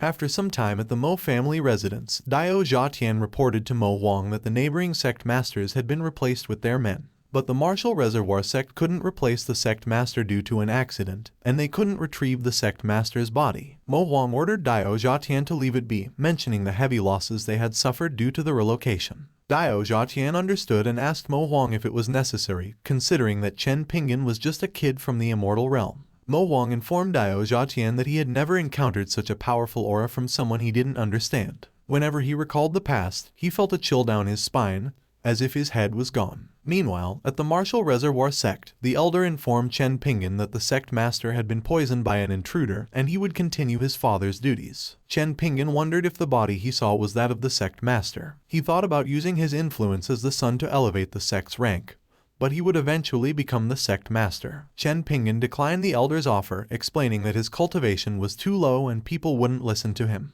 He realized he couldn't get too excited and decided to pretend for a while. The second elder cheerfully assured Chen Pingan that he didn't need to worry about the sect's affairs, as they would handle them. Chen Pingan started to wonder why the elders were so enthusiastic and suspected that they were afraid of being poisoned. He smirked, realizing it was the perfect opportunity, and told the elders he would do as they said. After a while, Chen Pingan placed the broom down and instructed it to stay in the room and notify him if someone entered and tried anything. The broom asked Chen Pingan not to forget it as he left. Chen Pingan sat down and mumbled that it was a good thing he pretended to have lost his memories, otherwise he wouldn't have known if they were in the god realm. He opened his ring and muttered that he hadn't expected the spiritual source to be valuable, and even the low-grade spiritual force he possessed was enough for others to kill for. Chen Pingan wondered why the object inside the spiritual force resembled threads of the power of heaven and earth and how he could add another thread to it. Chen Pingan had an idea of adding another thread to it, which worked. He mumbled that, according to the elder's method of distinguishing the grade of spiritual source, it seemed to be a top-grade spiritual source. Chen Pingan giggled and muttered that he was now rich. He went on to say that he had to go to the 1,000 treasure chamber of commerce that the elder mentioned to buy treasures to enhance his abilities. Chen Pingan claimed that after some time in the God Realm City, he felt more at ease with his own face and that he was fortunate that no one there knew who he was. He thought that he had to look around. He would go to the Chamber of Commerce and hope that they had something similar to the immortal spiritual source. Dao Zhatian turned and noticed Chen Pingan. Mo Huang asked Dao Zhatian what was going on. Dao Zhatian told Mo Huang that he had just seen someone who looked the same as Chen Pingan. Shocked, Mo Huang asked him if it could be the master of the powerful one-hitting spiritual weapons. With a grim look, Dao Zhatian added that he might be wrong. Mo Huang ordered Dao Zhatian not to look back, and as long as he didn't stop them, it meant that they were not part of Chen Pingan's plan. He went on to say that they must quickly leave. Chen Pingan was perplexed as to why he seemed to have seen the man who had given him so much treasure. He turned back and saw no one, muttering that it looked like he was wrong. He decided to set it aside, thinking it was better for him to go directly to the Chamber of Commerce and buy something before he ran into any enemies. After some time, at the 1,000 Treasures Chamber of Commerce, Mo Huang and Dao Zhatian arrived, making the crowd uncomfortable. A man stepped forward and told Dao Zhatian that they couldn't teleport inside the 1,000 Treasure Chamber of Commerce. Dao Zhatian retorted and told the man to cut the nonsense and asked him to bring out the branch elder, as Mo Huang had a business offer he wanted to discuss. Upset, the man told Dao Zhatian that he was insane. Dao Zhatian released his aura and told the man not to make him repeat what he said. A man quickly ran and kneeled in front of Dao Zhatian, apologizing for not greeting them after their long trip. He told them that the Chamber of Commerce guards were ignorant and hoped that they would not blame him for whatever their requests were, and that he would do his best to help them. Dao Zhatian informed the branch elder that they had a business offer they wished to discuss with the 1,000 Treasure Chamber of Commerce. Yangji informed Dao Zhatian that the 1,000 Treasure Chamber of Commerce was under the Eternal God Emperor. He turned around and noticed another teleportation, which made him wonder why there was another one and why they didn't stop. Mo Huang and the others turned around. Chen Pingan arrived at the Chamber of Commerce. Yang Ji was furious and scolded Chen Pingan, knowing that teleporting inside the 1,000 treasure pavilion was prohibited. Chen Pingan was confused when Yang Ji called the guard to teach him a lesson. The guards obliged, stating that they understood. Yang Ji told Dao Zhatian to allow him to continue and thought that if he couldn't help someone at the God Sovereign stage, there was no hope for Chen Pingan, who was at the crossing period. Dao Zhatian and Mo Huang kneeled and told Chen Pingan that he was the one who tampered with the items he had given them. They begged Chen Pingan to spare them and explained that they hadn't meant to eavesdrop. They hoped Chen Pingan would show mercy and spare them, and that they were willing to serve him. Yang Ji was terrified and wondered if he had messed with someone he wasn't supposed to. He kneeled and told Chen Pingan that he had been stupid and that Chen Pingan should just consider it as bluffing. Chen Pingan was perplexed, wondering what was going on and if Wang Chenglin had told them something to deceive him. He believed that since they had given him a tampered item, he should ask for compensation. If he didn't take this opportunity, he wouldn't gain anything. He claimed that he had checked the spiritual source and found no problems, so it could only mean that the dagger had been tampered with, leading him to believe it was a fake spiritual weapon. Chen Pingan told them that if they thought they could hide the tricks they had done to the pseudo-spiritual weapon from him, they were mistaken. He immediately noticed it when he took it out, and the only reason he spared them was because they still had value. Mo Huang and Dao Zhatian stood up and thanked Chen Pingan for showing mercy. They assured him that if he gave them an order, they would do their best to complete it. Chen Pingan thought that the two were still afraid of him and decided to further intimidate them by implying that he had a genuine pseudo-spiritual weapon. He told them that in order to regain his trust, he would give them another chance. He then informed them that one of his juniors currently lacked a spiritual weapon. Mo Huang understood and took something out from his ring. He told Chen Pingan that it was one of the few pseudo-weapons that the god of the pavilion possessed, and it would be an honor for Chen Pingan to have it. Mo Huang sighed and bid farewell to his weapon that had fought alongside him for 1,000 years. Chen Pingan questioned whether Mo Huang had deceived him and whether the pseudo-spiritual weapon was genuine, as it was shaking wildly. Chopper stared at the pseudo-spiritual weapon in shock. Chen Pingan wondered why it had stopped shaking and why it seemed to be quite sensible. Mo Huang thought that the aura was so terrifying that even spiritual weapons were afraid, and he wondered just how strong Chen Pingan was. Dao Zhatian also found it terrifying and wondered if it was the same aura Mo Huang had witnessed. Chen Pingan asked them to stand and stated that he was not there for trivial matters. After some time, Chen Pingan asked if they knew about the Martial Reservoir sect. Yang Ji agreed and informed Chen Pingan that it was a fifth-rate sect, although it was still well known. Nervous, Dao Zhatian wondered if Chen Pingan was somehow related to the sect and had sent someone to kill their sect master. Chen Pingan asked Dao Zhatian, to which he responded that the sect was weak. Chen Pingan believed that the strength of the Pavilion of the Gods was not bad and claimed that they would be easy to handle. He told them that he could temporarily let go of their offense under one condition. The Martial Reservoir sect had to become a fourth-rate sect. He wondered if they could do it. Dao Zhatian was relieved and thought that Chen Pingan wouldn't pursue them. They bowed and assured Chen Pingan that they would do their best. Chen Pingan told them to carry on with their own tasks as he had something else to attend to. They bowed again and thanked Chen Pingan. Chen Pingan mentioned that since he was pretending to be a senior, it wouldn't be appropriate to discuss treasure at that moment. He said they would talk about it next time. The three simultaneously thought that Chen Pingan was very terrifying. Mo Huang mumbled that since Chen Pingan had instructed them to complete their mission as soon as possible, he asked Yang Ji to take him to the Martial Reservoir sect. Yang Ji understood and asked them to follow him. Meanwhile, Wooden Sword was searching for Bronze Sword and wondering where he had gone. Peach Tree noticed Wooden Sword and informed her that Bronze Sword was not there. Wooden Sword asked Peach Tree if she knew where Bronze Sword had gone. Peach Tree asked Wooden Sword not to act like that. Wooden Sword persisted and asked Peach Tree to tell her, claiming that she didn't care. Peach Tree told her that she could tell her but that she couldn't be bothered with him anyway. She informed Wooden Sword that Bronze Sword was with Chopper, hiding in Chen Pingan's ring. Wooden Sword was stunned, realizing that Chopper and Bronze Sword had gone together without being noticed. Peach Tree couldn't believe that Wooden Sword had misunderstood her words. The Wooden Sword is distressed, unable to accept the Bronze Sword's relationship with Chopper. After thinking it over, she comes up with a plan and realizes she needs Zhang Yuxin's approval before making her move. Meanwhile, in the mortal world, Chen Pingan returns to his house. He reflects that people from that god pavilion will arrive later to help the Martial Reservoir sect, so he can leave the rest to them and consider his mission finished. At that moment, the Wooden Sword greets him, leaving Chen Pingan confused about who she is. The Wooden Sword recalls Zhang Yuxin's condition. As long as she does not expose any information, she can do whatever she wants with the Bronze Sword. All she has to do is wait for Chen Pingan to hand the Bronze Sword over to her. With that in mind, She introduces herself to Chen Pingan as the Bronze Sword's wife. She claims she has come to greet him and beg for a chance to see her husband, since she has not seen the Bronze Sword in a long time. Chen Pingan is shocked to learn that the Bronze Sword actually has a wife. He takes out the Bronze Sword and wonders why no one ever mentioned this. The Bronze Sword immediately pleads for Chen Pingan to wait. Chen Pingan becomes even more perplexed and explains to the Wooden Sword that the Bronze Sword seems unwilling to meet her. The Wooden Sword calmly assures him that her relationship with the Bronze Sword runs deep, and he definitely wants to see her. He is simply shy. She then pressures the Bronze Sword to agree. The Bronze Sword nervously goes along with it. The Wooden Sword then explains that she and the Bronze Sword will reminisce about the past without bothering Chen Pingan. In the next moment, they teleport away. Chen Pingan watches this and assumes the Bronze Sword is happy to reunite with the Wooden Sword.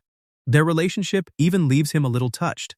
Meanwhile, a beam of light suddenly appears and crushes the Bronze Sword into the ground. The Wooden Sword reminds him that she already warned him clearly, yet he still dared to enter his own world with Chopper. Because of that, she decides to teach him a lesson. Terrified, the Bronze Sword begs her to listen. He reveals that Chen Pingan's ring contains other people besides Chopper and himself, then insists that he and Chopper do not have that kind of relationship. The Wooden Sword releases another beam of light at him, and the entire area erupts from the impact. Meanwhile, Peach Tree notices the commotion and remarks that the Wooden Sword is really making a scene. She then turns to Chopper and questions whether he feels guilty. Chopper anxiously responds that the Bronze Sword getting beaten up is actually a good thing, because this is his opportunity. After the punishment, the Wooden Sword warns the Bronze Sword that this is only a simple lesson. If he refuses to change, she will come find him again. The Bronze Sword eventually gets back up, blaming Chopper for nearly getting him killed. After some time, he returns to Chen Pingan's house. Chen Pingan wonders why the Bronze Sword looks like an empty shell, since he has no idea how immortal weapons get intimate.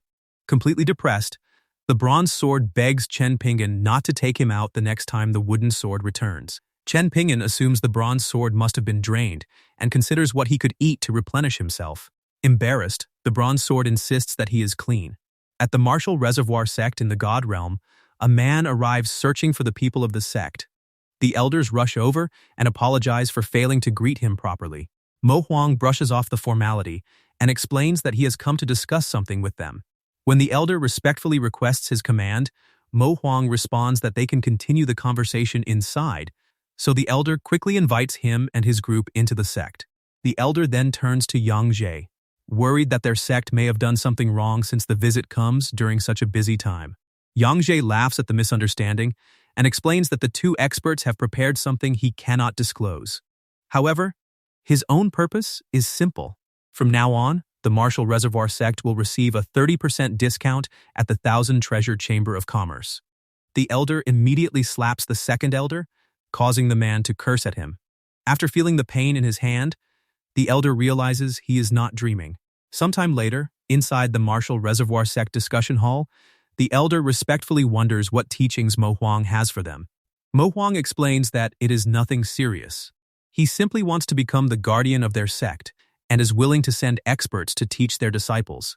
The elders are instantly stunned by the offer. Mo Huang then checks whether the three elders are willing to accept it.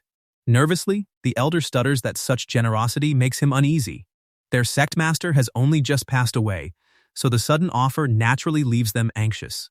Mo Huang reassures them that there is no need to worry. Everything he is offering is only because a senior has taken interest in their sect and wants them to accept it wholeheartedly. As for the sect master, that person only needs to help the sect, and whoever holds the title does not concern him. The three elders immediately reach the same conclusion. This is a major opportunity. If one of them becomes sect master, that person will definitely gain great benefits. The elder then points out that Hao Wuqi's cultivation is too low and that he is unfit to lead the sect, before wondering whether they should seize the chance for themselves.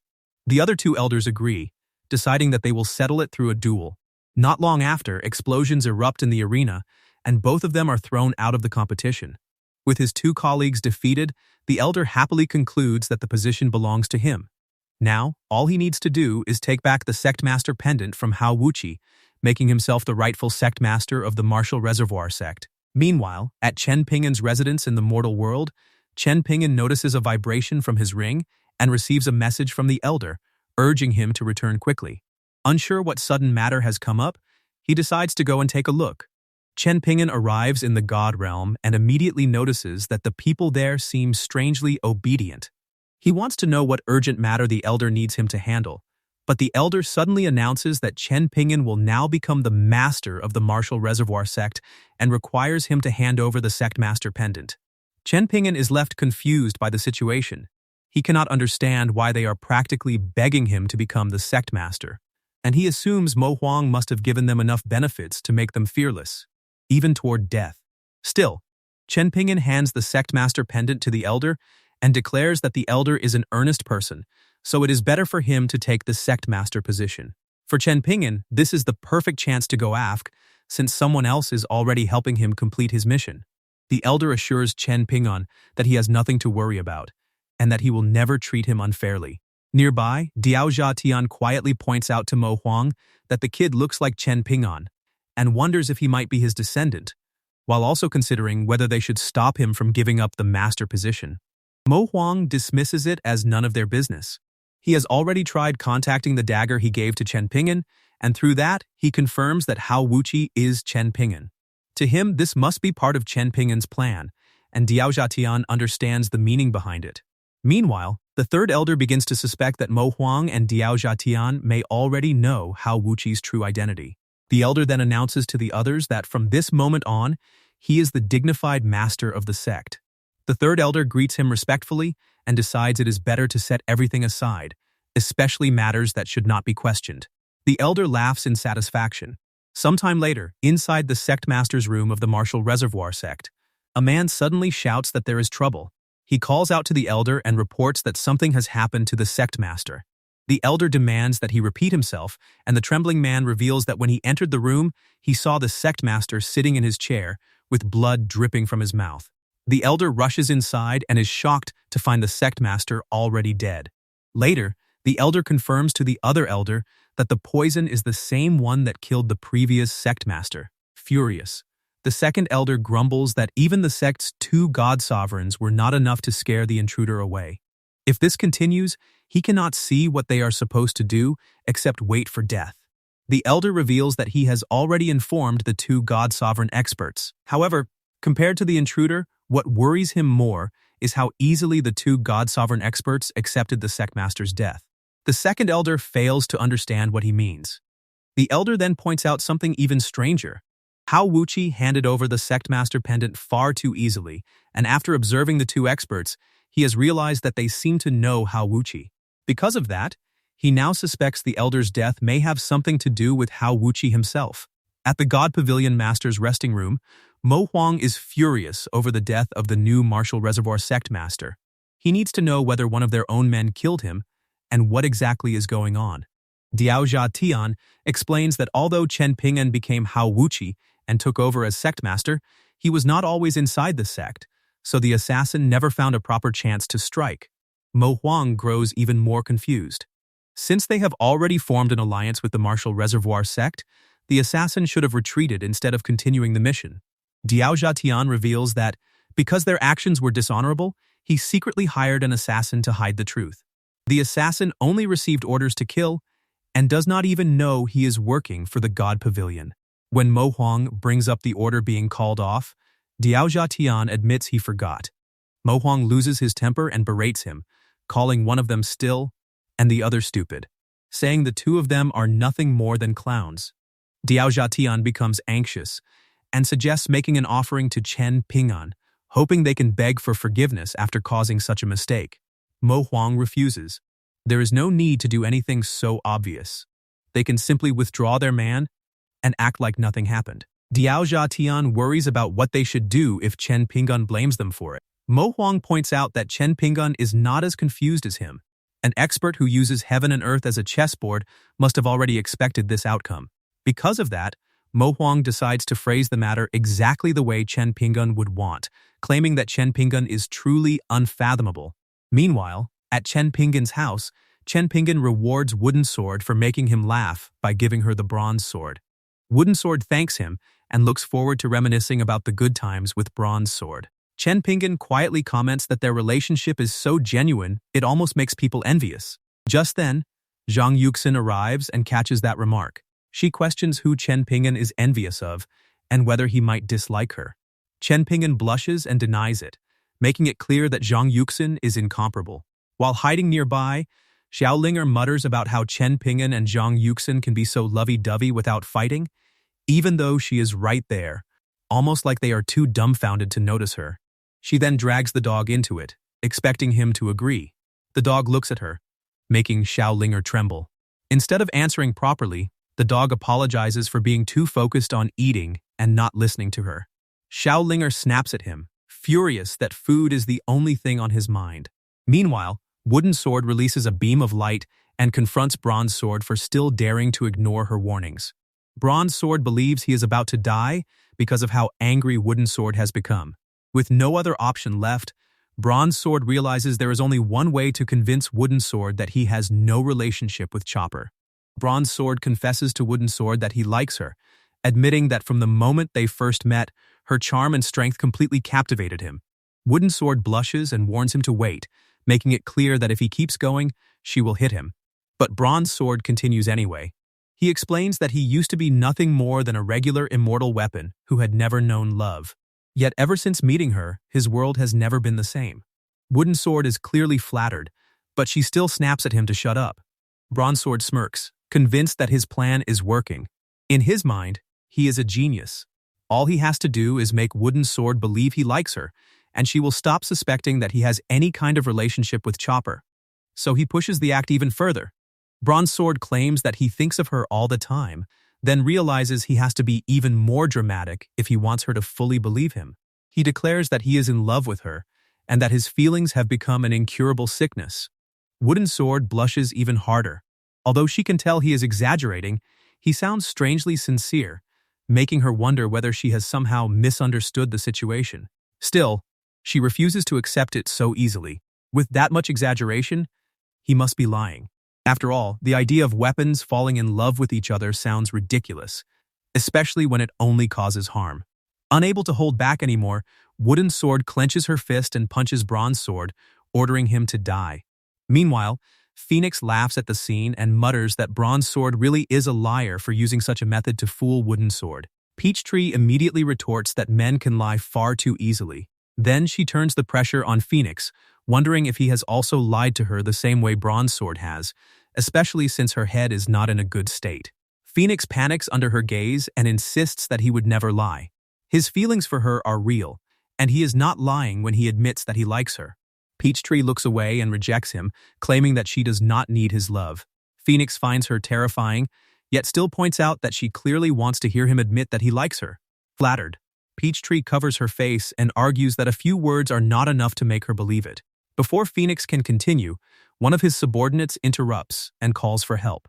Phoenix then explains that his clan may have been discovered, and they are calling for his aid. He turns to Zhang Yuxin and pleads for permission to return and help them. Zhang Yuxin reveals that his master's return has already been arranged, but the plan was disrupted when the agitated Phoenix heard his clan calling for help. She makes it clear that she will not stop him. However, if Phoenix gets exposed, he may not only lose the chance to return, but he could even die without her being able to help him. Phoenix understands the danger, but he cannot simply stand by and watch. He pleads with Zhang Yuxin again, determined to go. Before leaving, he adds that if he manages to return, he will continue what he was saying to Peachtree. With that, Phoenix flies away, leaving Peachtree behind as she clenches her fist. Peachtree kneels before Zhang Yuxin and requests permission to follow Phoenix. For her, this is not something she can simply ignore. If she lets Phoenix go alone, she may regret it for the rest of her life. Zhang Yuxin can only sigh before allowing her to leave, reminding Peachtree to be careful as she flies away. However, Zhang Yuxin does not leave the matter there. She immediately calls Chopper and orders him to follow them as well.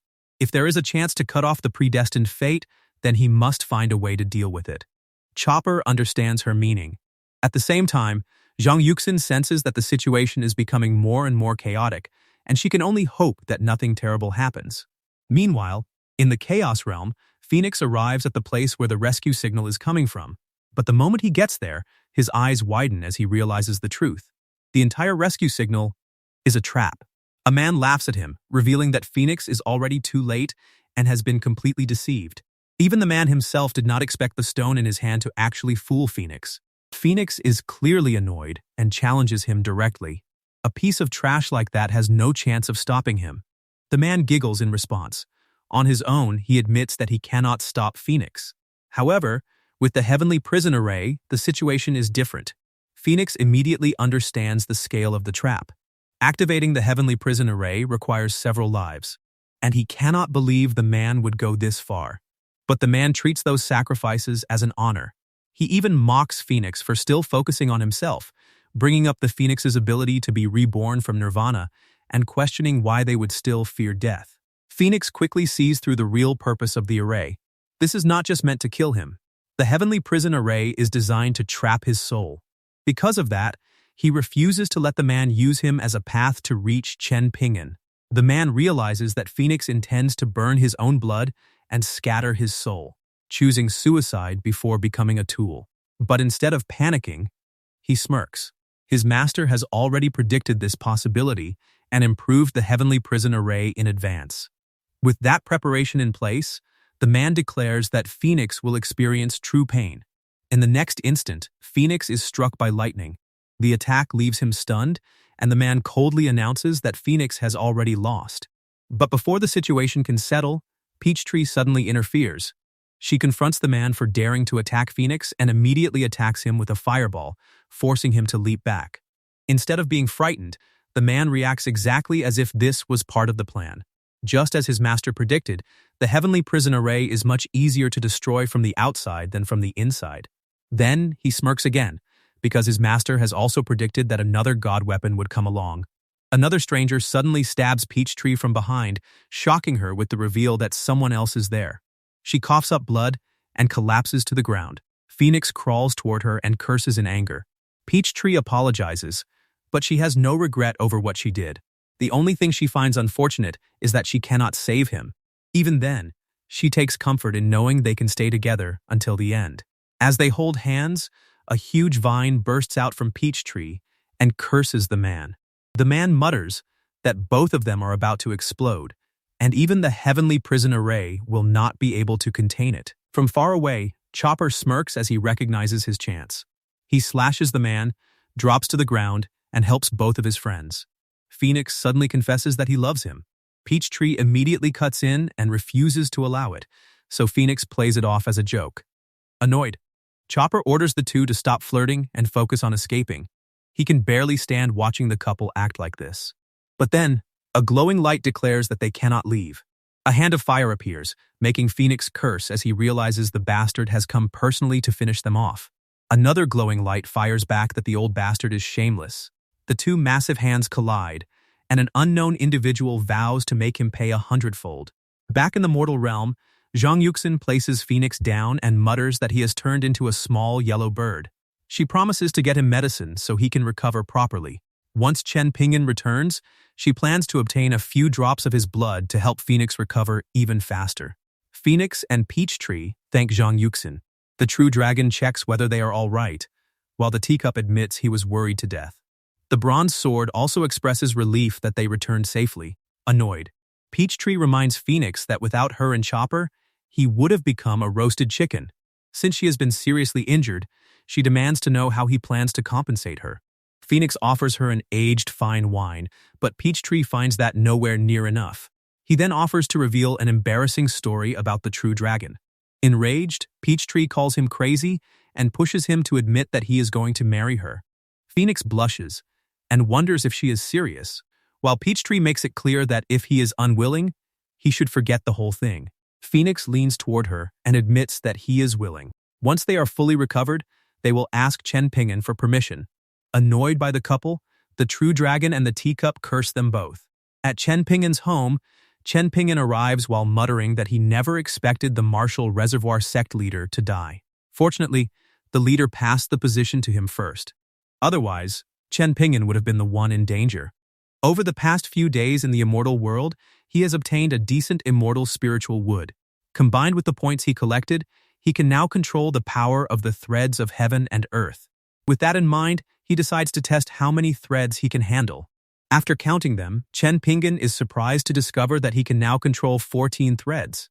Since this kind of power is not something he can casually test near the sect, he considers returning to the god realm and finding some distant mountains to try it out. Just then, Zhang Yuxin greets Chen Pingan and brings up a tradition from her hometown. Newlyweds there drop a single drop of blood into a sachet and hang it inside the house, believing it will make their love last. Since she wants to stay with him for a long time, Zhang Yuxin hopes he is willing to do the same. Chen Pingan agrees and pricks his finger with a needle. As a drop of blood falls, Zhang Yuxin becomes happy and thanks him. However, Chen Pingan suddenly wonders whether Zhang Yuxin is also going to do the same. Before that goes any further, Wooden Sword arrives and calls out to Chen Pingan. Seeing her, Chen Pingan immediately understands that she has come for the bronze sword. Wooden Sword confirms it and thanks him for handing it over to her. Meanwhile, Wooden Sword angrily confronts Bronze Sword about how he kept talking last time and demands that he settle the matter. Bronze Sword assumes his previous confession failed to convince her, so his acting must not have been good enough. If he wants to win her over, he figures he needs to act even more devoted next time. Bronze Sword then claims he has been waiting for her to come and torture him.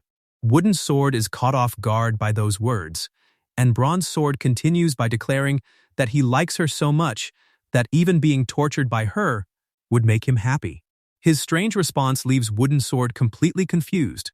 Bronze Sword even urges her not to take pity on him. At that point, Wooden Sword decides he can repeat those words after she gives him a beating. After some time, Bronze Sword is badly hurt, yet he still insists that imagining her torturing him fills him with joy. He even urges her to keep going. Wooden Sword cringes at him and quickly runs away, claiming she has something to handle and will let him off for now. Once she leaves, Bronze Sword smirks to himself. Not only can he clear up his relationship with Chopper, but he can also make Wooden Sword fear him enough to stop torturing him. With that plan working better than expected, he flies off to celebrate. Bronze Sword proudly brags to the dog that only he could come up with a method like that. Peachtree then wonders if the Wooden Sword will really be fooled so easily and considers warning Bronze Sword about it. Chopper, however, urges her to let Bronze Sword enjoy himself for now.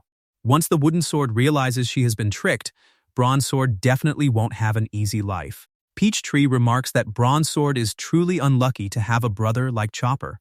And even Phoenix agrees. The next morning, Chen Pingan informs Zhang Yuxin that he is going out and may return late. He plans to find a distant mountain where he can properly test his powers. Just then, Xiao Linger calls out to him and wants to come along. Chen Pingan explains that he has something to handle, but Xiao Linger insists that she won't bother him. She also brings up Zhang Yuxin's words about Chen Pingan heading to the God Realm, adding that if she happens to meet Xia Suyi there, she will reluctantly speak to him. Zhang Yuxin then encourages Chen Pingan to take Xiao Linger with him since she has nothing to do at home anyway. Chen Pingan considers the situation and decides there should not be much danger, especially since he has already bought many treasures. In the end, he agrees and reminds Xiao Linger to behave, making her jump with joy. After a while, the two arrive in the God Realm. Chen Pingan realizes he spent some points to be sent to a random place, but he has no idea how far they are from the Martial Reservoir sect. Before he can figure things out, a beam of light suddenly attacks them. It nearly hits them, and the mountain behind them splits apart from the impact. Worried, Chen Pingan checks whether Xiao Linger is all right.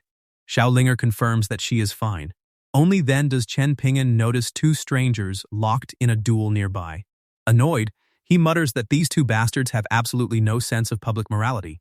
Chopper is annoyed as well and offers to take care of the strangers for him. Chen Pingan refuses, deciding to handle it himself. He hands the broom to Xiao Linger and explains that it will protect her. With that settled, he heads toward the strangers to demand an explanation. One of the men remarks that Chen Pingan has quite the guts. Chen Pingan directly demands an apology to Xiao Linger for scaring her. The man grins and challenges Chen Pingan to let his little sister come over, claiming he will apologize with his sword. Chen Pingan becomes even more upset and demands that the man repeat what he just said. The man calls Chen Pingan a fool and makes it clear that since he interfered in the battle, he should pay with his life. The other man watches as Chen Pingan finally makes his move. In an instant, a massive flaming hand engulfs the man and slams him straight into the ground. The other man is stunned by the scene in front of him. Chen Pingan then turns to him and demands to know whether he also wants to kill him. Trembling, the man immediately denies it, not daring to offend him in the slightest. Chen Pingan considers him sensible and orders him to follow along. The man quickly understands the situation, but then notices the broom nearby. The power coming from it is countless times stronger than any god weapon, making him wonder just how terrifying Chen Pingan really is. Chen Pingan then orders the man to kneel and apologize. Without hesitation, Wu Mu drops to his knees and apologizes to Chen Pingan and Xiao Linger, hoping they can forgive him. Xiao Linger grabs Chen Pingan and assures him that she is fine, so there is no need to keep troubling Wu Mu. Chen Pingan accepts this and allows Wu Mu to leave. Wu Mu thanks Chen Pingan for his mercy, bows respectfully, and quickly flies away while muttering that he will take his leave. A few seconds later, Wu Mu is still mumbling to himself, unable to believe he actually survived. Just then, he realizes that his realm has broken through to the God King Peak. Overjoyed, he considers it a double blessing. Not only has his longtime enemy died, but his own realm has also advanced. He believes all of this fortune comes from Chen Pingan and wonders whether the encounter was actually an opportunity granted to him. Meanwhile, in the God realm, a man and a woman are searching for someone in the God's spiritual realm to help hunt the blue lightning tiger in the monster beast mountain. Their plan is to split the loot evenly. Chen Pingan approaches them and announces that his strength is at the God's spiritual peak realm, then offers to join their group. The man is confused because Chen Pingan only appears to be at the crossing stage, and on top of that, he has brought his little sister with him. Chen Pingan explains that he is using artifacts to hide his cultivation. If he did not have the strength, he would not be discussing a dangerous trip into the mountains with them in the first place. Judging from the attack he used earlier, Chen Pingan believes his strength should not be too far from the God's spiritual realm. He also makes it clear that he will take care of Xiao Linger himself, so they do not need to worry about her. The man warns that the Monster Beast Mountains are not a place for a picnic. Before he can reject Chen Pingan outright, the woman pulls him aside and has him wait while they discuss it. She pleads with him to let Chen Pingan join their team. The man reminds her that while they can handle the blue lightning tiger, having more fighters would still be safer. The woman adds that they are from the Wu family, so no one should be able to harm them anyway. Besides, Xiao Linger is so adorable that she wants to bring her along. Blushing, she also admits that Chen Pingan is handsome. In her mind, she might gain a cute little sister, and if marriage somehow comes from it, that would not be bad either. Meanwhile, in the God realm, Chen Pingan and the others continue walking through the area. Since he plans to bring Xiao Linger out once in a while, he wants to learn more about the Monster Beast Mountain. As an outsider, he knows very little, so he turns to the man for an explanation. However, the man is still dejected and unable to accept what just happened. Chen Pingan notices that something is clearly weighing on him, so he decides not to disturb him any further. Instead, he prepares to ask the man's sister. The moment he mentions her, the man immediately snaps back to attention. In irritation, he insists on explaining it himself and warns Chen Pingan to stay away from his sister.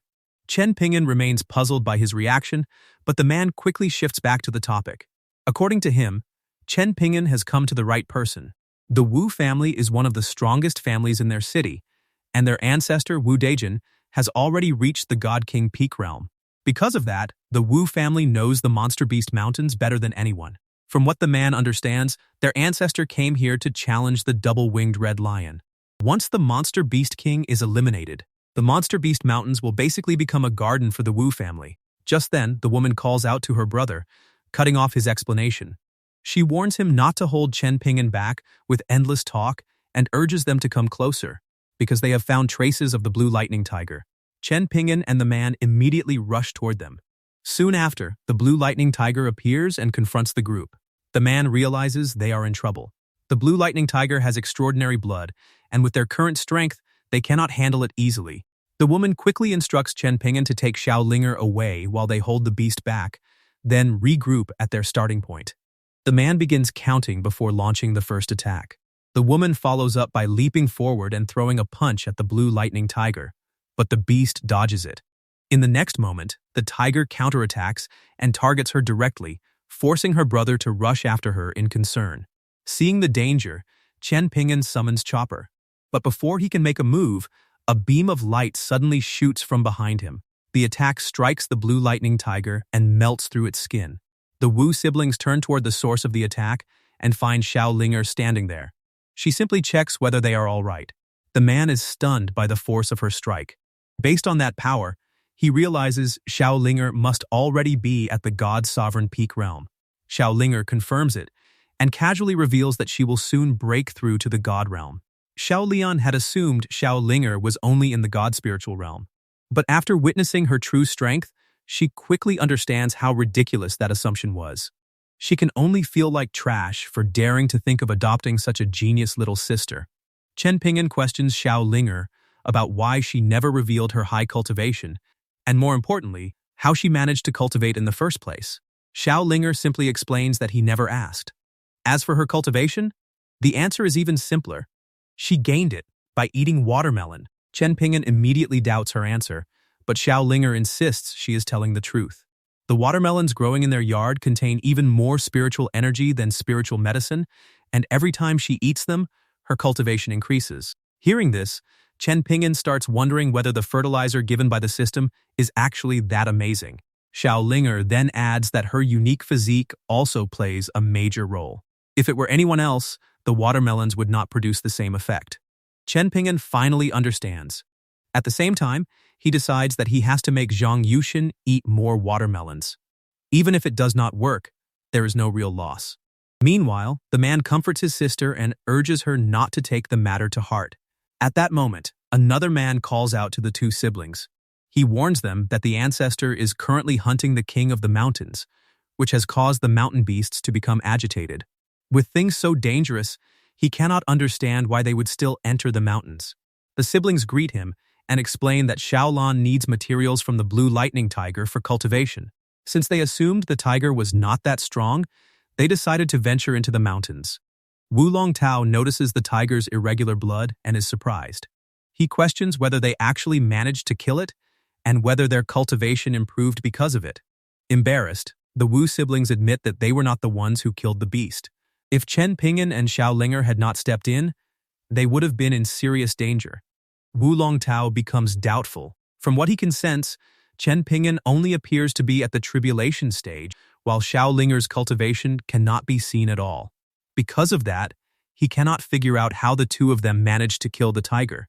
Chen Yuan explains that they must be using an artifact to hide their cultivation, and Xiaolan agrees with that explanation. Wu Longtao confirms this with Chen Yuan, then immediately realizes that Xiao Linger is a talent he cannot afford to let slip away. He decides he must find a way to bring her into the Wu family. He approaches Chen Pingan and Xiao Linger, thanking them for saving the Wu siblings' lives. Chen Pingan brushes it off, treating it as a small matter that barely took any effort. However, Wu Longtao still insists on repaying them properly and requests their address so the Wu family can visit later to express their gratitude. Chen Pingan explains that he and Xiao Linger are only traveling and do not have a fixed residence. Wu Longtao suddenly grabs Chen Pingan's hand and enthusiastically invites them to take the Wu family name and join the clan. Chen Pingan pulls his hand free and refuses. He explains that the two of them are used to being alone and have no need to join any faction. Wu Longtao is clearly upset by the rejection. In his mind, Chen Pingan has poor manners, and he cannot believe someone would refuse the Wu family so directly. Still, he finds it a pity that such a talented person does not belong to them. He then questions Chen Pingan about his own cultivation, since Chen Yuan has already mentioned that Xiao Linger is at the peak of the God's sovereign realm. Chen Pingan answers that Xiao Linger is simply more talented than him, while he is only at the peak of the God's spiritual realm. Wu Longtao responds that Chen Pingan does not need to be modest. Since he still has work to handle, he leaves after bidding them farewell. However, his mind is already set. Since Chen Pingan refuses to join the Wu family willingly, Wu Longtao decides to force the matter. Sometime later, a man is slaughtering beasts when Wu Longtao calls out to him. The man questions the situation, and Wu Longtao respectfully greets him before explaining what happened. He has encountered a young genius who is about to break through to the God realm, and she has an older brother in the God's spiritual realm. Unfortunately, both of them are unwilling to join the Wu family. That gives Wu Longtao a cruel idea. If they kill Chen Pingan and erase Xiao Linger's memories, the Wu family can claim her talent for themselves and rise in reputation. The ancestor questions whether Wu Longtao wants him to take action. Wu Longtao grins and assures him that this plan is reliable. Even if Chen Pingan is hiding his true cultivation, Wu Longtao does not believe there is anyone capable of shaking the ancestor. In the end, the ancestor agrees to his plan. At the God Realm Monster Beast Mountains, Chen Yuan expresses his gratitude to Chen Pingan and Xiao Linger. Chen Pingan assures him that there is no need to worry, then informs him that he and Xiao Linger will be parting ways because they still have other matters to handle. Suddenly, Wu Longtao arrives with the ancestor and confirms that Chen Pingan and Xiao Linger are still there. The ancestor orders Wu Longtao to invite them again, and if they refuse, he must return and report the result. Wu Longtao bows and accepts the order. Moments later, Wu Longtao disappears, then reappears in front of Chen Pingan and Xiao Linger to stop them from leaving. Puzzled, Chen Pingan questions whether Wu Longtao still needs something. Wu Longtao bows and requests that Chen Pingan reconsider joining the Wu family. Annoyed, Chen Pingan reminds him that the answer has already been made clear. This immediately makes Wu Longtao curse. Chen Pingan is left dumbfounded by what he just hears. Nervous, Chen Yuan reminds Wu Longtao that Chen Pingan has already refused to join their faction. Chen Yuan and Xiao Lan then step forward and scold Wu Longtao, declaring that they cannot repay kindness with enmity. Xiao Lan agrees with that stance. Wu Longtao raises his hand and flicks it, sending the siblings flying while warning them not to meddle in other people's affairs. He then mocks them for being incompetent and reveals that the ancestor will personally take action now that Chen Pingan is being stubborn. A beam of light descends, and Chen Pingan immediately goes on guard. The ancestor appears, but the moment he recognizes Chen Pingan, his eyes widen. Chen Pingan also recognizes him at the same time. Wu Longtao continues talking trash, completely unaware that the ancestor has already disappeared from his side out of fear. Wu Longtao freezes when he realizes the ancestor is now bowing on all fours. The ancestor trembles and confesses that he has committed a sin, claiming he deserves 1,000 deaths to repent. For a moment, Wu Longtao can only stare back and forth between Chen Pingan and the ancestor, completely baffled by what is happening. Despair slowly takes over his face as he realizes he is finished. Chen Pingan wonders whether he is really that strong, then realizes that this man is the Wu family's ancestor, a peak God King realm expert. The ancestor raises his head, bows again, and admits that he should never have listened to Wu Longtao's suggestion to take Xiao Linger. Since the situation has reached this point, Wu Longtao will be placed at Chen Pingan's disposal, and the ancestor will not dare to protest. Chen Pingan's expression turns serious once he understands that Wu Longtao wanted to take Xiao Linger away from him. Since that is the case, Wu Longtao needs to be taught a lesson. Chen Pingan informs the ancestor that he already knows what he wants.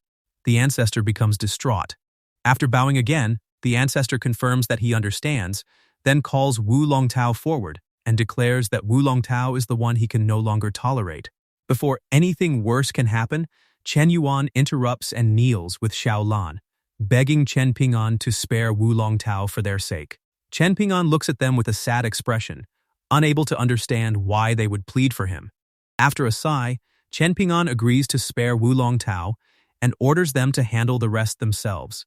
Wu Longtao bows to the ground and thanks Chen Pingan for his mercy. Upset, the ancestor strips Wu Longtao of his position as clan elder. Once they return, Wu Longtao must decide his own punishment, and the ancestor demands whether he has any complaints. The ancestor then looks at Chen Yuan and realizes he never expected this young man to be so righteous.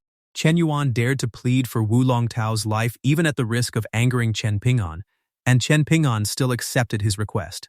The ancestor smiles and appoints Chen Yuan as the new elder of the Wu family.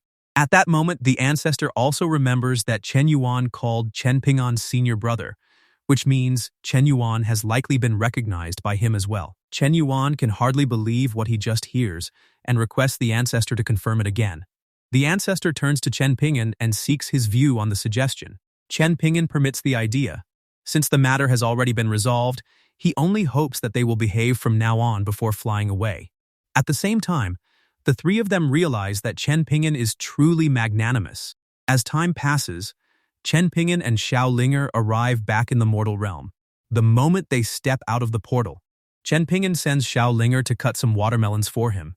Xiao Linger immediately runs off and starts preparing them. Chen Pingan then calls out to Zhang Yuxin, who is just about to leave and return later after noticing they are having watermelon.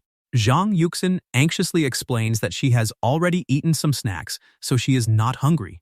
Chen Pingan holds her hands, leans closer, and urges her to eat as much as she can. After all, Xiaolinger improved her cultivation just by eating those watermelons. Since Xiaolinger personally confirmed it, he wants Zhang Yuxin to try them too, even if the effect does not work the same way for others and only strengthens her body.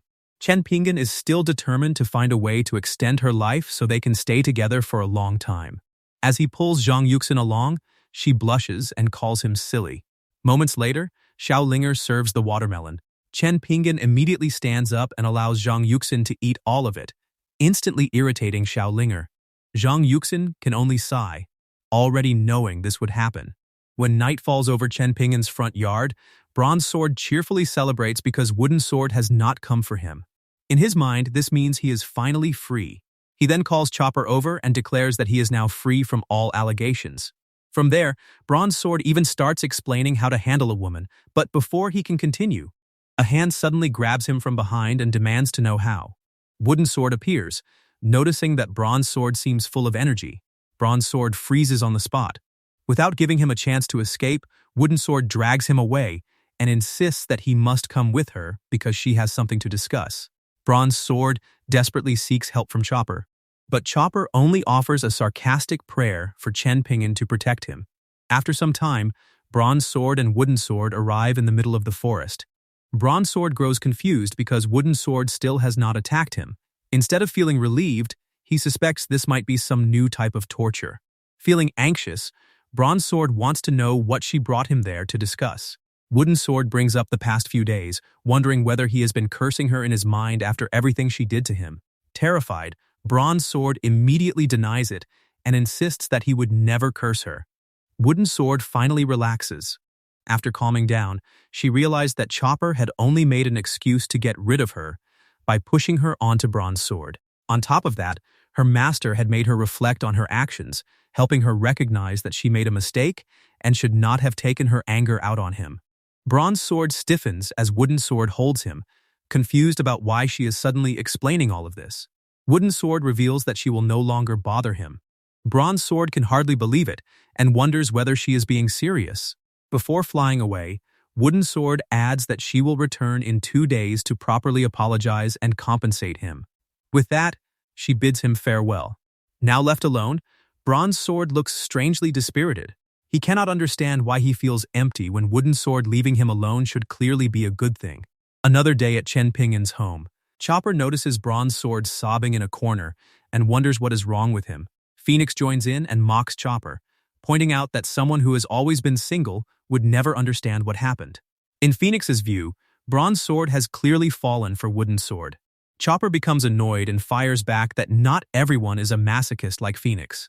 He then insists that Bronze Sword is his little brother, so he needs to be tough like him. Bronze Sword weakly mutters that life as a sword has become boring. Then he adds that if he claims they were in a relationship, Wooden Sword will come back and beat him again, leaving Chopper completely confused. Chopper is taken aback by Bronze Sword's words and questions whether he truly loves Wooden Sword. Bronze Sword scratches his face, still not fully understanding what love even means. Even so, he admits that Wooden Sword has always been angry, but she still looks cute whenever she gets angry. After hearing this, Chopper's jaw drops. He questions why Wooden Sword has returned and whether she plans to go back on her word. Before they can continue, Chopper warns Bronze Sword that they will talk later, because he needs to hide first. Chopper grows worried as he chases after Bronze Sword, pointing out that Bronze Sword keeps talking about love, only to run away in the end. Just as Chopper is about to grab him, Bronze Sword suddenly vanishes, making him lose his balance. Then, Chopper hears Bronze Sword's voice as he speaks with Wooden Sword, whom he has not seen in a long time. The moment he hears their exchange, his whole body cringes. Wooden Sword arrives and explains that she has only come to compensate Bronze Sword. She will no longer bother him, and he does not need to keep acting like he likes her just to embarrass her. Bronze Sword stutters and urges her to hear his explanation first. Wooden Sword then gives him a box and reveals that it contains a spiritual metal stone. If he uses it to sharpen his sword form, his spiritual body will be unable to rid itself of any impurities. Since the stone is greatly beneficial to his cultivation, she wants him to consider it her apology. Before Wooden Sword can continue, Bronze Sword also has something to say. However, she reveals that she must accompany her master to the Chaos Realm and does not know when she will return. This visit is also her farewell. Peachtree cautions Wooden Sword while enraged Phoenix assumes her master must have taken his rage out on her. Teapot also warns her to be careful. Chopper adds that she should contact them if anything happens. Wooden Sword feels touched by everyone's concern and assures them that she will be careful. Then, she floats up and leaves them with a final farewell. Before she can go, Bronze Sword approaches her and urges her to wait as he grabs her clothes. Wooden Sword questions whether something is wrong. Bronze Sword finally admits that he is no longer pretending like before just to embarrass her. He has realized that he wants to be with her. Even if it is embarrassing, he no longer cares. He returns the box and declares that he does not need it. Since she feels bad about bullying him, Bronze Sword wants to know whether she will allow him to pursue her. Blushing, Wooden Sword smacks him and challenges who gave him the right to choose. Bronze Sword pleads for her to be gentle. Wooden Sword returns the gift to him and insists that he keep it, since she has no intention of taking it back. Still unwilling to let the matter go, Bronze Sword presses her one more time, wanting permission to pursue her. Wooden Sword floats upward and reveals that she has always been warlike. If he gains enough strength to fight her, she will think highly of him. Still blushing from his sudden confession, Bronze Sword urges her to wait a month and see how much he improves. Wooden Sword agrees before flying away. Bronze Sword waves after her and reminds her to remember their promise in a month. Still cheerful, Bronze Sword notices Chopper's grimace and questions what is wrong with his expression. Concerned, Chopper challenges how Bronze Sword dared to speak to Wooden Sword like that and whether he is not afraid she might cut him in half. Bronze Sword is confused by Chopper's reaction because, to him, Wooden Sword is a cute and gentle sword spirit who would never do anything cruel. This only leaves Chopper shocked and speechless. In the end, Chopper raises a thumbs up mockingly and declares that Bronze Sword is truly awesome. After some time, Chen Pingan announces that he is leaving, but Jiang Yuxin stops him and makes him wait. Concerned, Chen Pingan wonders what is wrong. Jiang Yuxin apologizes with a worried look and reveals that she lost the sachet containing his drop of blood. Chen Pingan simply smiles and reassures her that there is no need to worry. Once he returns, he can just make another one. Hearing this, Jiang Yuxin immediately brightens up and wants him to do it right now. So Chen Pingan agrees. He takes a needle, pricks one of his fingers, and lets his blood drip onto the sachet in Jiang Yuxin's hand. But then, curiosity gets the better of him. Since she had been holding the sachet inside the room, he wonders how she managed to lose it in the first place. Afraid of being exposed, Jiang Yuxin claims that the sachet simply vanished. However, Chen Pingan notices her fidgeting and suspects she is hiding something from him. Jiang Yuxin denies it at first, but under his glare, she finally gives in and admits the truth. The sachet was never lost. The real reason she wanted another drop of his blood is because their customer needs 100 drops, and she was afraid of scaring him by revealing it directly. Chen Pingan is left confused and wonders if the people in her family are devils. Jiang Yuxin can only admit that she has no choice. However, Chen Pingan grins and reassures her that she does not need to hide something like this from him. To him, it is only a little blood. If giving it means they can stay together forever, then he is willing to help. He even points out that collecting it drop by drop is too inconvenient, so once he returns, he will cut his arm with a knife and give her enough blood at once. Jiang Yuxin immediately blushes after hearing this. Chen Pingan waves goodbye and promises to help her finish all 100 sachets, assuring her that he will return early. Jiang Yuxin's face turns red as she feels completely flattered. At first, she only wanted to scare him as revenge for forcing him to eat watermelon, yet she never expected him to be so proactive. Embarrassed, she covers her face and feels so ashamed that she wants to find a hole to crawl into. Minutes later, Jiang Yuxin ties the sachet onto the peach tree. Phoenix confirms that with Chen Pingan's blood, it will be enough for her to recover. Still embarrassed, Jiang Yuxin worries about what excuse she can use to keep the matter hidden once night falls. Meanwhile, at the Wu house in the God Realm, a massive bolt of lightning crashes into one of the houses. An enraged man demands that the Wu family ancestor come out. The ancestor appears, introduces himself as Wu Dejin, and respectfully seeks the man's teaching. The man is Wan Jiangyi, and he directly confronts Wu Dejin over Li Xiding's death. Wu Dejin is shocked. He never imagined that his 1,000-year archenemy, Li Ding, actually had a master at the God-sovereign realm. But that only makes the situation stranger, because Li Ding was killed by Chen Pingan, not him. He quickly concludes that Wang Jiangyi's arrival must be another test from Chen Pingan. Because of that, Wu Dejin decides he absolutely cannot reveal the truth. So, Wu Dejin confirms that Wang Jiangyi is right. He claims responsibility for killing Li Ding and even admits that he was the one who declared Li Ding inferior to others. Wang Jiangyi immediately strikes him with a qi palm, condemning his arrogance. Then, he raises Wu Dejin with a giant qi hand and threatens to kill him in order to avenge his disciple. As Wu Dejin is crushed by the massive hand, he coughs up a large amount of blood and realizes he may actually die. With a hoarse voice, he calls for Chen Pingan to save him, convinced that since this is a test, Chen Pingan must be watching somewhere. Annoyed, Wang Jiangyi wonders who Wu Dejin is talking about and declares that no one will save him. But just then, a portal opens in the sky. A foot steps out from within it, and the pressure instantly makes Wang Jiangyi lose control of his giant qi hand. Wu Dejin escapes his grasp and keeps coughing. Wang Jiangyi then considers whether the person who appeared as the senior Wu Deyin had been calling for. But no matter how he looks at it, Chen Pingan is still only at the tribulation stage, making him an even greater mystery. As the three of them float in the air, Chen Pingan notices Wu Deyin and immediately wonders what happened, realizing he may have arrived at the wrong time. Wu Dejin clings to Chen Pingan's legs and desperately begs for help. Chen Pingan holds him steady, urging him not to panic and to explain the situation clearly. Wu Dejin agrees, but inwardly fumes because Chen Pingan is being extremely strict about the details, almost as if this is another test. He brings up the old man in black, who offended Xiao Linger, and acted rudely toward Chen Pingan when they first met. Chen Pingan remembers him at once and confirms that he killed Li Ding with a single slap. Wu Dejin then points toward Wang Jiangyi and reveals that this man is Li Ding's master. Wang Jiangyi mistakenly believes Wu Dejin killed his disciple. So Wu Dejin accepted the blame rather than expose Chen Pingan's identity. Because of that, he nearly lost his life. Wu Dejin insists that his own death would not have mattered much. What truly frightened him was the possibility of the Wu family being dragged into the conflict, which is why he requested Chen Pingan to become the Wu family's master. As he grits his teeth, Wu Dejin privately calculates that Chen Pingan values Dongyuan. If the Wu family gets involved, Chen Pingan should have a reason to step in. Chen Pingan pats Wu Dejin's shoulder and assures him that he will receive justice. At the same time, he realizes this problem is partly his responsibility.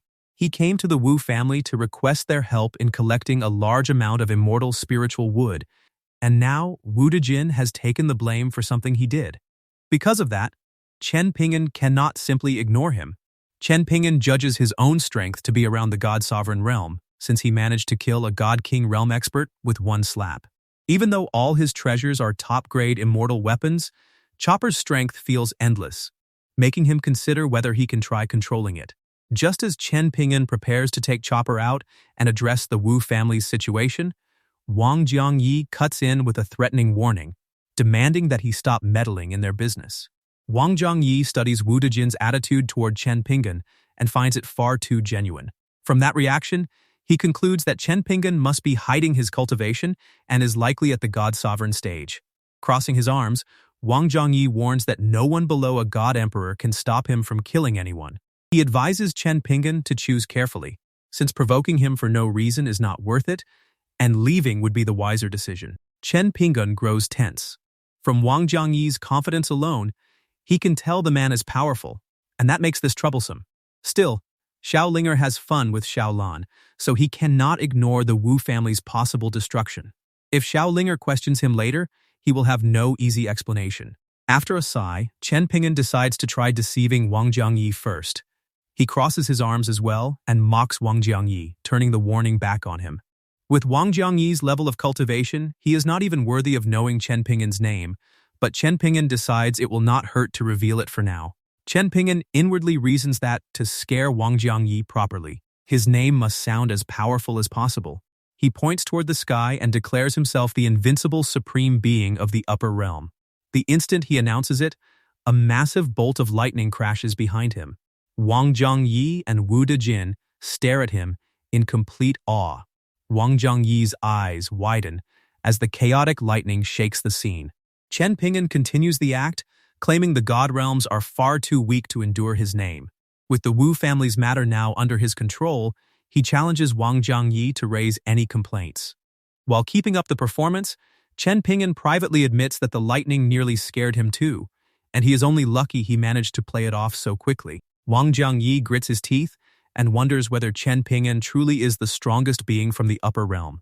But after closing his eyes, he refuses to believe it. In his mind, no existence like that would descend to the god realm so easily, so the lightning must be nothing more than a coincidence. He prepares to vent his anger, determined not to let Li Xiding's death be meaningless. But before he can act, another portal opens. A voice calls out to Chen Pingan, and Wang Chenglin emerges from the portal. He greets Chen Pingan respectfully, noting that his elegant manner remains unchanged even after so long apart. Confused, Chen Pingan questions how Wang Chenglin found his location. Wang Chenglin explains that he sensed a level of chaos he had never witnessed before, so he assumed Chen Pingan must be nearby and came to greet him. Chen Pingan praises his sharpness, and Wang Chenglin gratefully accepts the compliment. Chen Pingan then realizes his luck is unbelievable. Based on his experience in fooling people, grand claims become far more convincing when someone else supports them. Wang Zhangyi's face twists with distress. Chen Pingan leaves the explanation to Wang Chenglin, since he has arrived at the perfect time. Wang Chenglin immediately understands. Only then does Wang Chenglin recognize Wang Zhangyi and acknowledges that it has been a while since their last meeting. Wang Zhangyi is stunned, as he finally realizes the man before him is none other than Wang Chenglin, the ancestor of the Eternal Sect. As the two acquaintances meet again, Wang Chenglin laughs and walks toward Wang Zhangyi, urging him not to act so distant. He leans closer and reveals that Chen Pingan forced him to explain everything. Because of that, Wang Chenglin now believes both of them are Chen Pingan's pawns.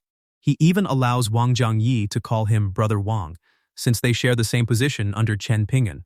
Wang Zhangyi's expression turns serious as he presses him about being Chen Pingan's pawn. However, Wang Chenglin treats it as the greatest honor.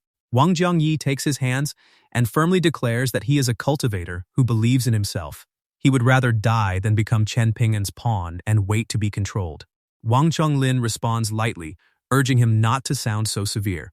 Then he places a hand on Wang Zhangyi's shoulder, acknowledging that he knows Wang Zhangyi still has doubts about Chen Pingan, so he invites him to listen.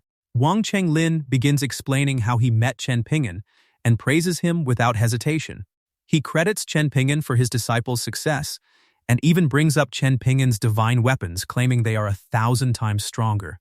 As Chen Pingan listens nearby, he feels the story getting far too exaggerated and silently notes that their imaginations are running wild. Wu Dejin bows to Chen Pingan and agrees that his perception is correct, confirming that Chen Pingan is indeed powerful.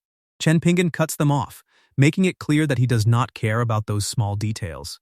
He is not sure what kind of horrifying stories they will invent if this continues, so he stops the conversation before it gets worse. Wang Chenglin accepts this and pats Wang Zhangyi, explaining that this is all he can reveal because Chen Pingan prefers to keep a low profile. He then leaves Wang Zhangyi to consider whether he wants to become one of Chen Pingan's pawns. Wang Zhangyi looks at Wang Chenglin, then shifts his gaze toward Chen Pingan. After removing Wang Chenglin's hands from him, he declares that there is no need to think about it, because the answer is already right in front of him. He steps closer to Chen Pingan and respectfully calls him senior, catching Chen Pingan completely off guard. Then he bows on all fours and pleads for Chen Pingan to let him become his dog. Wang Chenglin and Wu Dejin are both stunned. They realize Wang Zhangyi is far more flexible than expected, and they cannot help wondering why they never considered becoming Chen Pingan's dog as a way to prove their loyalty. Chen Pingan sighs and gently grabs Wang Zhangyi's shoulders, clarifying that he needs pawns, not a dog. If Wang Zhangyi wants to serve him, then he can start by completing the mission assigned to him by others. Wang Zhangyi immediately thanks him. Chen Pingan then reveals the real reason for his visit. For their plan, he needs a large amount of immortal soul wood, so he hopes everyone can go out and collect it for him. The three of them cheerfully agree and promise to do their best. Chen Pingan summons another portal and urges them to go ahead, since he still has other matters to handle. Wang Jiangyi and Wu Dejin bid him farewell. After Chen Pingan leaves, a golden portal suddenly appears, and a foot steps out from within it. A man emerges and checks whether Chen Pingan has already gone. Wang Jiangyi is shocked by the sudden appearance of the God Emperor and presses him about whether he knows Chen Pingan. The God Emperor confirms it and reveals that he is Chen Pingan's godson. Without Chen Pingan, he would never have reached his current position. Wang Jiangyi nods, unable to believe that even the Divine Emperor has come because of Chen Pingan. At that moment, he fully understands that Wang Chenglin was right. Becoming Chen Pingan's pawn is truly an honor. Later, at Chen Pingan's home, several spiritual buy-in are scattered across the bed while Chen Pingan meditates. Chen Pingan mutters about his plan to make the people from the divine realm collect immortal soul wood for him. Then he blushes as he reflects on how the divine soul wood they gathered has strengthened his divine consciousness. At this point, he has already mastered 1,000 powers of heaven and earth. With that level of power, he feels as if the entire world would shake from a single punch. Chen Pingan grows amused and touches his face, unable to control his expression. When he summons the system, he notices that his mission to upgrade the rank of Wuqi sect has already been completed, leaving him confused about how it happened. The system notifies him that the mission has been completed successfully. As a reward, his 2 main realms are upgraded to peak mastery. Chen Pingan's mood immediately brightens as he feels the sudden boost in ability, finding the sensation incredible. He then becomes curious about the other reward, since the system describes it as a special reward that he will definitely love. The system announces that the special reward has been sent. It also unlocks the next discovery area and instructs him to check it. Chen Pingan taps the system, wondering what makes this new mission area so special, but the moment he sees the next destination, his eyes widen. The next destination is Earth. Disappointed, Chen Pingan presses the system about the special reward it promised him. The system reveals that the new discovery area is the special reward. Annoyed by the answer, Chen Pingan mutters that it feels like his real reward has been taken away. Still, he rises, stretches, and admits that the new discovery area is satisfying enough. After all, Earth should not be too dangerous. He then decides to bring Black Dragon and Fire Phoenix along, mainly because having a dragon and a phoenix by his side sounds incredibly cool. Meanwhile, an airplane flies through the sky. Inside, a young girl looks out the window while a woman sleeps beside her. After spotting someone flying outside, the girl tries to wake her mother. The woman removes her sleeping mask and agrees to look, though she does not believe her daughter. In her mind, a person flying through the sky is impossible, and children making strange claims is simply cute. Her disbelief vanishes the moment she sees a man flying beside the plane. Without warning, the man attacks one of the wings, causing the aircraft to lose control and plummet toward the ground. He coldly remarks that the passengers can only blame their bad luck. As long as that crazy woman is occupied with saving them, he can escape. At the same time, another woman flies near the falling plane. She is Zhe Hongye. Recognizing the old man's nasty method of stopping her, she activates one of her abilities and prevents the massive aircraft from crashing. However, while holding the plane in place, Zhe Hongye discovers that her ability alone is not enough. Entering the aircraft may allow her to save some of the passengers, forcing her to consider sacrificing the rest to rescue a smaller number. Before she can act, a powerful roar interrupts her and makes her tremble. A massive portal opens in the sky, and a huge black dragon emerges from within, leaving Zhe Hongye completely confused. Black Dragon approaches the airplane and carries it on his back before awaiting Chen Pingan's command. Chen Pingan orders him to protect everyone inside with spiritual energy and carefully place the aircraft on the ground. Black Dragon immediately obeys. At that moment, the Firebird appears beside Chen Pingan and reports that he has captured the old man, then waits for Chen Pingan to decide his fate. Chen Pingan turns toward the old man and demands to know why he attacked those mortals. The old man breaks into a sweat and insists that he never intended for any of this to happen, claiming it was all an accident. Zhe Hongye immediately rejects his excuse. He clearly acted on purpose, even trying to sacrifice other people's lives just to escape from her. She warns Chen Pingan that the man cultivates demonic powers using the lives of mortals and pleads with him not to believe those lies. Chen Pingan calmly responds that he can already see the man's sins, so such pathetic deception has no chance of fooling him. Only then does Zhe Hongye notice that she has revealed too much. She still cannot detect Chen Pingan's cultivation base, but his ability to commune with both a dragon and a phoenix makes her suspect that he is an ancient master who has remained hidden for countless years. For now, she can only hope she has not irritated him. Chen Pingan turns to the phoenix and leaves the old man to him. He can torture the man and extract whatever information they need, while Chen Pingan will deal with him afterward. The phoenix accepts without hesitation. Chen Pingan coughs and reflects that, without the awful smell of the fog, he might not have even noticed that he is back on Earth. Even more surprising is the fact that cultivators exist here as well. He questions Zhe Hongye about the current month and year before bringing up when cultivators first appeared on Earth. Zhe Hongye reveals that it is the year 2027, and based on what she knows, cultivation begins around 100 years ago. She feels relieved that Chen Pingan is not angry, but his strange question only strengthens her suspicion. In her eyes, he now seems even more like someone who has been hidden away for an extremely long time. At that moment, Chen Pingan receives a system notification as a new mission is triggered. The host must reveal the existence of cultivators to the world and lead Earth into the cultivation era by resurrecting spiritual energy. Chen Pingan closes the system and considers the mission. Restoring spiritual energy is not difficult, since he can simply request some spiritual roots from those in the divine realm. He then questions Zhe Hongye about how he should address her. Zhe Hongye introduces herself, and Chen Pingan smiles as he praises her name. With that settled, he shifts to the main topic and requests more information about Earth's cultivators. Zhe Hongye wonders whether there is anything specific he wants to know. Chen Pingan turns toward the old man and decides she can begin with the number of people who cultivate demonic powers. Zhe Hongye explains that demonic cultivators are uncommon, but many cultivators still view mortals as insignificant. This confuses Chen Pingan. Based on her explanation, the existence of cultivators already seems to be nothing unusual on Earth. Zhe Hongye clarifies that Earth's spiritual energy is far too scarce, leaving cultivators without enough resources even for themselves. Because of this, rival cultivators cooperate to hide their traces from mortals. Keeping their existence secret also prevents new cultivators from appearing and competing for the limited spiritual energy. Chen Pingan scratches his head and analyzes the situation. Earth's cultivators already possess an established culture and their own fixed forces. With that in mind, suddenly filling the planet with spiritual energy may not be a good idea. The complication irritates him, so he decides to put the mission aside for now and check what his old house on Earth looks like instead. He thanks Zhe Hongye for answering his questions and bids her farewell, explaining that he has other matters to handle. Before he can leave, Zhe Hongye stops him and takes something from her pocket. Since Earth has changed greatly, she worries that he may have difficulty adjusting.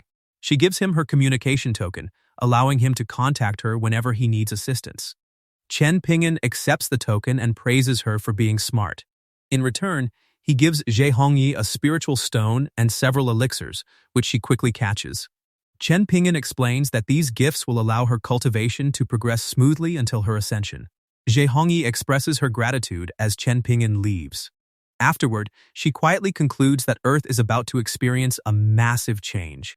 Meanwhile, in V City, pedestrians continue moving through the streets while cars pass by every minute. Without warning, the sky darkens, leaving the crowd confused about what is happening above them. One man points upward in terror and cries out that a dragon is in the sky. The black dragon searches for somewhere to land, but the surrounding buildings leave no suitable space. It can only continue looking for a wider area where it can safely set down the airplane. Only then does the crowd notice the destroyed airplane resting on the dragon's back, and people begin wondering whether the dragon has been saving everyone inside.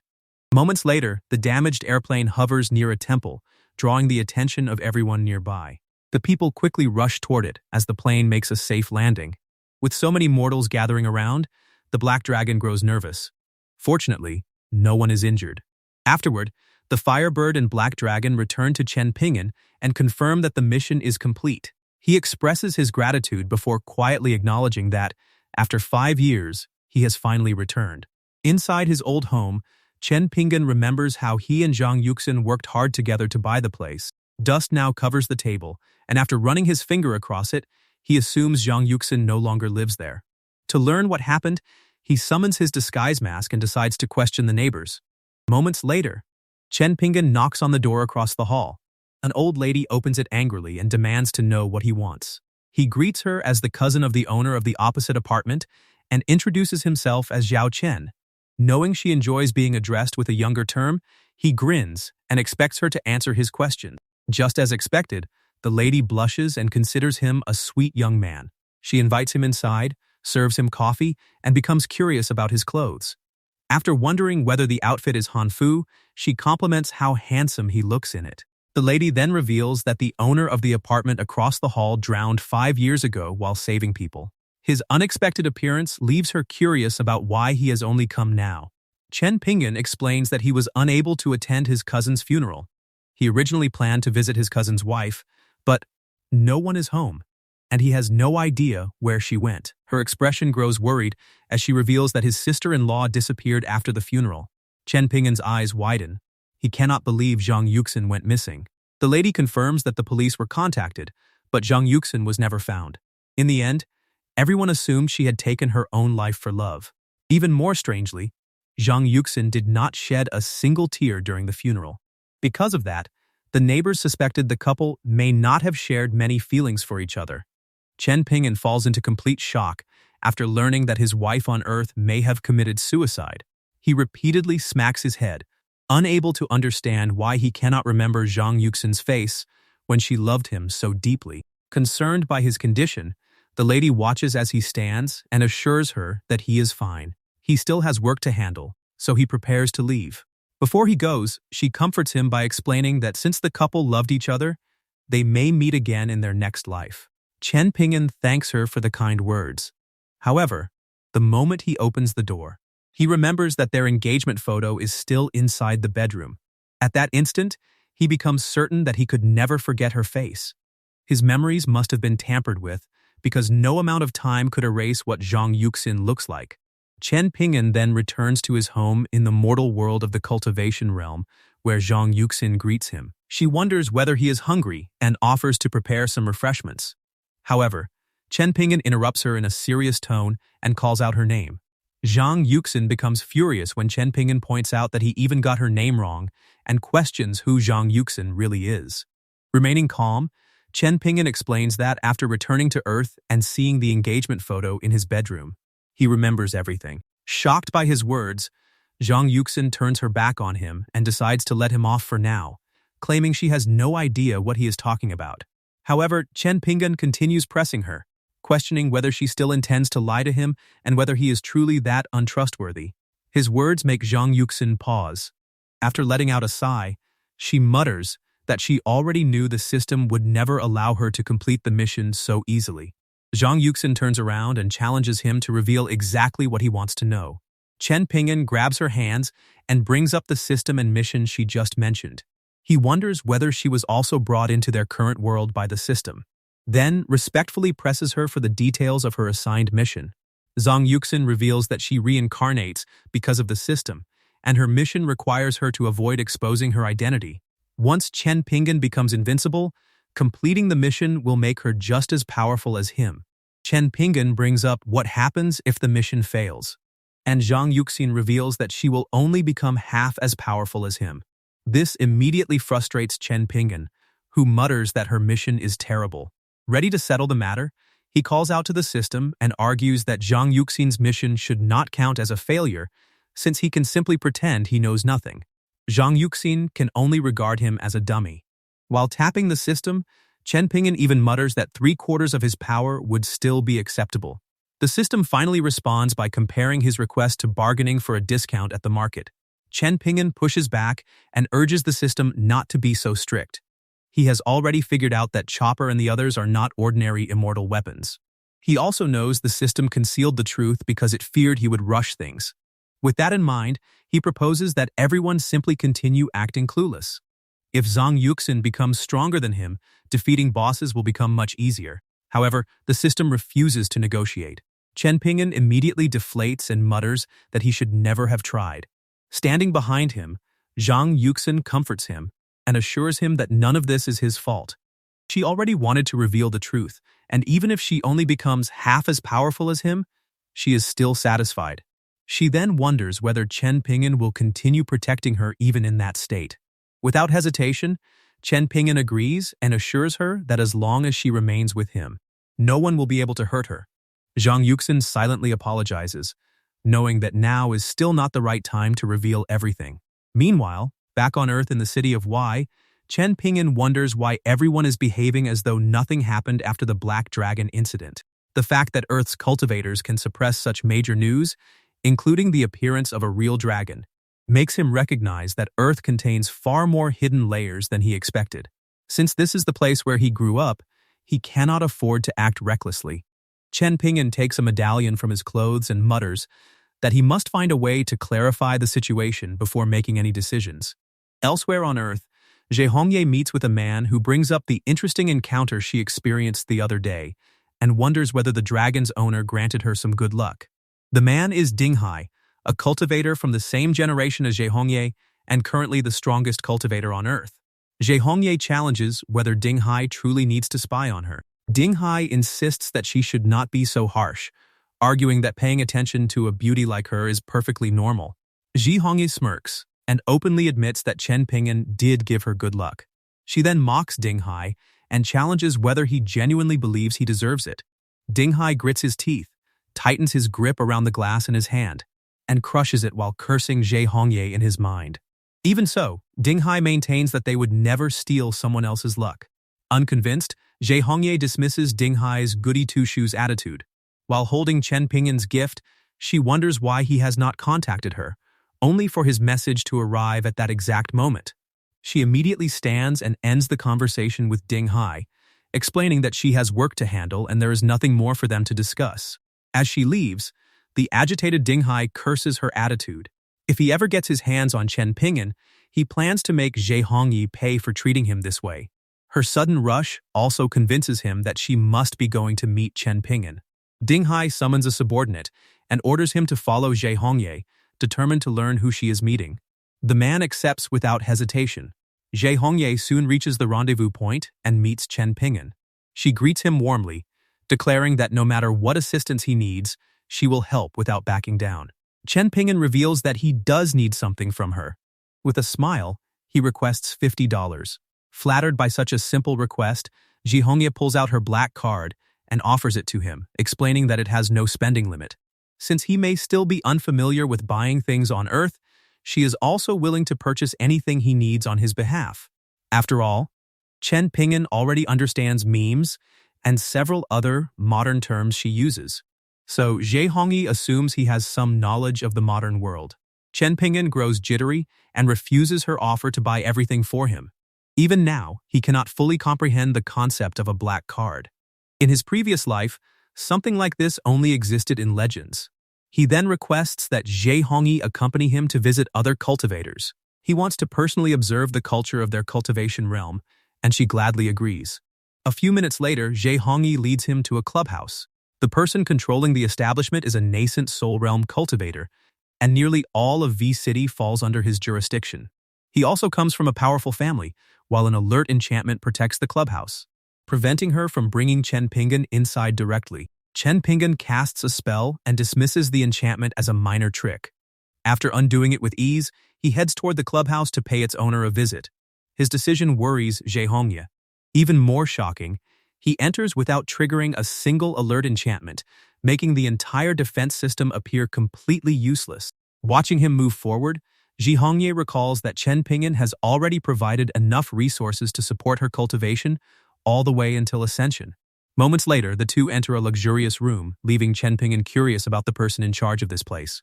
Nearby, a voice wonders why the person causing trouble still has not appeared. Two young men then emerge, laughing as they assume their boss has already handled the problem. Their conversation shifts toward Zhang Feng. One of them mocks him for demanding compensation despite knowing who their boss is. The pair continue ridiculing Zhang Feng while praising their own luck for securing work at the clubhouse. Hearing the name, Chen Pingan wonders whether this Zhang Feng is his former university roommate or merely someone with the same name. Elsewhere, a bully pins another man beneath his foot and brings up the pain troubling the man's father. He orders the victim to stand, promising to hand over the money. The wounded man refuses to submit and warns that the bully will eventually face karma for everything he has done. Enraged, the bully stomps on his head and mocks his inability to endure any longer. He condemns mortals as useless before drawing his sword. Taking position, he prepares to stab the helpless man and declares that his sword will feast well today. Before the blade can descend, the door behind him bursts apart. The impact slams into the bully so violently that he coughs up blood. The bully demands to know how Chen Pingan dares lay a hand on someone from the Ding family. Chen Pingan steps closer and shoves him into the wall, leaving a crater behind. The bully does not need to know who he is. Ignoring him, Chen Pingan approaches the person lying on the ground. He gently supports the man's head, takes out a pill, and places it into his mouth. The medicine immediately begins shining inside his body. Chen Pingan then instructs Zhe Hongye to take the bully outside. If killing him causes any trouble, she can simply direct everyone involved to Chen Pingan. Zhe Hongye agrees and drags the bully away. Soon, the injured man coughs heavily and opens his eyes. When he notices Chen Pingan holding him, he can hardly believe the person in front of him is real. Chen Pingan confirms his identity, but the man immediately breaks down. Believing he has already died, he assumes he is seeing his son in the underworld. Annoyed by the misunderstanding, Chen Pingan punches him and orders him to look carefully. Chen Pingan is the person who just saved his life. Still confused, the man demands an explanation. Chen Pingan admits that the full story is complicated. After some time, the man finally learns what has happened. Chen Pingan was teleported away, entered the world of cultivation, and has been searching for a way to return. The man then wonders whether the bully who attacked him is also a cultivator from their world. Chen Pingan confirms his suspicion, but deliberately leaves out any information about the system. Worried that someone might overhear them, the man questions whether revealing such information is safe. Chen Pingan calmly assures him that no one on Earth is capable of frightening him. He also considers Zhe Hongye wise enough to understand his intentions. When Chen Pingan ordered her to take the bully outside, she immediately recognized that he needed to discuss something confidential. She has likely removed every possibility of someone eavesdropping on them. However, that is not the main issue. Chen Pingan has a far more important question and wants the man to answer seriously. The man urges him to stop being polite and get straight to the point. Chen Pingan reveals that he plans to restore the spiritual energy on Earth. However, after witnessing cultivators oppressing ordinary humans, he is no longer certain that restoring it is truly beneficial. Because of that, he wants the man's honest opinion. Although surprised by the sudden question, the man believes reviving Earth's spiritual energy is not necessarily a bad idea. Chen Pingan reminds him that he has just experienced the danger firsthand, but the man insists the situations are different. Even without a large-scale spiritual energy revival, cultivators will continue to exist as a privileged minority. As long as only a small group possesses power, that group will continue holding overwhelming authority. Standing up, the man confidently explains that control can only exist when everyone receives the same opportunity. He also points out another serious problem. Other worlds exist beyond Earth, and if one of them attempts to invade, ordinary humans will have no way to defend themselves. Chen Pingan agrees that the reasoning is valid. Even if the plan eventually fails, he can simply return all the spiritual roots after completing the mission. However, the man's explanation has already convinced him that such a step will probably be unnecessary. Satisfied with the decision, Chen Pingan urges them to stop wasting time and find a safe place. He also promises to lead the man into Taoism, and the man happily accepts. Later, at Zhe Hongye's household, she examines and heals the man while Chen Pingan watches from beside them. Unfortunately, Zhe Hongye cannot locate any spiritual root inside his body. She apologizes and admits that he may not possess an immortal fate. The man pats Chen Pingan on the shoulder and reassures him that cultivation is not important. Whether he can cultivate or not makes little difference to him. Chen Pingan immediately becomes agitated. This man is his brother, and now that Chen Pingan has achieved success, he refuses to leave him behind. He reaches into his ring and begins searching for another solution. Since the man lacks a spiritual root, Chen Pingan remembers a method that allows someone to cultivate the body instead. After searching for a moment, he finally pulls out a book. Holding it up with excitement, Chen Pingan declares that he has found the method they need. Chen Pingan begins taking notes because the cultivation material is difficult to find and several instructions are overly complicated. Rather than follow everything exactly, he decides to modify the method and simplify the harder parts. Watching him work, the man wonders what is happening. Shi Hongye explains that Chen Pingan is experiencing an epiphany and creating a cultivation method powerful enough to overturn the world. The revelation leaves the man stunned, and he wonders whether Chen Pingan is truly that extraordinary. Shi Hongye confirms that his power is absolute because he is an immortal. After accepting her explanation, the man questions why someone like Chen Pingan would ever become friends with him. Shi Hongye sees nothing surprising about it. Immortals must experience mortal trials, so the two of them may have already been friends during Chen Pingan's previous life. Soon after, Chen Pingan finishes his work with visible relief. He tosses the completed book to the man and presents it as the perfect body refinement method. It requires no heavenly materials, and the man should be able to cultivate it quickly. The man then wonders whether Chen Pingan plans to spread the method and brings up the difficulty of promoting it. Chen Pingan sees no difficulty at all.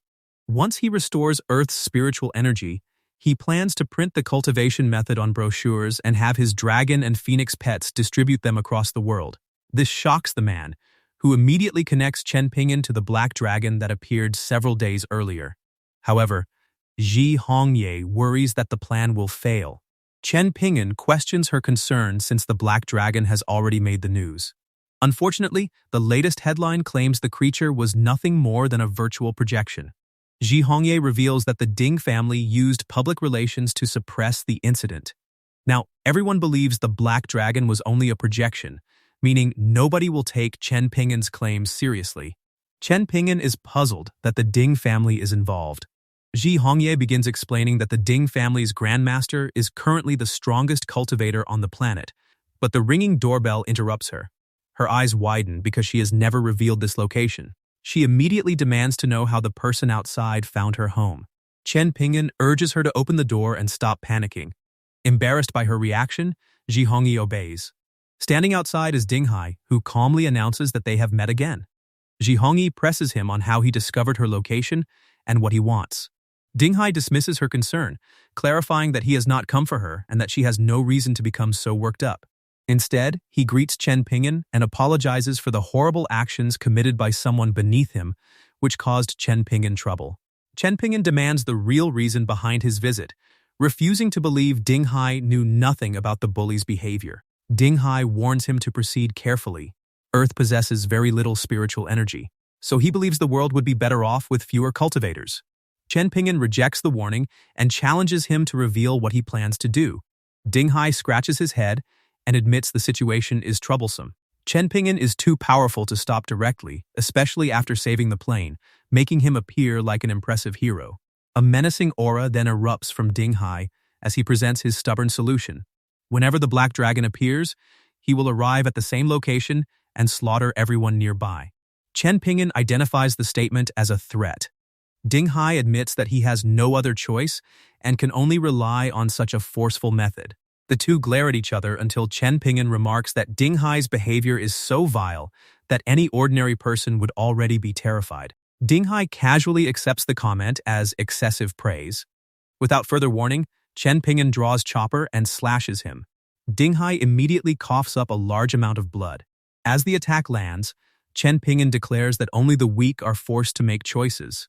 However, once Dinghai collapses, he reveals that he has already decided not to kill him. Instead, Chen Pingan destroys Dinghai's cultivation base as punishment and orders him to leave. Dinghai forces himself upright before quickly fleeing outside. Shi Hongye is annoyed because Chen Pingan appears to have gone too easy on him. Chen Pingan then presses her on why she believes he spared Dinghai. Shi Hongye explains that killing him would drive his underlings into a frenzy. By removing his cultivation base instead, those same followers will become more focused on fighting among themselves. Impressed by her reasoning, Chen Pingan praises her intelligence. Shi Hongye blushes and admits that his compliment is making her flustered. Chen Pingan quickly ends their conversation because he has a mission for her and wants it handled soon. Shi Hongye accepts the task and promises to put forth her best effort. Shi Hongye questions Chen Pingan about her mission. Chen Pingan explains that Earth's spiritual energy is far too thin. To restore it, he plans to transfer spiritual roots from another realm and use them to resurrect the spiritual energy on Earth. Impressed by the plan, Shi Hongye praises his incredible idea. Chen Pingan continues that before the spiritual energy can be revived, she must gather every cultivator from the order party. Together, they need to eliminate as many chaotic party cultivators as possible, especially their leader.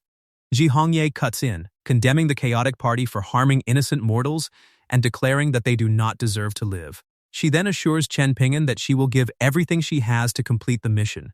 Chen Pingan sweetens the deal by revealing that she will not be working without compensation. As her reward, he has invited a powerful master to train the Order Party cultivators. With this master supporting her, gathering capable subordinates should become much easier. Ji Hongye blushes and gratefully accepts his arrangement. Meanwhile, at the Wu mansion in the God realm, Chen Pingan summons Wu Dajin. He questions whether Wu Dajin is available to teach a group of mortal cultivators living in a mortal realm with extremely limited spiritual energy. Wu Dajin readily accepts, confident that teaching students is one of his greatest strengths. Relieved, Chen Pingan entrusts the matter to him and promises to arrange a fortuity as compensation. Fortuity is more of an intangible spiritual opportunity, so even after making the promise, Chen Pingan does not need to worry about Wu Deyin constantly chasing him down to receive it. Pleased by the offer, Wu Deyin declares that serving under Chen Pingan is already an honor. Chen Pingan informs him that someone will be waiting on the other side of the portal.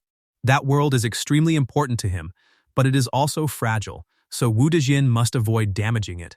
Wu Dejin bows and assures him that he will remain extremely careful and refrain from taking unnecessary action. With everything settled, Wu Dejin enters the portal and disappears. Chen Pingan then moves on to the next task on his agenda. He still needs someone to collect spiritual roots without causing damage to the other realms. Fortunately, everyone in the God Pavilion currently has plenty of free time, so he decides to assign the job to them. Meanwhile, Wu Dejin emerges near Zhe Hongye's house, where Zhe Hongye and another man are waiting at the entrance.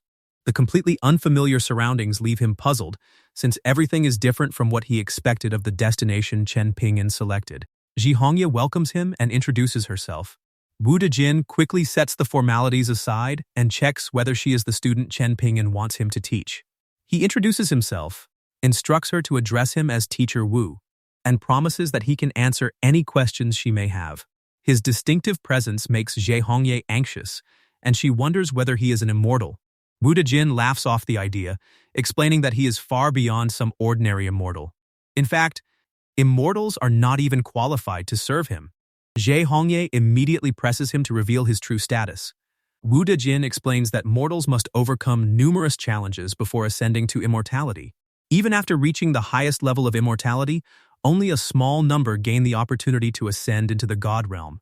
As for Wu Dejin himself, he stands as the strongest existence in that entire realm. Both Zhe Hongye and the man beside her are left with their jaws hanging open, unable to stop themselves from cursing after hearing such an outrageous revelation. The man cannot understand how Chen Pingan can casually command a god. He begins to believe that Chen Pingan must have saved all 3,000 realms during his past life. Wu Deyin quietly checks whether the roommate the man mentioned is Chen Pingan. Zhe Hongye confirms it, adding that Chen Pingan is also cultivating in their realm. He has been friends with the man for years and even created an entire body refinement method for him just the other day. This information immediately delights Wu Dejin. Getting on the man's good side could lead to even greater benefits from Chen Pingan in the future. Without hesitation, he wraps an arm around the man's shoulder and questions his name. The man introduces himself as Zhang Feng and wonders whether Wu Dejin needs something from him. Wu Dejin urges Zhang Feng not to act so distant. From the moment they met, he felt as though they had known each other before, so Zhang Feng can simply address him as Brother Wu. Zhang Feng politely thanks him and follows his request. Wu Deyin brushes aside the excessive politeness before requesting a tour, since this is his first time visiting Earth. Zhang Feng gladly accepts and assures him that he will have an enjoyable time. With their introductions complete, Wu Deyin returns to the main reason for his arrival. Chen Pingan informed him that there would be many students, and he suspects that several others may also want to learn from him. He therefore instructs Zhe Hongye to gather everyone. Zhe Hongye immediately obeys and leaves to contact the other cultivators. 1 month later, a man is stabbed inside a narrow alley. Zhe Hongye quietly murmurs that the demonic cultivator's time has finally run out. Wu Dejin claps and praises the tremendous progress she has made in only 1 month. Zhe Hongye gives all the credit to his teachings. Before she can continue, a mysterious man suddenly interrupts them. Zhe Hongye turns to identify the intruder, But the mysterious man immediately flees. Zhe Hongye orders the man to stop, warning that he shouldn't force her to act. She is certain the person is a demonic cultivator, and she refuses to let him escape. She commands the man to stay where he is before launching an attack that strikes the back of his head. The man immediately falls face first onto the ground. However, Zhe Hongye becomes suspicious. There is no way a demonic cultivator who managed to flee from her for so long would fall after a single attack. She cautiously approaches the man on the ground, but the moment she takes another step, she triggers a magical formation. Dark aura begins emerging from it, leaving her alarmed as she curses inwardly upon recognizing the trap. Ding Hai addresses Zhe Hongye as his fellow Taoist, declaring that since their last encounter, not a single moment has passed without him missing her. Zhe Hongye warns that she is carrying out Chen Pingan's order to eliminate demonic cultivators. She questions whether he is truly unafraid of angering Chen Pingan by doing something to her. Ding Hai responds that he no longer cares.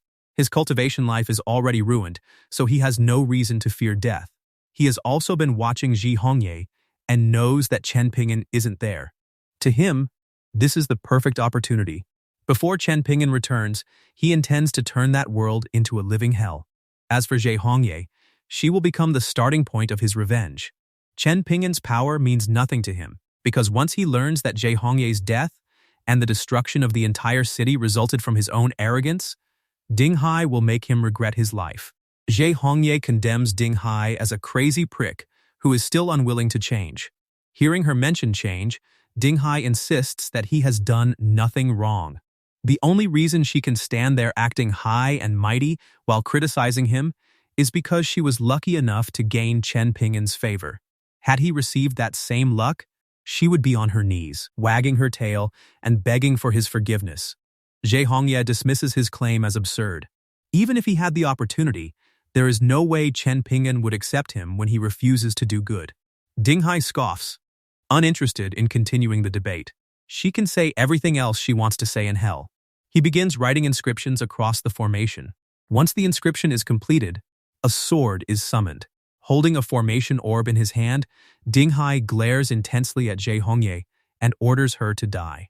The formation's inscriptions surround her, leaving Zhe Hongye alarmed. Ding Hai activates the formation, and the summoned sword appears. However, everything suddenly shatters. Ding Hai refuses to believe that his killing formation failed. He curses Zhe Hongye and demands to know what she did. At that moment, Wu Dejin appears. Wu Dejin acknowledges that Ding Hai is quite sharp. He explains that he has already dealt with most of the demonic cultivators preparing to kill mortals throughout the city, which is why he arrives slightly late. Zhe Hongye thanks him for saving her life. She praises Wu Dejin as the strongest in the divine realm, capable of saving the entire city, and she is certain Chen Pingan will commend him once he learns what happened. Wu Dejin urges Zhe Hongye not to fluster him. Had he not deliberately toned down his power, he could have eliminated those bugs in a split second. He then steps forward and approaches Ding Hai. Hearing that Wu Dejin could have dealt with them in a split second, Ding Hai grows nervous and wonders what kind of monster he has provoked. Wu Dejin calls Ding Hai a foul fool. Zhe Hongye could never have encountered Chen Pingan through pure luck because, to Chen Pingan, everything unfolds according to his plans. As the sun begins rising and illuminating the city streets, Wu Dejin declares that becoming Chen Pingan's pawns would be their utmost honor. Meanwhile, the same rising sun emerges from behind the mountains and slowly illuminates the forest below. Chen Yi meditates atop a rocky mountain while facing the sunrise. Suddenly, he opens his eyes, and a small amount of aura drifts around him. Throughout his meditation, a nine-tailed fox spirit watches over him. The nine-tailed fox explains that with Chen Yi's current progression, the demonic beasts in the mortal realm are no longer enough to support his cultivation. To grow stronger, he now needs to ascend to the immortal realm. Chen Yi agrees, admitting that he only reaches this cultivation base because of her teachings. However, the nine-tailed fox dismisses the gratitude and reminds him not to forget his promise. He must bring her to the Chaos Realm soon and help her take revenge. He assures her that he will not forget. Chen Yi considers his situation almost too perfect. He is a traveler guided by a powerful remnant, and he has even acquired the incredible ability to stop time. The moment he activates it, the entire forest turns gray. The sky freezes, the trees become motionless, and even the wind stops moving. With such overwhelming advantages, he becomes convinced that he must be the main character chosen by heaven. At that moment, the nine-tailed fox detects people from the divine realm and demands to know why they have come. Mo Huang wonders how a mere soul remnant can recognize where he comes from. However, the nine-tailed fox is immediately shocked when she sees Mo Huang and Chen Pingan, then firmly orders them to reveal their purpose. At the same time, she secretly communicates with Chen Yi through telepathy. She has already confronted Mo Huang, so he needs to find a way to escape because Mo Huang is not a good person. Mo Huang prepares to explain his purpose, but Chen Yi cuts him off by activating his time-stopping ability. Mo Huang is instantly frozen and can no longer move. Chen Pingan, however, remains completely unaffected. He looks at the motionless Mo Huang and wonders what has happened before questioning whether this is Chen Yi's ability. Chen Yi curses in disbelief. Time has already stopped, yet Chen Pingan can still move freely. For a moment, he even questions whether his main character powers have suddenly failed. After hearing about the time stop and main character powers, Chen Pingan begins to suspect that Chen Yi may also be an earthling with an extremely powerful ability. Stopping time is practically the ultimate control skill for defeating powerful bosses. Chen Pingan acknowledges that the ability is impressive, but unfortunately, it has no effect on him. He calmly instructs Chen Yi to withdraw it. Chen Yi introduces himself and politely requests to know why they have come. At the same time, he observes that Chen Pingan appears to be only at the tribulation stage, yet he completely ignores the time freeze. Chen Pingan directly questions whether he comes from Earth. He has also lived in that realm before, which makes them something like people from the same hometown. Because of that, Chen Yi has no reason to remain so tense. Chen Yi is stunned by the possibility that Chen Pingan may be another traveler from Earth. Still, he quickly sets the matter aside. Chen Pingan is clearly not someone he can casually fight, so caution is the safest option. He agrees to withdraw his power and requests forgiveness in case the process causes any discomfort. Chen Pingan assures him that there is no problem. Chen Yi begins taking back the time freeze, and the colors of the surroundings slowly return. A moment later, Mo Huang regains control of himself. He finds the experience strange and wonders why his thoughts seemed to slow down earlier. Chen Pingan brushes off his surprise, explaining that he merely fell for one of Chen Yi's small tricks. He then reveals his purpose. His plan is to restore the spiritual energy on Earth, and all he needs are some spiritual roots from this place. He also offers Chen Yi a chance to return. If he still has unfinished business on Earth, Chen Pingan can bring him along when he leaves later. Chen Yi immediately questions whether the offer is real. The thought of finally returning home fills him with excitement, and he claims that the nine-tailed fox cannot possibly imagine the beauty of that world. The nine-tailed fox questions what he is talking about and insists that she is not a frog in a well like him. A short while later, Chen Pingan and the others arrive at Earth V City. Space twists open as Chen Pingan steps out of the portal, followed by Chen Yi and Mo Huang. Chen Pingan allows Chen Yi to move around freely. Once he is ready to leave again, he only needs to wait there for his return. Chen Yi agrees and expresses his gratitude. He then turns his attention to the nine-tailed fox and proudly reminds her that this world is far beyond anything she could have imagined. The nine-tailed fox nervously wonders how such a strange place can exist. Chen Yi mentions that even more interesting things are waiting and plans to show the nine-tailed fox around. Meanwhile, Chen Pingan instructs Mo Huang to release the spiritual roots, and Mo Huang immediately agrees. He activates his ring and focuses on it as the power begins to gather. Once the ring starts emitting an aura, he raises his hand and pushes it forward, releasing the spiritual roots. Chen Pingan considers the result satisfactory and plans to find a suitable opportunity to prepare Mo Huang for a better fate. Mo Huang gratefully thanks him. With that settled, Chen Pingan prepares to leave and orders Mo Huang to follow him. They are going to check how Zhe Hongye and Wu Dejin handled the tasks he assigned them, and Mo Huang agrees. At the same time, Wu Dejin and the others are gathered at Zhe Hongye's home. He sits calmly in the garden and meditates while Zhe Hongye and Zhang Feng spar nearby. Wu Dejin suddenly opens his eyes after sensing that the spiritual energy in their realm has increased drastically. From this change, he concludes that Chen Pingan has already returned. Zhe Hongye is relieved because the earth cultivators no longer need to fight over spiritual energy. Zhang Feng adds that they have already completed their mission of eliminating the demonic cultivators, meaning the mortals are no longer in danger from them. At that moment, Chen Pingan comments that they appear to have worked hard during his absence. Wu Dejin looks up and sees Chen Pingan floating in the air with Mo Huang. He reports that they have finished clearing out the demonic cultivators and invites Chen Pingan to inspect the results personally. However, Chen Pingan declines because he trusts Wu Dejin.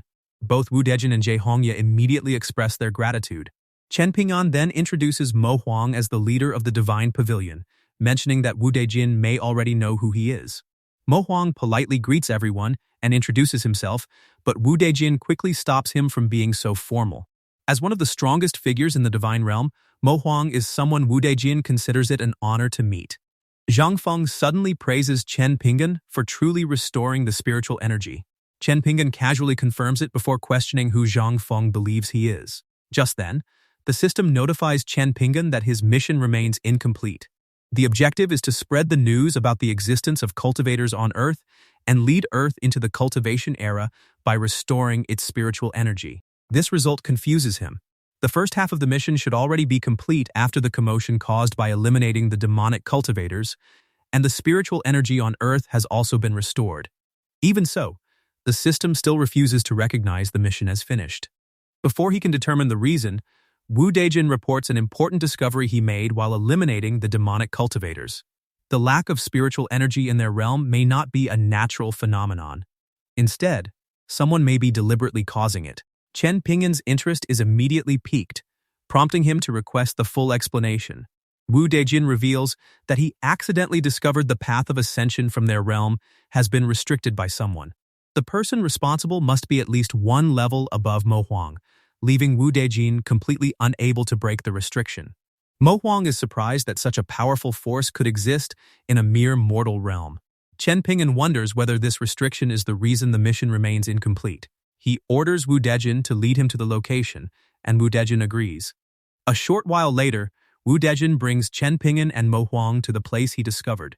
After examining the formation, Mo Huang identifies an aura that specifically belongs to a divine emperor.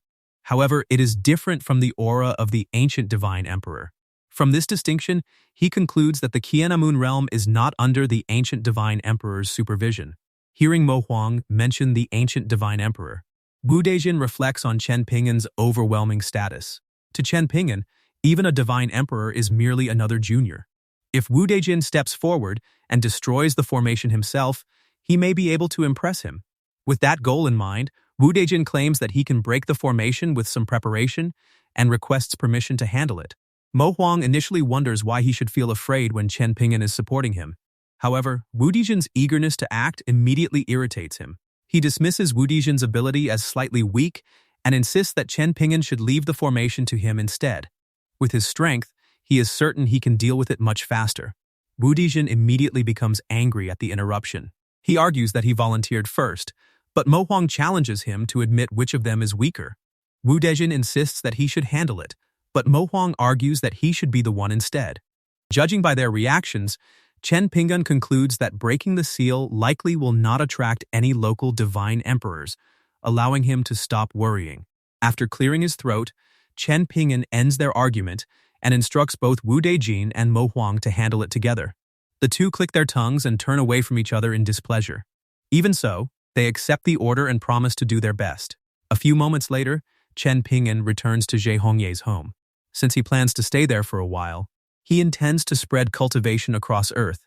He wonders whether Zhang Feng and Jie Hongye have any ideas for letting more people know about it. Zhang Feng proposes live streaming, since it is an effective way to reach everyone. Jie Hongye agrees and offers to have her manager and team arrange everything, ensuring that as many people as possible can listen to his cultivation methods. The mention of a manager surprises Chen Pingan.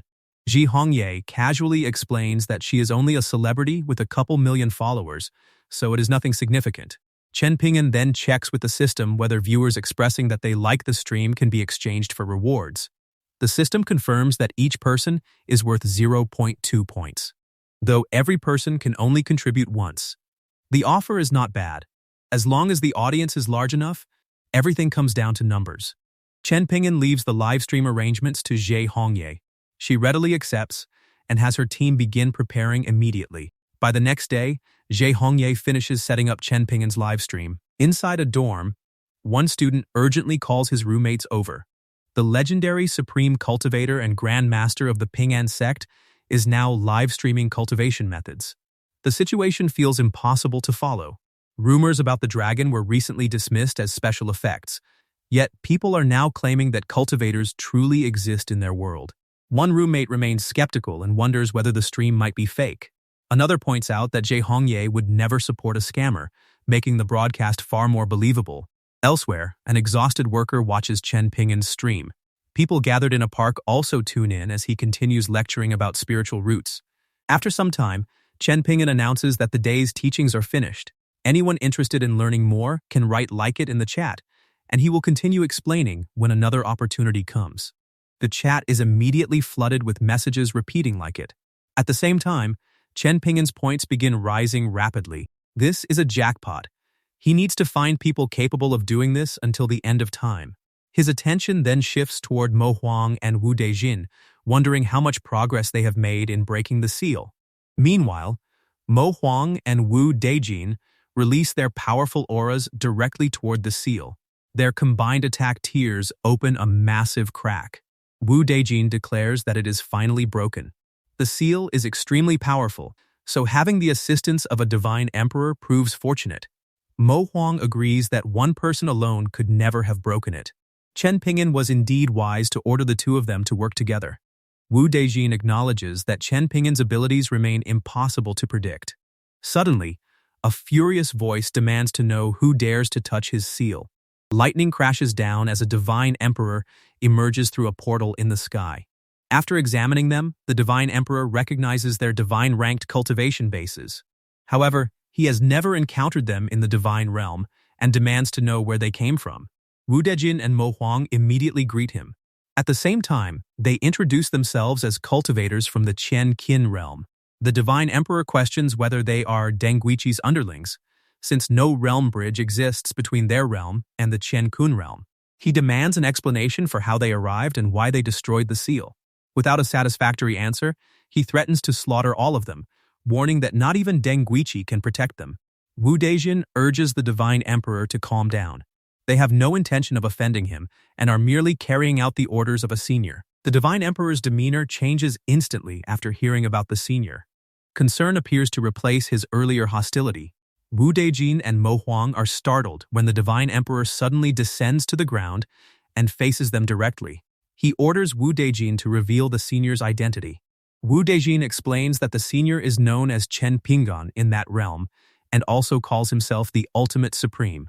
The divine emperor is shaken by the name and wonders whether it could truly be Chen Pingan. Mo Huang wonders whether the god emperor also knows Chen Pingan and offers to introduce him. The god emperor instructs them to lead the way, and Mo Huang agrees. Meanwhile, Chen Pingan is at Jae Hongye's residence. With the mission completed, he concludes that the seal must have been broken. Just then, Mo Huang calls out to him. Chen Pingan turns and sees Mo Huang and Wu Dejin approaching with the god emperor. The moment the god emperor sees Chen Pingan, he freezes in surprise. There is no mistake. The man before him is definitely Chen Pingan. Mo Huang prepares to make the introduction, but before he can begin, the god emperor quickly bows and declares that his mentor is standing before him. Mo Huang and Wu Dejin are completely taken aback. The god emperor expresses his joy at finally meeting Chen Pingan and respectfully requests that he accept his bow. Seeing this, Mo Huang and Wu Dejin become even more convinced that Chen Pingan truly is the mysterious senior. Chen Pingan, however, has no idea what is happening. He wonders when he ever did anything for the god emperor without knowing it. The man calls him his mentor despite claiming they have never met, which means he is probably mistaken. For now, Chen Pingan decides to gather more information before exposing anything.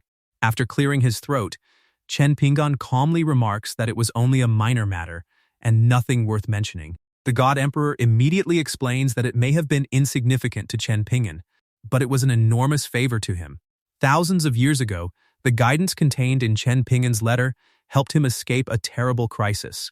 Without that letter, he would never be enjoying his current life as the god emperor. Chen Pingan is stunned to learn that the man is actually the god emperor. More importantly, the god emperor is bowing before him. Revealing that he is not the man's mentor could easily provoke retaliation, so Chen Pingan continues playing along. He remarks that the god emperor believed the letter, meaning his efforts were not wasted, then requests that he rise. The God Emperor gratefully complies, while Chen Pingan privately wonders what the letter actually contained. He needs to find some way to draw more information from him. The God Emperor continues by recalling Chen Pingan's instruction to seal that location in the mortal realm. The letter also predicted that they would meet once the seal was broken. Everything has happened exactly as written, proving that Chen Pingan's strategies are flawless. Chen Pingan praises him for handling the matter well and claims to be very pleased. Internally, however, he is even more confused. The God Emperor claims they were destined to meet on the day the seal broke, but the seal only seemed connected to the system mission.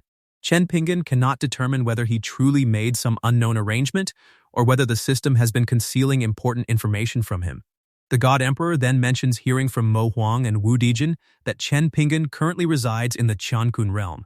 He offers to establish a bridge between the two realms, allowing easier communication and enabling him to arrive quickly whenever Chen Pingan gives an order. Chen Pingan readily agrees. Even if he has no intention of using it himself, the bridge will make it more convenient for the God Emperor to travel between the realms. He then indicates that they can discuss the details together. Before leaving, Chen Pingan brings up Chen Yi. Since Chen Yi possesses talent and can still be useful, he hopes Mo Huang will take him to the divine realm and train him properly. Mo Huang accepts the responsibility and promises to devote himself to nurturing Chen Yi. With everything there settled, Chen Pingan announces his departure, and the God Emperor respectfully bids him farewell. A few moments later, Chen Pingan returns to his residence. As he meditates, an overwhelming aura suddenly erupts from his body and surges into the sky. He opens his eyes, and the powerful energy above him violently explodes. The mission rewards have finally pushed him into the immortal infant stage.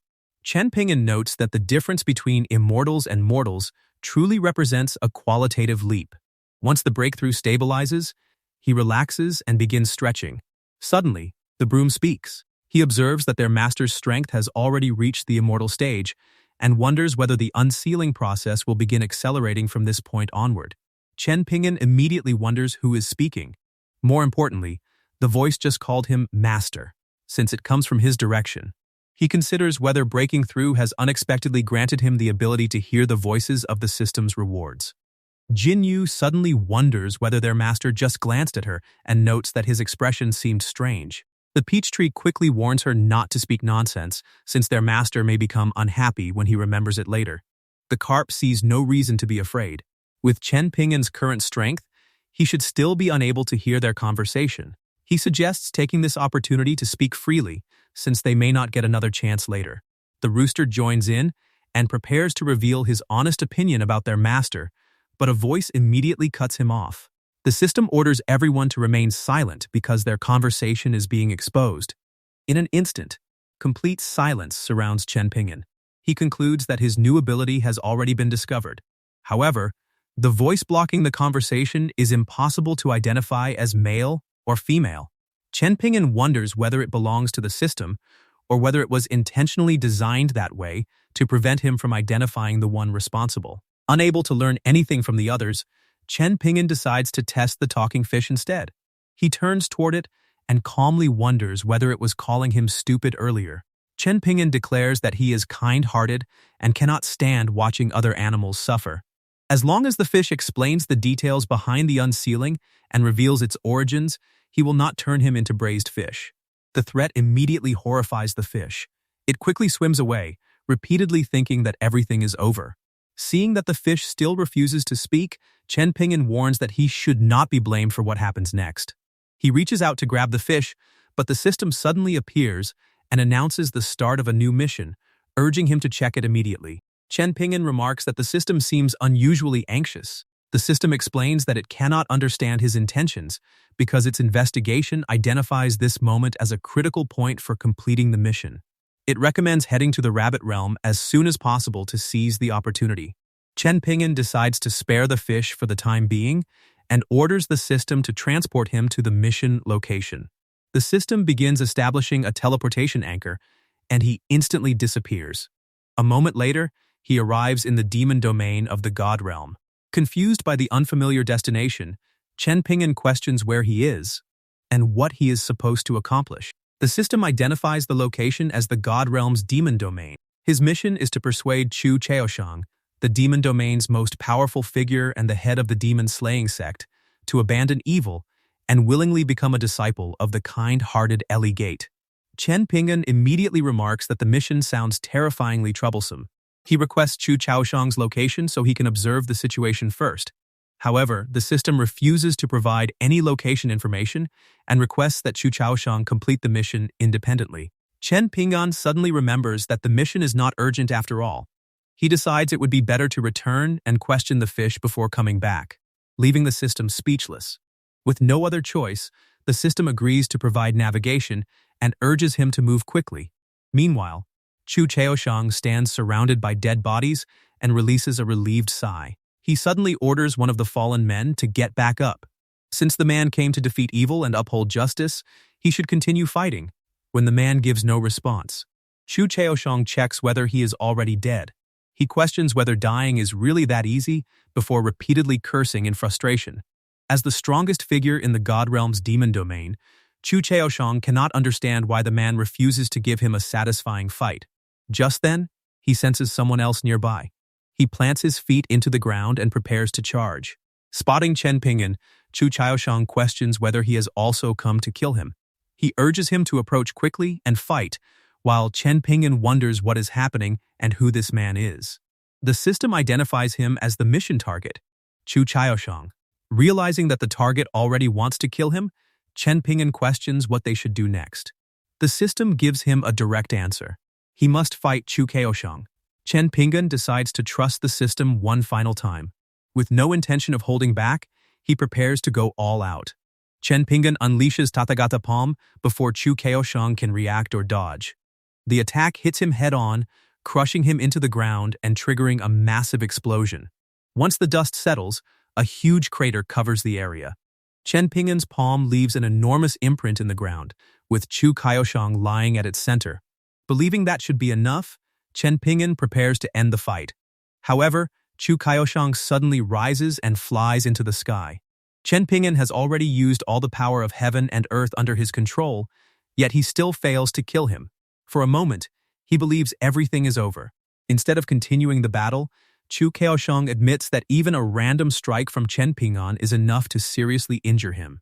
Someone with that level of strength must be an extraordinary master, so he requests to become his disciple. The sudden request leaves Chen Pingan puzzled. Chu Chaoshang insists that he will do anything as long as it allows him to become stronger. Chen Pingan wonders whether he is actually dealing with a martial fanatic and considers using this opportunity. However, he declares that Chu Chaoshang is not worthy of becoming his disciple. Refusing to give up, Chu Chaoshang offers to do anything in exchange for learning even one or two moves. He is even willing to become his servant. Chen Pingan questions whether he is truly serious. Chu Chaoshang confirms it without hesitation, claiming that his desire for knowledge is boundless. Chen Pingan decides to give him a test. If he passes, he will receive instruction. Chu Chaoshang readily accepts, confident that no challenge can frighten him. His test is to become a disciple of the virtuous Buddha Ili and serve him for a period of time. During the apprenticeship, he is forbidden from committing any evil deeds. The condition immediately catches Chu Chaoshang off guard. Chen Pingan takes his hesitation as a refusal and declares that he will not teach anyone who lacks sincerity. Chu Chaoshang quickly denies it repeatedly, confirms that he is willing, and requests that Chen Pingan not become angry. He promises to become Ili's disciple immediately and reminds Chen Pingan not to forget his end of the agreement. Chen Pingan tries to stop him, but Chu Chaoshang has already disappeared. All he can do is remark on how impatient the man is. A few moments later, Chu Chaoshang arrives in the Divine Realm's Buddhist domain. Without warning, he attacks one of the buildings and demands that the old bald donkey Ili come out. From a distance, Ili slowly descends the mountain with a calm smile. He respectfully announces his presence and inquires about the reason for the visit from Lord Chu Chaoshang, the gatekeeper of the Lucian sect. Chu Chaoshang immediately rejects the flattery and declares that he has come to become Ili's disciple. The statement takes Ili by surprise. He questions whether Chu Chaoshang is making fun of him. Chu Chaoshang takes his reaction as an objection and decides that the timing is perfect. Before settling the matter, he wants Ili to exchange a few moves with him. Ili quickly activates Golden Bell Shield and blocks the incoming attack. However, Chu Chaoshang's power is overwhelming, forcing him to struggle just to maintain the barrier. The intensity of their clash begins destroying the surrounding buildings. Moments later, Aili is sent crashing into one of them. He acknowledges that Chu Chaoshang truly deserves his reputation as the strongest in the demon domain. The sheer force of that strike is terrifying.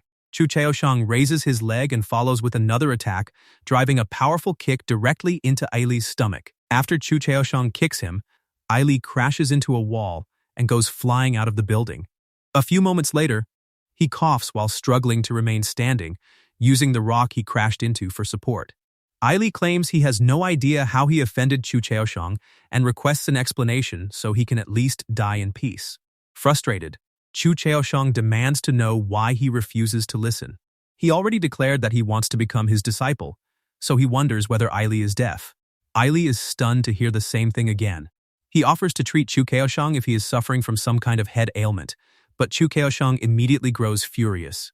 Not only is Aili refusing to accept him as a disciple, but he also dares to insult him by claiming he has a mental illness. Aili suddenly urges him to wait. Buddhist teachings emphasize putting down the butcher's knife and becoming a Buddha on the spot, so if Chu Chaoshang is truly sincere, he is willing to accept him as his disciple. Chu Chaoshang scoffs and decides to spare Aili's life for the time being. He orders him to complete the necessary procedures and arrange somewhere for him to stay, since he plans to remain with him for a while. Still hesitant, Aili questions why he is so determined to become his disciple. Chu Chaoshang reveals that Chen Pingan gave him a test, requiring him to make Aili his master. Otherwise, he would never spare a glance at a weakling like him. From this alone, Aili can tell that Chen Pingan must be an extraordinary master. After all, he is powerful enough to make Chu Chaoshang willingly accept such a test. Aili then invites him to the main hall so he can officially ordain him.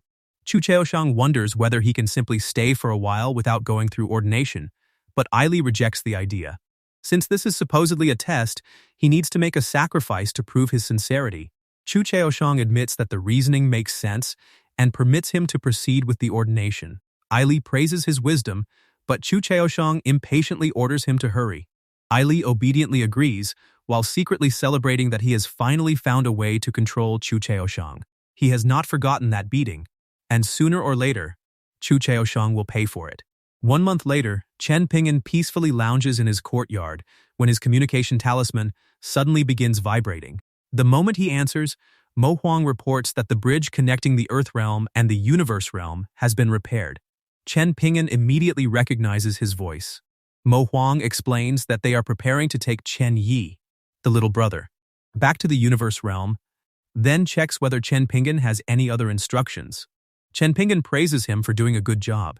Since the Zushan Pavilion is a major power with extensive sources of information, Chen Pingan considers using this opportunity to learn more about Chu Chaoshang. Mo Huang might possess information that could help with the task.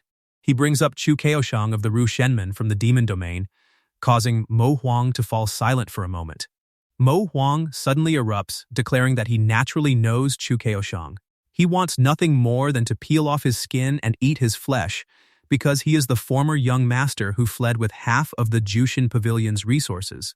Chu Chaoshang was once his most trusted disciple, yet he still committed such a betrayal. Chen Pingan considers how satisfying it might be for Mo Huang to witness Chu Chaoshang being forced to perform good deeds.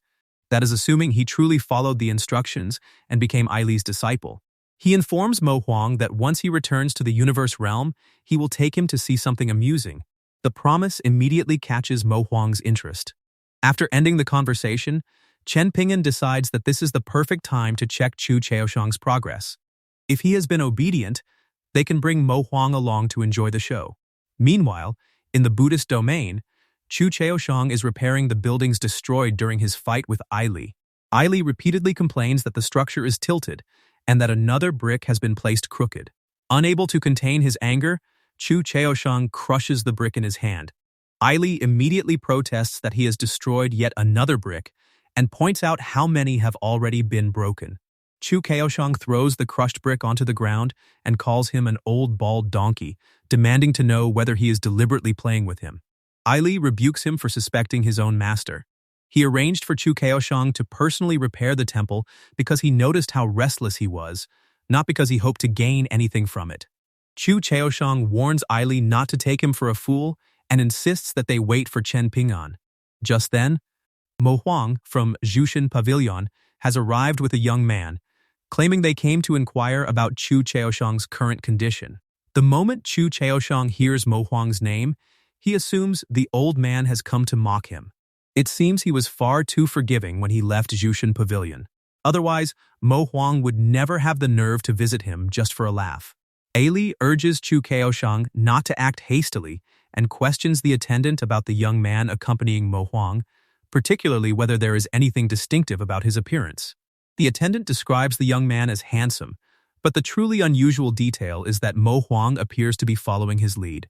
Chu Kaoshang finds this strange since Mo Huang is not an easy person to control. Ai then connects the situation to Chen Pingan.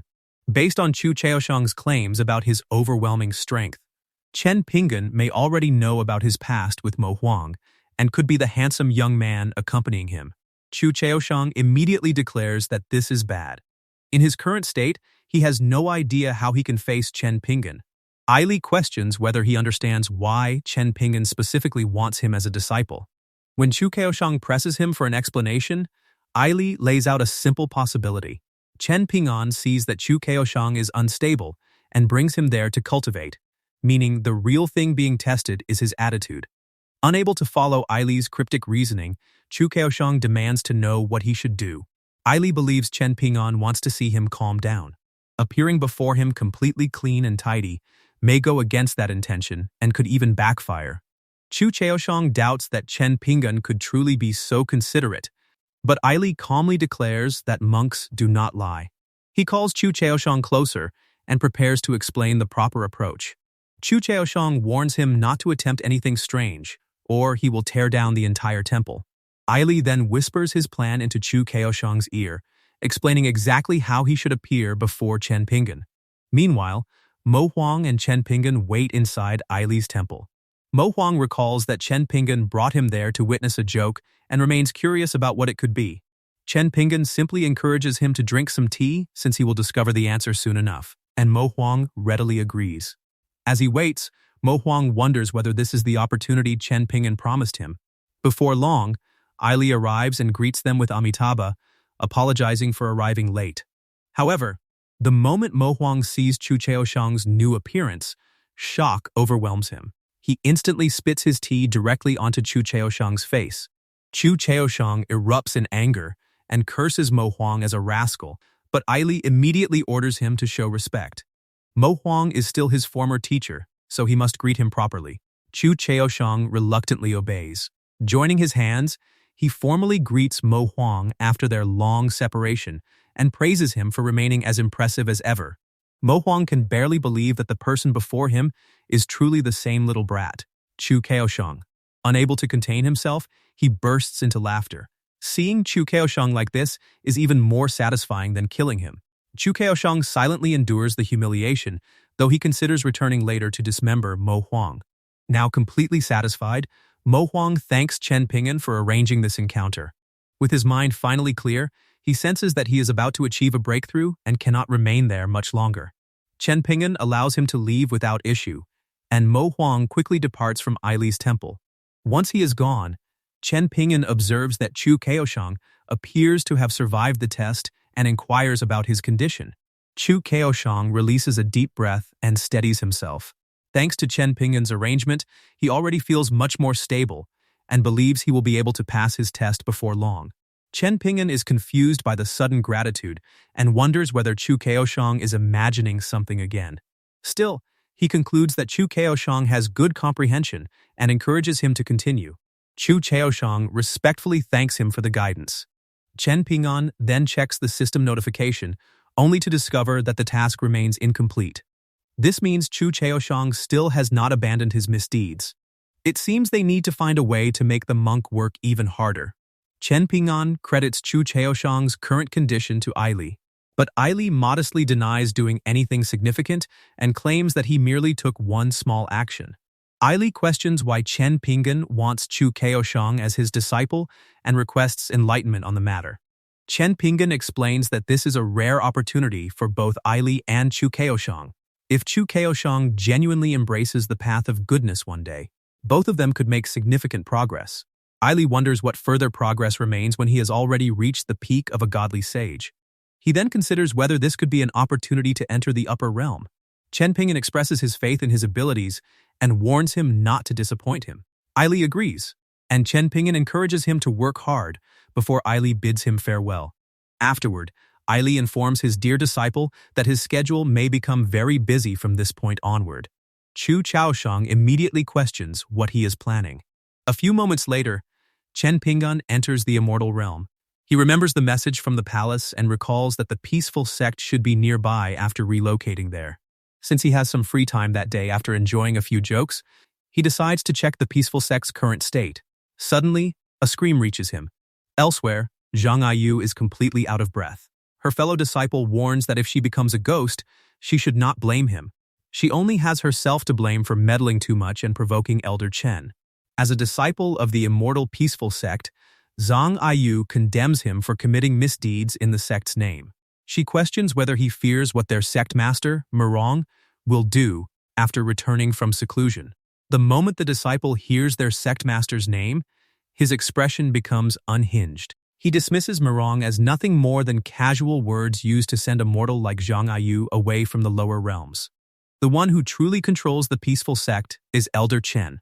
The disciple steps forward and lunges at Zhang Ayu, ordering her to stop talking and prepare to die. Zhang Ayu is horrified as his sword closes in on her. However, before the blade can reach her, Chen Pingan knocks it out of the disciple's hand. The sword falls to the ground far away from him. Chen Pingan confronts the disciple over what he revealed and questions whether the peaceful sect's sect master has truly been sidelined. The disciple demands to know who dares to eavesdrop, but Chen Pingan walks toward him without answering. He simply orders the disciple to respond. Instead of giving him an answer, the disciple threatens Chen Pingan and orders him to prepare to die. Chen Pingan remarks that he is overestimating himself. He then slaps the disciple across the face and sends him flying. The disciple crashes into a tree trunk, but the force of the slap is so overwhelming that he pierces through multiple trees. A few moments later, the system notifies Chen Pingan that he has killed a cultivator in the immortal realm. The loot is exchanged for 50,000 points. Since the disciple can no longer speak, Chen Pingan turns to Zhang Ayu. As another disciple of the peaceful sect, she should be able to explain the situation. Zhang Ayu agrees. Chen Pingan then materializes an elixir bottle from his storage ring. As a reward, he gives her the bottle of healing elixir. Zhang Ayu wonders what kind of elixir it contains before recognizing it as a top-grade reviving immortal elixir, a medicine capable of resurrecting the dead. She immediately thanks Chen Pingan for the gift, but he dismisses the need for excessive politeness. Zhang Ayu begins her explanation from the time the peaceful sect relocated to the immortal realm when she was fortunate enough to join them. Time passes, and she finally finishes her story. Afterward, Zhang Ayu and Chen Pingan head toward the peaceful sect. She warns that the sect is not only backed by immortal emperors, but Elder Chen has also spread his influence far and wide. Despite that, Chen Pingan has now come knocking at their door. Chen Pingan assures her that there is no need to worry. He then steps forward and enters the peaceful sect. Meanwhile, Elder Chen gathers his disciples and orders them to listen carefully. He commands them to quickly capture the evildoer who killed their fellow disciple. At his order, the disciples prepare to attack and respond in unison. The disciples immediately charge at Chen Pingan, prompting Zhang Ayu to question what they should do. Chen Pingan challenges the peaceful sect's methods, wondering whether they always arrest people without any evidence. Elder Chen coldly declares that Chen Pingan himself is the only evidence he needs. As long as he wants someone arrested, no one can stop him. Chen Pingan questions whether he is not afraid of the person backing him, but Elder Chen only scoffs before mocking his ignorance. Even if Chen Pingan has a powerful supporter, no one can surpass the Immortal Emperor behind the peaceful sect. In his eyes, he has never encountered anyone so foolish. The disciples burst into laughter, and one of them condemns Chen Pingan for daring to provoke Elder Chen. Chen Pingan then wonders what they will do if he happens to know their sect master. The disciples exchange puzzled looks before laughing even harder.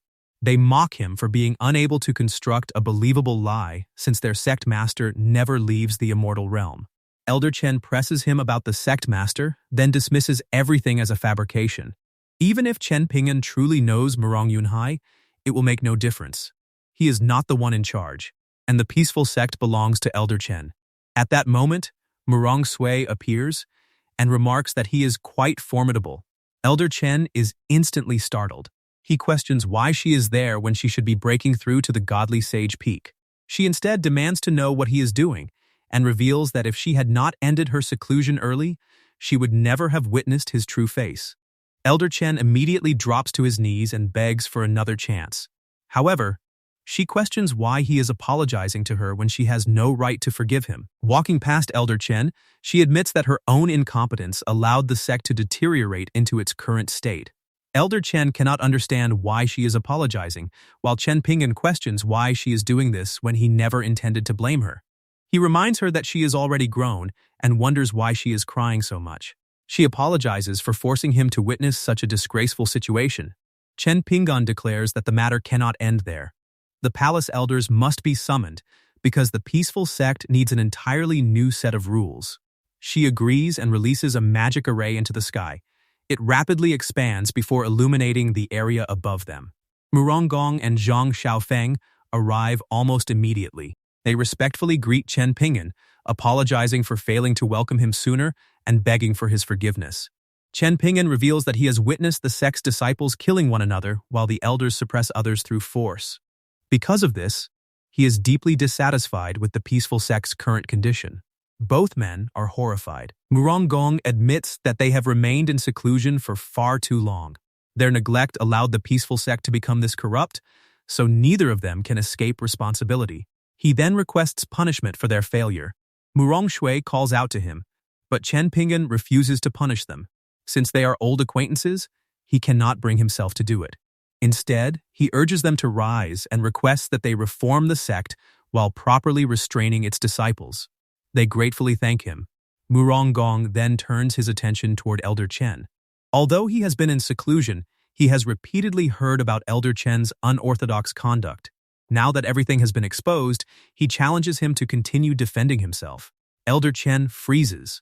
He attempts to reason with them, but fear overwhelms him so completely that he can barely form a proper response. Murong Gong concludes that Elder Chen has nothing left to defend himself with, so the sect rules must be enforced.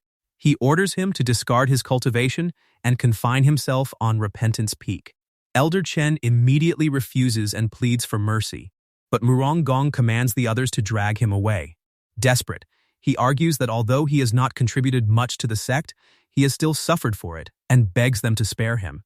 Murong Gong then announces a new rule. From that day onward, every peaceful sect disciple must attend one virtue lesson each month. Anyone who misses the lesson 3 times will be expelled from the sect. Everyone accepts the order. After settling the matter, Murong Gong questions whether Chen Pingan is satisfied with the punishment. However, he responds that there is no need for such formality because it only makes them seem distant. Instead, he proposes that if both of them are free the next day, they can bring Murong Shui and the others to visit his home. He also plans to invite several friends so everyone can become acquainted. Both of them agree that the idea sounds good.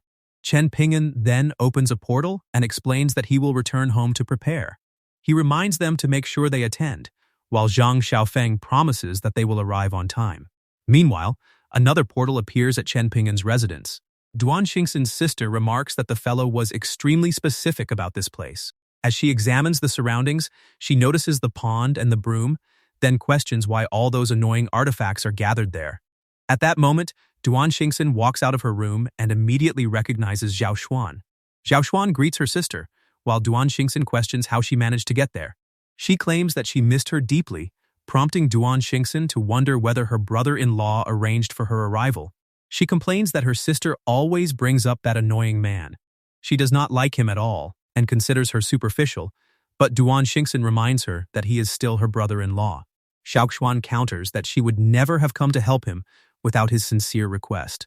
Duan Xingxin urges her to explain the real reason for her visit, especially since 1 month earlier, he instructed her to gather information about Murong Sui. Before she can continue, Su Ling calls out to Duan Xingxin and announces that she is back. She then wonders whether they have a guest at home.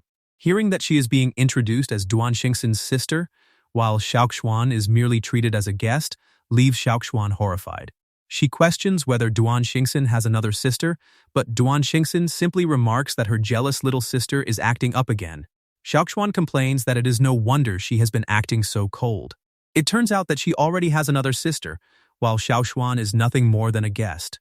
She even begged Chen Pingan for a long time just to be allowed to stay there for 1 month. Duan Xingxin immediately focuses on the fact that she begged her brother-in-law. Xiaoxuan quickly denies knowing anything about begging and insists that she never made such a statement, so Duan Xingxin must have misheard her. However, Duan Xingxin points out that her cultivation level has not made her deaf. Xiaoxuan clears her throat and declares that she should take a closer look at what the little girls are really doing. After all, she is clearly up to something. Su Ling explains that since she is Chen Pingan's sister, and Xiaoxuan is Duan Xingxin's sister, that also makes the two of them sisters.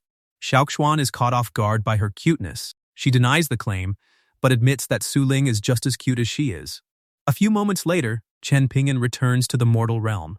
He calls Duan Xingxin and informs her that he has invited several friends to their house the following day, so they need to make preparations.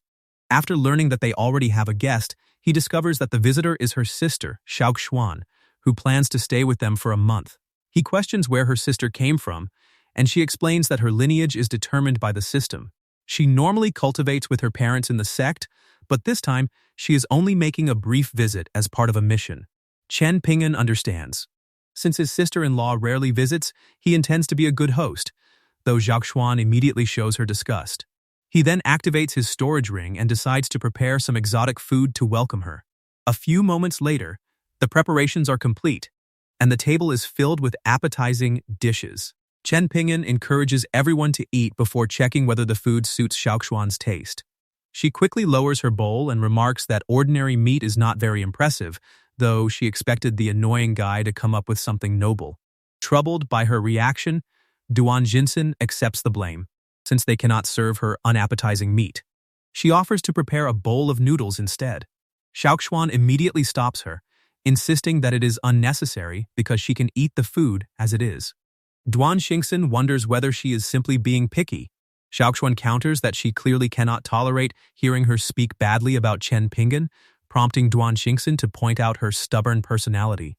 Meanwhile, Chen Pingan quietly observes their exchange and wonders whether this is what people call a tsundere. Evening arrives, and everyone finishes eating. Xiaoxuan admits that she is completely full, and Su Ling feels the same. Since it is already late, Duan Xingxin urges everyone to sleep. However, Xiaoxuan assures her that she can relax and leave the cleanup to her, especially after she already worked hard with Chen Pingan to prepare the ingredients. Duan Xingxin remarks that she has finally grown up and now knows how to care for her sister. Xiaoxuan naturally declares that she cares about her sister more than anyone else. After thanking her, Duan Xingxin announces that she and her husband should return to their room. Chen Pingan clears his throat and agrees before leaving with her. As they walk away, Xiaoxuan considers how an obedient little sister like herself will eventually make her sister abandon the annoying guy. Morning soon arrives. The door to Chen Pingan's chambers opens, and he steps out with Duan Xingxin.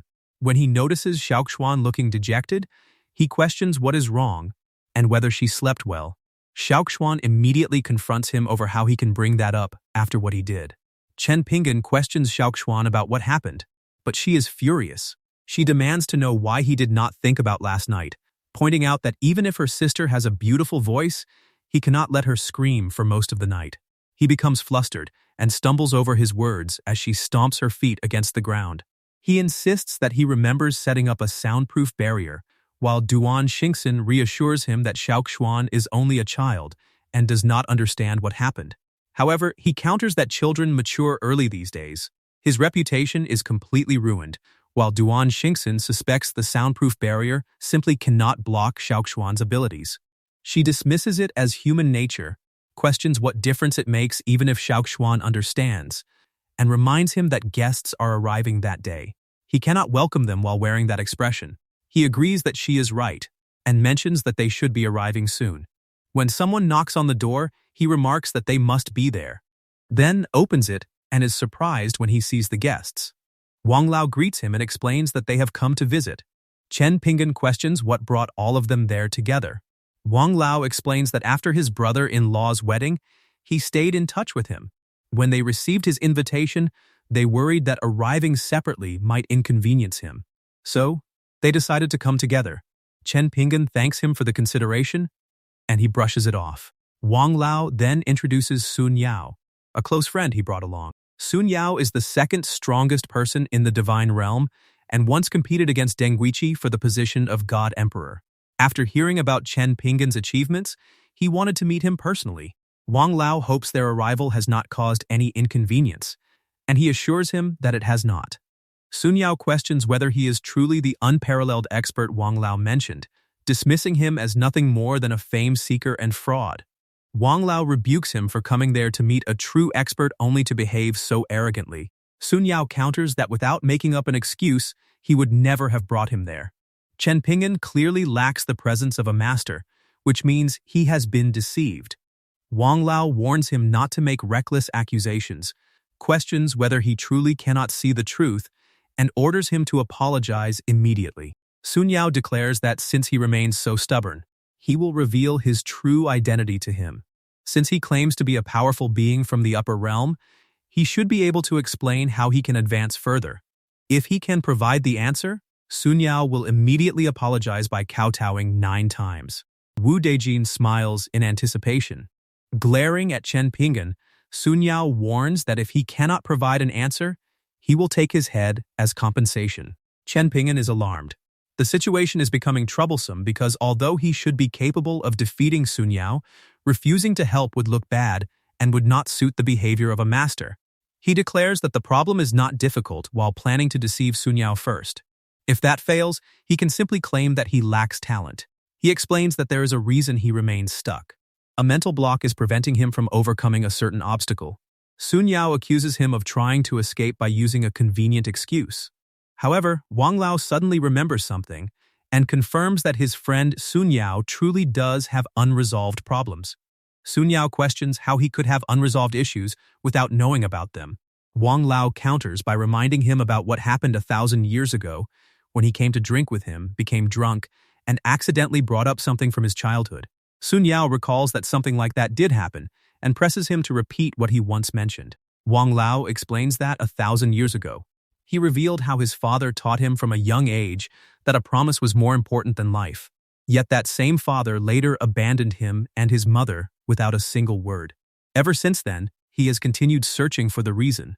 Sun Yao points out that those events happened tens of thousands of years ago. In theory, his parents should have reincarnated several times by now. He wonders whether he has truly remained obsessed with it all this time, before releasing a bitter laugh. He believed he had already forgotten those events.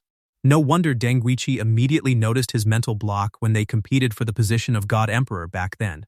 Wang Lao remarks that having a clue means there must be a solution. Sun Yao can only sigh, since solving it is far easier in theory than in reality. He then kneels before Chen Pingan and admits that he was arrogant enough to question him. Despite that impudence, he still received generous guidance. Deeply ashamed, he requests forgiveness.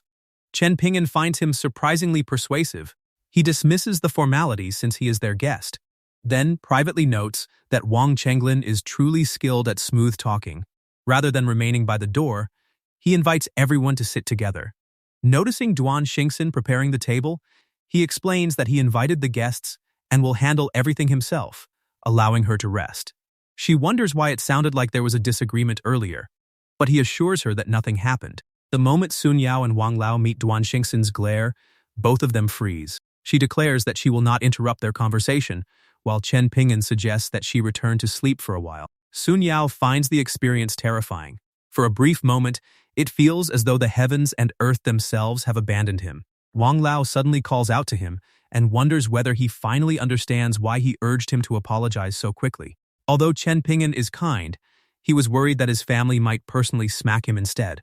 Sun Yao immediately expresses his gratitude. A few moments later, Chen Pingan invites them to take their seats. Before they can settle down, Deng Guiqi and the God Emperor call out to him. The God Emperor apologizes for arriving late, explaining that he sparred with Deng Guiqi to learn a few moves and requests Chen Pingan's forgiveness. Deng Guiqi remarks that several months have passed since their last meeting, while the other guest praises Chen Pingan for remaining as splendid as ever. Everyone welcomes the two god emperors. Chen Pingan recognizes the handsome man as the one who was chatting and laughing with Duan Xingxin in the courtyard the other day. Only now does he discover that he is the god emperor. Naturally, he blames the system for arranging everything.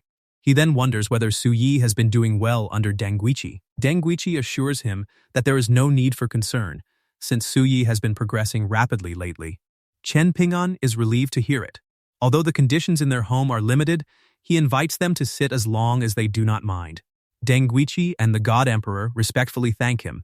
A short while later, Chen Pingan reveals that he has a reason for inviting everyone over today. At that exact moment, the system announces that its update is complete and that a new trigger-based task has been added. After detecting that he has traveled through several divine realms, the system activates a new sect mission. He must establish one sect in 3 separate divine realms under his control. Chen Pingan is stunned that the system can even perform hot updates. Still, he decides to leave the mission to Deng Guiqi and the others later. Returning to the gathering, he reveals that he has an important task for them. A formidable enemy awaits him, so they must rapidly advance their cultivation and assist him in the coming battle. He then demands to know whether anyone has an objection. Everyone immediately wonders just how terrifying this enemy must be. Wang Lao can only conclude that even in their world, there truly is no such thing as a free lunch. Murongong wonders what he should do as Deng Guiqi sets down his cup and offers to do everything in his power to assist Chen Pingan, as long as Chen Pingan does not reject him. Everyone exchanges glances. The god emperor declares that whenever Chen Pingan needs him, he is ready to give up his life. Murongong admits that his power is meager, but as long as he receives a command, he will follow it. Mo Huang also vows to repay Chen Pingan with his life for resolving his internal trouble. With no objections, everyone agrees to serve him. Chen Pingan approves their decision and begins assigning tasks. Using the name Pingan Sect could attract the attention of a powerful enemy, so remaining discreet is the better option. For the next arrangement, he needs sects established across 3 different divine realms. Their names should all be different, and he leaves that responsibility to them. Everyone confirms that they understand. His little brother, Chen Yi, is an important piece in his plans, so he entrusts Mo Huang with nurturing him well enough to help against the powerful enemy. Mo Huang readily agrees to impart his knowledge to him. Chen Pingan then warns Wu Dejin not to slack off while collecting immortal soulwood, and he immediately accepts the order. By evening, the meeting comes to an end. Before they leave, Chen Pingan instructs everyone to cultivate diligently after returning and never grow careless. They acknowledge his command, allowing him to finally breathe a sigh of relief. Impersonating the senior is far from easy, and he can only hope his orders prove useful. Even after all that discussion, he still does not know whether they will. At that moment, the system announces that Chu Chaoshang's task is complete, rewarding him with an advancement of 2 higher cultivation realms. Chen Pingan immediately reaches level 1 of the Immortal Element realm. The advancement is excellent news. His stronger realm enhances his divine sense, allowing him to control more of the power of heaven and earth. However, he wonders whether it is truly the power of heaven and earth. The system explains that the force consists of Dao patterns. Hearing such a grand name, Chen Pingan wonders whether this is another ability granted by the system and whether it can give him 2 more. Instead, the system activates a new mission. This time, the task requires him to role-play in the chaotic realm. Chen Pingan wonders whether the chaotic realm stands above the divine realm and whether entering it could expose him to his enemies. The system reveals that the outer robe on his body comes from the chaotic realm. Although it lacks power, it can conceal his aura. Impressed, Chen Pingan praises it as another amazing product of the system. The robe immediately demands that he show some respect. It is not just any ordinary piece of clothing. Since everything is prepared, Chen Pingan decides to enter the chaotic realm and explore it. By evening, the chaotic realm is filled with activity. Chen Pingan teleports there, only to find that it does not look particularly impressive. The system suddenly unlocks the mission details. He must assume the role of Zhang Hatred Constant, the young master of the Zhang family, and later win the position of leader through a martial competition. Both of his parents are deceased, while the current family head is his grandfather. However, his grandfather has remained in seclusion and has spent little time with him. The original owner of the body died while exploring a secret realm, but news of his death remains unknown even now. Chen Pingan feels that the task does not seem too difficult. There are no corpses nearby and no plane crashes, so his luck appears to be good. Before he can relax, the second in command of the Sand Gang addresses him as Zhang and declares that this is the day of his death. Chen Pingan immediately wonders what he should do and whether his mission is already about to end. With no better option, he decides to use all his strength in a single move. If it fails, he will retreat immediately. Chen Pingan immediately uses one of his skills to block the incoming attack, but the overwhelming difference in power horrifies him. The gap between their attacks is like heaven and earth, so he urgently commands the system to send him back. Just as the two skills are about to collide, the system activates and transports him away. A massive explosion erupts at the exact moment he disappears. However, cracks suddenly spread across the second in command's attack. Chen Pingan's skill completely shatters it before continuing forward and striking him directly. He cries out in pain before his entire body explodes. Everyone on the street stares in shock, relieved that they survived. One of them celebrates that someone has saved the Zhang family, while another concludes that Zhang Deshuai must have finally emerged from seclusion. Since the attacker is the second in command of the Sand Gang, they become convinced that Zhang Deshuai has successfully broken through to the half-saint level. One of them immediately orders preparations for a grand feast, while another reminds everyone that Zhang Deshuai must also be invited to preside over the banquet. Meanwhile, Zhang Deshuai remains inside his residence, completely unaware of what has happened. He demands to know where his attendant heard that he had broken through to the half-saint level, wondering how everyone knows about a breakthrough that even he knows nothing about. The attendant explains that news has already spread about him defeating the second in command of the Sand Gang with a single move after he attacked the Zhang family. Everyone naturally assumes that he has made a breakthrough, and the other families have already sent messages confirming that they will attend the celebration banquet. Zhang Deshuai wonders why the second in command of the Sand Gang suddenly went mad and attacked the Zhang family. The attendant remarks that his breakthrough happened at the perfect time. Otherwise, the protective leader of the Sand Gang would have certainly come to cause trouble for them. Zhang Deshuai knows that the leader of the Sand Gang possesses half-saint cultivation. Because of the current rumor, he now has suspicions and fears. Without it, he would have already come to kill them, since the lie cannot be exposed. Zhang Deshuai orders the banquet to be organized as splendidly as possible. They cannot allow the other families to mock them, and the attendant obediently agrees. Even so, Zhang Deshuai continues wondering who truly saved the Zhang family and why that person refuses to reveal himself. Meanwhile, Chen Pingan returns to the mortal realm.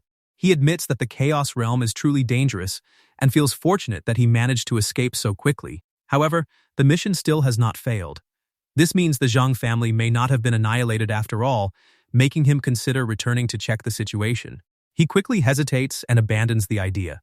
Going back now is too risky, because the enemies may still be nearby. Instead, he decides to wait before checking again and confirming that the mission remains active. At the same time, news of the incident reaches the Sand Gang's base, where everyone has gathered. One of them admits that he never expected the old man Zhang Deshuai to actually make a breakthrough, costing them the second in command in the process. Hao Shadiao, the leader of the Sand Gang, regrets that his old injuries prevent him from acting freely. Otherwise, he would personally make the old man repay the loss with his blood. He pushes the book aside and admits that without the Zhang family's secret treasure, his old injuries will continue hindering him, leaving him unable to risk making a breakthrough. With no other choice, he decides to pay the necessary price and seek help from his old friend. Meanwhile, the celebration banquet begins at the Zhang family residence, filling the estate with noise. Amid the commotion, no one notices a teleportation array appearing on the ground. A scorching aura begins leaking from the formation before a mysterious figure emerges. He laughs and declares that today marks the end of the entire Zhang family. Blood Butcher declares that this is the day the entire Zhang family meets its end. The banquet remains bright and peaceful, but the atmosphere changes when Chen Pingan suddenly steps out of a portal. Blood Butcher is startled by his unexpected appearance, while Chen Pingan calmly walks toward the banquet hall. He never expected to find the Zhang family still alive, much less see their houses completely intact. From the look of things, the Zhang family must have some formidable individuals protecting them. Before he can investigate further, Blood Butcher swings his fist at him from behind. Startled by the sudden attack, he plants his feet firmly against the ground and quickly jumps away. Confused about why someone is attacking him, he demands to know who he is. Blood Butcher immediately becomes furious, unable to believe he is the one being questioned. Anyone unfortunate enough to face Blood Butcher should consider himself lucky if he survives. Chen Pingan silently curses the man as a lunatic, but Blood Butcher gives him no time to respond and bombards him with attacks.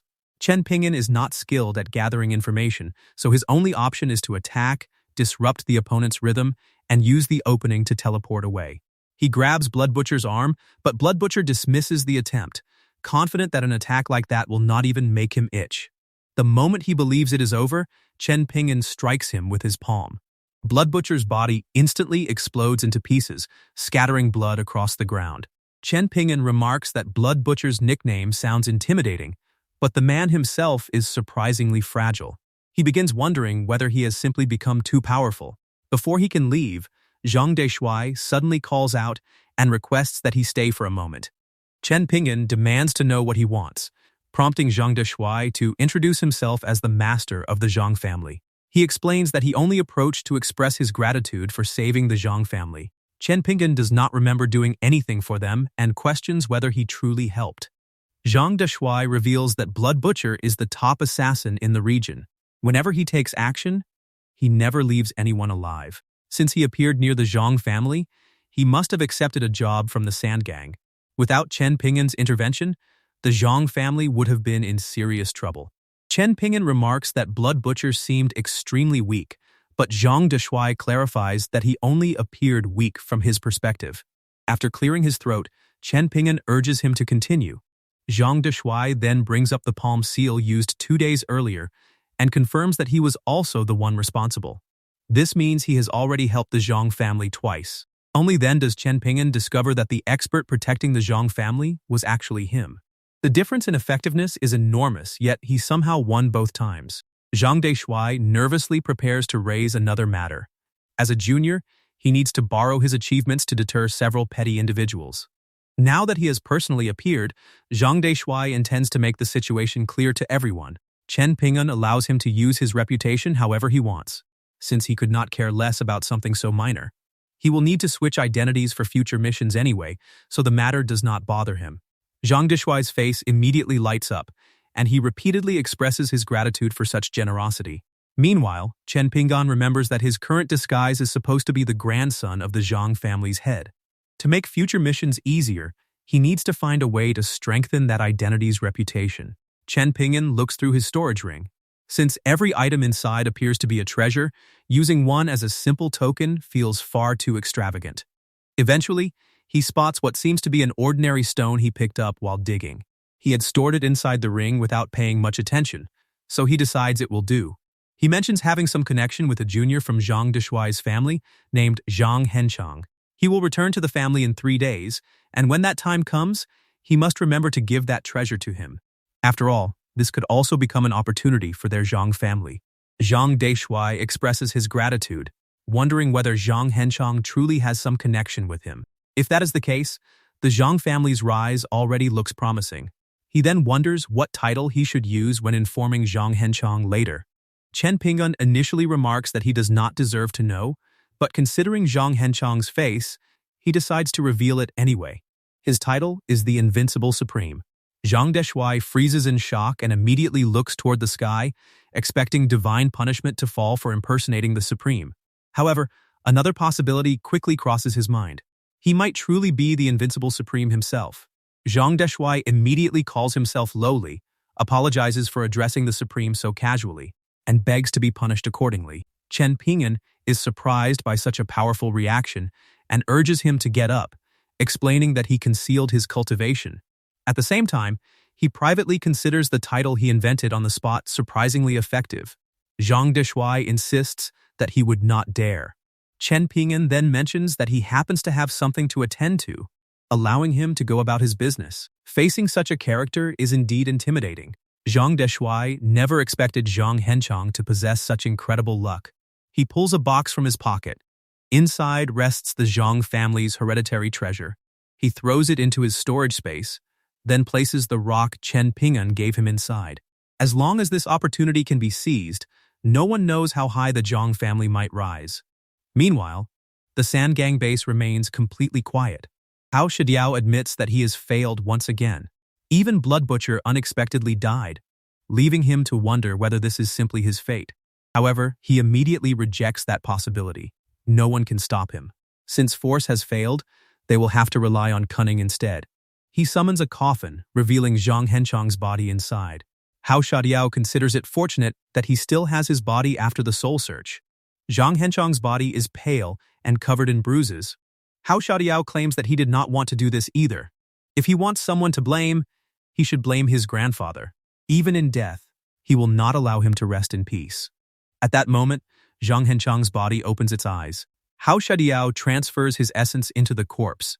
He stretches his neck and remarks that fortunately, not much time has passed since his death, so the body is not too stiff.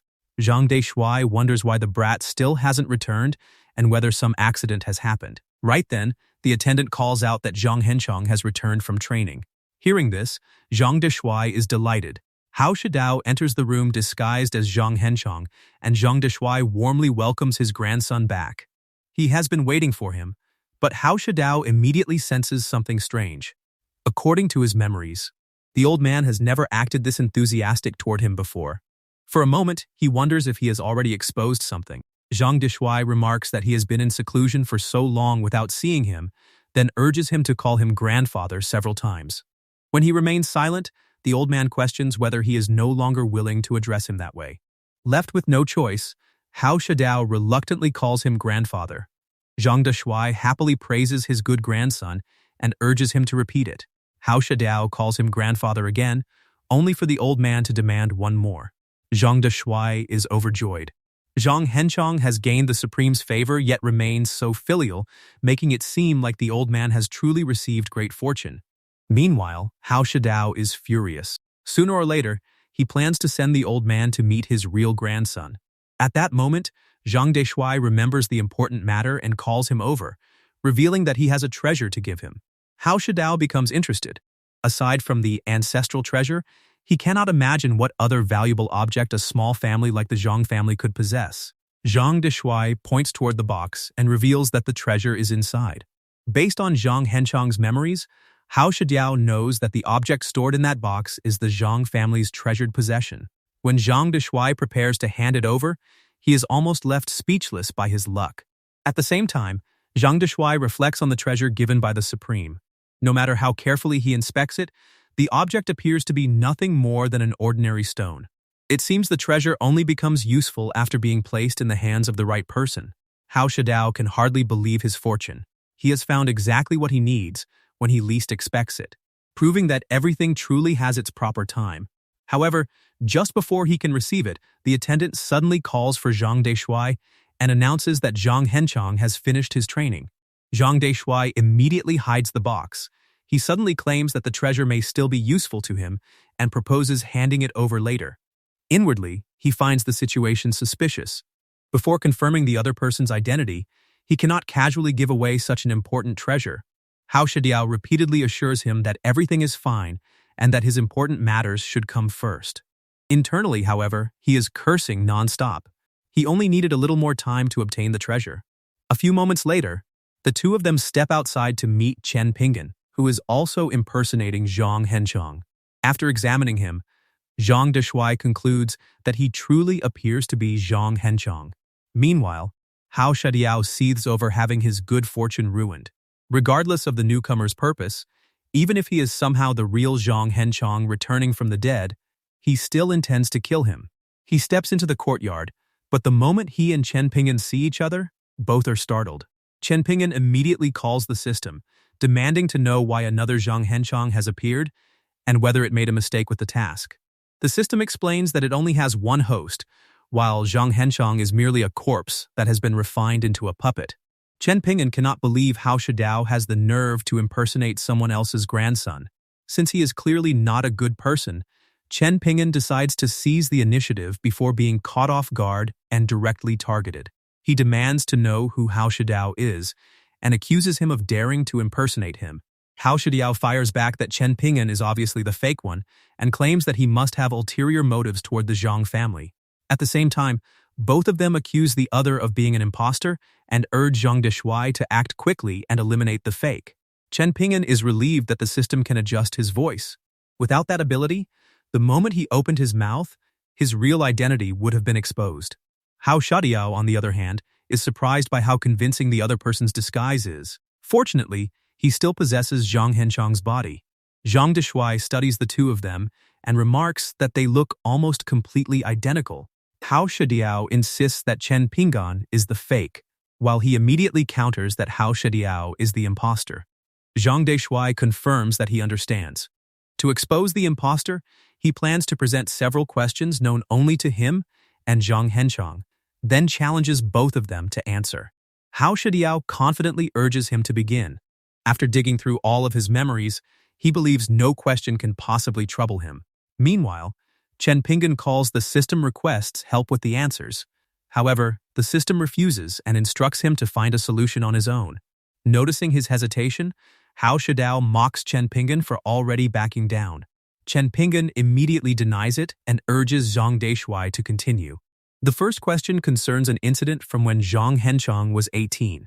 After skipping class and disappearing, the Zhang family searches the entire city before finally locating him. Zhang Deshuai demands to know where he was found. Hao Shidiao answers that a celestial being caught him at the brothel. When Zhang Deshuai turns to Chen Pingan for his response, he admits that he cannot remember clearly and suggests it may have been the same place. Hao Shidiao accuses him of copying the answer, but Zhang Deshuai moves directly to the second question. Zhang Henchang once mistook a man dressed as a woman for his first love and lost something after being deceived. He now has to identify what was taken. This time, Hao Shidiao insists that Chen Pingan answer first so everyone can hear what he has prepared. Chen Pingan vaguely responds that the item was not very valuable. Hao Shidiao immediately mocks his lack of preparation before revealing that Zhang Henchang lost a precious divine sword. He also considers Zhang Henchang incredibly foolish for falling into such a trap. Zhang Deshuai then presents the third question and demands the nickname of Zhang Henchang's father. Chen Pingan has no idea what the answer could be. A random guess could easily expose him, so he admits that he does not know. Hao Shidiao confidently reveals that the nickname was Me Shit because his father was extremely good at pooping when he was young. Zhang Deshuai confirms that every answer is correct. He calls Hao Shidiao forward to receive the treasure, and Hao Shidiao agrees. He hands the box over, but at the same moment he places a magic array on his hands and activates it. Hao Shidiao instantly freezes in place. Zhang Deshuai remarks that he must be wondering how the deception was uncovered. The reason is simple. Zhang Henchang has always been ashamed of admitting the foolish things he has done and constantly looks around whenever those incidents are mentioned. The final question exposes him as well. Zhang Henchang has always admired his late father, so refusing to reveal that humiliating nickname is exactly what he would have done. After dealing with the imposter, Zhang Deshuai apologizes to Chen Pingan. Chen Pingan can only marvel at how he manages to win again without doing anything. Zhang Deshuai explains that if he had not returned in time, the treasure would have been stolen by the thug. He then urges him to take it immediately. Chen Pingan confirms that a senior had indeed informed him about the matter before he returned, then accepts the box. However, Hao Shidiao suddenly swoops in and snatches it away. Zhang Deshuai wonders whether he is working for the leader. Hao Shidiao dismisses the discovery as meaningless because the treasure is already in his hands. He warns the old man to prepare himself, declaring that once he succeeds, rivers of blood will flow through the Zhang family. Zhang Deshuai recognizes that this is the treasure he has been coveting all along. Chen Pingan can only wonder how something so simple keeps producing one twist after another. Zhang Deshuai wonders what he should do if the Zhang family truly has to face such a catastrophe. Meanwhile, Chen Pingan assumes the object is merely a broken stone, yet the old man is frightened by it. To calm him down, he explains that the senior had already warned him that the item was nothing more than a broken stone meant to ward off disasters. Zhang Deshuai questions whether that is really true. He concludes that everything must be part of his plan. It is no wonder he cannot detect anything extraordinary about the stone, since he has never managed to keep up with that person's thinking from beginning to end. Looking back, he assumes that the absurd farce from that day must also be part of the plan. However, Chen Pingan rejects that possibility and admits he does not believe so. Zhang Deshuai presses him on whether the senior revealed anything else and how he came into contact with him, demanding the full details. Chen Pingan grows perturbed. He apologizes and explains that he cannot remember because he was injured inside the secret realm and lost some of his memories. Zhang Deshuai questions whether he truly lost his memory. He then wonders what they should do, whether this is also part of that person's plan, and what he really wants. Chen Pingan advises against speculating too deeply about that person's plans. They should simply follow the instructions they receive. Zhang Deshuai agrees, since they cannot figure out his intentions anyway. At the same time, Hao Shidiao's disguise technique proves truly exquisite. He approaches the puppet and finds nothing wrong with it. However, the moment he touches it, he clearly senses the spiritual power contained inside. He then questions whether Chen Pingan still remembers what the senior looks like.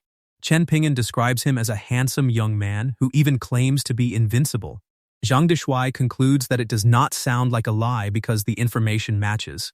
Meanwhile, Chen Pingan wonders why his eyes are so sharp and whether he discovered something. Zhang Deshuai explains that since he lost his memory, suddenly having him call him grandpa may feel uncomfortable. Instead, he should follow everyone else and call him family head. Chen Pingan thanks him for being considerate. Zhang Deshuai directs him to go outside first because he needs some time alone, and he agrees. Chen Pingan finds this convenient, since there is no need to inexplicably call him grandson. Meanwhile, Zhang Deshuai concludes that this is it, and that the Supreme truly meant that kind of fate. After Chen Pingan comes out, he questions whether Zhang Deshuai discovered something. It is truly helpless in matters like this, but the system remains silent. He decides that he should consider taking on Zhang Henchang's identity. He will definitely help him seek revenge. Meanwhile, Hao Shadao is by the river, examining the object. He wonders whether this could be the treasure that significantly increases the Zhang family's chances of achieving a breakthrough. He questions why it only looks like a piece of stone. Since the Zhang family should not possess the ability to foresee the future, there should be no room for error. With that assumption, he bites into the stone. Hao Shadiao notices that the treasure is finally revealing itself as his body suddenly lights up.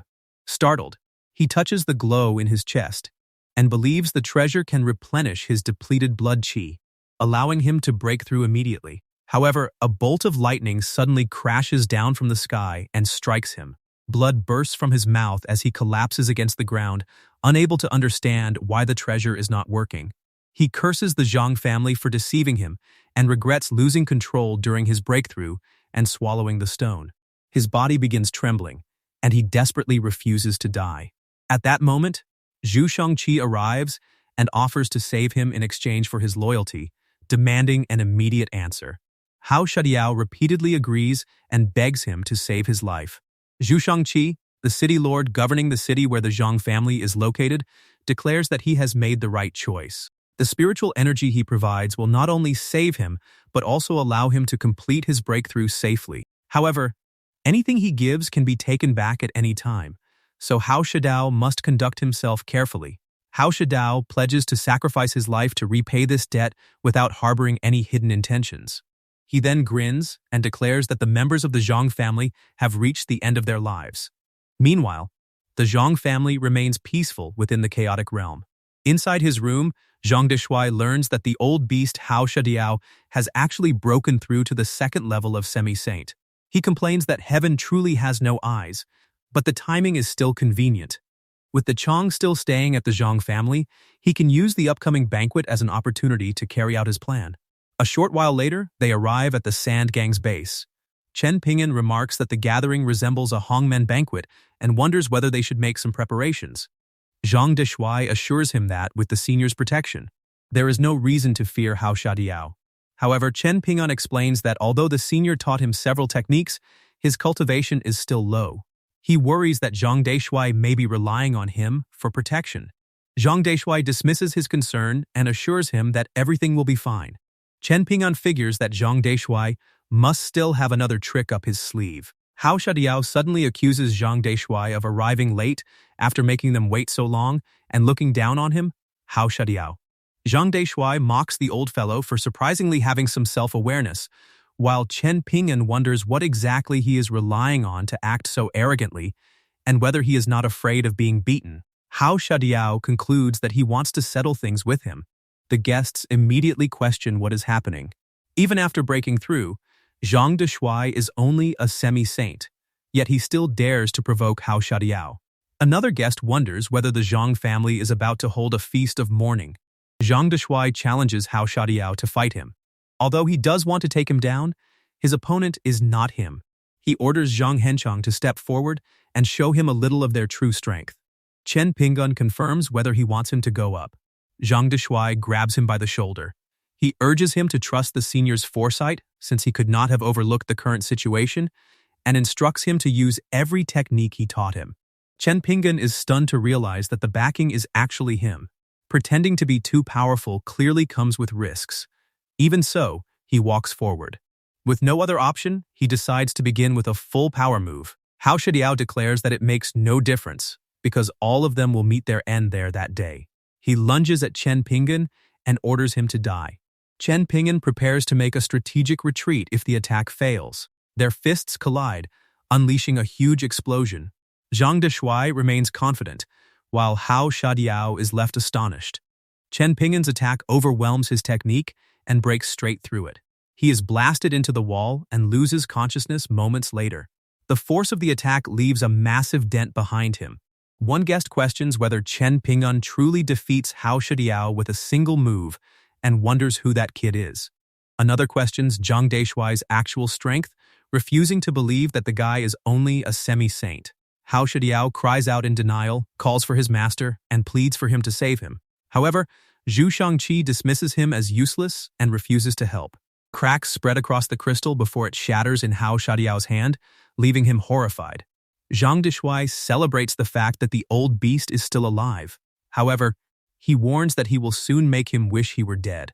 Hao Shadiao begs him to wait and offers to exchange information. He is about to reveal something concerning Zhang Henchang, but Zhang Deshuai cuts him off for talking too much. The guests watch in discomfort as Hao Shadiao's face is slammed against the floor. Zhang Deshuai lets out a sigh of relief. Since he has personal grievances with Hao Shadiao, he feels unworthy of joining everyone for dinner. He then grabs him by the collar and wishes everyone a joyful feast at Hao Shadiao's morning banquet. After returning to the Zhang family residence, Zhang Deshuai announces that he will enter a brief seclusion. If Chen Pingan has anything to handle, he can proceed freely, and the Zhang family will fully support him. Chen Pingan agrees and thanks him before Zhang Deshuai enters his room. He finds Zhang Henchang's grandfather rather intimidating when angry.